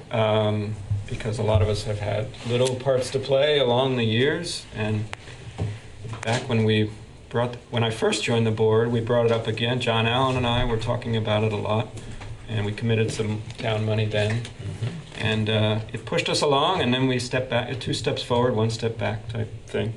But you guys have been with it from the beginning, literally, and we so appreciate that. And my 2-year-old son, who when I started getting involved didn't exist, or I had no idea he'd exist, he's excited about it. He's not able to say skateboard yet. But, so I think I speak for a lot of people in saying that thank you. And it's a nice moment we're having right now to focus on something positive and something we can see, hopefully in the warmer months, start to come to fruition. So thank you. I'm ready to make a motion. You should do it. I move to award the bid for construction of the skate park at Living Memorial Park in the amount of $275,750 to Parker Construction, and to authorize an amount not to exceed $10,000 to be expended from the capital fund balance if necessary. Thank you, Liz. Liz has made a motion to award the bid for the skate park at Living Memorial Park in the amount of $275,750. I almost want to say, and 15 cents, because that used to drive John Allen crazy, to Parker Construction, and to authorize an amount not to exceed $10,000 to be expended from the capital fund balance if necessary. All those in favor? Aye. Aye. 3-0. Aye. Thank you very much. This is just when we go, woo-hoo, right? Thank you very much. Thank you. But you could keep raising money, right? I mean, Oh, yeah. Oh, yeah, no you never problem. know. Don't let up on that, gas. Let's see. Oh, we have a... Cemetery bid. Exactly. I'm sorry, I expected Carol to be with us, but... Yeah. Carol, we're gonna use Thank you. all that excitement. All of that excitement, I need to stick around. I'm just happy that wasn't my fault for once. That's Thank not you, like Carol. Sorry about that. I'm off my game tonight. Sorry about that. Not at all. Okay, so we'll go to a different type of subject. And that's cemeteries. You go from a high... Great circle of A life. big circle of life is right. We're dying for both of them. Right. Again, I apologize for my early exit. With that, we had a bid opening on March 5th for cemetery maintenance. That is for both Morningside Cemetery and Prospect Hill Cemetery. This year we received 3 bids ranging from $17,000 up to $19,985. As I've mentioned in years past, the cemetery bids are kind of unique because they fall in 2 different fiscal years. So there is enough money in the current year to get us through April, May, June, and then going forward to the second part of the contract. I'd recommend this evening that we move forward with awarding the contract to Independent Landscape and Property Management of Newfane, Vermont. They are a new company. I checked their references and had a lot of conversation with them about the type of work, what the expectation is, and I do feel comfortable this evening recommending to you that we go forward. Great. Any questions? I actually do have questions. Excellent. Yeah, I didn't think I was going to, but it turns out that I do. So you said, the type of work and the expectations. Can you say a little bit more about the type of work and expectations? Yeah, what we do, we put this out to bid for, I believe there's 19 mowings over the course of the year. Includes spring cleanup, includes fall cleanup, it includes trimming of hedges at the cemeteries. And so we wanted to, we probably have over close to 40 acres of cemeteries that that you're maintaining. So when a lot of these people, some of their big projects are 6 and 7 acre projects. So going from a 6 or 7, your biggest projects are 6 or 7 acres to 40 acres. Part of doing my due diligence was, do you have the equipment that you can go forward and maintain that type of work? But this is mostly just mowing and trimming. Okay. And Prospect Hill is probably our most challenging cemetery because the equipment is getting bigger and bigger, and there's still just so much room to get between those headstones, which takes a lot of man hours to get that work done. So by the time you get to one end of the cemetery, it's time to start back over at the other side. I hope that answers your questions. If Yeah, it does. Yeah, I have an additional one. It's kind of a sensitive question, and I'll just ask it. A community member said to me that they felt that they found a large number of needles in Morningside Cemetery. I wanted to know whether that was accurate, and if so, like what the trends are about that, and what some possible solutions are. That's true. We do have we have some encampments that take place throughout our cemeteries. We work with Groundworks from time to time to help us out managing that. And so we do that. We pick them. We do see them. We pick them up and try to make the area, because a lot of people use mostly Morningside, more so Morningside than Prospect Hill, for a lot of exercise. You know, walking the roadways and stuff. And we try to get down there as much as we can as Rec and Parks, but also that part of the contract when they are down there. And I was pretty upfront with them. I'm like, you are going to see this, and you will need to make sure that you're cleaning it up and training your staff and to do so safely under the guidelines of the Vermont Health Department. Okay, thanks. And I'm not saying that to necessarily point blame at any place. Like, I think that people in our communities use drugs, and some of those drugs require needles. And if we had safe places for people to do that, and a plan for like where to put that refuse, then maybe we'd handle it better. So, I'm not saying that's an action the board needs to take, but like, I've been spending a lot of time these last few days reading Johann Hari's book, Chasing the Scream, which is about the history of the drug war, and it's a good municipal read. Would recommend. Okay. But this bid sounds pretty good to me. It's a tough transition. Yeah. Right. What can you think? So, how good does it sound to you? It sounds like I would like to make a motion about it. That was my need. So I move to award the bid for seasonal maintenance of Prospect Hill Cemetery and Morningside Cemetery to Independent Landscape and Property Management in the amount of $17,000. Thank you, Daniel, for making a motion to award the bid for maintenance of Prospect Hill Cemetery and Morningside Cemetery to Independent Landscape and Property Management in the exact amount of $17,000. All those in favor? Aye. Aye. 3-0.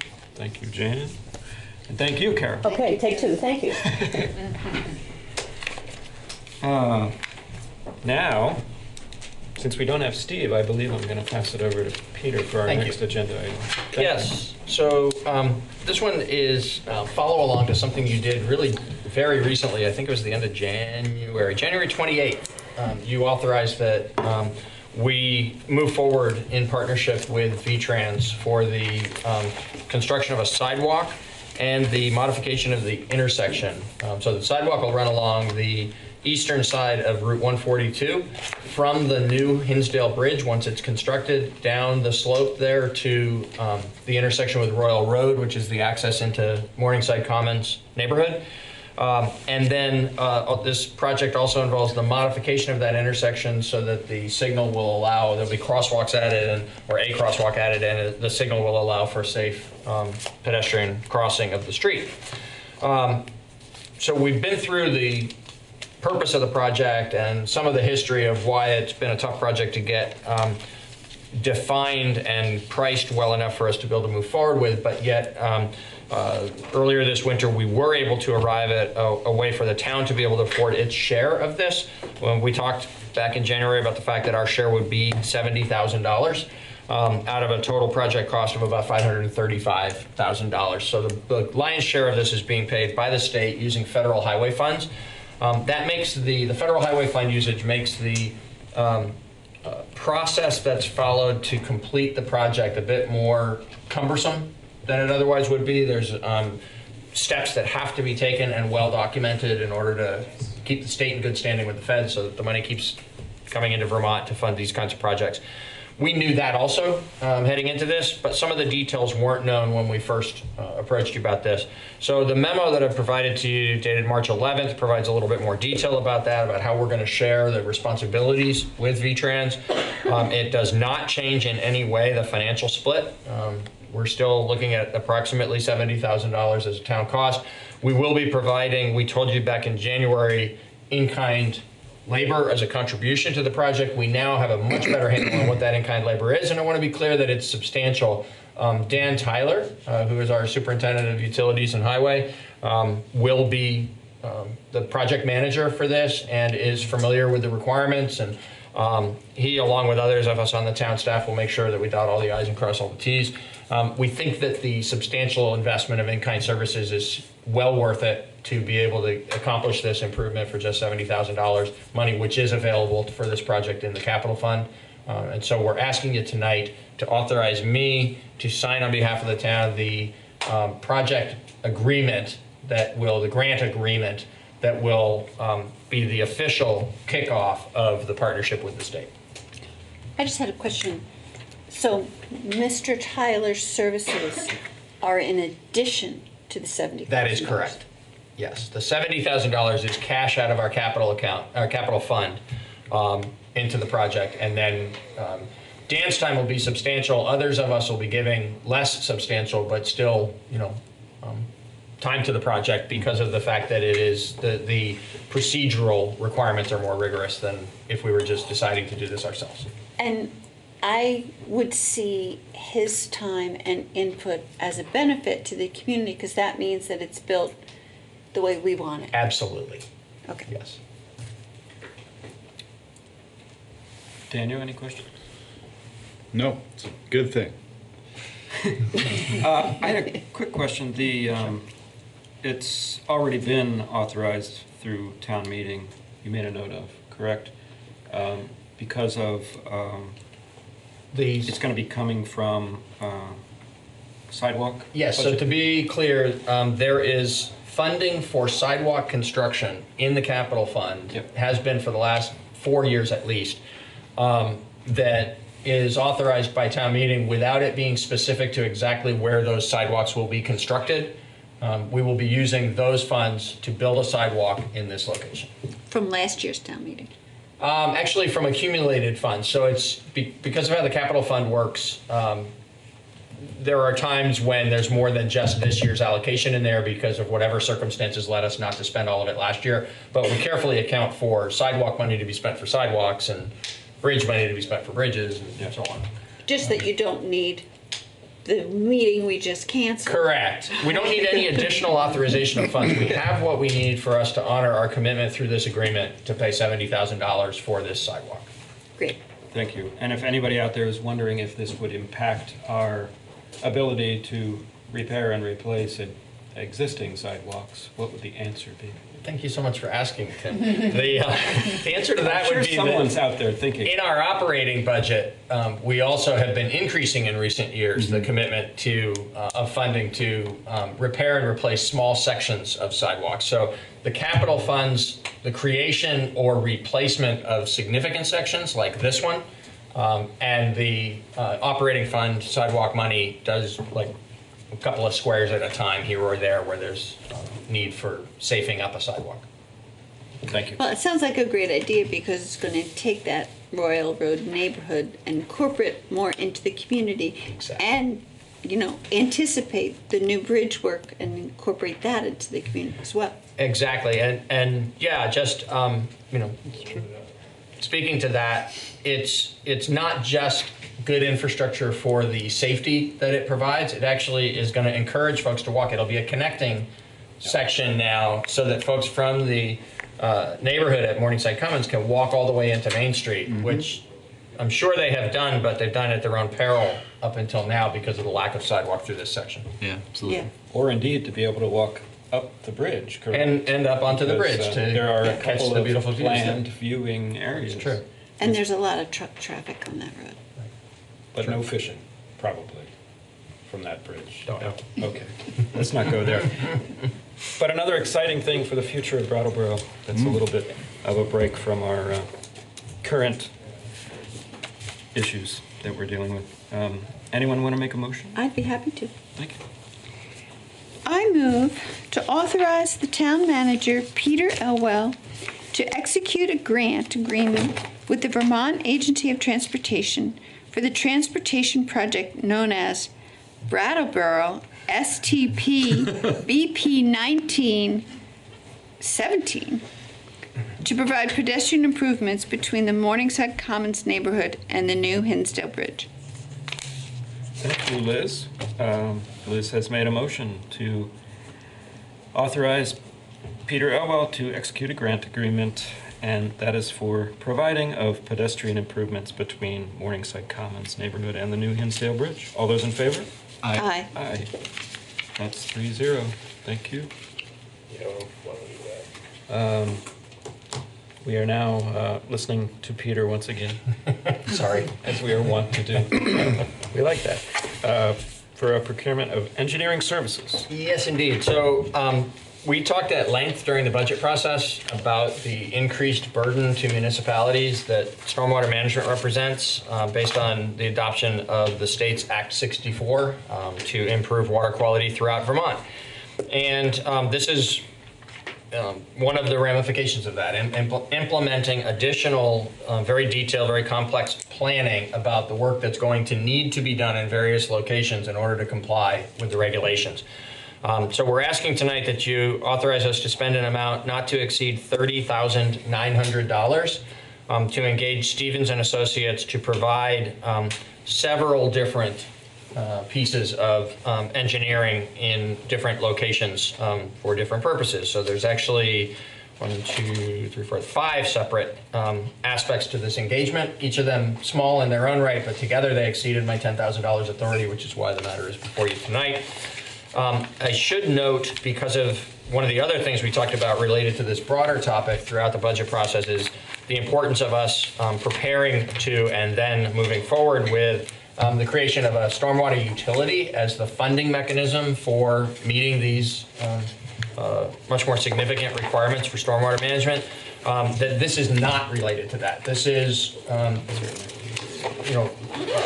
more minor investment in specific improvements that need to be done here on the near term that will not be part of the creation of that better mechanism for getting this work done.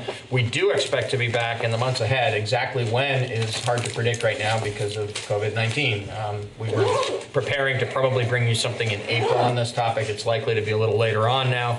But we do plan to come to you by, say, summertime with more details about how we would move forward to create that stormwater utility. And at that time, we will need to authorize additional engineering funds to move that process forward.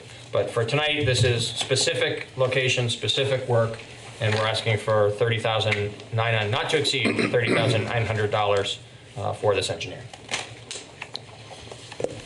Thank you. Would Daniel or Liz like to? Liz, would you like to comment on? Well, I think you it's have a great considerable idea. expertise with this area. So. I've read all Trying to 5 of harness the applications, and they all looked kosher to me, and I'm all for it. Yeah. Good. As you were mentioning the budget, I was like, oh yeah, the budget. Remember the budget? Yeah. The trauma we sometimes forget very soon. Yeah, that's true. Yeah, all good. Well, who would like to make a motion? I suppose I would. I move to approve proposals from Stevens and Associates for stormwater related services for a fee not to exceed $30,900. hard to say. Yeah. Thank you. Daniel has made a motion to approve proposals from Stevens and Associates for stormwater-related services for a fee not to exceed $30,900. All those in favor? Aye. 3-0. Thank you. And we have well, not finally, but we do have a financial report to squeeze in. We do. Would you like to give Sure. us a... So the financial report is good. I'm going to give a couple of highlights from it as usual, but then I want to speak more broadly to town finances and the circumstances we find ourselves in with COVID-19 again, topic of import in terms of lots of different impacts, one of which will be financial for the town. So through the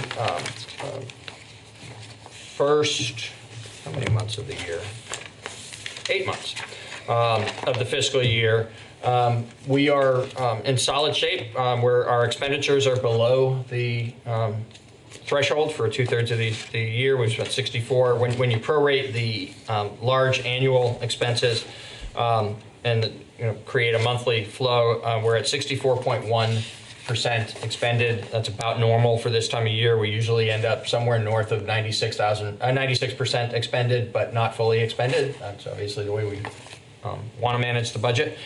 So we're on track for that in the general fund, and likewise in the utility funds and the parking utility fund and the parking fund, where we are at 63%, 64% in the utility fund, and the parking fund is right at 67.8. It doesn't involve those prorations, but revenues in the parking fund up until this 8th-month report have been running well, and so that also was, everything here is a nothing to be alarmed about report. It has also, for folks who may want to look at it on the town's website, it has the normal monthly information about the status of our loans and stuff. But rather than spending time on that, what I'd like to do is put in perspective the fact that this was chugging along until this past week as a relatively normal year. Some unexpected expenses, but also some ways in which we could save on certain things, and the spending was in line with reasonable expectations for being 2/3 of the way through a fiscal year. Our revenues all are in good shape. So in all of the three funds, we were just solid, steady as we go. That has completely changed in this past several days. In parking, because of the decision we made tonight, the revenues are going to be significantly below target. Our expenses will probably be lower than the target, but they won't go down by as much. The largest single expense in the parking operation, just as it is for all of town government as a labor-intensive service delivery organization, are salaries that we're going to be continuing to pay during the time when our revenues are not coming in. And so that's not going to put us in any kind of a precarious long-term position related to the parking fund, but it means we're going to end fiscal year 20 not in the position that we shoot for. We will spend more money than we collect in the parking fund this year. The utility fund may end up the same way. It's got a much more complex set of circumstances there. The action you took tonight related to the utility fund was to suspend shutoffs. We expect that when the May payment comes, actually one thing I'd like to just digress on for a minute. I almost spoke to it when you brought up delinquencies, Daniel, and I thought, no, I can wait for another night. But there's not much to say that we're fortunate about, but in the context of all that is misfortune all over this COVID-19 thing, there are glimmers of bright sides here or there about details of it. And one is the timing of how this happened is coming right after a payment due date. So we just had February 15th as the last time that taxes and utility fees were owed to the town. We had normal collections at that time, no surprises. The next time they're going to be due is May 15th. We don't expect May 15th to be normal. We expect that there's going to be quite a few more people and organizations that are strained and may not be able to make their payment at that time, but we'll see how that turns out. Maybe this will be shorter lived. Maybe it'll be weeks and not months, and folks will get back on their feet and we won't have such an impact. But I think we should expect that there will be more non-payment at the May 15th timeframe than normal. And so we may end up upside down also in the utility fund at the end of the year. But again, in a situation where we've got substantial enough reserves and a solid enough overall financial condition to not be a long-term concern. But in the short term, we may end this fiscal year in a deficit position. In the general fund, the same thing might happen, but we will be carefully and separately accounting for the emergency-related expenses. So in order to make sure that our documentation is really clear for the federal authorities who may be coming to audit our books in order to make refunds available through FEMA processes or other government processes where we might be eligible to receive reimbursement for some of the extraordinary expenses we're going to incur. We will document that well as we go along so as to be able to be well positioned for that recovery after the emergency is over. That will all get reconciled in a way where it will be a general fund burden in the end. There's no other funding source for those expenses other than the grants that we might receive and we might not. And so there's just a lot we don't know about that at this point. We'll keep you well informed as it unfolds. But again, all of that is, the unfortunate but necessary word of warning that while, when this was prepared on March 4th, we were in a normal, solid position. We now have a lot that's unknown, and the likelihood that some of our financial operating condition at the end of this fiscal year will be in deficit. Overall, for the long term, we're in still a very solid financial condition. So as the state and federal government do whatever they're going to do, yes, does the municipality have people to help us decipher what aid might be coming to us? Is the Vermont League of Cities and Towns a group that would help us make sure that we're getting what we're entitled to? And sure. Yes, they will do that. We also, as you know, we're in between finance directors right now, but we have the interim finance director is somebody who actually has audited Vermont books, municipal books. And so she's a person who will be familiar with how, whether it's Irene related or some of the more minor emergencies that have happened, it's not uncommon that on small scale emergencies that are not affecting our whole society like this, that there are, virtually every year, some municipalities that are affected by some smaller scale disasters. And if there's enough impact to those areas from those storms usually or other incidents, then a presidential declaration will make them eligible to receive reimbursement for some of the expenses incurred. And so that's a process we're all pretty familiar with. Fortunately, we don't have to go through it every year. But those of us who've been in municipal government for a while know how those processes work. And to the degree that there are sort of arcane accounting details related to that, we'll have Lori to provide the guidance to the town about how to make sure we first document the information correctly. And then by the time we're applying for reimbursement on any of this, we'll have a new finance director on board. Super. Thank you. Something you mentioned reminded me of a question I forgot to ask a little earlier, so I'd like to just ask that. Mm-hmm. The employees of the parking, yes. What will they be doing? So there will be, to some degree, some repurposing, and this is not just in parking. It's kind of spotlight on parking because of the fact that we're going to stop issuing tickets. It's a small, that particular group is a small group. There are larger groups of employees in some other town departments that will actually be, for a while, not needing to do their normal function.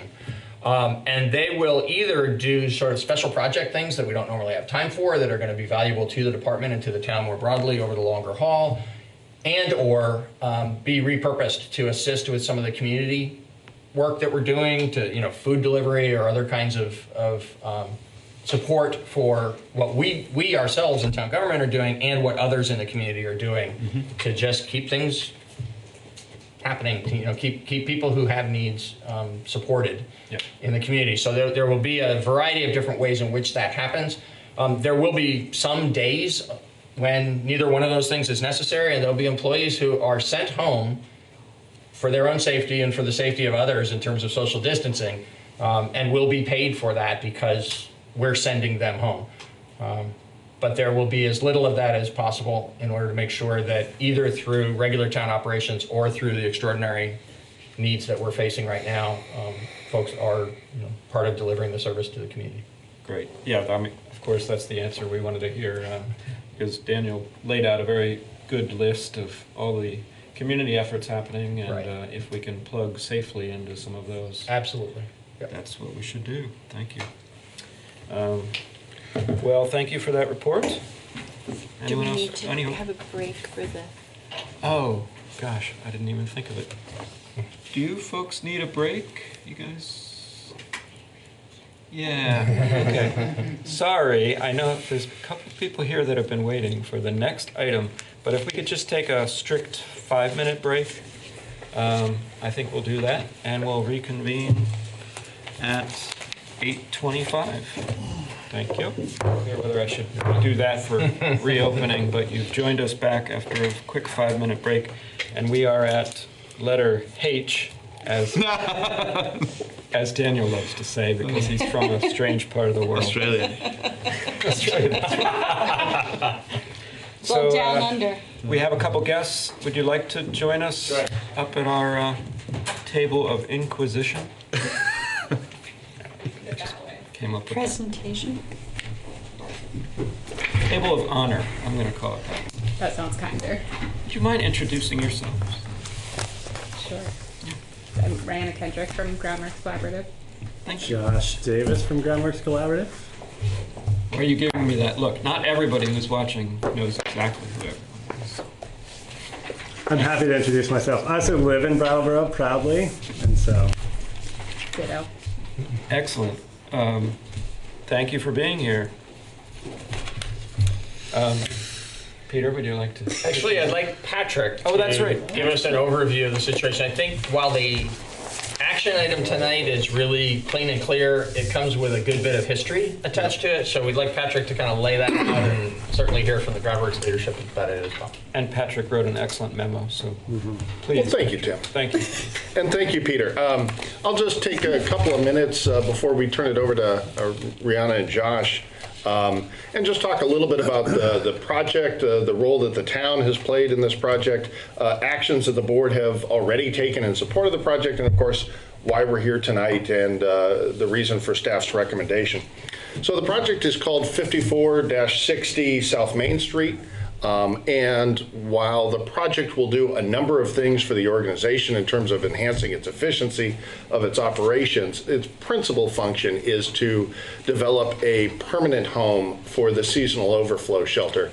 As many folks will recall, the seasonal overflow shelter for years was situated on Main Street at the Baptist Church.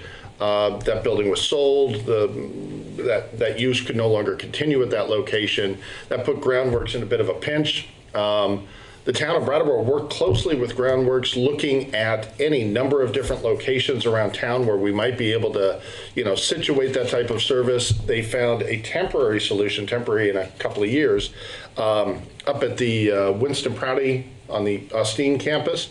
But of course, that too has come to a conclusion, and so almost by process of elimination, their existing location at 60 South Main Street became the focus of the permanent home for the seasonal overflow shelter.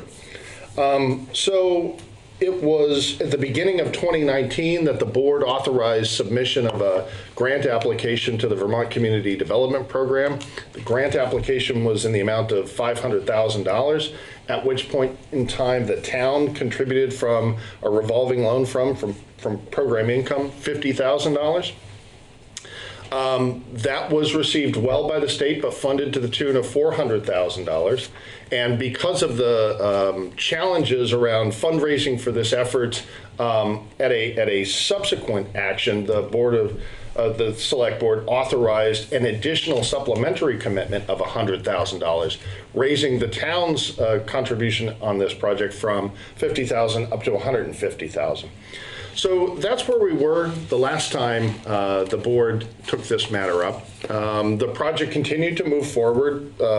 Consultants and engineers working for the project secured all the necessary permits, and the only remaining item that needed to be completed in order for the final phase of the project to begin is the remainder of the fundraising.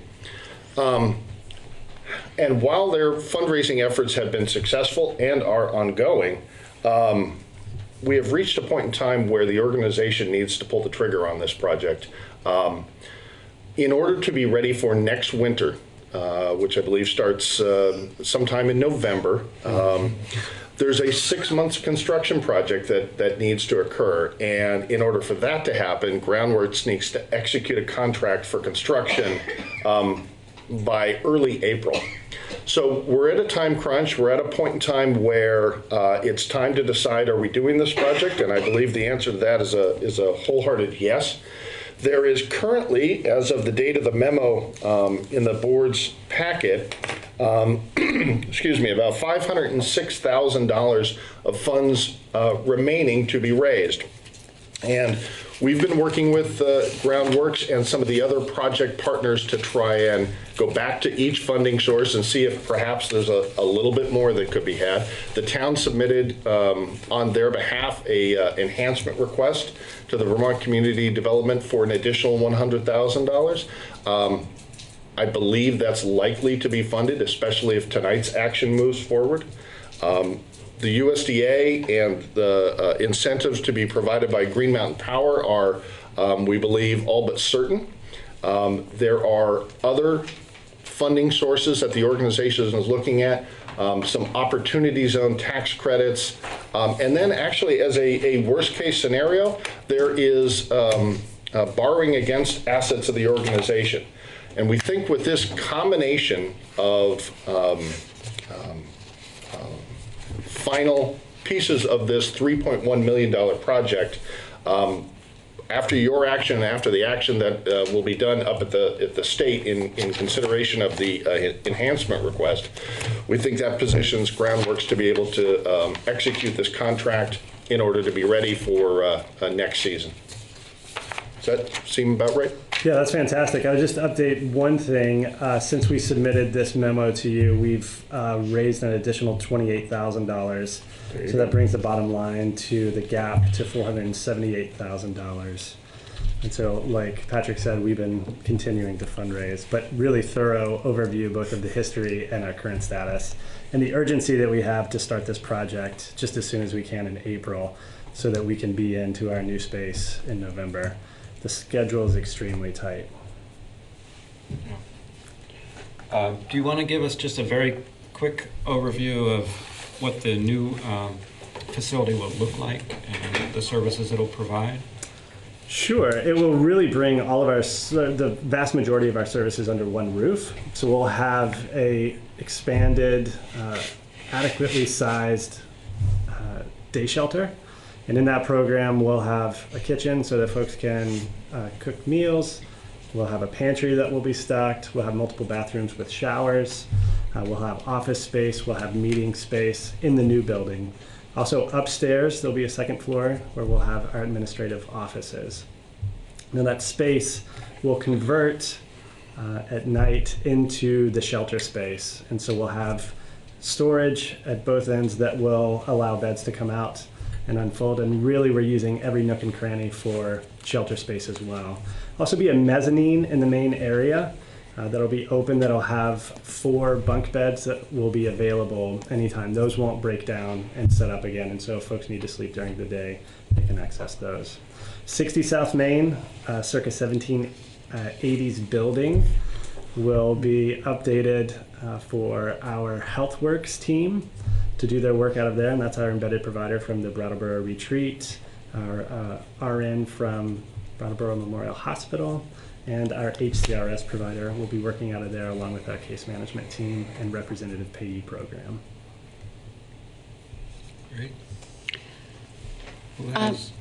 Well, I just wanted to mention you're continuing to fundraise, and you have a matching grant? We have a matching grant. We do from the Vermont Country Store. Thank you, Vermont Country Store. Yeah. Yeah, and I think with this fundraising that we've done, we've almost captured all of that match, but we're continuing to set up matching grants and work with folks to close this gap. We've been really successful. I just thought that the people in the community want to know in case they want to contribute. Absolutely. And I would say a deep sense of gratitude both to be back here because the town has already been very generous in the support of this project. The state has already been generous in the support. And so I really appreciate the fact that you're entertaining an additional ask for this project because we think it's really worthy. But I'd also underscore that individuals and businesses in this town primarily have given $1.5 million or pledged $1.5 million to this project, which I think is a testament to the importance of this project, the support of this organization, and the support of the people that we serve. So I don't want that to go unnoticed. That's almost 50% of the project is coming from local support. So thanks for pointing that out, Liz. Thank you. Well, I feel it's someone's duty, I think it'll be mine at the moment, to just point out to people watching that this, if approved, comes from our community program income, which originated originally, and Patrick, tell me if I'm wrong, originally as federal, state pass-through grants. It also is a fund that gets loaned out to businesses, for instance, and gets replenished periodically as they pay off. It's been very successful for multi-purposes in our town. Yes.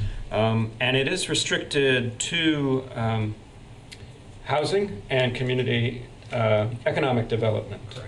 And certainly what you guys provide helps, really you could argue, in both those arenas, but certainly in housing, which is a critical need that we have right now. Especially given recent events, we have all kinds of housing on top of our minds. And people need a home to go home to and sometimes to isolate in. And that's one of the problems we're addressing with COVID-19 right now. Just wanted to throw that out there. But this is not general fund money that we're considering. Meaning that it's not from the taxpayers. Correct. Thank you for that clarification. Do you anticipate any expansion of services or any changes in that regard coming up? You want to comment on that at all? Expansion of services with the new project? Well, expansion of capability or capability of expanding services. I think an efficiency that we have, and also, being under one roof is going to dramatically change our programs. Right now, we are pieced out across the community, and so being able to do what we do under one roof is not only going to have great outcomes for the people that we serve, but also the people that work at the organization. In terms of expanding services, that's the question. Yes, absolutely. Talking about having a shelter, we're getting into the spring. Now is the time that we start to close down our seasonal overflow shelter. And for years, we've talked about the hardship that comes with that, the fact that we pass out tents, and that tenting is part of our emergency housing system. And so with this building, we'll be able to go back in our strategic plan. When we started the groundworks, we put in that strategic plan to have a year-round shelter. And so it's been a question of location and then also a question of resources. And with this, we answer the question of location because this will be our building. We won't be renting from anyone. It'll be a secure building for us to provide our services for years on end. However, it'll be a question of the resources that will be needed to operate this program year-round.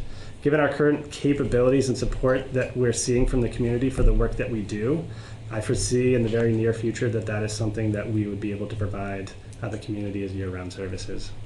Great. I think that's great news because year-round services is not only something that we all want to see, it's absolutely necessary. Absolutely. For our clients. I just have a completely different question, more about COVID-19. The state sends warming funds, and they're about to end. Will that be extended because of the virus? Yep, the state task force is looking at the capacity of all warming shelters to extend their services. So last days have all been together at this point. Friday evening, they surveyed every warming shelter in the state to determine a wide variety of things, and that was one of the questions they looked at is, do we have the capacity to continue to stay open for longer? And we certainly do, and are working closely with our partners at Winston Prouty, where we're not the only tenant at that space, and so far have received significant support, not only from them, but from all of the tenants on the Winston Prouty campus. So I anticipate it's highly likely that that's something that we'll be doing this year. I think one of the few positive things that could come out of the virus is that the community's understanding of the need for your work.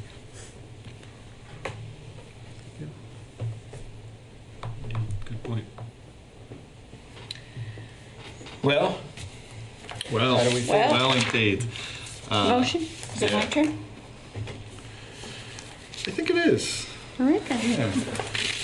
I move to approve a grant in the amount of $100,000 from the town's revolving loan fund program income to Groundworks Collaborative in support of the project located at 5460 South Main Street to establish a permanent seasonal overflow shelter.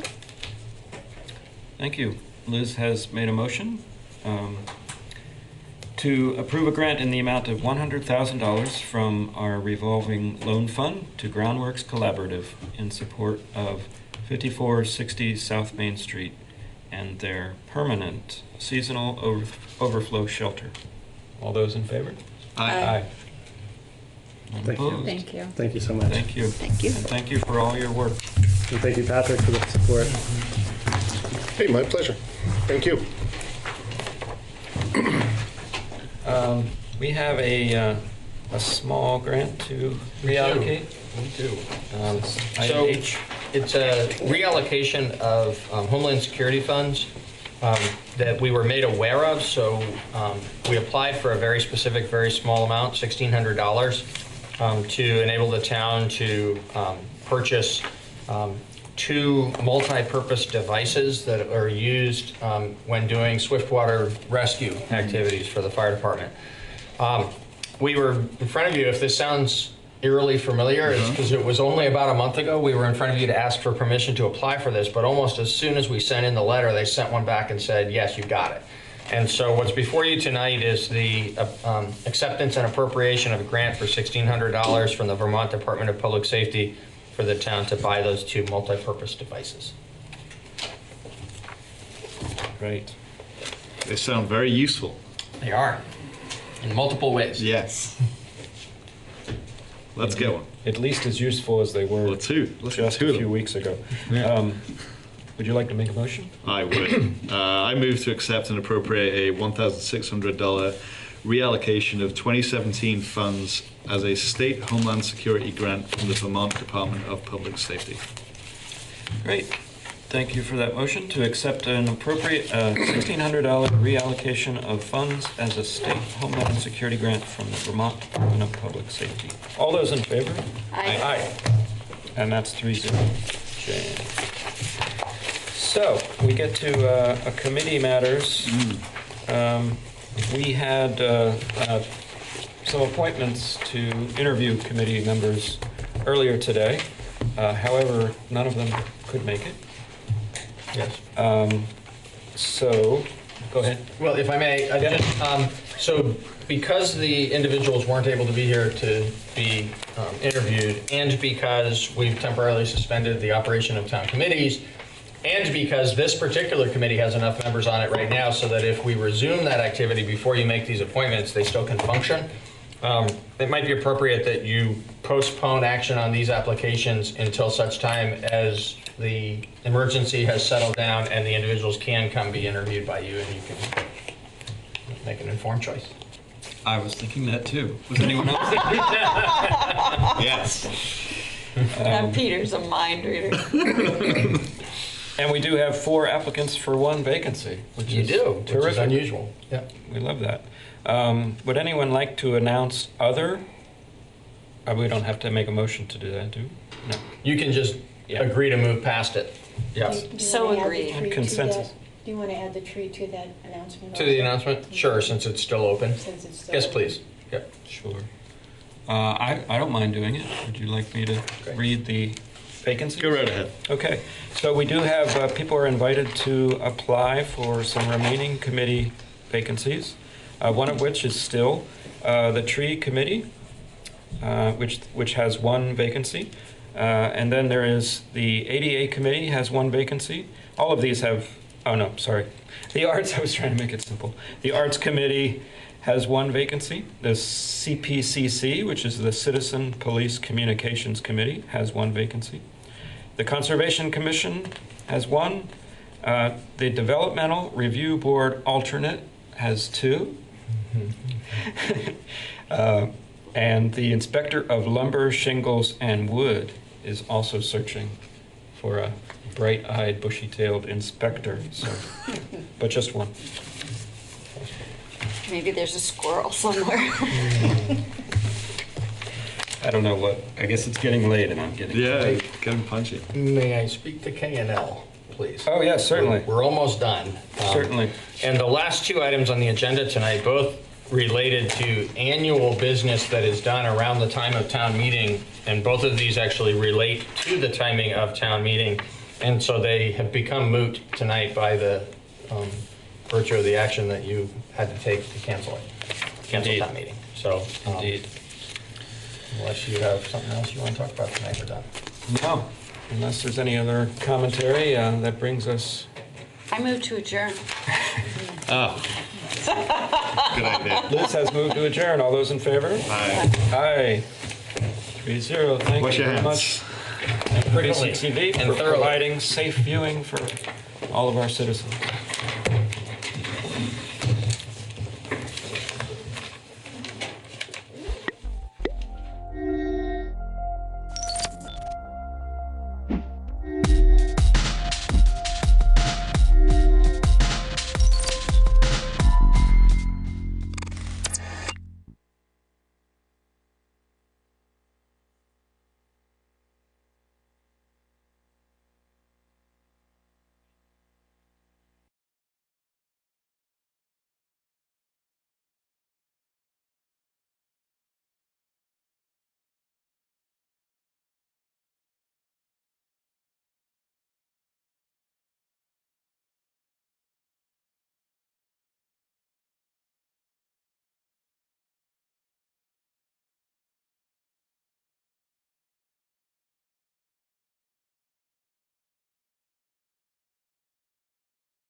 Good evening.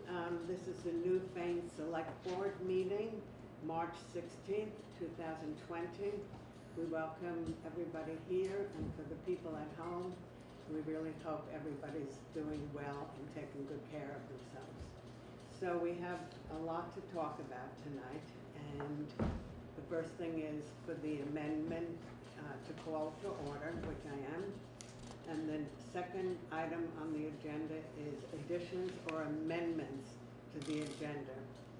And I am adding an addition to the amendment and that, to the agenda, which will be covered under approval of minutes. And that addition is that we are going to be voted on the amended bylaw, Article 3, Section 343, for the conditional use of the amended bylaw for the natural burial ground. And we're going to take a second vote on that, another vote on that tonight. Okay. So may I have a motion for approval of the March 2nd town meeting preparation? I make a motion to accept those minutes. Okay, is there any discussion about that? Okay, all those in favor, please say aye. Aye. Aye. Any opposed, say nay. Okay, that is approved for the March 2nd minutes. I just have to interrupt myself and say that Shelley is not here in person, but she is here via telephone tonight. The approval of the minutes for March 6th, the organizational meeting. Do we have a motion to accept those minutes? I'll make a motion to accept them. I'll second them. Okay, is there any discussion on those minutes? Okay, all those in favor, please say aye. Aye. Any opposed? Okay, the minutes are passed. And now we move down to the March 9th public hearing meeting. And that meeting did not have an agenda because it was a public hearing meeting. And we did not have an agenda for that meeting. And at the end of the meeting, before we closed, it was requested that we vote on the amended bylaw for conditional use of the natural burial grounds. And we did so, we voted on that during the meeting. Later on, we were informed that actually because it was a public hearing and the purpose of the public hearing was purely to discuss the issues, but not to vote. And if we wanted to vote, we could have voted after that meeting ended that night, or we can vote now with it as a part of the agenda. So we're going to do a vote on that now. And so anybody, Mike, you made the motion last week. Yeah. Can you repeat it? Do you remember? I made a motion to approve the amendment. I'll second it. Okay, and the amendment was to add to the bylaws that natural burial grounds under conditional use would be acceptable in that. So, any other? You second it? Resource area. In the resource district, yes, thank you, Mike. So is there any discussion on that? Okay, we can take a vote. All those in favor of passing that added to the amendment, please say aye. Aye. Any opposed? No. So the ayes have it, and that amended bylaw now is accepted. So thank you very much for that. You also have to approve the minutes.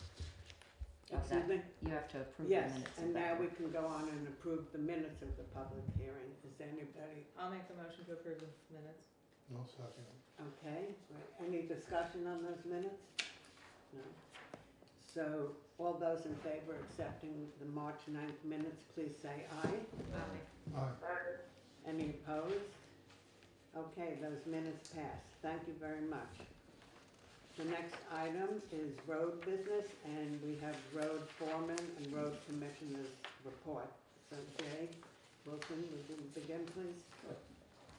We updated more signs on the Depot Road, Dover Road corridor.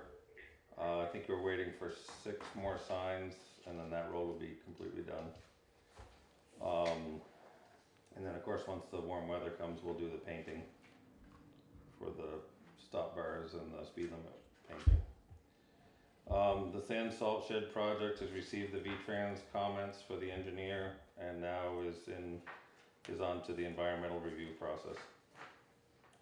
The Depot Road Box Culvert project is on to the Army Corps of Engineers and the state wetlands permits, which the engineers are working on. We have posted Parish Hill, Baker Brook Road, and South Wedge Road areas for mud season. We received the building inspection report from VLCT for the garage. He didn't find anything too exciting, and everything is either that he suggested is either done or in the process of being done. And Pete's Tire Barn was the low price on the greater tires when we figured out the installation. They were about $120 a tire cheaper. And that's it. And that's it. Okay, then you just, we have to have a motion first. I'll make a motion to approve it. Okay, any second? I'll second. Okay. Any discussion on Jay's report on the road conditions and road? Only thing I'm gonna say is, we've got some dirt roads that aren't the greatest, but they're all passable. They're in pretty good shape. These guys have been working 7 days a week on these roads the last couple of weeks. And I appreciate it. You've done a good job. You've got a few complainers, but you always have them, so. Okay, thank you for saying that.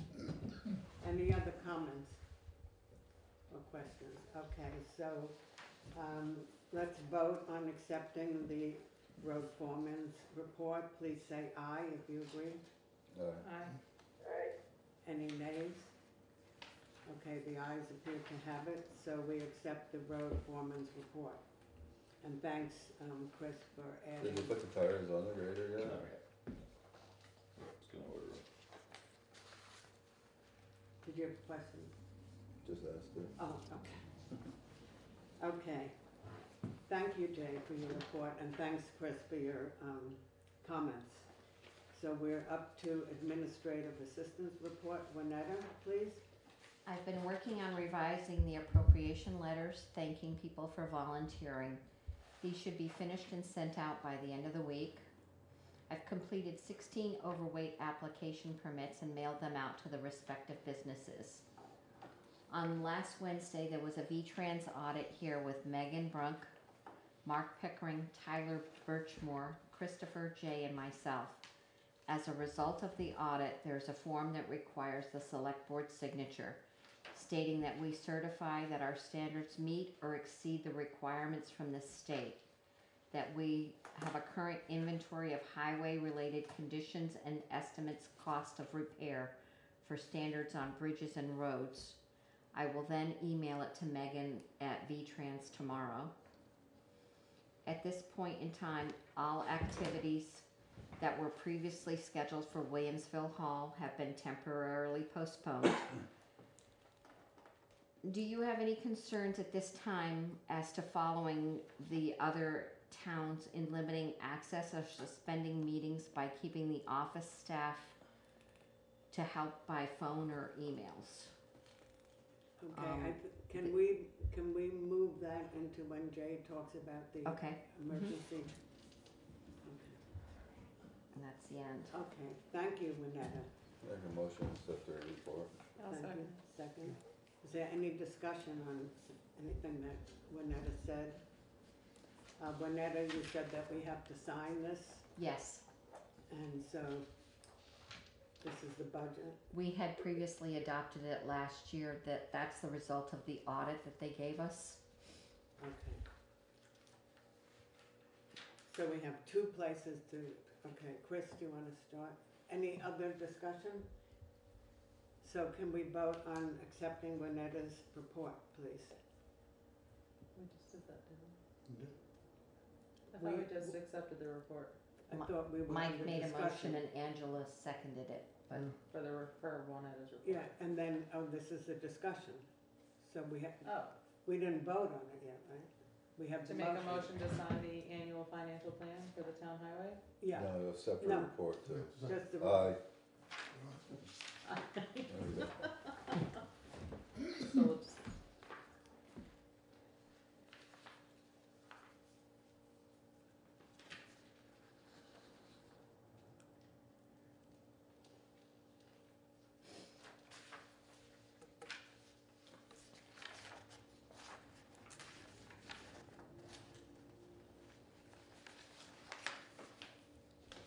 another.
Okay. So we have this Winetta, and thank you. we move on to scheduled members of the public. And Jay Wilson is here. He's emergency management coordinator, and you're also on the committee. Is that correct? Correct. Okay. And Carol Hasselbeck, town clerk, is here, and she will probably be adding or suggesting some things. And also, Winetta will be discussing your questions. Okay, Jay?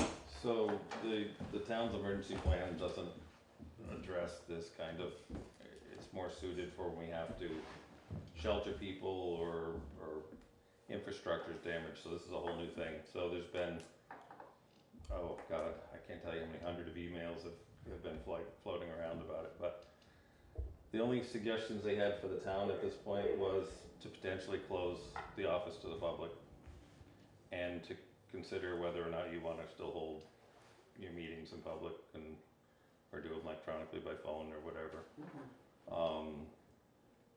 Other than that, we did make sure that if for some reason the office has to completely shut down, Melissa is able to still do her work from home. And I guess we determined the rest of them could, you know, either come in as needed or whatever to do theirs. So we're going to meet tomorrow night at 7 just to get together for a few minutes. But there's really a lot of it's being done by the Vermont Department of Health, and that's where people should be getting their information, is from their website. There's a lot of internet information out there, but it's best if you go to the Vermont Department of Health and get your information from them. Other than that, I just didn't know what your thoughts were on whether closing the office would be appropriate or. Okay. Anybody have a comment, question? Carol? Mike? Would you close it just so they can't come into here, or is still everybody still working in your office in here, right? I guess if that's what you want to do, maybe if people come to the thing, just check with them, make sure they don't. I just don't know what to believe about this whole thing right now. I mean, I know it's serious, that's for sure, but Jesus Christ, everybody can't stay home.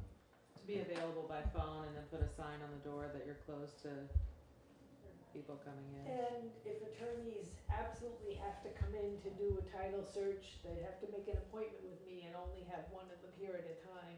Yeah. And then clean up after, That makes sanitize everything after they're finished. But, Well, because do that people- protects them as well as us. Right. Do people generally call you before they come, or they just come on their own? Most of the time, people just come. However, today I was getting phone calls. Are you Oh. there? Can I come in and do my dog Oh, I see. license? And the Vermont Bar Association and some realtors associations and stuff were asking people online, are your offices open? Should they call? What should they do? Now, our land records are online. They can go back to the early 1980s online through Record Hub Mhm. and do most of their title work in their offices. And that's what I'll tell them, but if they need to go back further than that, then they'll have to make appointments. Yeah. And then if it turns out at any time that you're totally closed, everybody would have to put that on their voicemail. Yeah. Juanetta, as somebody who works here, how are you feeling about keeping the offices open to work in? That's fine. I'm good. You're good? We're good with it. I mean, as far as a dog license or something like that, if you had to give them an extra 30 days or whatever, if you don't want them, I'll just flock in here, you know. They can mail me a check and I'll mail them the license. They can call and find out if the dog is up to date on the rabies, and if they are, all they have to do is send me the check and where they want me to send the license, and I'll do that. Otherwise, and I definitely don't think we should be charging a late fee if they don't make it by April 1st. A lot of the towns are extending the date till May 31st. Instead of April 1st, I say we just go with the flow and see what happens. But definitely not start charging the late fee on April 1st, because there are people who are not gonna wanna come in and not gonna want me to mail them things, so. And truthfully, I'm one of those people who gets a dog license, and I'm glad you reminded me, because, you know, we're so inundated with all the rules and regulations we're supposed to follow now. It has slipped my mind, and I'm sure, you know, other people would forget too.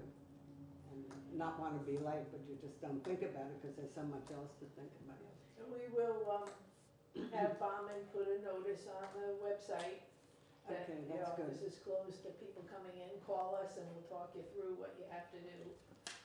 And I also think that it's important for employees that are working here, if they're experiencing any symptoms, and if anybody in their family are experiencing symptoms, they stay home. So that it doesn't pass. Yeah. What about, is there any plans if you need to clean the office?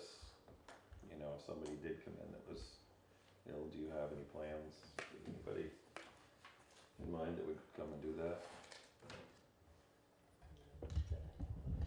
For us, when they started the cleaning service, industrial cleaning service, let me tell you what. Well, how are things going here in the office? Are you telling people that you need to have social distance? Are you wiping surfaces? but I think we're doing all of that, sure.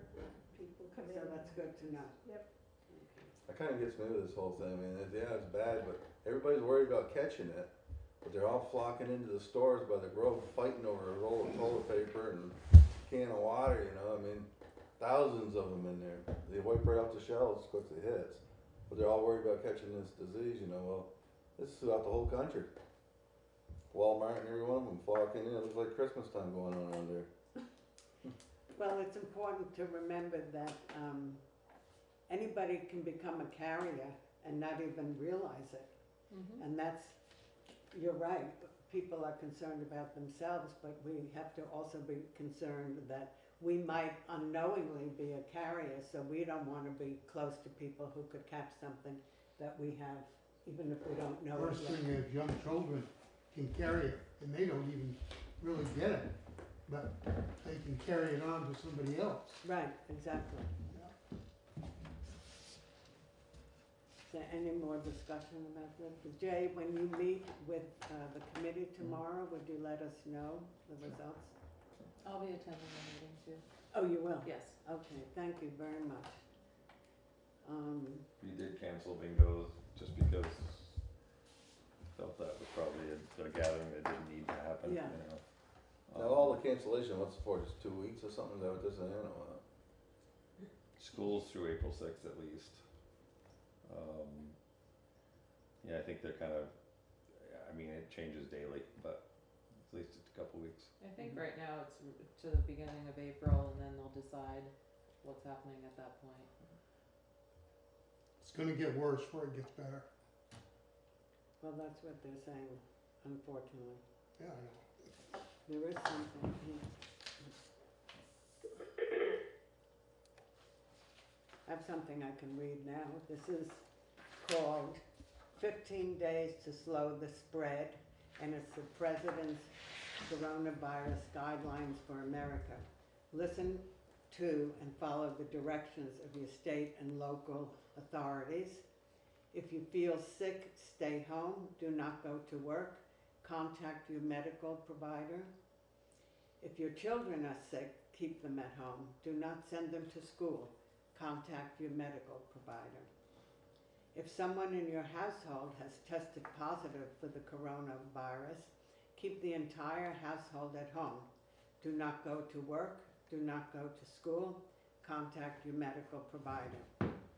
If you are an older person, stay home and away from other people.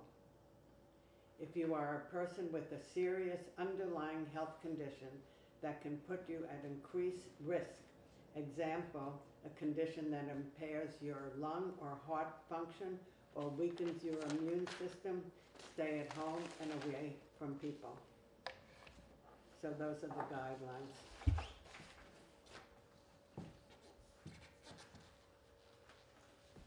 Anything else that we need to add? So I think in summary what we're saying right now is, right now the town hall and the employees in town hall can come to work. Anybody who wants to come in for an appointment with Carol, if you're listening to this, please call her first and make sure you're in good health. And anything else that... Oh, with all the offices, taxes, zoning. Yeah. All the offices within the town office. Exactly. Call, make an appointment to come into the office, and Exactly. they can screen them the way they want to screen them out. And Right. We have Melissa, who's the treasurer. We have Winetta as the assistant, administrative assistant report, and also Merle, zoning administrator. So the best And thing the is to listers. call first, and the listers, of course. Can I just add one more thing? Yes, sure. That someone should be posting something on the door of the building. Yes, that's a good idea, Shelley. It was mentioned already, but thank you Okay. for repeating it. That's, okay. Anything else? Okay, so I think that's it for now, Jay. Basically, things change from day to day, as we all know, and we'll just have to be careful, listen to the Department of Health reports that you can get online or on TV or the radios. So, that's it for the scheduled members of the public. Thanks, Carol, for being here, and Jay. Okay, we do not have any, oh, are you, we do not have any unscheduled members of the public. We do have a visitor here. Okay, old business. Town Office Building Committee. Do you want to discuss that? I think there's only 2 out of the 3 of you here, or do you want to postpone that? We can reschedule it, because I did give the plans to David Cotton today. He's gonna do a proposal. I told him what the budget was. He does have to file certain standards with the state for access for handicap development and different things. So if we could reschedule that for another another meeting, And can we invite him to come to that meeting? maybe by phone. Perhaps. What did you ask? To have him come to the rescheduled meeting Oh, that's a good to idea. discuss. Yeah, of course. And Excuse me, so is there something that has been decided on the building committee? Nothing that's been permanent other than the plans that you were already given back 2 months ago on the proposed, so this is essentially the proposal.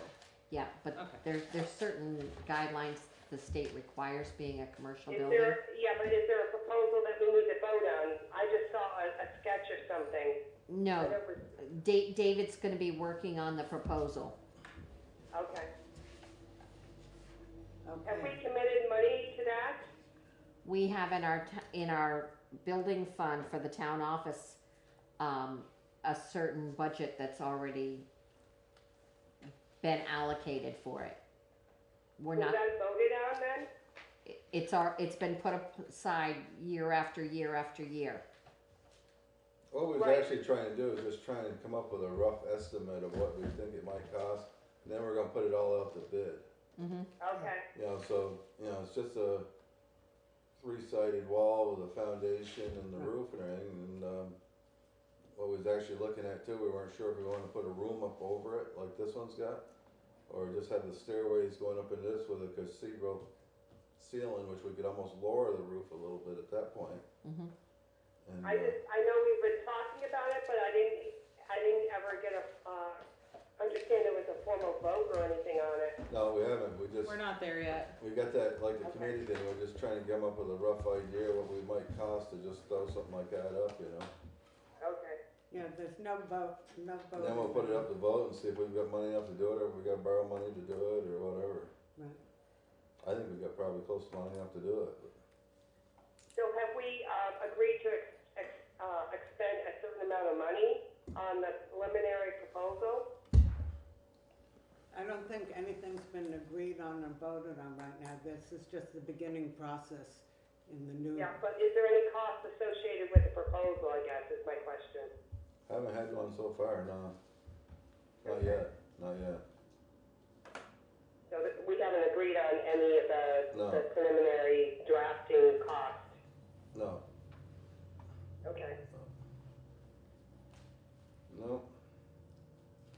Any other discussion? No. The next one is the volunteer committees. Whenever do you have the list there? The vacancies for the different committees that the town has, the openings for positions or committees.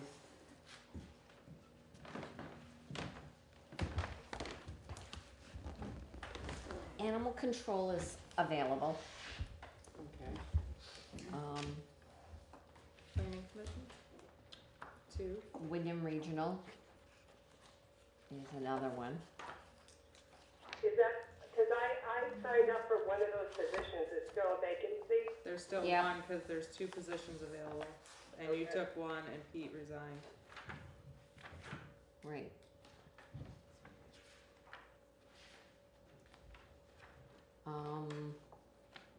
Planning commission. Yep. Has 2 spots available. Town Energy Coordinator.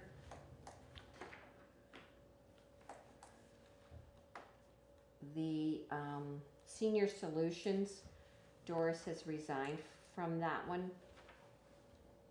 but she will stay on as the Wyndham Solid Waste Management District. So that Senior Solutions has a vacancy. There's 1, 2, 3, 4, 5.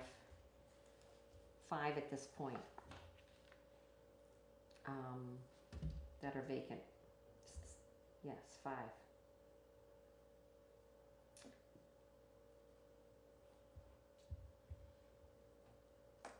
If anybody watching television would like to have something to do to support the town of Newfane, we do have the vacancies that Lynetta just named, And please feel free to come in. Just call first at this point to see that the office is open, or you can call Winetta at 365-7772, extension 4.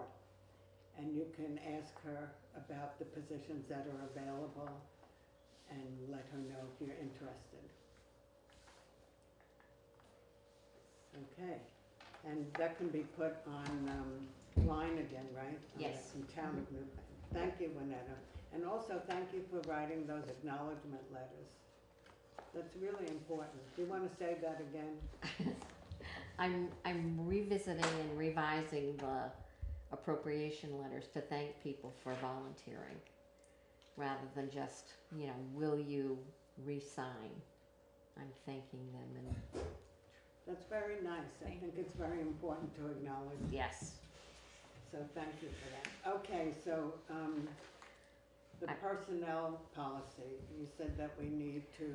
I forgot to do that today, I'm We sorry. adopt it and sign it. Do you want to do that today or not? I forgot to do it today. Okay. We'll do it at our next meeting. We could do it the next meeting. Thank you. Just one other thing, doesn't have to do with this, but I'm just wondering, is Sure. school board still having their meetings for the budgets and stuff? We were just talking about that, whether they'll postpone the meeting or. They're supposed to have like a public meeting up front and then the votes of next day or something, is it, or 2 days later? Yeah. As far as I've seen, they're still on and haven't been rescheduled. I have a question. Go ahead.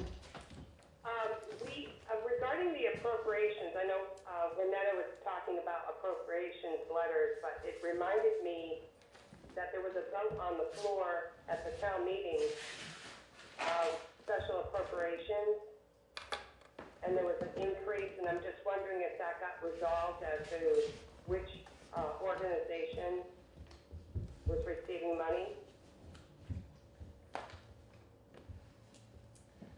Winetta? Is that something that Melissa is more aware of?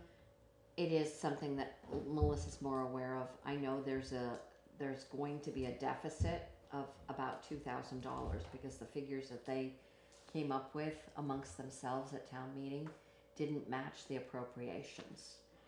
And there's a question as to whether they were including the appropriations that didn't request funding. Mm-hmm. Are we appropriating for that? I believe there was only one that was excluded that didn't get any. All the send a ones letter. with zeros shouldn't get nothing, right? Well, the only one that was mentioned that I recall was New Pain and New, because they didn't send in a letter, and Lynn Forrest had stood up and said that it should be this without them, because I do recall that. Right. But I don't recall any of the others. I would make a suggestion that when Melissa comes back, Winetta, maybe she can attend a select board meeting and we can work on it then. Is that okay with everybody on select board? Yeah, that sounds good. I just don't want it to go, we forget about it or whatever. Because I see 5 in here that did not have a request. That's what Winetta said. Yeah. Okay, so that will be addressed when Melissa is available to be at our meeting. Okay. New business, water quality at town office. And that's something that I'm bringing up, if it all can be fixed. Because particularly at this time, where all one hears about is how many times a day one has to wash their hands and make sure everything's clean and use water for washing. And unfortunately, the water in this building in Town Hall is not the greatest right now. It is, I don't know how you would say it, it's filled with sulfur, it has a lot of sulfur in it, and it's odorous, and it's very unpleasant. And Has it been tested? Last fall we had treatment done, but I don't know that it was actually sent out to the state for testing. I know there was work done in the well itself. So first of all, we have employees and people who work here every day. Then we have the public who comes in here to see people, and in case they request washing their hands or using the restrooms, it is very unpleasant.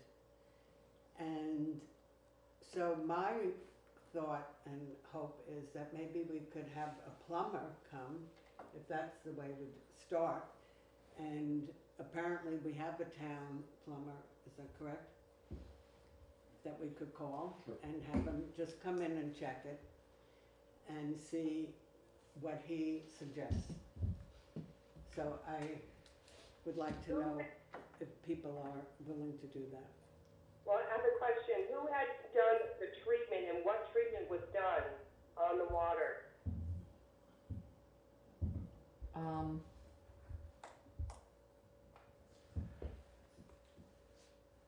I can't think of his name. Melissa recommended him because she used him before, and they did some chemical in the water itself. Okay, can we get a report on that? I don't know if she has a report, but we can get a. We could probably check the invoice and see what was done, but. Right. Yeah, might as well check with that first and see what they did do to it and what it does need. Even if you had to call the plumber and ask him to write out what he did. So in layman's terms, so we understand. Mm-hmm. I mean, you could probably, first thing you do, if nothing else, just go get one of them things, a test kit, and you fill the bottles up and you take it to that place in Keene, they test the water for you. In Keene? You can test it for minerals and for. They'll tell you what's wrong with the water, if it needs and what it does need. And at that point, then you put it out to whatever it needs, and if it's gotta go out to bid to hire somebody to do it, or if it's just something simple or what, maybe you gotta put a whole filter on it. Yeah, I have no idea. Filter system with the salt and all that stuff to clean the water. Well, I know that's something that people do. I don't know if that's the only choice we have. So I really think, so if you want to, what?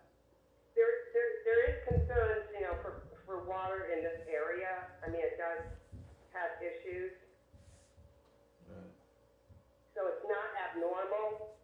I don't know if it's something that happened over several years, it's changed, or if it's always been that way. I don't know what it is, but my feeling is that people work here for many hours each day, and I think that it would be great if we could have clean, acceptable water for them. Well, if the water's tested and if the water's good, unfortunately there's a smell to it, and we can look at, as a select board, we can look at what we can do for it, but there is water that we pay for drinking, and any kind of preparation for food or for lunch or whatever. But I'm just wanted to get the facts of what's going on currently, what's been done, and what could possibly be done, and then we can vote on it, as to what we want done. So we should start with the report from the fall and go from there. Yeah. Yeah. Do we have to make a motion about this? No. No, I don't because think so. we just need the report from the Right. fall, and then we make a motion when we want somebody else to come in and look at it. Okay, any other comments or discussion about this? Okay, thank you. We are up to correspondence.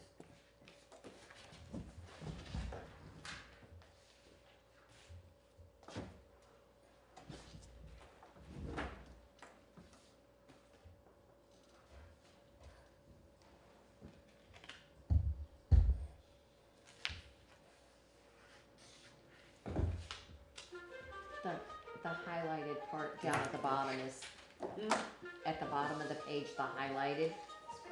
Yeah. That's, this is the yeah. one. And then there's two You know, paper I'm in a clips. meeting, I can't talk on the phone every minute. Hope that ain't his girlfriend, no, you don't know.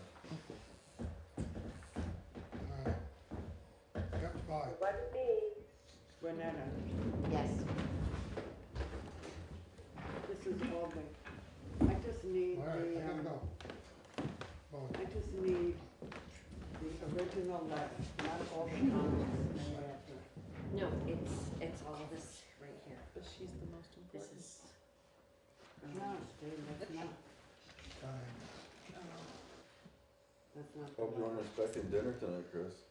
When you get home. I just went out the window. Good thing Rex is on the Yeah, but way. she's responding, this is, was the same. I got some dinner Yeah, in the garage this anyway. is Kirsten writing to Deborah, but I but that's not the one for select board. this is the one that she forwarded to us from her. And then this one was Lisa Harris. Yeah, I hope that old virus don't get too bad, 'cause I can imagine being quarantined in my house That's for 2 the weeks. one for- All bundled up there. That's the one for executive I know, session. but not the. Oh, yeah. So I just Then sit on the highlighted porch and watch guys go by. from Lisa Harris. And But then after you what get she's locked saying up about 2 the weeks, ramps and the old stuff. ladies, Okay. you're Well, running you for know one what? of them cars that have This is not the letter we got. I don't know why it's written together, anyway. She forwarded it to me from the email. We never got a letter. This was just forwarded. Okay, well then this is really correspondence. Okay. Okay. And then that's the thing from Brattleboro. Okay.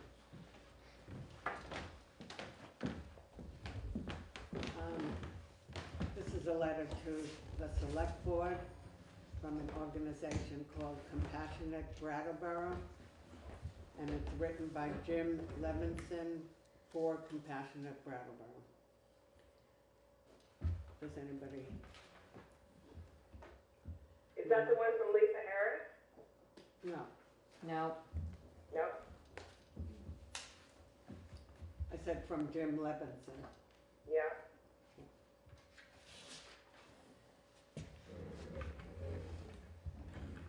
I think we've discussed this in the past. This is about being compassionate, stating that Newfane, do we want to be part of this compassionate Brattleboro? I'm compassionate. That Newfane, as a town, would join in with compassionate Brattleboro. As you know, the town of Brattleboro voted overwhelmingly in 2017 to join the International Charter for Compassion. 125 cities and towns around the world, a movement initiated by Karen Armstrong and the Dalai Lama. And it continues with, while much that we do uses Brattleboro area, there may be considerable value in having towns in the area sign on officially to the charter. This will permit many joint endeavors and also provide these towns with a recognized means of addressing local compassionate issues. Might you be interested in considering this? I know this came up in the past. I'm not really sure what they're asking, and Old Dalai Lama. I'm not really into the Dalai Lama. Yeah, I don't know if we need to join that or not. Probably not. I think what we'll do is have this If the worst come to available. worst, they're compassionate, they'll let us in on the. Jesus. I think what we'll do is leave this for the select board to look at it privately, because it's something that was asked a while ago, and we didn't join in at that time. Perhaps we might want to join in, but I think people should read it on their own. Yeah. Yes. Okay, thank you. Now, there is a letter from Lisa Harris that was sent to Deborah Luskin about town meeting day, and that there was a problem. She said, Lisa Harris responded to Deborah, because Deborah reached out to her and said that she heard there was a problem, that there was snow, and the ramp was not cleared. And so Lisa responded to Deb and say, I wasn't actually able to attend town meeting as I was sick. But then I voted later in the day. I noticed that the accessibility ramp for the hall had some snow in front of the entrance.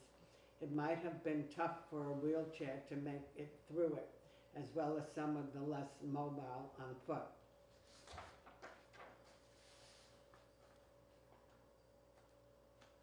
So the concern was The snow in front of the ramp. that there was snow and I think they ice. kinda handled it a little bit that day there. 'Cause Yeah. There was one or two people with wheelchairs, and I think I see Jay and a couple of them out there one time helped them through the snow. Yeah, I mean, it was clear off to one side, there was a little bit still yes. on the ice, but So it seemed to me that everybody seemed to get through everything all right that day, all right, but. I mean, what I noticed in going up the ramp and up the steps was there was a lot of salt on the steps and on the ramps to make it easy to go up. And that doesn't mean, as Mike said, that there wasn't any snow or ice, but it was taken care of in the best way that could have been done that morning. Well, they assisted the people with the wheelchairs, so. Yes. No, it definitely should have been cleared off. I know people actually were assisting wheelchair people. Yes, and they were. didn't have any complaints. Right. Yeah. Well, the only thing that we can say is we will try our best again next year, and whenever that building is used, I know that people who take care of the building are very committed to make it as safe as possible. So I'm very sorry that that happened to some people, that they didn't feel safe. And we will do our best again next year. Any comments about it? Other things to say? Okay, I think that's it. We have one other item on the agenda. I'm gonna put the correspondence away. And that is, we are going to go into executive session. So there's another one, Kristen Turner. Yeah, I mentioned that name. Oh, you did? Yeah, Kristen Turner, and that there were two people who wrote about the conditions. Oh. Lisa Harris. I just had the one for Kristen Turner. Kirsten. It's Kirsten Turner. Kirsten Turner, I'm sorry. I don't know what happened to it now.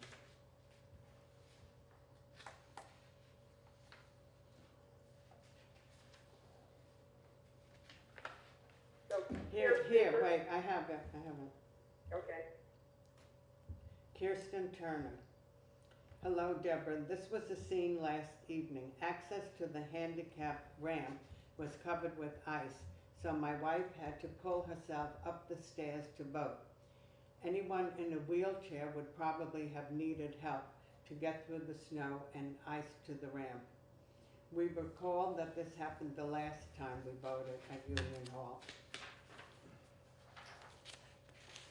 While we did not attend town meeting and likely will not in the future, if the ramp and the path to it were clear of snow and ice, then people who use canes, walkers, and wheelchairs would feel more welcome.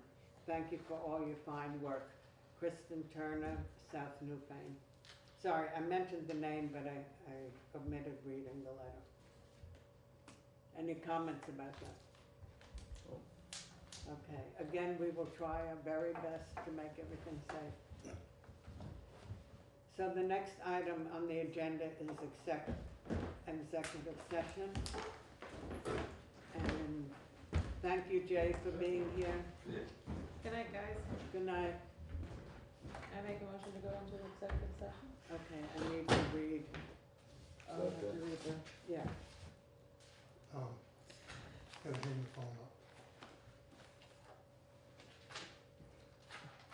Okay, the reasons for executive session is,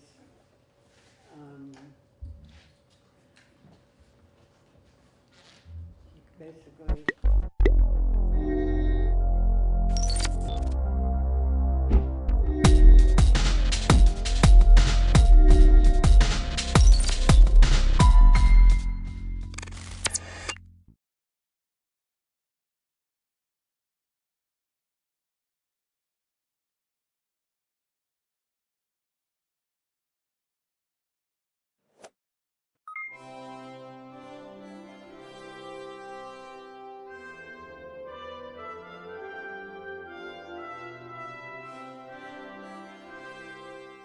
So to get this started, it's a real pleasure and honor to introduce Kim Ash, the President Pro Tem of the Senate. Welcome. All right, well, thank you, committees, and welcome everybody. I'm glad you were able to make it for take two of Working Lands Day. I know the other one got snowed out. I'll just tell you, it was about 8 or 9 years ago, a committee room just around the corner, I was standing there with 4 other senators. Bobby was one of them, and Ginny Lyons, who's still in the Senate, was one, and there were 2 others, as the legislation that created the Working Lands program was being drafted and finalized. And somewhere on the second floor, there were some House members doing the exact same thing. It was late at night and in April. And I don't think we could have imagined then how much success we would have had with the investments we've been making in the Working Lands program. When it was first pitched to us, I feel like it was 2011 or 12, my years get a little mixed, but when it was first being pitched, people were saying, this program promises to make exactly the kind of investments that double down on what is best about Vermont, a triple bottom line approach of people who take care of our lands, people who want to invest in rural communities, local food, local wood products, and so on. And we kind of took a chance when we first passed that legislation that would come to fruition, but I think the handouts that you're looking at now show dozens and dozens of investments all throughout the state in communities who need it most, creating jobs, creating economic activity, and I think it really has furthered exactly the kind of goals that were promised in the beginning. And I'll just say this is because I'm not going to be in the Senate anymore after this year. This is the last time, and I don't know how many of you, I know many of you will be familiar with the show Leave It to Beaver, all right? So if you remember, my favorite character on that show was Eddie Haskell. You know, he was always brown-nosing Beaver's mom. And so I'm not typically Eddie Haskell, but since I'm leaving, I can do it. And I just want to acknowledge Paul Costello's role. I don't believe that without Paul's advocacy, we would have created the Working Lands Board and Fund. It wouldn't have been sustained, and it wouldn't have grown over the years. And so many of you will benefit from the work that Paul has done on the advocacy side, but I do just want to especially acknowledge his role. There have been many others, of course, but Paul really was the kind of magnetic north on this one, so I want to thank Paul.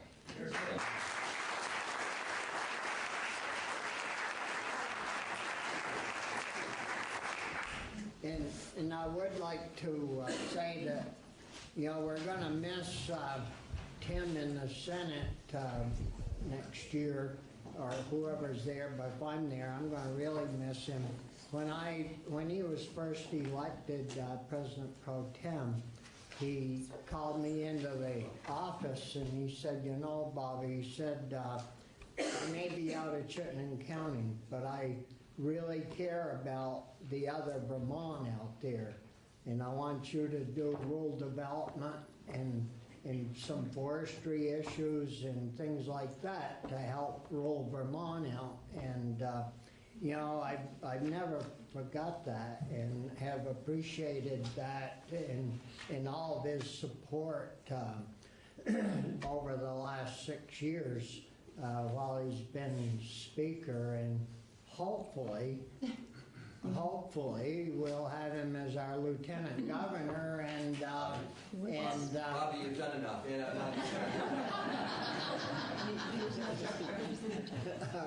But anyways, thanks, Tim. Appreciate all your help over the years. So now we'll get right to it. And Carolyn? All right. So we're going to be hearing from some folks. And Lindsay, you're up first.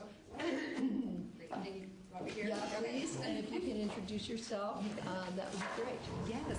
Good morning, everyone. I'm Lindsay Curley. I'm the Secretary of Commerce and Community Development, and it's truly my honor to be here today to address you on the Working Lands Enterprise Initiative Day, Legislative Day in the State House.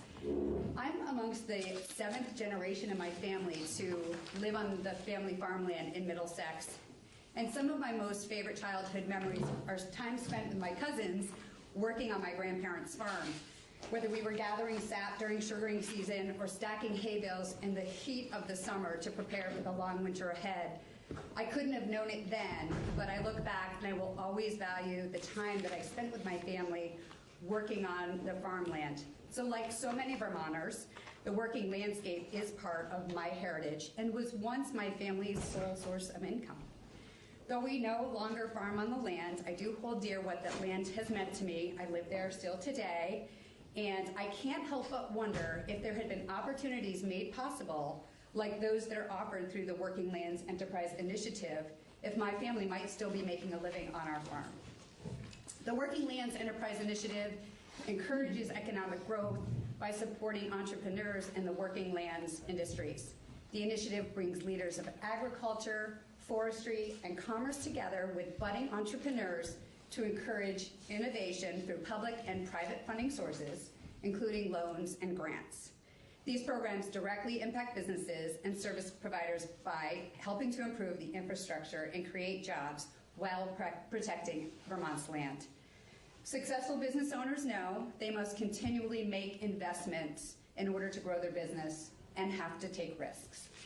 These programs support businesses through these critical growth stages and help mitigate the risks that must be taken to bring their companies to the next phase. We take pride in the work that we're doing to support and invest in the food, farm, and forest industries, and I'm honored to be part of it. Growing and investing in the working lands enhances the lives of all Vermonters, and our goal is to promote an active, working, and vibrant landscape, the foundation of Vermont's communities, families, and our economy. Thank you very much. Thank you, Lindsay. Yes. Oh, and shall I introduce the next? Sure. Okay, so it's my honor to introduce Secretary Anson Tebbetts, Secretary of Agriculture. Thank you. Thank you very much. Morning. Good morning. Morning. Anson.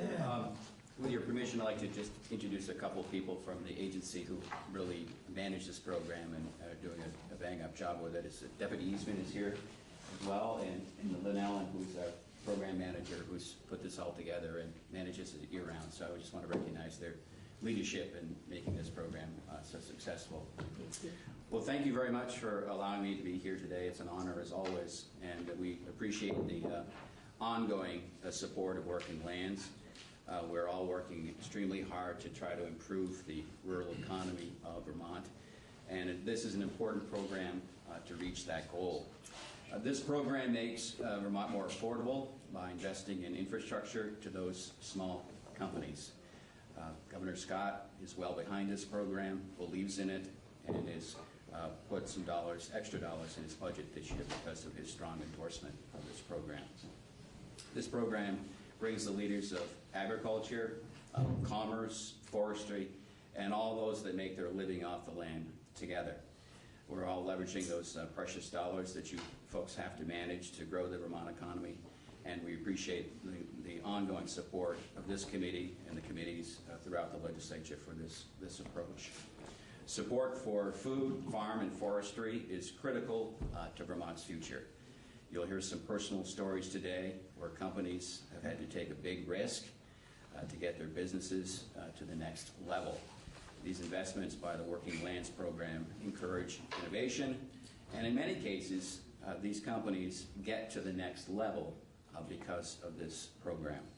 They add jobs, they're creating more products, they're growing their operations, and growing the Vermont economy. We all need an active, working, and vibrant landscape, and this program is critical to that success.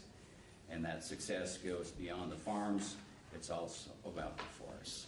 Thank you. Thank you. Always a pleasure to join on Working Lands Day.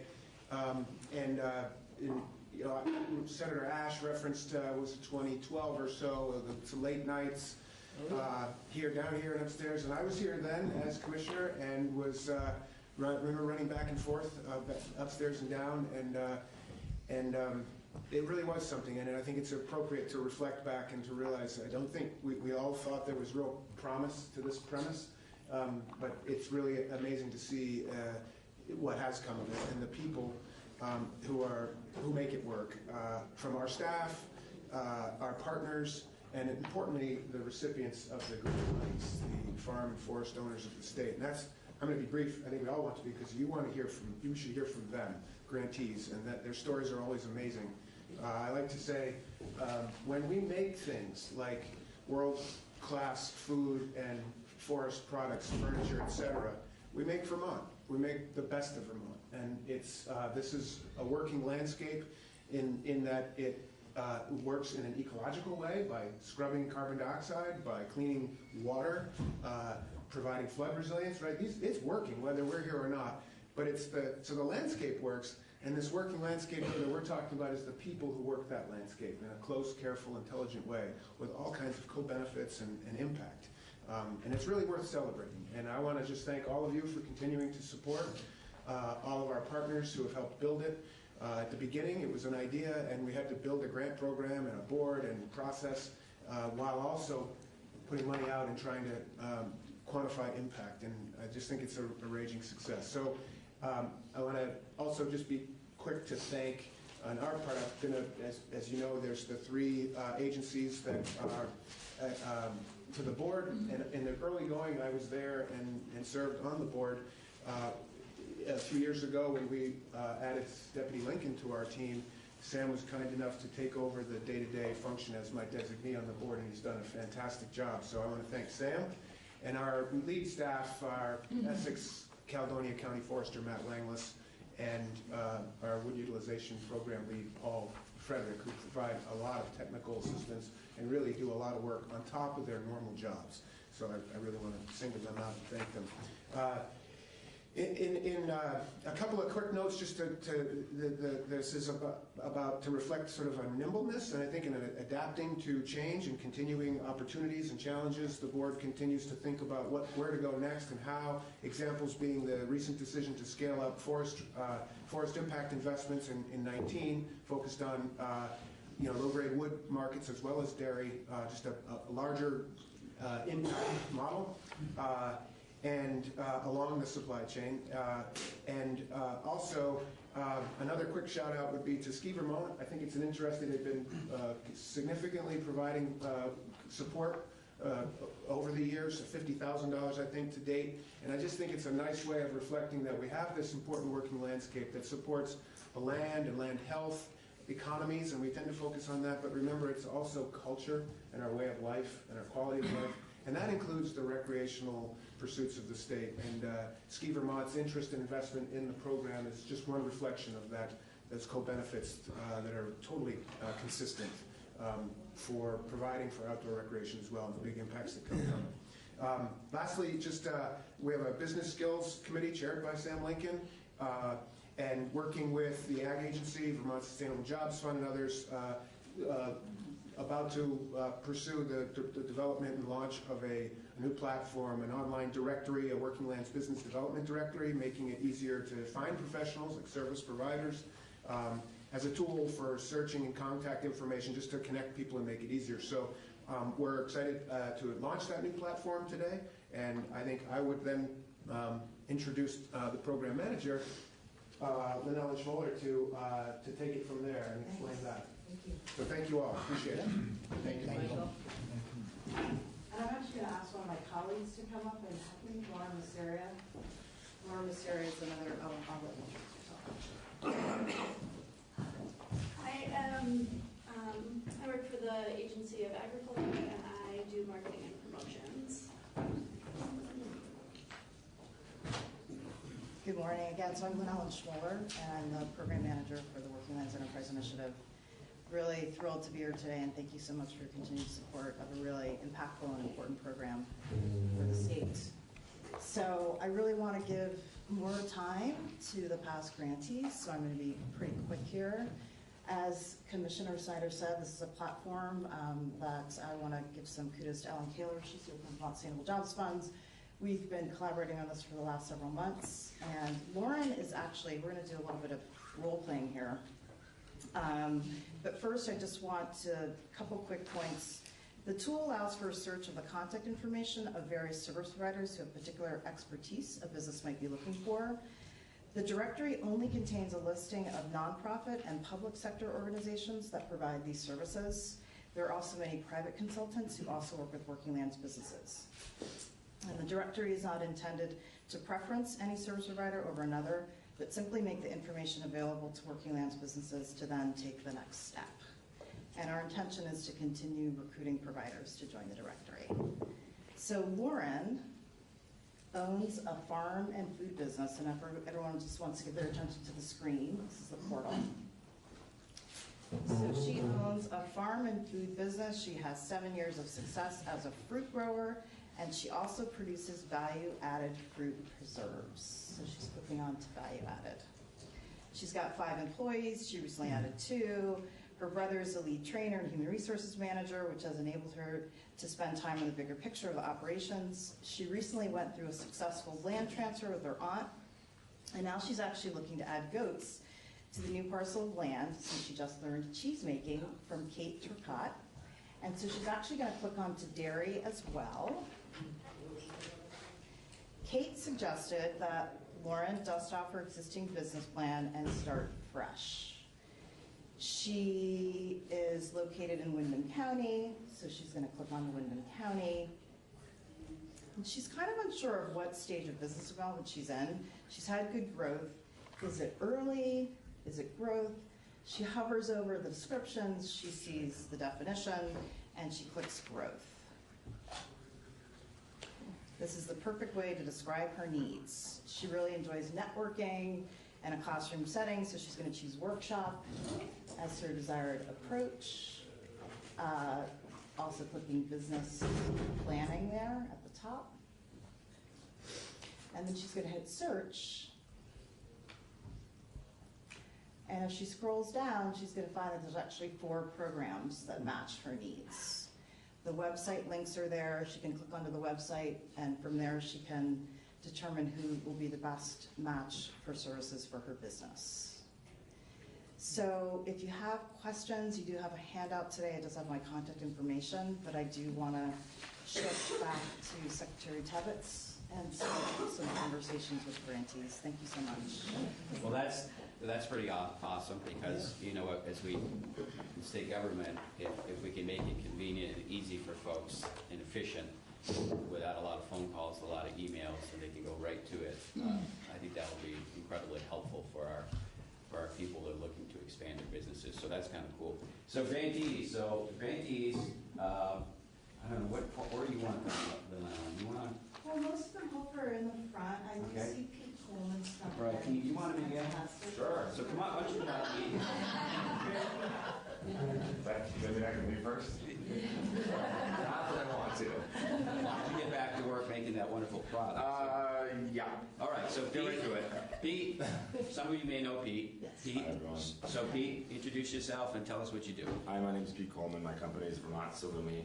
We make value-added pork products, predominantly. It's all pork. Sausage, salami. I know we have a new beef product as well. We started making Brassella. It's a product that hails from northern Italy. It comes from the eye around in the back of a cow's leg. Anyway, we started 9 years ago selling sausages to farmers markets in Montpelier and Burlington, working out of a room about as big as this, attached to my apartment, and we started selling them wholesale and slowly grew, and then started working with Vermont Packing House in Southern Vermont. They started doing all of our raw fabrication. We utilized Maverick Food Hub to develop a line of salami, and a year ago, about now, we broke ground on a project in downtown Barrie. And we took over the old Homer Fitz building. I don't know if anyone's familiar with it. Been vacant for, I don't think it's had a successful running business. I mean, just there's been a few people taking rent there, but no one's made it work since, I think, Mr. Fitz did. Since Homer left. Since Homer did. Yep, I think Homer was the last guy to make a real run at it. And I love the space. I'm very happy. You know, we're doing manufacturing in the back. We plan to utilize the front portion as a retail component, as kind of a marketing branch. I think we can actually do numbers there too. I think it'll work. And yeah, I was the recipient of a pretty significant amount of money, and that helped make this happen. You know, I've kind of bootstrapped this from the start. We've never taken on a lot of debt. I'm still the only owner. I'm in more debt now than I've ever been, but it's actually pretty manageable, I think, for where we're at as a company. We're now selling product all the way to Ithaca, New York, Portland, Maine, and we just started getting a couple of accounts down Maryland, Pennsylvania, and even a couple in West Virginia. So we're excited, and this new space allows us to pull up. We have so much capacity now. so much capacity, which we're really excited about. But I think, speaking to the working lands, it's evidently valuable for me, but I think what's really important is, I think it's really important for if maintaining this, agricultural economy here in Vermont, if that's what you all want to do, then I think as a business owner, I've seen that you got to make investments. It doesn't, whether it's a relationship, whether it's your garden out back, you either have to put in time and resources one way or the other. And I think the diversity that this can create and help build is really nice too, because it's not just whatever dairy or just woods. I think it's a spread, which is really valuable, because I think it's becoming evident to us that we need to create kind of some diversify our, the way we generate revenue in the state, and I think this is a good way to do it. Let's see. Yeah, I think, part of it, if that's your goal, if that's what you want to do, I think this is a very, very viable way to get it done.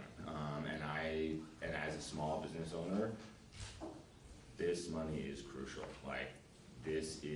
It can be, I want to say, maybe it's the type of thing where maybe it's not a make or break, but maybe it's the type of thing where all of a sudden you take on an equity partner and you lose some control of that business, or maybe that's the value also I see in it, is that it's just, and as I've grown, it's taken more time and more cash than I would have ever imagined, and that's why I think these little injections here and there really change a business, or allow us to make these, steps. Like we were in the Matter of Food Hub able to produce, 400 to 500 pounds salami or dry cured meats, and now, we're in a space where we'll be able to hang 45,000 pounds eventually.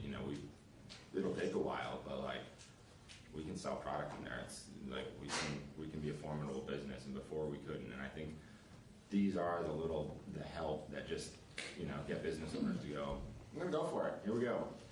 I don't know. I just thank all of you for the support, what you're doing, and I also think, I can thank you if you do want to maintain this viability in your ag businesses. I think you got to invest in it.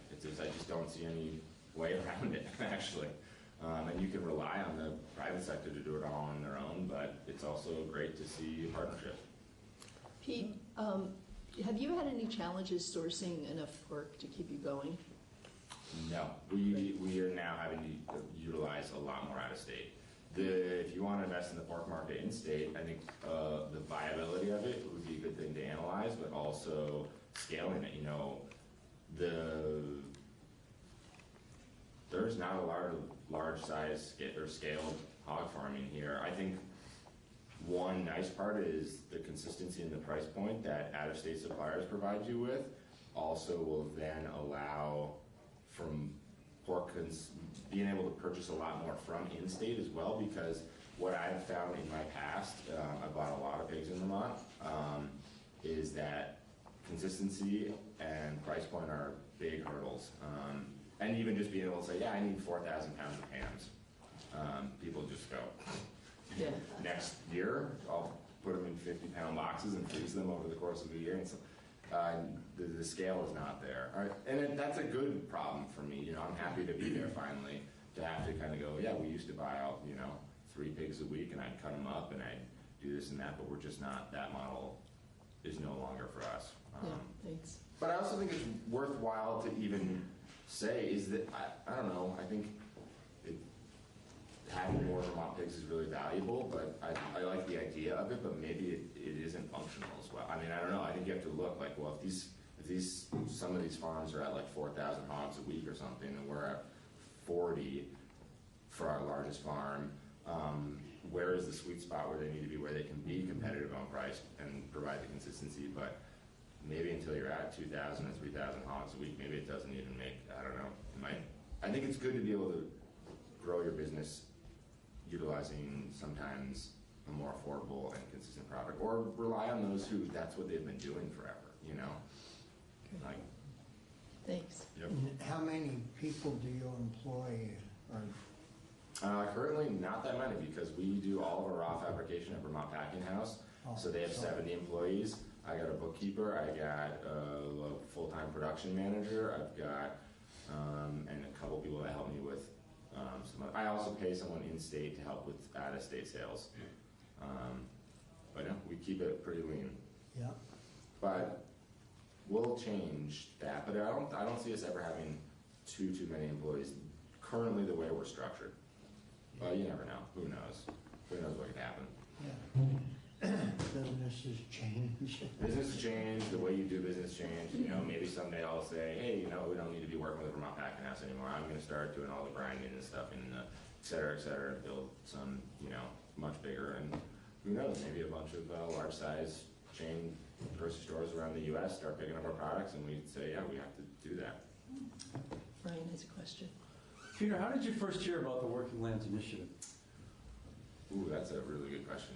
I think I've looked for grants in the past. I think I've also just been in the circle of other food producers and. Well, you mentioned you're at the farmers market, so maybe talking to somebody there. And yeah, you know, I haven't done farmers market in probably 8 years, but.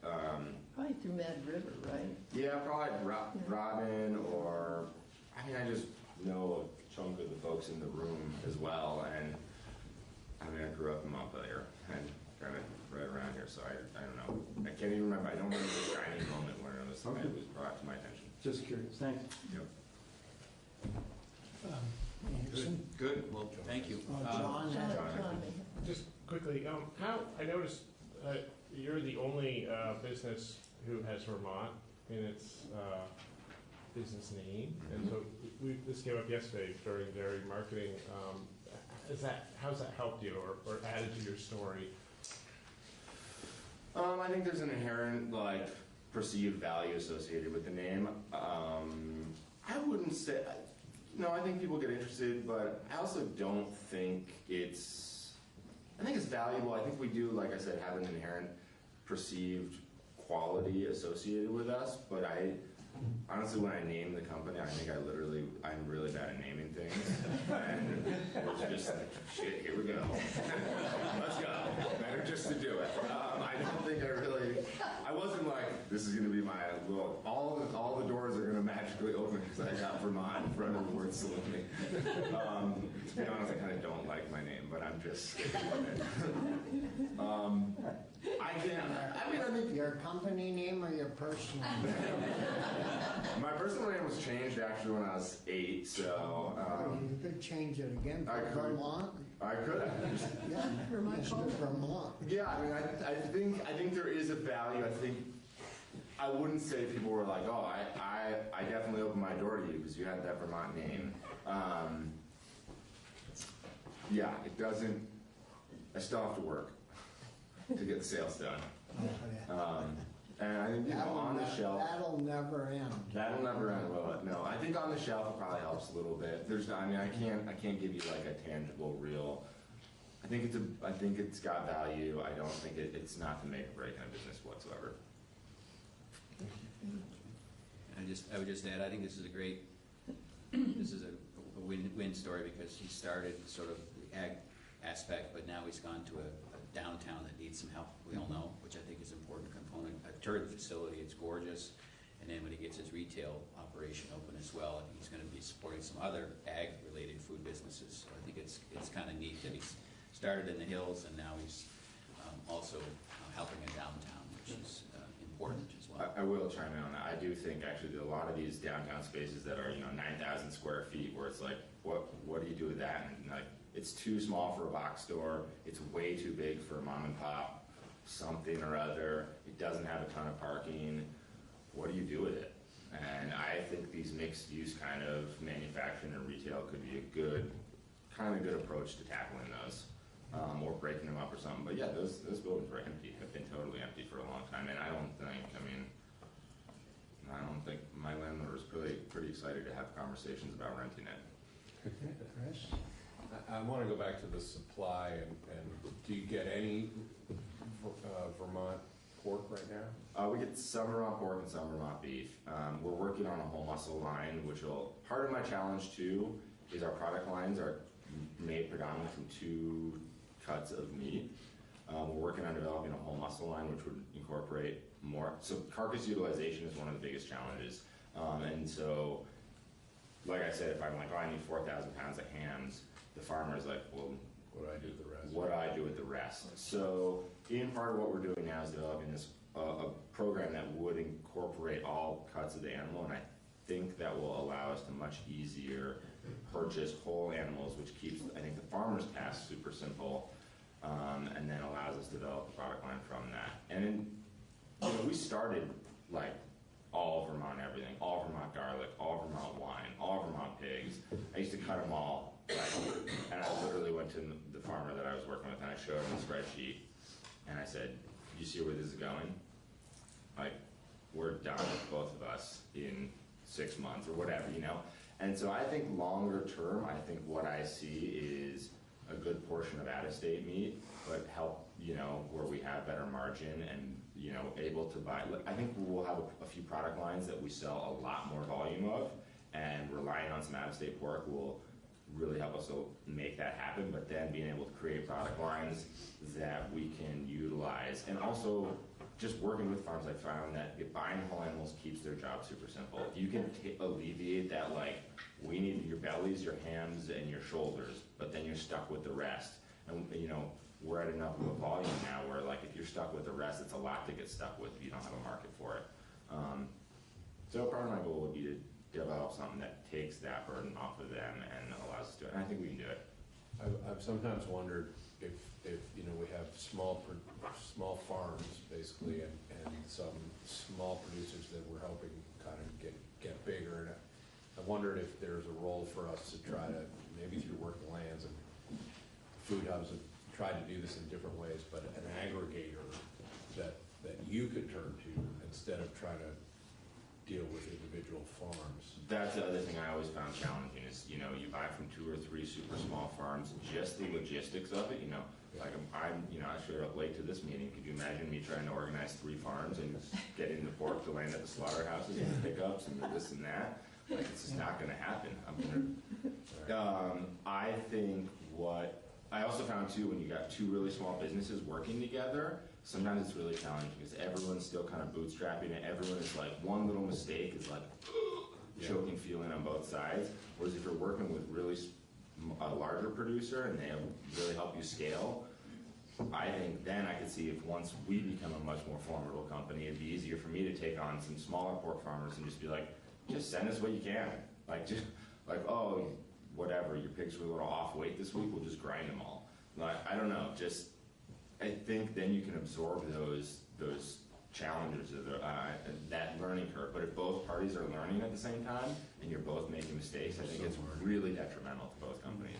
But if you're working with a really formidable company that's consistent and provides a price point where you can make money, then yeah, that would be kind of my approach. Did anybody shop at Homer Fitz? Remember, they had change, right? That you pay, and the change would go up the pneumatic tube and then come back. It's in my office. So yeah, so you got to reinstitute that when you have a retail space. You don't need to hook up the vacuum lines, but if anyone wants any signs, I've got some signs in the basement. Oh, so wow. Yeah, I can try to get it back to the family. I've They only want connected to him. So. No, I've got his Eric, right? Eric is like his, I don't know what the, Eric Levine, I think. Anyway, if you want some signs, come on. I tried to give as many of them as away to the family as I could, but. Good. Great, thank you so much. I really appreciate it. Thanks for your time. Yeah. We're not opposed to out-of-state pork as long as it comes from Washington. Thank you for having me. Some of you know me, some of you don't. I was one of those early pork producers that was working with Pete at the very beginning, and that was challenging, and although it did help grow my business. I have a little bit of a different story for you. My farm began in Middlesex and was a 3-acre tiny little farm. I was a teacher at the Rumney Elementary School, and I wanted to find a way to stay home with my kids and do something meaningful. And so I decided that farming was a great idea. Raising pigs. Yeah. And turns out it's pretty challenging. But what we did was we signed up with Farm Viability. And Farm Viability took our farm from this tiny little diversified farm. We started the first year, I think we did 20 pigs and 50 chickens, broilers, and 50 turkeys. And it grew to, on that location, we bought the Vermont slaughterhouse for chickens, the mobile unit, and we started producing inspected chicken. And we did, that first year, we did 2,000 broilers. Farm Viability helped us write our business plan to be able to actually grow and support ourselves by farming entirely. And we were able to then move to Glover, where we live on a farm that's 188 acres. We grew the farm to, we did 6,000 broilers. We did about 100 hogs a year. We had a herd of 60 beef. And I was like, we're doing everything and we are great. Then, you know, as the farm really grew, I leaned on farm viability a lot and learned how to analyze the enterprises that were making money and the enterprises that were not making money. And I would say that the most important thing that we got out of the farm viability was business planning, because I kind of went into the whole farm with a dream and thought, like, I can just work. I will just work my way to make this happen, and you can't do that. So, got divorced. And then, Sorry to laugh. No, you can laugh. It's okay. I got divorced, and the farm, I had to make a big decision about what I was going to do with the farm. Was I going to stay farming? Was I going to be able to do this? I have 3 children. So could I sustain a farm by myself with minimal employees? And that's when I went back to farm viability, and Sam helped me a lot.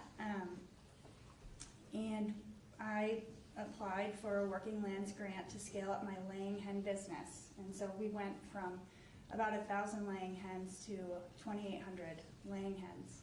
And I would not have been able to do that without the Working Lands. It would not have happened.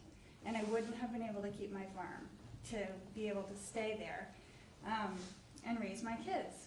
So we kind of pared down on the other enterprises. I sold the slaughterhouse. Raising chickens in Glover, broilers is really hard on pasture. And so laying hens are hardier, and I was able to do that and ran the farm after receiving the grant and building. What the grant did for me was allowed me to build large, efficient, mobile chicken houses that could house 500 chickens per house. And it allowed me to grow my business, and I got to about 1,500 dozen eggs a week. We were selling them all through Vermont and New England. And I eventually, and we grew to, we had about 8 employees. So farm viability also taught me about payroll and job creation and all of that stuff that's really imperative, especially in the Northeast Kingdom. And I wasn't really aware of the culture of the Northeast Kingdom until I got there. And there's amazing farmland and amazing farmers and people who need jobs. And so we were doing something meaningful. I ended up last year deciding that the work, what my kids needed and what we needed as a family was changing. And so I made the decision to transfer my laying hen business to 2 different farms, to Black Dirt Farm and to Patrick's pastured poultry there in Rhode Island. And so even though I'm not doing it right now anymore, what I have done is helped these other businesses scale up and be profitable and and be able to feed their communities and run profitable laying hen businesses. Like, I loved getting to be a laying hen egg farmer. It was a lot of work, but we fed a lot of people because some people can't afford to buy $8 a pound pork chop, but they can buy a dozen eggs for $5, and they know that they're good eggs. And so the way that my farm went through so many transitions and bumps in the road, and now I'm not farming, but my 188 acres is active. Jasper Hill leased all my farmland for the last couple of years that I wasn't using. And this year, Youngview Farm, who is a Working Lands recipient, and they are producing cheese, is using my land. And so, even though my story isn't like, yay, I'm still just churning out eggs, what Working Lands did was help me scale up and help me keep my farm and teach me about business so that I knew what I needed to do and when I needed to do it. I really think that's most of it. Pretty good story. And now I am the Director of Marketing at Northeast Kingdom Human Services in Newport and St. Johnsbury, and it's funny because it's kind of similar.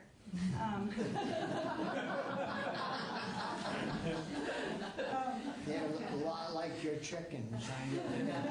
You're hurting them all. No, but farming is about marketing. It's about telling the story. Why is it so important that people should invest in local products? What is the importance there? And that those skills that I received from farming, learning how to tell the story, learning how to market the products, it's hard. It's hard to get out there. And when you get to a larger scale, like selling 800 dozen eggs a week was pretty easy. Selling 1,600 dozen eggs a week was hard. And I had to work really hard. And now I'm doing this job that I would not be able to do, which is marketing why it's important to take care of your brain, basically. And I would never be able to do that job if I hadn't done this job. And one last thing is I'm also helping other farms and foresters in the Northeast Kingdom write Working Lands grants now and helping them with their business planning. And none of that would have ever been possible if I hadn't been able to receive the skills that I received from farm viability and the skills I received from having to write my own Working Lands grant. All of that is still being put to use today, and I feel like it's giving me added revenue too, because I'm writing grants for other people, and hopefully those grants will help support those foresters and those farmers to keep their land being viable. That's my story. Yeah. Thank you. Thank you. From Bread and Butter. Yes, indeed. Hi, everyone. My name is Mike Bratt, and I own and operate Blank Page Cafe, which is a small micro business operating at Bread and Butter Farm. I'm here representing not only my business today, but also Bread and Butter Farm on behalf of Corey Pierce, who owns Bread and Butter Farm, who couldn't make it today, and she's on a much-needed and well-deserved mini vacation with her family. Firstly, I'd like to express my gratitude to not only this committee, but Lynn Owen and the folks at Working Lands and Sam Smith at Farm Viability, all of whom provide us with a deep level of inspiration and validation for all of the work that we're doing. Bread and Butter Farm has about 600 acres of land under management located primarily in Shelburne and South Burlington. We're uniquely positioned very close to population density, that being Burlington and Chittenden County. And our primary agricultural product is 100% grass-fed beef, pastured organic pork, and vegetable production, organic vegetable production. We also have what we like to call diversified farm operation, in that at Bread and Butter Farm, there are a number of educational programs happening, all with agriculture and land management and sort of the core of that curriculum. We regard ourselves as land stewards first, and then operating businesses around that principle almost all the time secondarily. My cafe is located in the farm store at Bread and Butter Farm. We sell the majority of our product in a retail context in a very small farm store that is located in what was a milking part of a dairy barn. And what's really cool about what we're doing is that through my presence and my business at the farm, we're able to provide folks who visit the farm with a one-on-one interaction with somebody who's familiar with the farm and its products and can speak to what we're doing and why we regard it as a valuable tool for the community. And that, we've noticed, has really helped increase not only our market share and the immediate community that we serve, but also the market share for folks visiting Vermont. This Working Lands grant, we received $20,000 last year for very much needed infrastructure improvements related to a small expansion of our kitchen area within the farm store.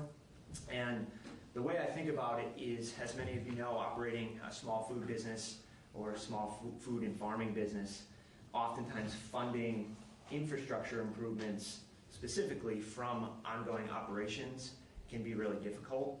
And what the Working Lands grant has enabled us to do is really quantify the inspiration and the creative visioning that is oftentimes part of our long-term strategic planning process. And what I mean by that is, we oftentimes will have these creative visions for what the farm could and we think should be, and it's oftentimes very unclear, and we're unsure of how to get from point A to point B. And the Working Lands grant has really helped bridge that gap and has provided us with some financial support to take meaningful steps in that direction.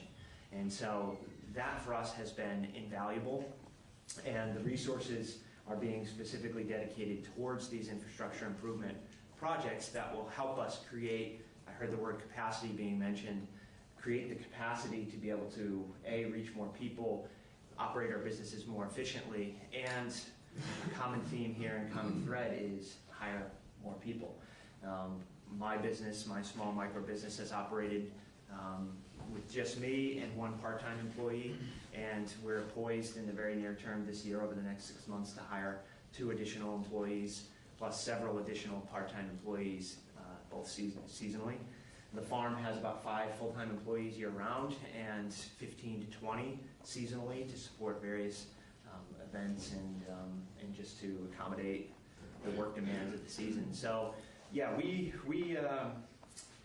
we're tremendously grateful for all of this work. We think soil regeneration, ecosystem building, and creating a vibrant foothold for our community with regards to not only where food comes from, but also a place where folks can feel comfortable being on a farm and spending time at a farm and understanding what happens on a production farm. We think creating those opportunities for our community members is very important, and we've seen the transformative effect of creating those opportunities, not only for community members who are purchasing our food to customers, but also the next generation through some of our educational programs. We see that transformative power manifest in a lot of the kiddos that we work with around, being and working in concert with the land and really appreciating animal production from an entire supply chain perspective. And so for us, becoming a little bit more vertically integrated, creating opportunities for myself as a micro business to become a wholesale account for the farm will create the sort of necessary impetus for the farm to grow and expand the agricultural operations, especially with some recently acquired land that we plan to work very closely with Sam Smith on developing sort of the strategic plan for the direction of how that will integrate under the fold of Bread and Butter Farm. And we look forward to continuing to work with folks at Working Lands and this group to play a collaborative role in how the agricultural economy in Vermont continues to transform and evolve. Great. And I would add, if you ever get a chance, and there's a number of places around Vermont that have wonderful burger nights in the summer, and I know that's part of their operation. You know, four or five times a year they get together. They're sprinkled around Vermont, and that's part of what I think is important for these operations to remain viable, is to invite people onto the farms. And I know they have a lot of school children that come as well. So absolutely, appreciate it. Very good, thank you. Thank you. So. Before the rules. Yeah, no rules. So there you go. Mateo's here, and Mateo has got a story, and it seems like he just started the other day, but he's now, what, 15 years old? About to be 17. About 17. Yeah. But he's a mature company now, but he can tell his story. Thank you for having us in. Before I get off on a tangent here, I want to appreciate the Working Lands Enterprise Board specifically. This program, I think, is a model and needs to be considered the beginning of something. I don't think that the impact, I think the impact can really be scaled. You know, and I understand that's a question of resources, but we're in a moment in agriculture in Vermont where communities and states that invest are going to thrive and survive, and places that don't are going to wither away. And you know, I know there aren't endless dollars, but I believe that the working landscape is probably the best investment that you can make. So. Andy and I started milking. Andy's my brother, and I wouldn't be here without him. He's back there doing all the hard work. We started milking cows in 2003. We bought the farm in 1998. It was an emotional, irrational decision. We had no idea what we were going to do with it. .com bubble was inflating real estate values, and we took some time to try and figure out what we needed out of life, and Jasper Hill is part of a three-pronged approach to satisfy intrinsic needs, meaningful work in a place that we love with people that we love. And so the meaningful work part for us is around developing the economic mechanisms to support the working landscape. 6 years ago now, we went through a visioning process. Previously, it had been like Vermont, and we've basically shrunk it down to a 15-mile radius of where we are. Our goal is to build a market, to build a pipeline to that market in which we can put high-value products and suck cash out of places where there's plenty of it, and redistribute it in a way that commodity markets don't, or can't, or won't. And we started tracking our expenses 4 years ago by zip code, and you know, there's a lot of waves of cash that flow in and mostly flow out of our business. We're not a wildly profitable business. We're you know, somewhere in the between 4 and 5% return on our capital. It's, you know, profit is not the purpose. Profit serves the purpose, and the purpose is to build livable communities, right? So Craftsbury, Glover, Greensboro, and Hardwick is pretty much, you know, our natural community and our natural landscape, and we're building all kinds of enterprises and trying and failing, trying again at ways where we can create value through value-added businesses. We started a value-added pork business a couple of years ago, so we're also making dry-cured salamis. This past year, we started, we bought Oak Knoll Dairy, the goats, the bottling equipment and the brand, and partnered with a couple from California who moved out a year ago. This past summer we built the barns and moved the goats up and built a bottling plant. And they were milking 1,000 goats in California. So they're plugged into our whole situation in Hardwick now, up on Bridgman Hill Farm. And it feels like we're just getting going. We milk cows on 2 farms, and 230 cows at Andersonville Farm in Glover, 45 cows on our home farm in Greensboro, and this morning I think we milked 280 goats at Bridgman, and we buy milk from 2 neighbors in Greensboro, where we process that milk into cheese in 2 facilities, the Vermont Food Venture Center, where we're the anchor tenant, and a creamery at Jasper Hill Farm. We ripen cheese at the cellars at Jasper Hill in Greensboro. This past year we produced about 400 tons, so around 800,000 pounds of cheese from ourselves, and we ripened about 400 tons of cheese for other producers, including the Von Trapp Farmstead, Skolton Family Farm, Landaff Creamery in Landaff, New Hampshire, Cabot, Shelburne Farms. And we're full. So we've got a couple of big projects on the dashboard, the Yellow Barn Accelerator, Business Accelerator in Hardwick, which I'm really hopeful is going to happen. But that'll be a big leap forward for us. So, you know, our goal really is to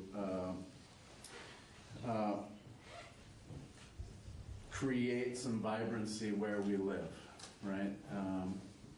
15 years ago, it wasn't clear that Willie's store in Greensboro was viable or was going to survive, that schools were going to be there when our kids, you know, were ready to go to them.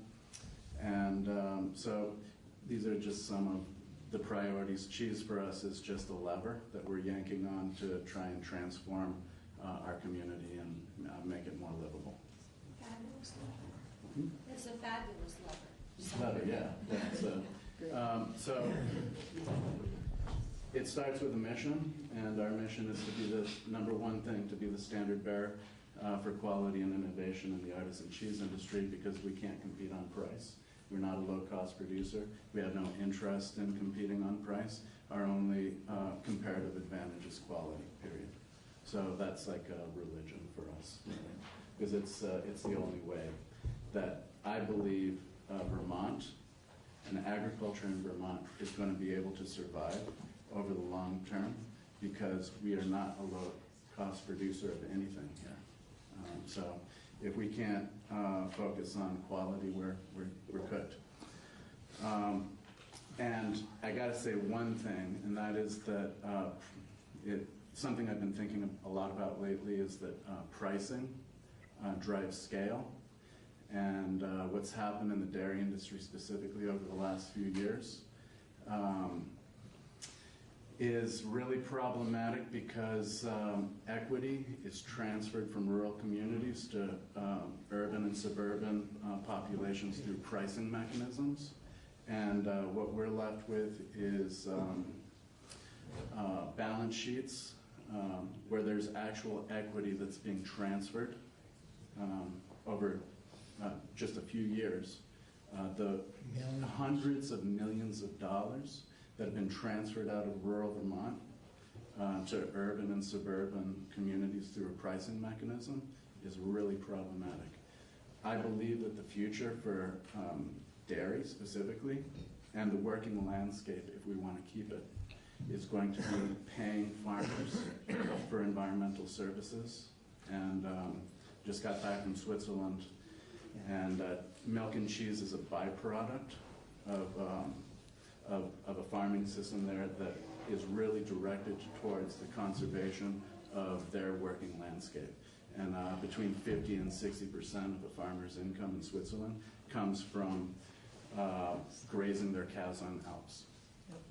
So, anyway, and we have 104 employees this morning. Yeah, so we started. We started with my brother Andy and I, and 18 months later, our wives forsook their careers. We would not be with where we are if it wasn't for the sacrifices of the ladies in our life. They really got us over the hump. And it feels like we're grown-ups now. Don't worry. Yeah, and I'd be happy to answer any questions. How about that microbiology lab? Oh, yes. Right. The whole reason I'm here.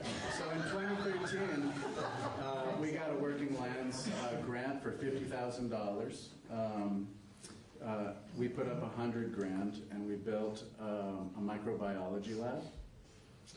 This came on the heels of 5 years of research that happened inside our business by microbiologists, systems biologists from Harvard, who used cheese as a model system to understand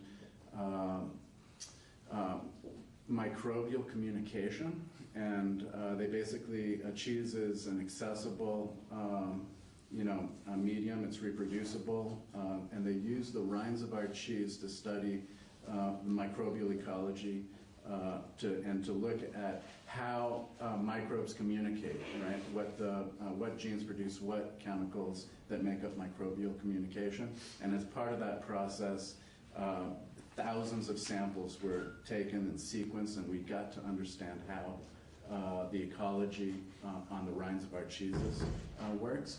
And we basically took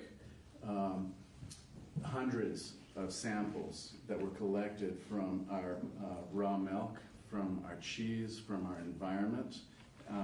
These are interesting strains, cheese-making strains that are indigenous to our farm and our process. And we banked them. We're producing now fully wild, indigenous cheese made with microbes that have originated within our farming system. We're able now, we have 2 full-time microbiologists working in the lab now, and we're able, I used to describe being a cheesemaker as being like God, except you're dumb and blind, because we're unleashing these universes of life and then like wiping them out, and that's basically what cheese is. But now I describe it as being like God, no longer blind but still dumb, because we don't necessarily fully understand exactly what's going on, but we can see what's happening in our product now. It's really incredible. The part of the business plan had been to like try and figure out how to provide services for other producers, and we've done some of that, although that part of the business plan never, or at least hasn't taken off yet. But it's been a huge driver for quality at Jasper Hill, and we're able to do things that even very large cheese companies can't even dream about. So thank you for that. Very cool. Chris? You guys, many of us were at your presentation at the Dairy Summit last year up in Jay, and it stuck with me, particularly this picture you have of your store downtown, of sort of dilapidated and now refurbished as a way of just the example of what you've been able to bring to the community. And there's no question that we're all very proud of your business, I think. But I'm curious, up your way too is Lawson's Brewery, and we have these sort of exemplary businesses that are highly dependent on local agriculture, and we have to have those sort of as anchors in a sense. But I've sort of joked, if local ag is all about cheese and beer, we're kind of in trouble at some level too, because it is about we have to reorient the local in terms of food, right? We're not gonna sit here in 20 years and import tomatoes from California if we're successful, I think. The climate's not gonna let us do that, I believe. Yeah. And so I wonder if you can, it's sort of at odds, or how does it complement the statement that I totally agree with, where you've said, we have to be about quality, because we're not gonna compete on price, and how do we fit that with the fact that a third of Vermonters are struggling in poverty? And so I would love your help in thinking that through. Maybe it's not just today, but I'm sure you've thought of some of these dynamics. So you're talking about like the cost of like the products that we're producing, like kind of being like high value, high cost. Yeah, and not necessarily accessible. And it has to fit in a strong ag economy, but it also can't be what we're all shooting for, I don't think. So my response to that, because we've been criticized really openly by some. Don't hear me say that. Because that we couldn't survive making cheap food, right? Cheap food is part of the problem. Absolutely. With agriculture. Yeah. Our goal is to pay people enough within our community so they can afford to consume the products that we produce, and we do that. We, when we started our business, the median income in Greensboro was just over $18,000 a year. This is like household income. Yeah. All right, and we just went through a housing survey. As part of that, we got some demographic information, and in the last 10 years, we've gone from about 20,000 to 36,000, and our median income is around 45,000 inside our business. That's for an employee. Yep. So not household. Yeah.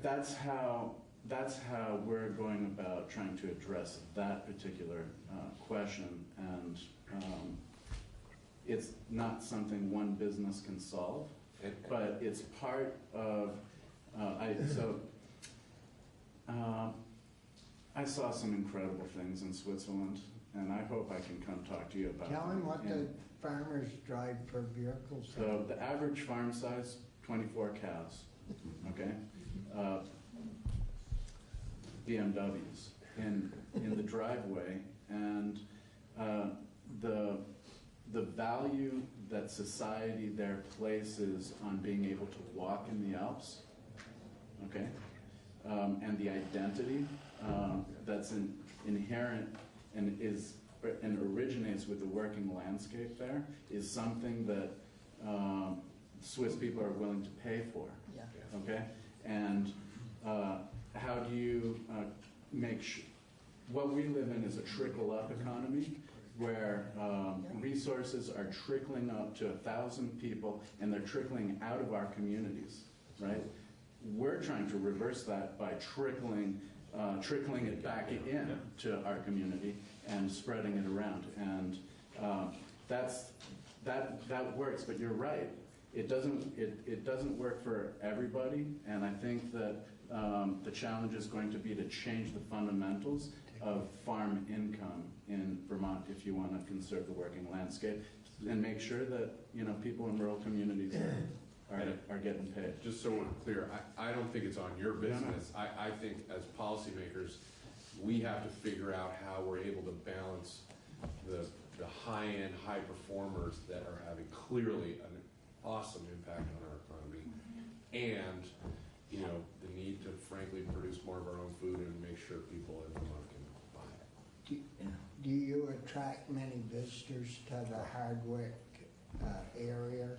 We have no place within our company where a consumer, a civilian, can interface with our brand.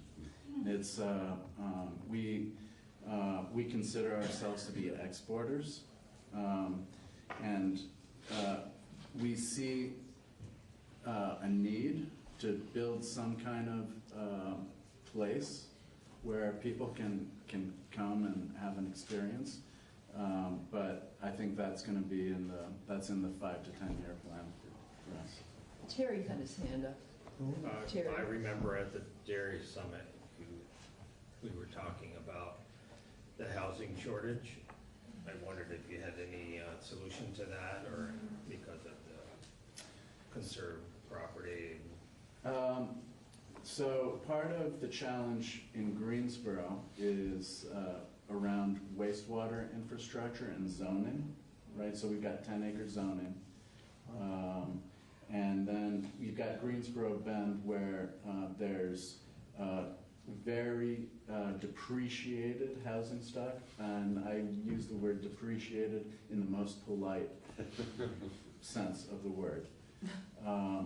And it's impossible to see how we can get where we're, had to revitalize the housing stock there without wastewater infrastructure because of the Lamoille River and flood zone issues. And so we worked with Paul, who is a personal hero of mine, in the town of Greensboro on a community visioning project. And one of the things that came out of, there were four things that came out of that, but wastewater infrastructure was the number one thing, because it is the linchpin to try and solve some of the housing issues. I think we're going to lose our school. We've had, in the past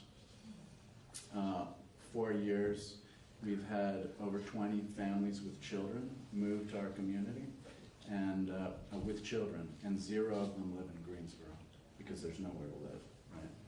And so we're working on it. I hope it's not too late for Lakeview Elementary School. That's the one in the Bend? No, it's the elementary school is in the village of Greensboro, but it draws Stannard, and most of the kids are That's a coming from pretty nice school.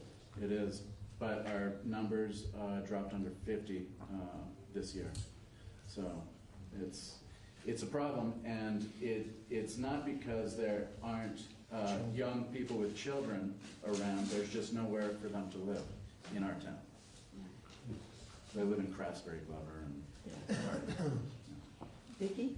I was just going to ask exactly what Terry asked, so thank you, Matteo. Has the federal milk inspector been to see you lately? Yeah. Yeah. Yeah, we're on their list. Yeah. They show up right on time. One problem that we have, that we as state policymakers, you talked about walking through the Alps, and one issue we've run into this winter is Kingdom Trails, which is a little bit east of Viewpoint. They're in danger of losing some of their trails because they may have to put some of their private landowners the trails through Act 250. Yeah. And, it makes no sense. We should be adding to these trails and welcoming the people with the money, bring it up, and we can keep a little of it. I absolutely agree. In Greensboro and Craftsbury Outdoor Center, Highland Lodge trail systems, I believe that's the future of, that's going to be an important component of the future of the economy of where we are. In your section. So we're working away at that and trying to fix it.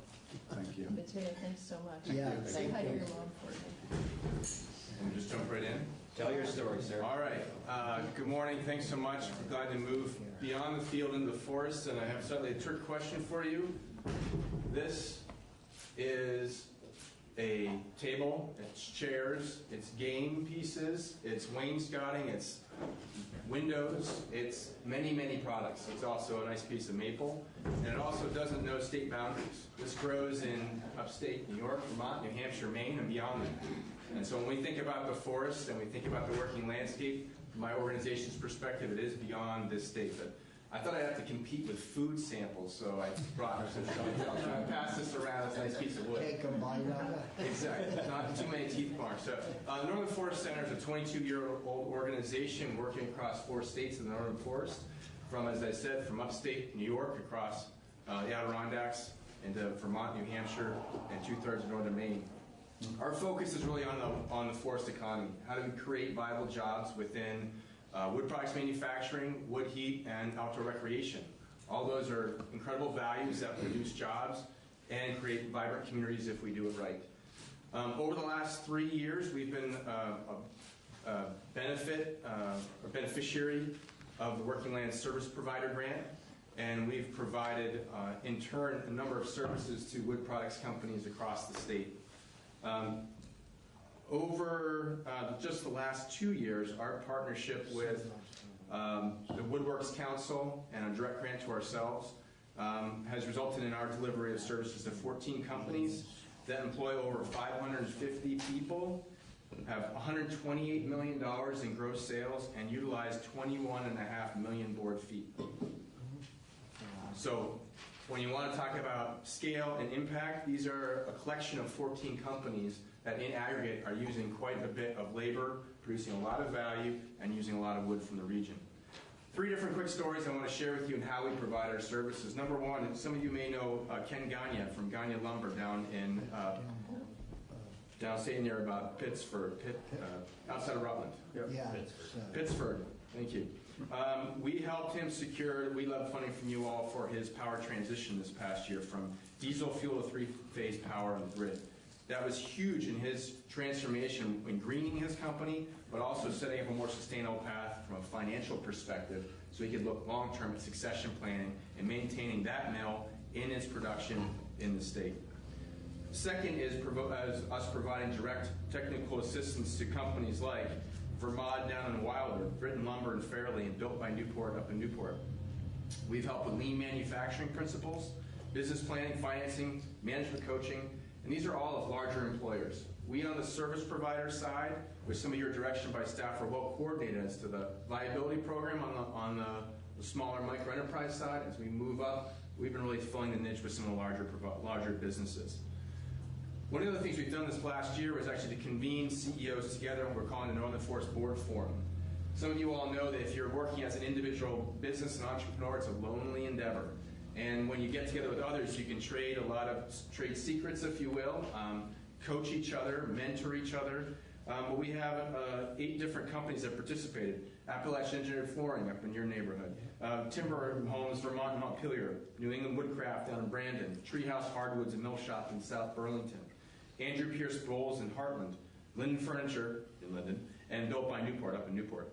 We're entering the 2nd year of this program, and what we're finding is that each of these companies are not only getting assistance from our staff and our coaches, but getting a lot of assistance from each other. They're building business connections peer-to-peer, and they're looking at things like ERP systems. That's an enterprise resource planning system. A peer-to-peer advice basically saved one company $150,000 on not buying the wrong product. Seems like a pretty good savings to me. We're also in a couple other areas that I think are really critical when we think about the overall health and vitality of the wood products sector in the forest economy. As some of you know, that piece of board comes out of not a square log, but a round piece of wood, right, a log. On the edges are pallet wood. On the other edges are bark. In the middle are chips. All those go on to other value-added products.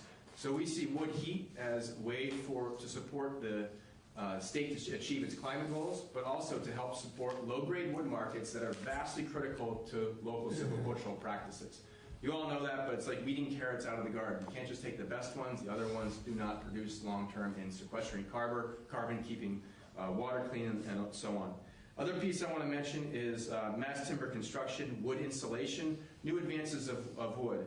We and our partners in Maine, New Hampshire, Vermont, with the Vermont Sustainable Jobs Fund and others, and in New York, are really looking at this regional wood basket of 26 million acres. And how can we really provide value-added jobs and products out of that to serve the nearly 100 million people within a day's drive?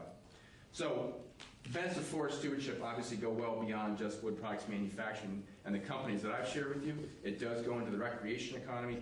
And I also want to say that because of our ability to look across 4 states, I would compliment you all on just saying that the Working Lands Enterprise Board is unique in its northern New England neighbors, particularly of New Hampshire and Maine. There is nothing like this that exists.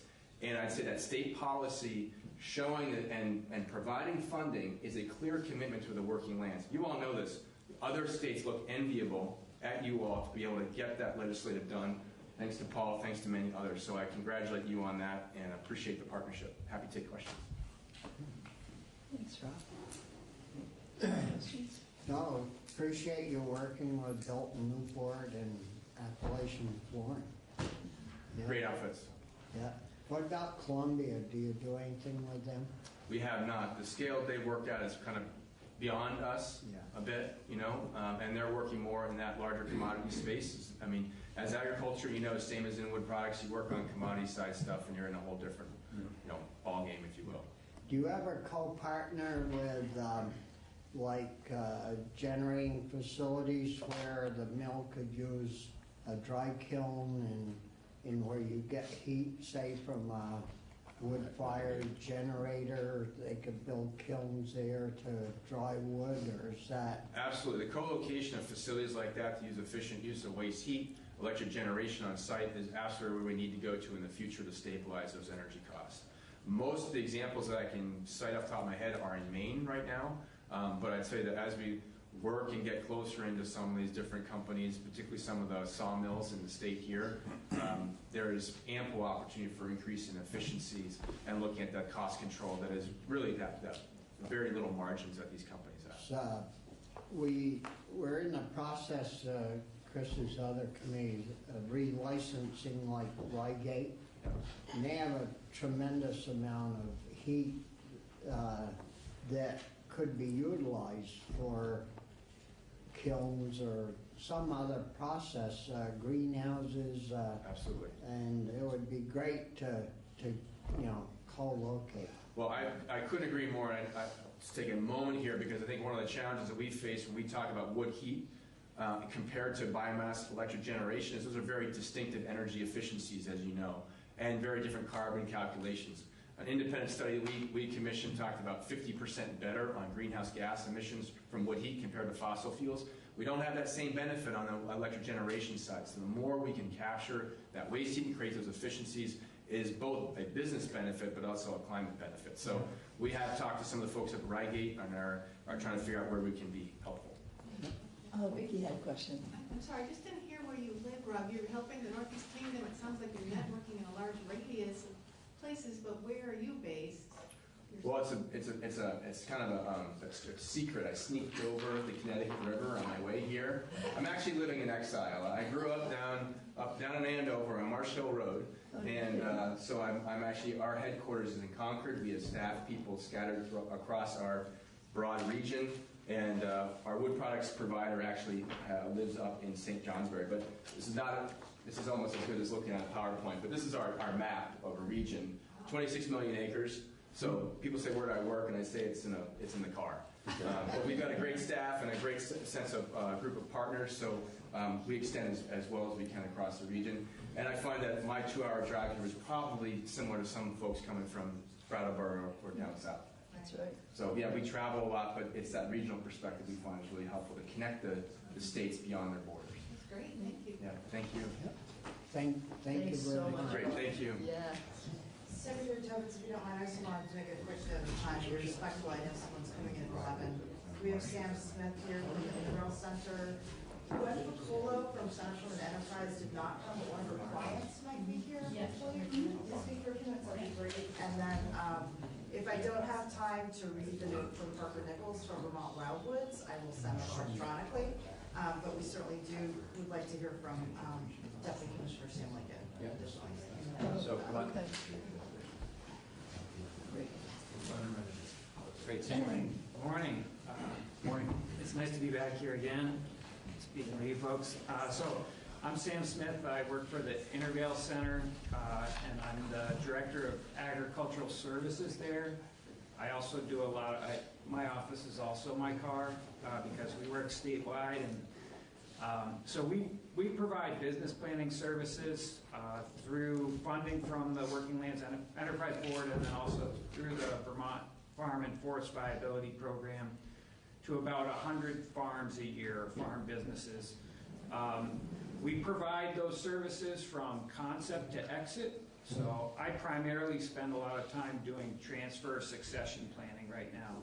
And I'd like to thank all of you sort of for your vision and for Paul, well, Paul's gone, but for the vision around this program and the support that it provides, not only for organizations like ours to do this type of work, but also to the numerous farms that have been the recipients of these grant funds. You know, this is sort of, it was just said that we're looked at as a model, and when I go out, I just got back from the National Farm Viability Conference in Minnesota, which was partially put on by our farm viability team, and we're looked at as a model nationally for the type of initiatives that we have going on in the state, and this is one of those initiatives. People are really envious of us, and so I just want to acknowledge that. I could talk about, you know, we have had a huge number of contacts with the WeLab funding in terms of our organization, but also the farms that I work with. When I talked about that spectrum of farms that we work with, when I first started the Intervale, which was probably 7 or 8 years ago, we had a farm viability contract that allowed us to work with 20 farms a year. And that contract was limited to working with those farms. They had to be in a certain stage of business, and the planning process takes 2 years in that program, so it's relatively intensive. And we received some Working Lands funds back in a partner grant with a couple other organizations, I think in 2015 or 2016, that allowed us to start to leverage funds to provide services to the sort of concept or newer beginning farmers that we actually do a lot of work with now. So if we look at our current sort of 100 farms a year, I would say probably 60 of those are in the concept and startup phase. And those are not farms that we work through farm viability funding with. So we've received several Working Land Service Provider grants over the last 3 or 4 years. And they've been for a relatively small percentage of our budget, but they allow us to work with these farms in really distinct, short engagements that allow us to do, we call it coaching, but basically get them started off on the right foot. So we help vet their concepts before they get into business or in that early stage of business, yeah. And then instill some values in terms of business management. We have a portion of the funds is set aside for technical assistance, so we can hire consultants to come in. Probably the biggest one with this group is we try to get them into QuickBooks so that they have good financial data moving forward, because I think all of you know that our agricultural sector is changing, and a lot of the entrepreneurs you heard from today, they are business people first, farmers second. And that's what we're really trying to instill. As we move away from the commodity markets, our farm business owners have to have a whole new set of skills. So I just wanted to share a couple stories. Well, one in particular, I have 2 farms that came up as I was sort of looking through the list of the farms we've worked through in terms of the Working Lands funds. And one of them was a Working Lands grant recipient, and that's the Bear Roots Farm. They're currently in Williamstown, but they just opened up the Roots Market, which is in Middlesex. If you haven't been there, I think this is the future. Senator Pearson, you asked that question about how do we get food into the hands of people with lower incomes, or how do we make food accessible for our local populations. And I've been working with a number of farms in the past year or so that have really decided that they're going to commit to the direct local market. And that is a good example of a farm that really they bought a retail space and they outfitted it, and it's a year-round operation, and they're providing vegetables year-round, and they're at a relatively accessible price point. Great. So I think that that's sort of the future of where we're headed. They've received the Working Lands grant. We provided them with business planning support, and I think they're really poised to be successful in that. they've bought 2 farms in the state so far, and that's all been in the span. I worked with them right when they moved here in 2013, right? So, and then the other farm is Old Road Farm, and they're in Granville, and I look back and they were one of our original Working Lands coaching clients back in 2017. And we sat down with them and did a little bit of business planning, taught them how to do a cash flow, and they're now poised to purchase a property that really, and when we talk about our rural community and our rural economy, the small farms that will be the hub of employment and the sort of community culture that we need in our rural towns, those farms have to be anchored by these really strong business people who have a vision to provide a product that can be sold direct or to regional markets that can provide a living wage for them and their employees. So once again, I'd like to say thank you for doing this and providing the guidance, and thank you, Lynn Ellens, for letting me speak today. And I'm happy to answer any questions. I always love to come back and talk to you about farm viability and business planning. Yeah. Any questions? Well, thank you for your time. My name is Jetta Mandel Abramson. I was a beneficiary, I guess, of the Working Lands Enterprise Grant for the Center for Women and Entrepreneurship. It was a wonderful business class I got to take, thanks to you all. Really benefited me as I had no business experience before taking this class, and writing the business plan had been excruciatingly difficult for me. I got to take this class and it was great. So my husband and I are a startup saffron farm in Newbury, Vermont, and we focus on regenerative agricultural practices in order to, preserve our planet. Sequester carbon, build soil for our saffron, and we're small at the moment. This will be our first, this is our expansion year, I guess. We'll be planting our first acre this summer, which is very exciting. We have a 10-year plan to expand into 9 acres total on our farm in Newbury. We will be introducing a small ruminator herd, probably of sheep and goats, in order to build soil and sequester carbon on our property. And we'd like to eventually sort of move into the agrotourism industry a little bit, building cabins to host cooking classes as well as regenerative agriculture classes on our property. And eventually we'll have, if everything goes according to plan, which it will, we'll have about 30 to 40 employees on our property.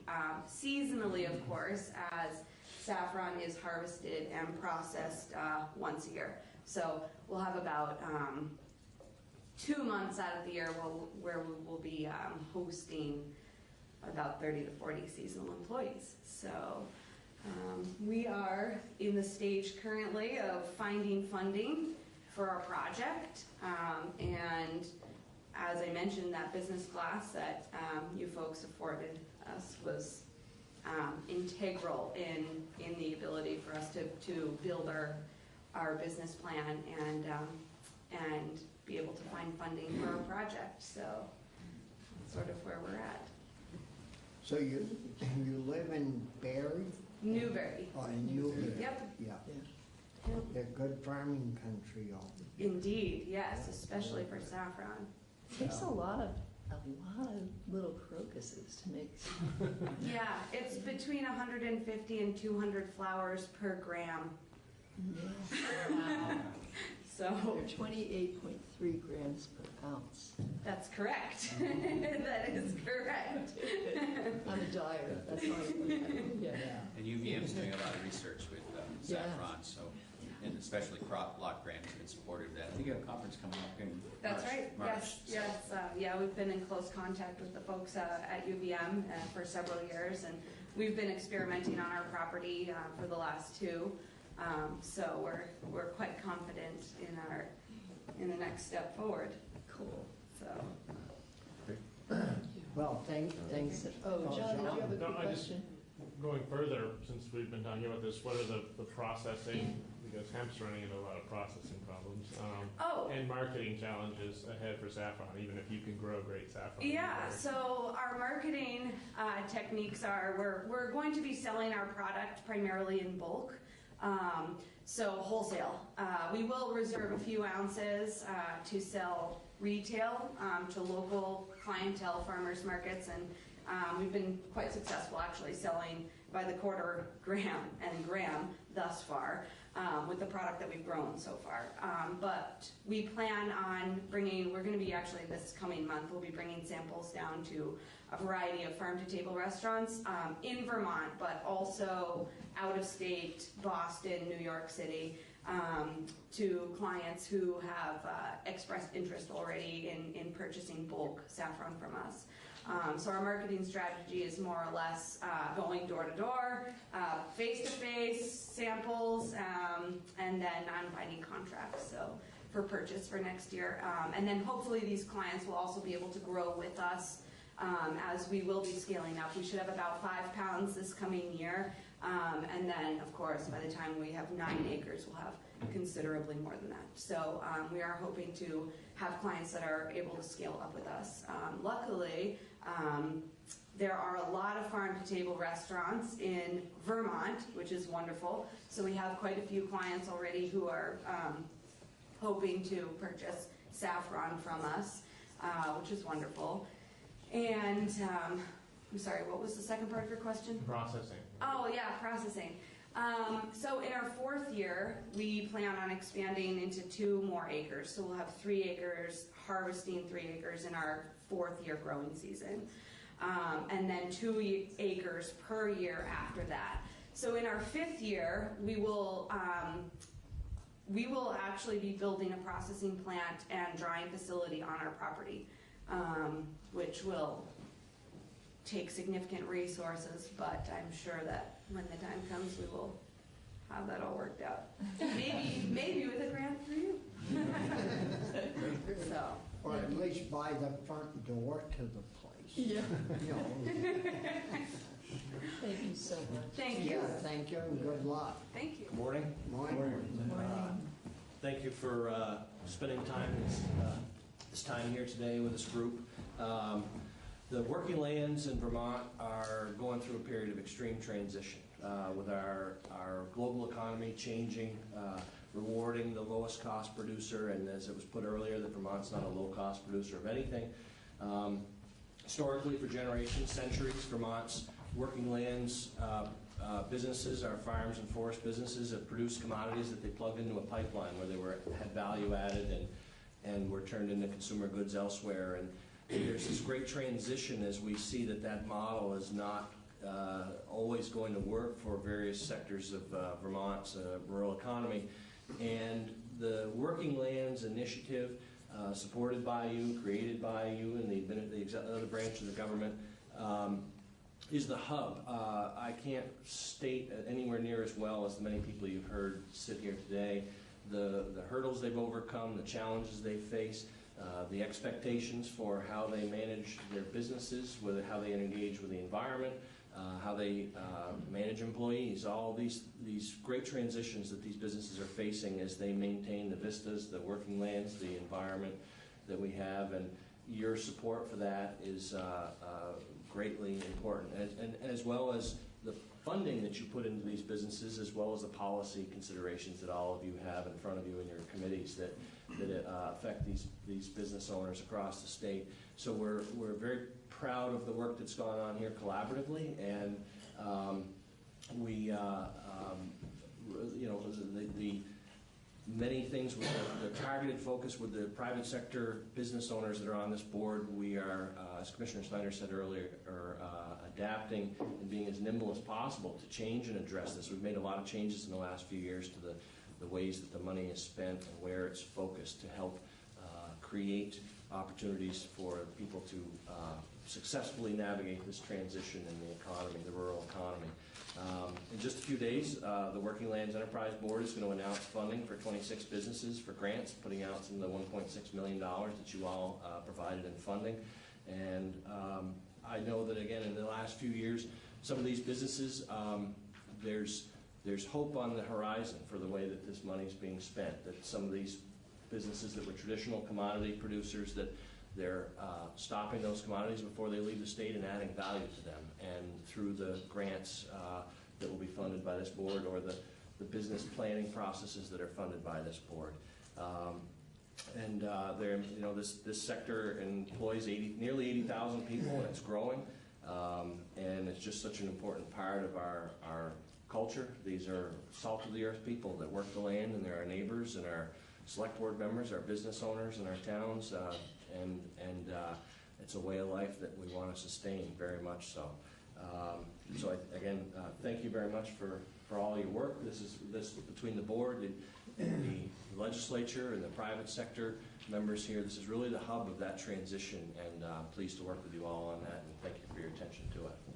Thank you, Sam. And Sam, I'd like to thank you and the other commissioners and secretaries for all the work on trying and achieving getting the workers' compensation rates down so our small farmers and small producers can afford to have employees and pay at a somewhat reasonable rate.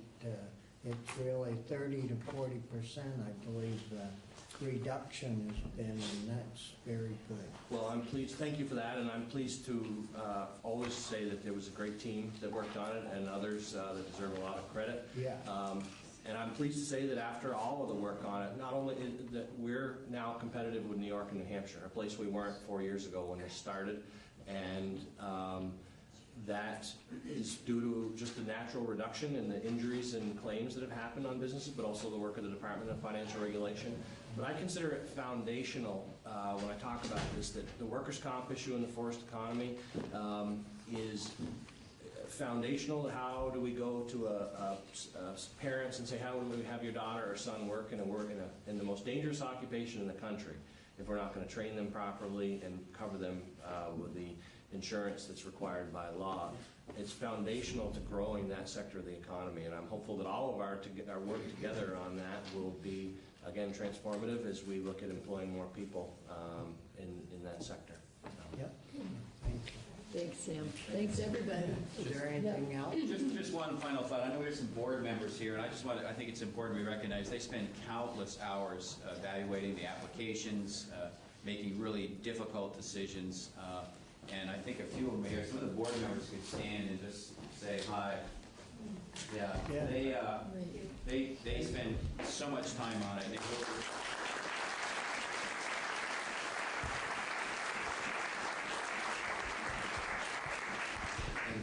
Thank you very much. Yeah. Thank you, Andy. Thank you, everybody. This has been wonderful.